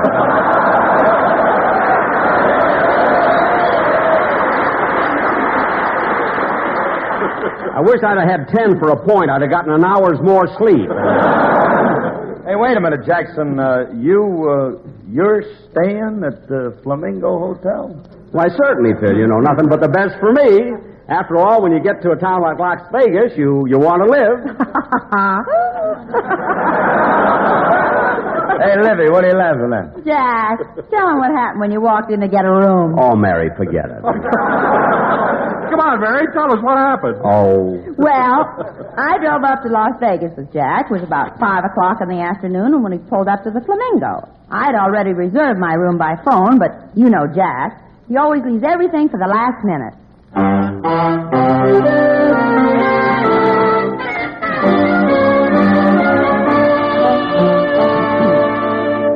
Gee, it's a beautiful lobby, isn't it, Mary? It sure is. A lot of people are here, too. Hey, Mary, I'm going over and talk to the room clerk. See, this hotel really is... May I help you, sir? Yes, I'd like to get a room here. Well, it's quite an honor having you visit the hotel, Mr. Benny. Oh, you know who I am? Yes, I saw you once in the movies. You did? Yes, you were sitting right next to me.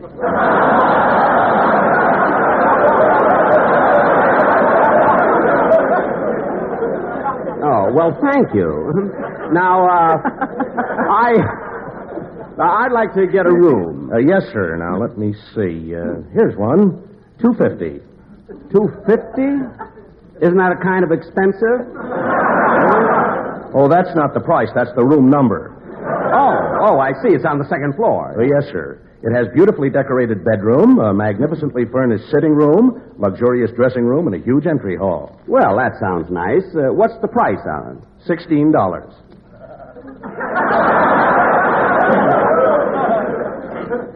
Clerk, I'll loosen his collar. You push his eyes back in.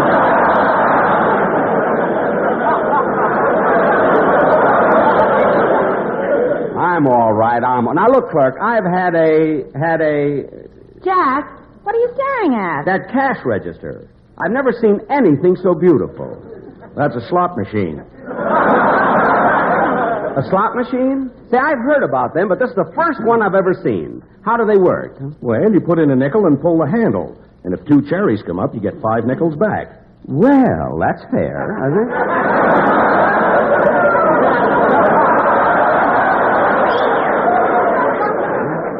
And if 3 oranges come up, you get 11 nickels back. Say, that's fine. Now, if 3 bells come up, you get 18 nickels. No kidding. And if 3 bars come up, you get the jackpot. Well, that's sensational. But supposing I put my nickel in, and none of those things you mentioned come up. In that case, you lose your nickel. Well, that's ridiculous.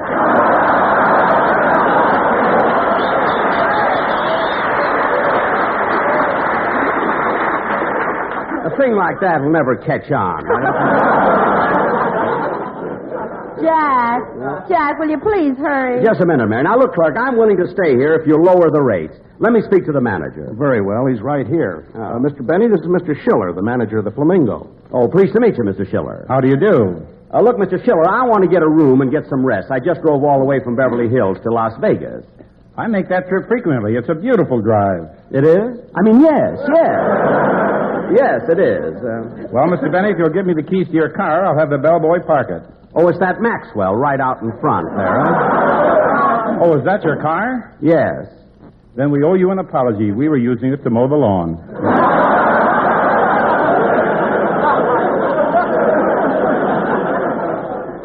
Well, leave the grass in. It'll make the seat softer. Yeah. Of course, if Schiller's going to get those kind of laughs. Now, look, Mr. Schiller. Mr. Schiller, I'm very anxious to stay at the Flamingo, but it seems that your clerk and I can't get together. He's so stubborn. Imagine him trying to charge me $16 a week. No, Mr. Benny. It's $16 a day. Well, that I won't discuss at all. Don't you have any less expensive rooms? Yes, we have some for $5 and some for $7. $5 and $7. Pardon me, sir. Clerk. Yes, sir? Do you have a suite available? Oh, yes, we do. We have them for $20 a day and $30 a day. I'll take the one for $30. Very well, sir. Here's your key. Thank you. Say, clerk, who was that fellow? He's a private from Nellis Field.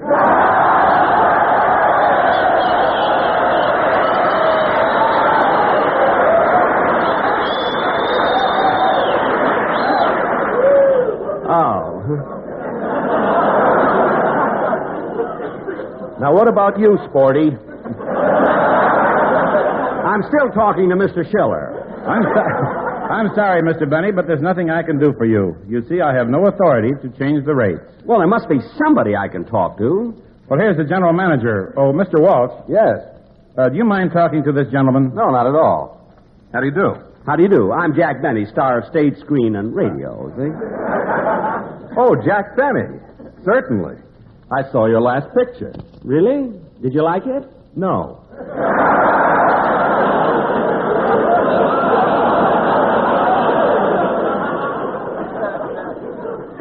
Oh, have you ever seen me on television? Yes. Did you like me? No. No. Well, have you ever heard me on the radio? No. Good. Now, look, Mr. Walsh, the reason I wanted to see you is because Mr. Schiller is trying to tell me that the lowest rate you have here is $5 a day. Well, Mr. Benny, $5 a day for a room is very reasonable. $5 a day, but I intend to stay for 7 days. Well, I'm sure you'd enjoy staying at the Flamingo. It costs $6 million to build. Well, what are they trying to do, get it all back from me? Jack, I'm leaving. Everybody in the place is looking at you. Mary, this won't take long. Look, Mr. Benny, I'm a busy man and I've got a lot of things to do. I'll give you a room for $4. You're faded. I'll take it. Well, I'm sure you'll like it here. You know, I supervised the complete furnishing of the Flamingo. I saw to it that all the rooms had telephones, full-length mirrors, writing desks, beautifully carpeted floors, artistic pictures, unique lamps, tables, dressers. Gee, are the beds comfortable? Beds? Yes. Well, how do you like that? I knew I forgot something. Well, don't worry about it. I brought an army cot with me. I'll take the $4 room. Well, here's your key, Mr. Benny. Thank you. Come on, Jack, let's go. Oh, just a minute, Mary. I have a nickel here. I'm going to put it in the slot machine. Gee, I hope I win. I think I've got a chance, really.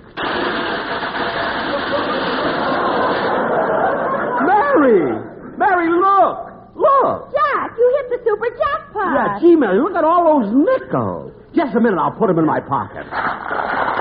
Oh, boy. Now, come on, Mary, let's go. Jack, tip the bellboy who brought the bags in from the car. You take care of it, Mary. I don't have any change. Come on, let's go.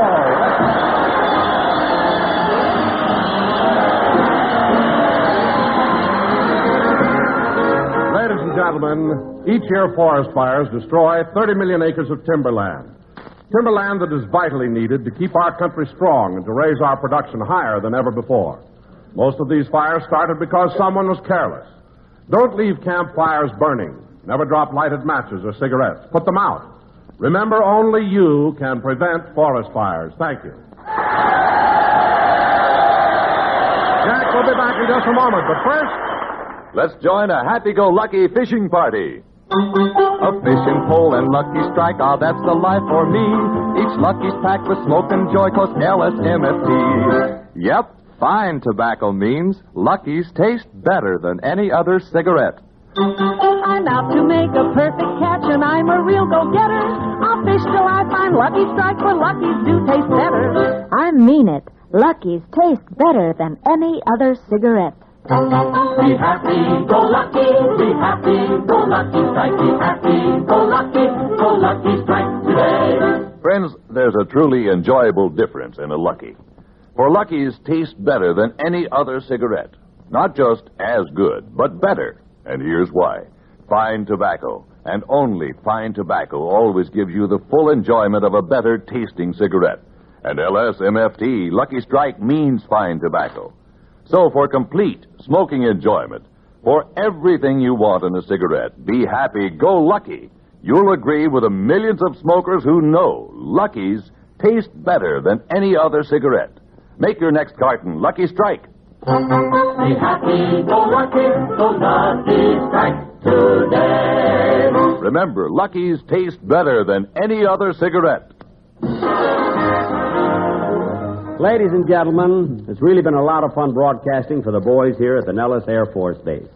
And I want to thank Colonel Tackon, Captain Quinlan, Lieutenant Rawlins, and all the personnel for their wonderful cooperation. Next week, we'll be back in Hollywood, and I hope you'll all be listening. Gee, it sure was swell being here, Mr. Benny. Yes, it was, Dennis. I'm certainly glad that we... Oh, Jack. Yes. You can go now. The part in your hair is straight again. They're so thoughtful. Good night, boys. Be sure to hear Dennis Day and A Day in the Life of Dennis Day. Stay tuned for the Amos Manley Show, which follows immediately. The Jack Benny program is heard by armed forces overseas with the facilities of the Armed Forces Radio Service. This is CBS, the Columbia Broadcasting System.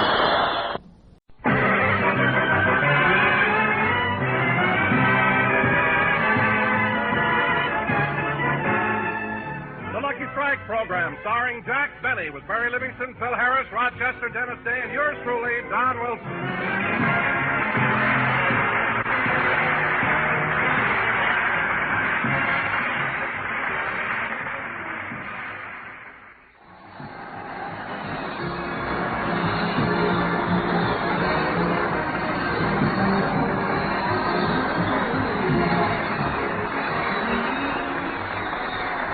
And now, ladies and gentlemen, from the Naval Training Center in San Diego, we bring you a man who was so proud of his career in the Navy, he had an anchor tattooed on the sleeve of his underwear, Jack Benny!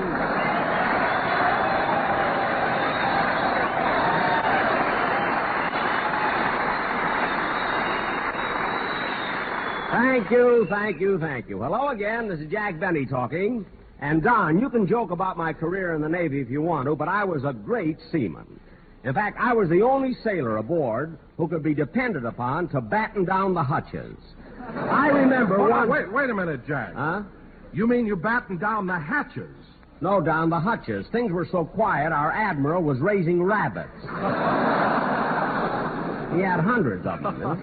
Jack, I meant to ask you something. When you went into the service, how come you decided to join the Navy? Well, it was family tradition, Don. You see, my grandfather, Lieutenant Commander Hop-Along Benny, was in the Navy. And, Hop-Along Benny? Yes, he was the only man to ride a torpedo side saddle.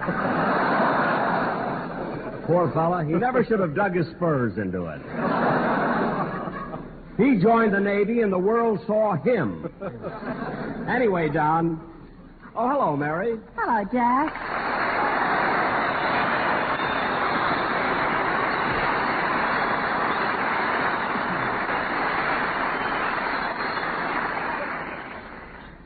Oh, boy. Am I winded. Mary, what's the matter with you? Why are you so out of breath? Well, I just came over here from the Navy Exchange.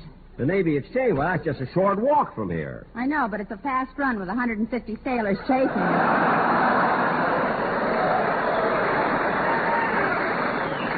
I mean, don't be silly, Mary. Sailors don't chase after girls.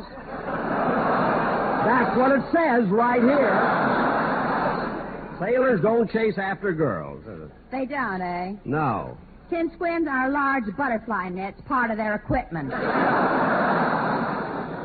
Look, Mary, you got nothing to worry about. The boys here are a nice bunch of fellas. Oh, I know they are, Jack. And did you notice how young they all are? Yes, but then when I was in the Navy, I was young. So was the Navy. All right. Anyway, Mary, you should have been here a few minutes ago. I was telling Don about my career as a sailor during the First World War. Some career. What? You joined the Navy, went to sleep, fell out of your hammock, bumped your head, and when you came to, the war was over. Oh, yeah? If all I did in the Navy was bump my head, why did they give me that ribbon? That was a Band-Aid, and you know it.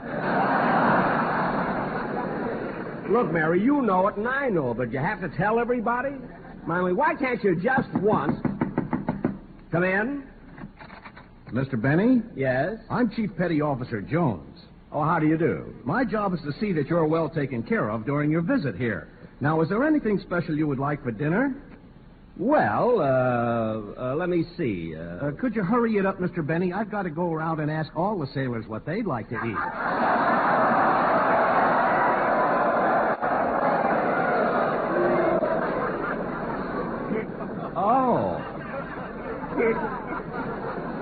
Oh, I see. Well, what do the boys stationed here usually have? Oh, some of them order crepe Suzettes. Uh-huh. And others prefer filet mignon sauté with a wine sauce.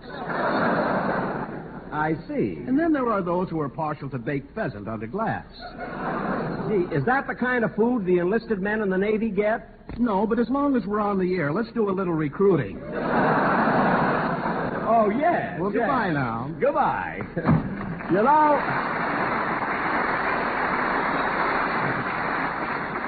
You know, Mary, this fella has the right idea. Well, Jack, I had lunch at the mess hall today, and the food is excellent. I know. Oh, say, Jack, we're going back to Los Angeles tomorrow night, aren't we? No, Don, I've changed my mind. We'll be here on the base till Wednesday. Why? Because Tuesday is payday.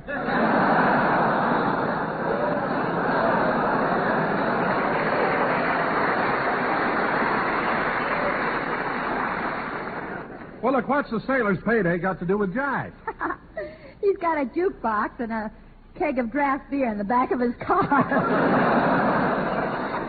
Mary. He flips the light place over and it says Benny's Canteen. Well, you're a fine one to talk. You're getting 10 cents a dance. So don't be so... Oh, hello, Dennis. Hello, Mr. Benny. Hello, everybody.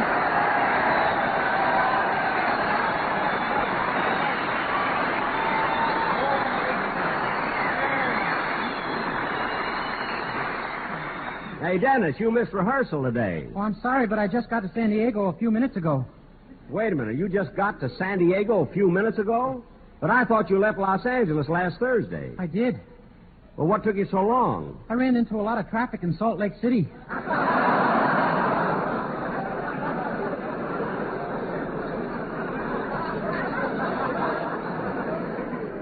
Salt Lake City? Dennis, why in the world would you go from Los Angeles? Mary, take my advice. Don't ask her. Just drop the subject. But, Jack, maybe he had very important business in Salt Lake City. Huh? Or maybe a relative was sick or something. Yeah, I never thought of that. Dennis, when you were coming down to San Diego, why did you come by way of Salt Lake City? I wanted to avoid the traffic lights in Laguna Beach. Mary, you made me ask him. Dennis, you better sing your song. I'll say you better. Avoid the traffic lights in Laguna Beach. That's the silliest thing I've ever heard.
Was I Hear a Rhapsody sung by Dennis Day. And, Dennis, I want to tell you that regardless of the silly things you do, I must say you have one of the finest voices in radio. Gee, I hope my mother heard you say that. Why? She thinks you're a louse.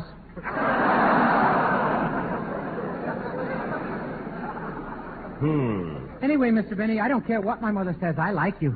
Well, thanks. And now, fellas... You've always been okay with me. Well, thanks, kid, thanks. And now, fellas... You know, Mr. Benny, sometimes I wish you were my father. You do? So does my father. Look, kid, I only try to tell you had a nice voice. I don't want a whole routine out of you. You know, you can't say... All right, fellas, you can stand up and cheer. This show will roll now, because Harris is here.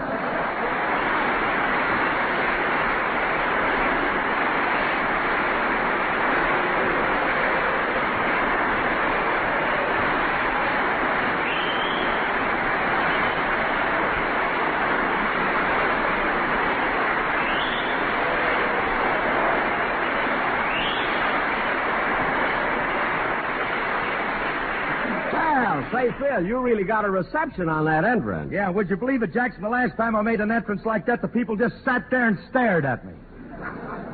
When was that? This morning when I got on the La Jolla bus. Well, imagine getting on a bus and going into your act. Well, what's wrong with that? Last week you stood on the dock playing your fiddle when the Essex came in. Well, it was my patriotic duty, and the boys all cheered me. Well, they should. Who else could play Anchors Away and dive for pennies at the same time?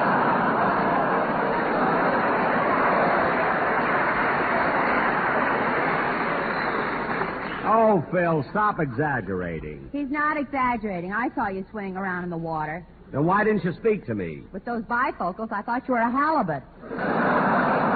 Halibut. What's your language? Oh, be quiet.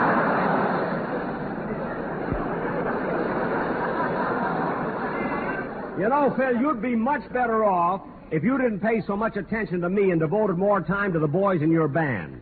There you go in my band again. Certainly. We came down here to play the Naval Training Center. At least your boys could look decent. Now, wait a minute, Jackson. They can't afford to buy new clothes. Well, at least swab them down. Look at Remley sitting there. Hold it. Just hold it a minute, Jackson. Don't say nothing about Remley. Today of all days. Why not? Well, yesterday, Frankie's favorite uncle died. Oh, that's too bad. Was it unexpected? No, the judge told him exactly when it was going to happen.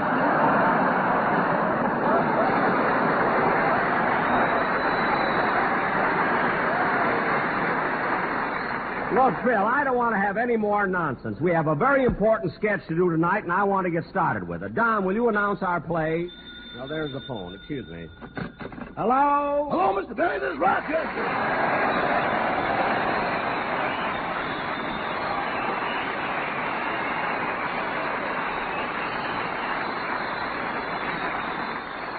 Oh, hello, Rochester. What did you call me for? Well, I'm over here in your room at the El Cortez Hotel, and I think you're in trouble with the manager. Mr. Stillings, why? What happened? He got a little upset when he found out you rented your other twin bed.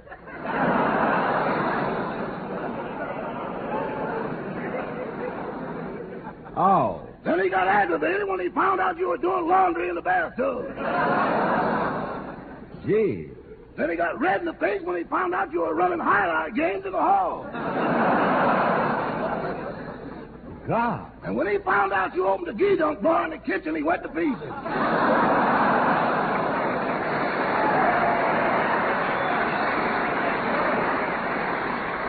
Oh, that's awful. How are things in my living room? Not so good. One of your barbers just quit. Oh, well, have one of my writers take over his chair. Yes, sir. Goodbye. Goodbye. Oh, say, boss. Now what? Don't hang up yet. Why? I just looked at your radar screen. What about it? Get your fiddle ready. There's another ship coming in. Thanks, Rochester. Goodbye. Goodbye.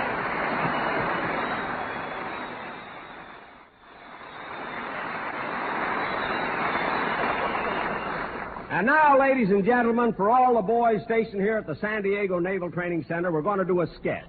Set the scene, Don. Okay, Jack. Ladies and gentlemen, for the first time on any radio program, we're going to present a biography based on Jack Benny's actual experiences in the Navy during World War I. Music. In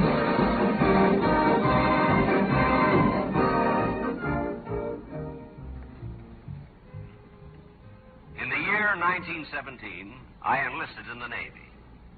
Before I left home, I spent the last few hours with my family and friends. Then I went next door to say goodbye to my sweetheart.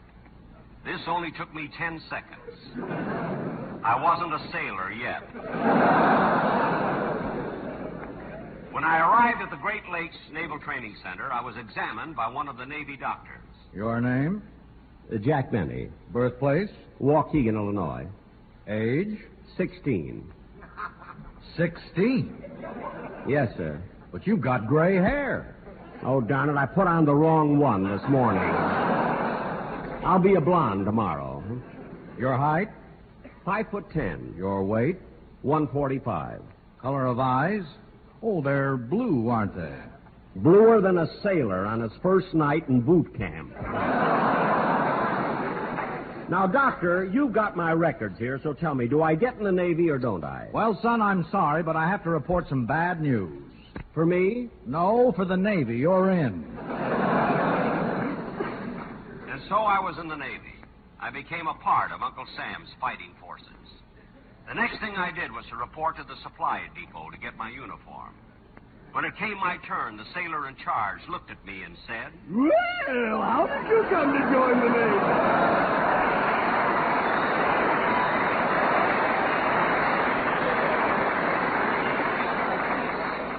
What did you say? I said, how did you come to join the Navy? Well, I've always been the adventurous type. I love to travel. I love travel, romance, foreign countries.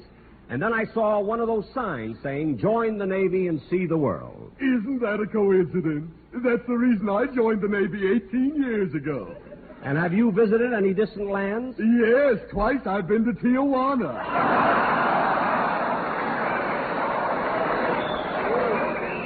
Well, lucky you. Now, here's your uniform. Hey, just a second. You don't know my measurements. I take size 34, please. Really?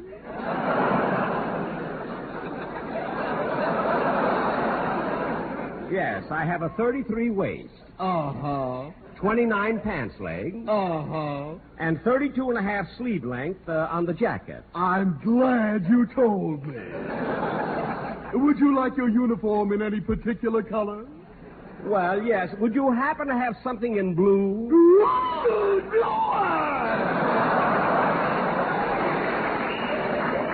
What?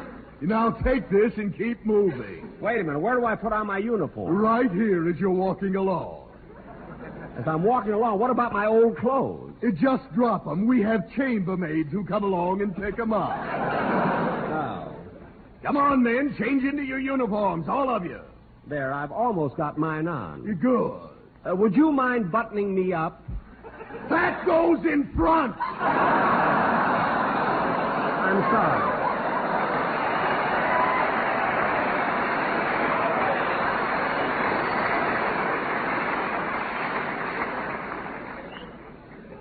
Given me a uniform and transferred me to the San Diego Naval Training Center. After putting in 6 long, hard weeks in boot camp, I was given my first leave. I was tired and run down and wanted a rest. So I went to Sherman's. I went there with my friend, Curly Harris. Oh, bartender. Yeah? I'll have a lemonade. A lemonade? Yes. I'll have a tequila.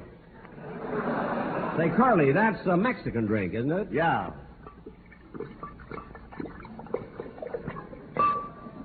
Well, there's your tequila. Thanks. Well, here's looking at you.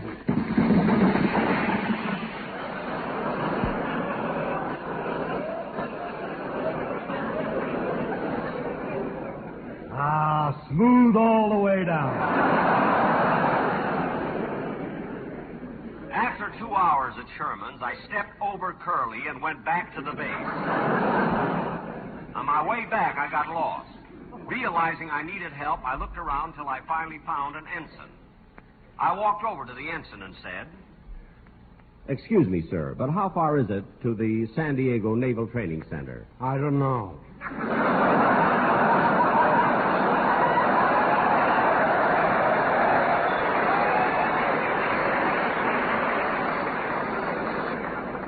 Well, am I walking in the right direction? I don't know. Well, for heaven's sake, where is the Naval Training Center? I don't know. You don't know anything. A fine sailor you are. I'm not a sailor. Then how come you're wearing that blue uniform? What uniform? I lost my clothes in the crap game and I'm cold. Since I couldn't find my way back, I decided to stay away and enjoy myself. But a week later, I was back at the base, and because of the things I had done, I found myself up before the Admiral, facing a court-martial. The Admiral looked at me sternly and said, Were you AWOL for a full week? Yes, sir. And didn't you get into a fight with 2 shore patrolmen? Yes, sir. And when they tried to take you to the brig, didn't you bang their heads together and knock them out? Yes, sir. Do you think that was nice? No, sir. Well, watch it next time.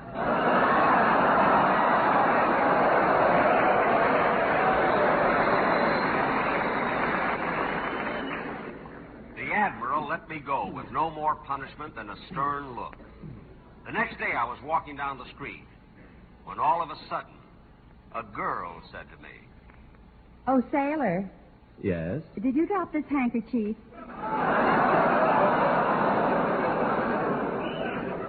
It worked. I now had a girlfriend. We went together steadily for 6 months. Then one night I said to her, Honey, Yes, Max. pucker up. I'm going to kiss you. Okay. There. Have you ever been kissed like that before? Yes, I have a mother.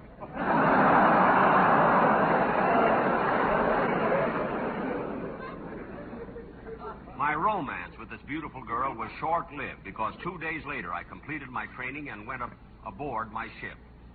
What a thrill as we prepared to sail. Finally, we sailed. were underway for just 5 minutes when suddenly I began to feel terrible. I rushed to the doctor and said, Doctor, I feel terrible. I'm sick. My head is going around. I'm dizzy. My stomach is upset. I feel awful. Well, congratulations. Congratulations? Why? You're the first sailor who ever got seasick on the Coronado Ferry. That is my story. He gave me 2 APC pills. He told me to go to my hammock. I went to sleep, fell out, bumped my head, and when I came to, the war was over. Thus ended my naval career.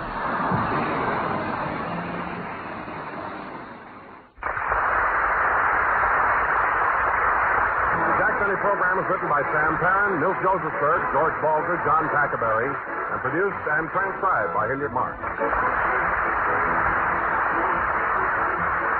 This is the CBS Radio Network. Lucky Strike presents the Jack Benny Program. But first, here's an important message from the National Tobacco Tax Research Council. Everyone likes to talk about the high taxes he pays. But you cigarette smokers have a right to do some special fancy talking yourself, because you cigarette smokers give nearly $2 billion a year in cigarette taxes. Every time you buy cigarettes, you give your federal government 8 cents a pack, and most of you give 3 or 4 cents more to city and state governments. That adds up to better than a 50% tax on every cigarette you smoke. Yes, in buying cigarettes, over half your packs go for tax. And now the Jack Benny Program, transcribed, presented by Lucky Strike. Do you toot-a-toot-a-toot-a, do you toot-a-toot-a, be happy, go lucky, be happy, get better taste, be happy, go lucky, get better taste today. Friends, tear and compare. See for yourself that Lucky's are made better to taste better.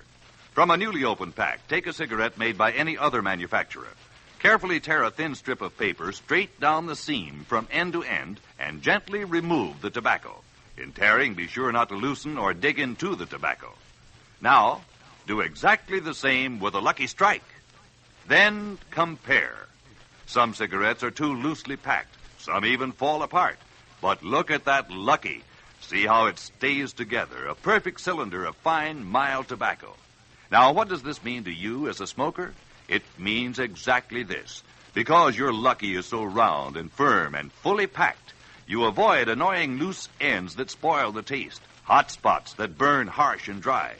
Because your Lucky has long strands of fresh, clean, good-tasting tobacco, it burns evenly, smokes smooth and mild. Yes, tear and compare. Prove to yourself that Lucky's are made better to taste better. Then make your next carton Lucky Strike.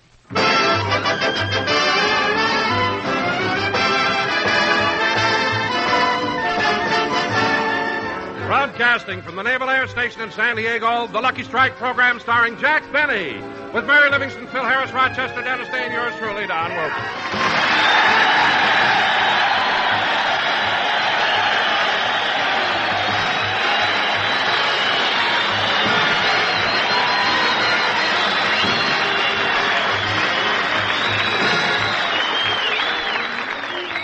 Ladies and gentlemen, since we're doing our program at the Naval Air Station in San Diego, I bring you the star of our show. A sailor who was in the First World War and still has a toupee with a crew haircut, Jack Benny!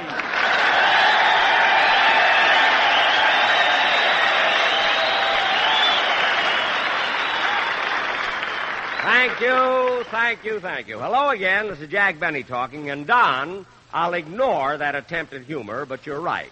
During the First World War, I was a sailor stationed at Great Lakes, Illinois. And you want to know something? What? Before we leave here, I'm going over to the recruiting office and try to enlist again. Oh, Jack, they won't take you. What'd you say, Don? They won't take you. I know, but where else can you get a physical for nothing? Anyway, Don, it certainly is a thrill being here at a Naval Air Station. You know, they have so many different types of planes here. Banshees, Sky Raiders, Corsairs. And, Don, Did you notice those huge Navy planes landing right on the water? Oh, yes, Jack, but I was puzzled about those big things on the bottom where the wheels should be. What are they? Oh, Don, those are pontoons. You see, they keep you afloat in the water. Pontoons? Yes, Don, those are the same things that automobiles use in Los Angeles. Which reminds me, Don, I have to be in Los Angeles 30 seconds after this program goes off the air. That's when I do my television show. But, Jack, how can you make it from here to Los Angeles in 30 seconds? Don, I'm going to use the quickest moving thing known to science. Oh, are you taking one of those jet planes? No, I'm going to go piggyback on a sailor with a 12-hour pass.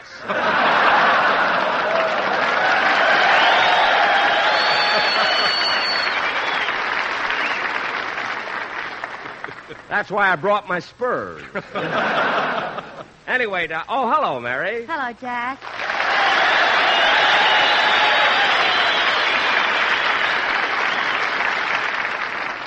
Well, Mary, how do you like doing a show from the San Diego Naval Air Station? Oh, it's fine, Jack. But you want to know something? I think the boys here are a little too playful.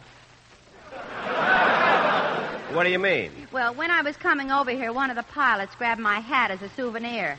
Grabbed your hat? Well, why didn't you grab it back? I couldn't. He was in an F9F. Really? How do you know there so much about these boys? Well, when we got here yesterday, one of the pilots took me in his airplane. And after 20 minutes, he said, "All right, honey, either kiss me or get out." No. So, naturally, I kissed him. Well, Mary, I don't blame you. You wouldn't want to jump out of a plane 10,000 feet in the air. What are you talking about? It wasn't off the ground yet.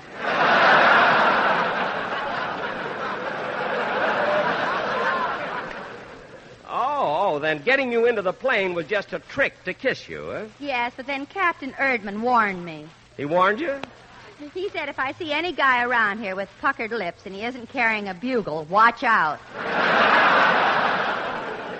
Well, that explains it. This morning, the whole base looked like Guy Lombardo's brass section here. And, Jack, what? This pilot who took me up wants to impress me and show me how sophisticated he is. Uh-huh. So tonight he's going to take me to a club called La Cantina. Oh, the La Cantina, huh? Yeah, that's Spanish for butter your elbows and we can squeeze 5 more in.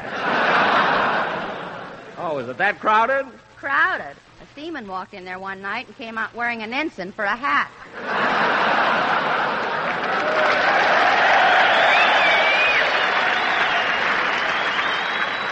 Mary, I think you're making this whole thing up. Every time we come to a... Come in. Hello, Mr. Benny. Oh!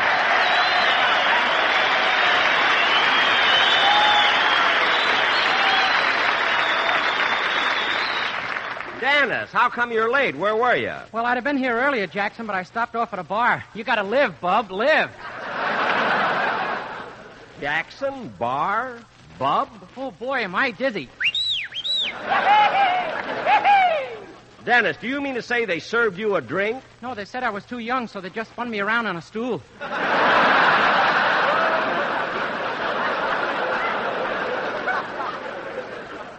What? Hey, Don, have you got an Alka-Seltzer? Dennis, what's the matter with you? All they did was spin you around on a stool. Yeah, but they held my head in one place.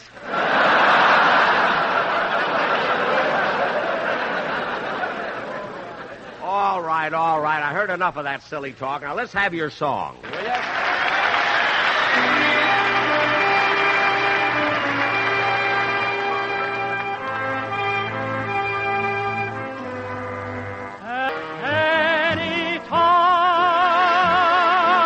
Anytime you're thinking about me, that's the time I'll be thinking of you. So anytime you say you want me back again, that's the time I'll come back home to you.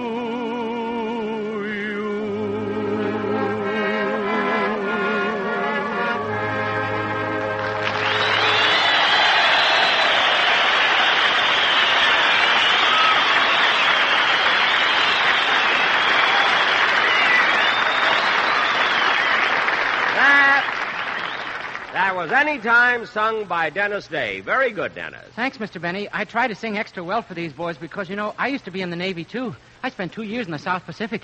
I know you did, Dennis, and I was in the South Pacific, and, brother, I ran into some pretty rough seas. So did I. Were you ever tossed overboard? Yeah, but the captain made the fellas cut it out.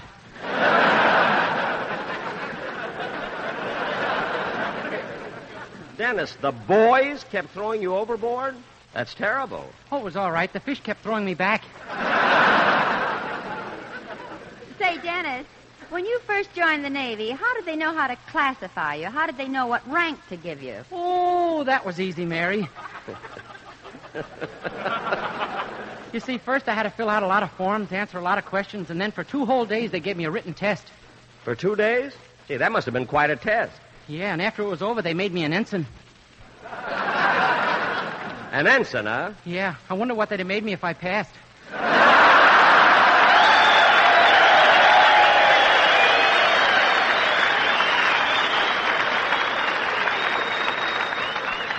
Dennis, let's go back to the part where they were throwing you overboard, I like that better. Sometimes you say that... Okay, fellas, here's Harris the Star, so tear up your passes and stay where you are.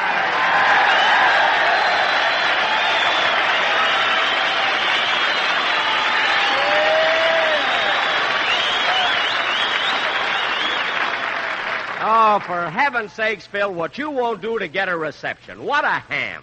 Well, I got to do something when we travel around. You're the only one that gets all the big receptions. Look what happened yesterday when we arrived here. Who took all the bows? You did. I didn't get no welcome at all. What are you talking about? After I signed all the autographs, I sent everyone over to get your autograph, too. You did that just to show off. You know I can't write.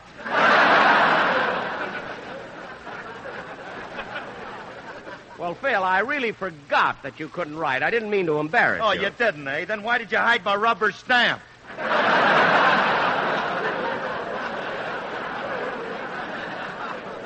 Because I thought you were going too far when you stamped your name on Admiral Baker's forehead. That's all. I was so embarrassed. Wait a minute. Another thing, Jackson. I know that trick you played on me last year. What trick? You switched rubber stamps on me, and for the next 3 weeks I was signing my name Fragile, this end up.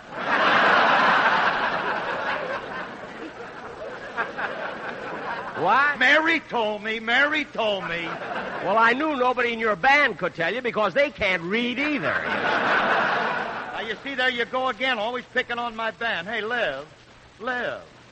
Tell Jack to lay off of me. Phil's right, Jack. His boys may not be great musicians, but at least they're gentlemen.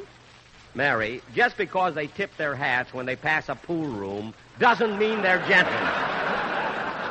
Now, let's forget No, I'm not forgetting it, Jackson. My boys don't like that stuff. They're sensitive. Yes, Jack. The things you said about them at rehearsal made them cry. Well, Mary, that doesn't mean they're sensitive. They'd cry at the drop of a bottle.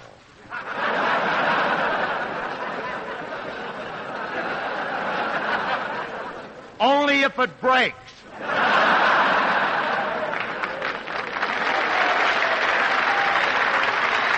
Stop copying me.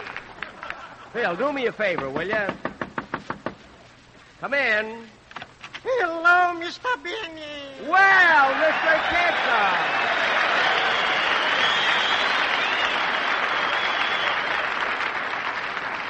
Well, Mr. Kissel, what are you doing here at the San Diego Naval Air Station? Well, I got a nephew stationed here.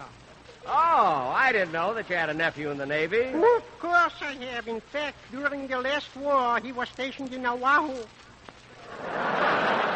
Oh, Honolulu, Oahu? No, Cleveland, Oahu.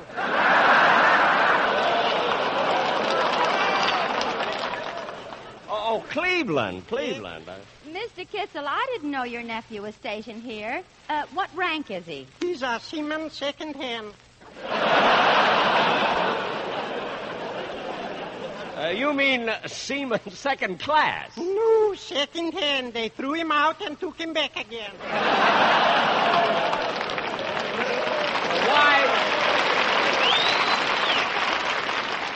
Why did they throw him out? Well, he used to be the base barber, and one day he gave the Admiral a poodle haircut. Oh, no wonder they threw him out. Tell me, Mr. Kitzel, are you having a good time in San Diego? Ooh, a good time. Last night, my wife and I went to Tijuana, and we had... That's a fact. We went to Tijuana, and we had a real Mexican dinner. Oh, you went to Tijuana, huh? Yeah, and all the natives are so polite there. You know, Mr. Benny, all day long they kept calling me Monsieur Kitzel. Monsieur Kitzel? Yeah, that's what they called me. But in Mexico, it's Senor. I knew, but with my accent, they thought I was French. Oh, well, it was nice seeing you, Mr. Kitzel. Goodbye. Au revoir, Mr. Benny.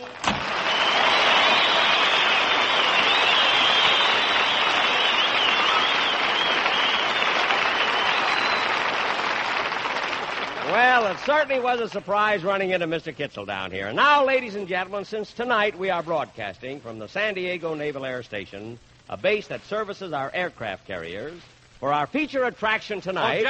Oh, Jack, before you go into the sketch, don't you think the Sportsman Quartet should do the commercial? Oh, yes, down the commercial. Certainly. Let's have it, fellas. Come on. There's something about a sailor, something about a sailor, something about a sailor that is fine, fine, fine. He may be an aviator, he may be a navigator, he may be a hungry airman in a long chow line, but there's something about his bearing, something in what he's wearing, something about his shoes, the way they shine, shine, shine. Oh, a tattooed sailor's chest seems to suit the ladies best. There's something about a sailor that is fine, fine, fine. There's something about a lucky, something about a lucky, something about a lucky that is fine, fine, fine. There's no way that you can measure the deep down smoking pleasure you get from a good old lucky every time, time, time. If it's on a cruise you're starting, you better buy a carton. You'll want your lucky strikes come rain or shine, shine, shine. Oh, it's LSMFT, only lucky's right for me. There's something about a lucky that is fine, fine, fine.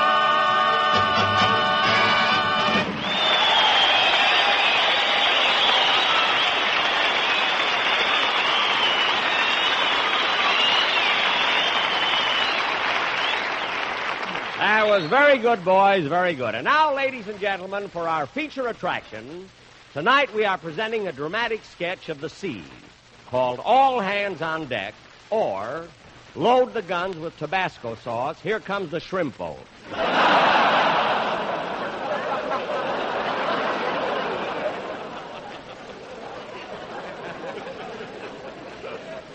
That's the silliest thing I'll say tonight. Now, Mary, there are only men on this ship, so there's no part in the play for you. But, Jack, I want to be in it. I can't help it, Mary. There's no part for you. You let me be in it, or I'll tell all these fellas that when you were in the Navy, you saluted a barber pole because it had stripes on it. I didn't salute. I just said hello. Now, let's get back to the play. As the scene... Oh, wait a minute, Jack. Jack, you said you'd check the technical terms we use in the sketch to make sure that we're correct. Did you do it? Oh, my goodness, I forgot. Well, you better check on it, Jackson. The last time we did a Navy sketch, your writers called the commander Warden. I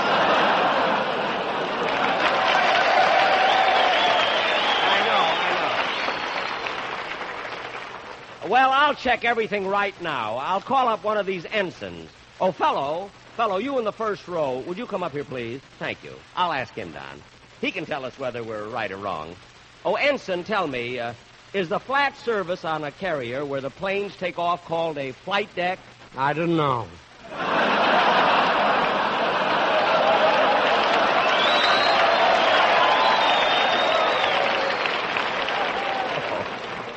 Oh, well. Well, is the thing that the guns stick out of on a battleship called a turret? I don't know. Well, is the front part of a ship called a bow? I didn't know. Well, for heaven's sake, a fine sailor you are. How'd you ever get in the Navy, anyway? I was recommended by the Marines. Oh, get out of here, will you? Now, we'll just... We'll just have to do our sketch without any help. Okay, Phil. Music.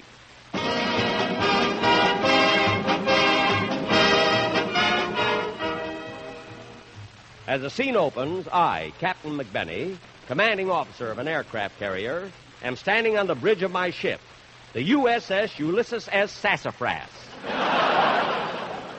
Wipe your chin. Quiet. We're on the high seas, knifing silently through the night toward our secret destination.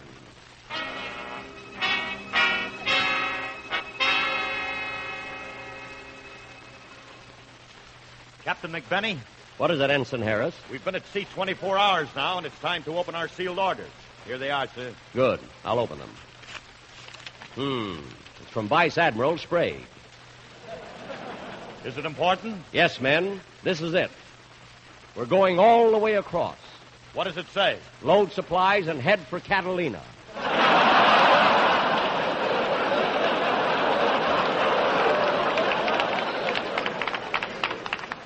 Men, we haven't much time. Let's send the planes up for a reconnaissance. Ready planes for reconnaissance.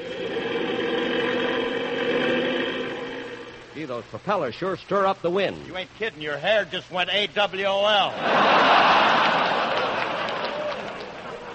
Never mind.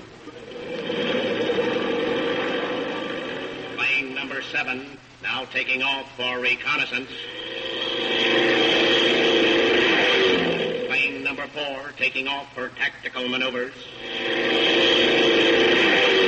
Plane number 5, taking off for Anaheim, Azusa, and Cucamonga. Anaheim and Azusa and Cucamonga. We haven't been at war with them for years. Captain McBenney. Yes, Ensign McDay. I would like to report the position of the USS Ulysses S. Sassafras. Good, good. Wipe your chin. What's our longitude? 62 degrees south. Our latitude? 48 degrees. Would you like to know the altitude? Altitude? What do you mean, altitude? You know that last plane that took off? Yes. We're still tied to it.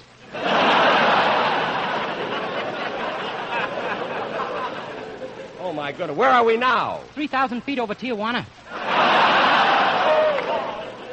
Tijuana? I think. 3,000 feet? I ain't been this high since last night at Sherman.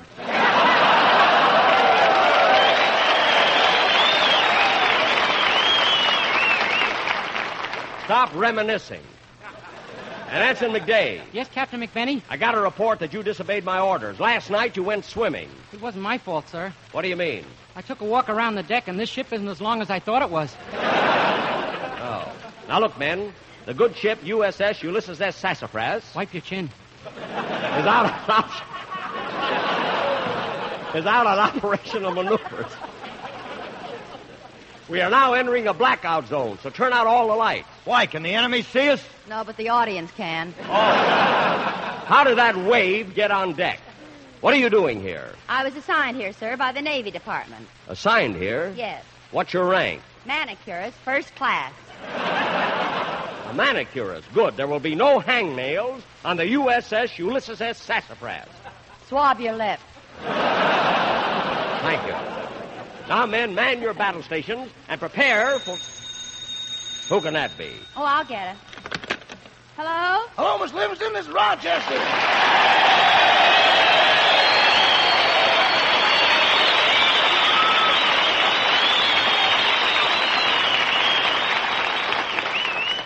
Oh, for heaven's sake, Rochester, why call now? We're in the middle of the sketch. I want Mr. Benny to know I'm in San Diego. I just got in. Just got in? I thought you drove down with Mr. Benny in the car. No, I had some work to do, so I left yesterday. Well, what made the train so late? I didn't come by train. I was on Highway 101 freelancing. You mean you hitchhiked? Yes, ma'am. Why? Well, instead of buying me a train ticket, Mr. Benny gave me a road map and a short talk on the generosity of the American motorist. Who is it, Wave? Rochester. How do you like that? Right in the middle of the sketch. Give me that phone. Hello, Rochester. Hello, boss. It wasn't so bad hitchhiking, and you were right. I was right about what? If you lie down in the middle of the highway, 9 out of 10 cars will stop. Certainly. But when that 10th car comes along, it better have a high crankcase. Well, look, Rochester, you didn't have to call me in the middle of my show, did you? Yes, boss, this is important. I met an old girlfriend here in San Diego, and, I thought maybe you'd let me use your car. Well, you met a girlfriend, huh? Well, Rochester, of course you can have my car, but the tank is empty. That's all right. I'll put it in the gallon. Why only a gallon? I want to run out of gas when I reach the Silver Strand. Well, I don't know, Rochester. I don't think I should let you have my car. But you gotta. This girl is beautiful. She is, eh? What does she look like? You want me to describe her to you? Yes. Have you ever seen a California sunset just as Mother Nature extinguishes its last golden glow with the tranquil waters of the blue Pacific? Yes. Well, put a sweater on it and you've got it. Oh, I see. Well, I better run along now. So long, boys. Goodbye, Rochester. Goodbye. Oh, say, boys. What? Aren't you doing a television show tonight? Yes, Rochester, in just a few minutes. On the entire CBS television network? Yes, on the entire CBS television network. And are your guest stars going to be Isaac Stern and Dennis Day? That's right. You mention everything, don't you? What are you laughing at? I may be a lousy butler, but I'm a great publicity man.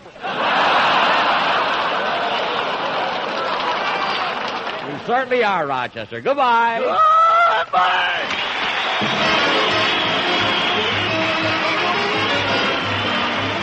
Jack will be back in just a moment, but first... Do you be happy, go lucky, get better taste today. Friends, you can tear and compare and see with your own eyes how Lucky's are made better to taste better. From a newly opened pack, take a cigarette made by any other manufacturer. Carefully tear a thin strip of paper straight down the seam from end to end and gently remove the tobacco. In tearing, be sure not to loosen or dig into the tobacco. Now, do exactly the same with the Lucky Strike. Then compare. You'll see some cigarettes are so loosely packed they fall apart. Others have air spaces, hot spots that burn harsh and dry. But you won't find that in a Lucky. Look at that perfect cylinder of fine, mild tobacco, so free of annoying loose ends that spoil the taste. Notice those long strands of fresh, clean, good-tasting tobacco, so firmly packed to smoke smooth and even, giving you a milder, better-tasting cigarette. Yes, friends, tear and compare. Prove to yourself that Lucky's are made better to taste better.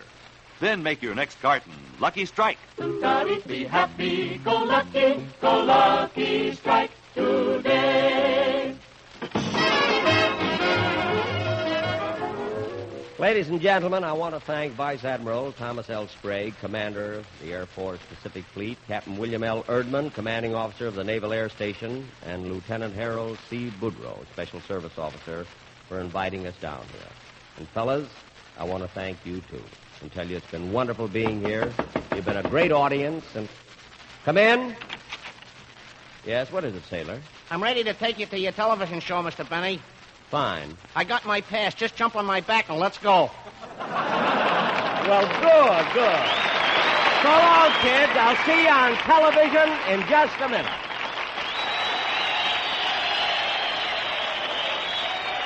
The Jack Benny program was transcribed. This is the CBS Radio Network.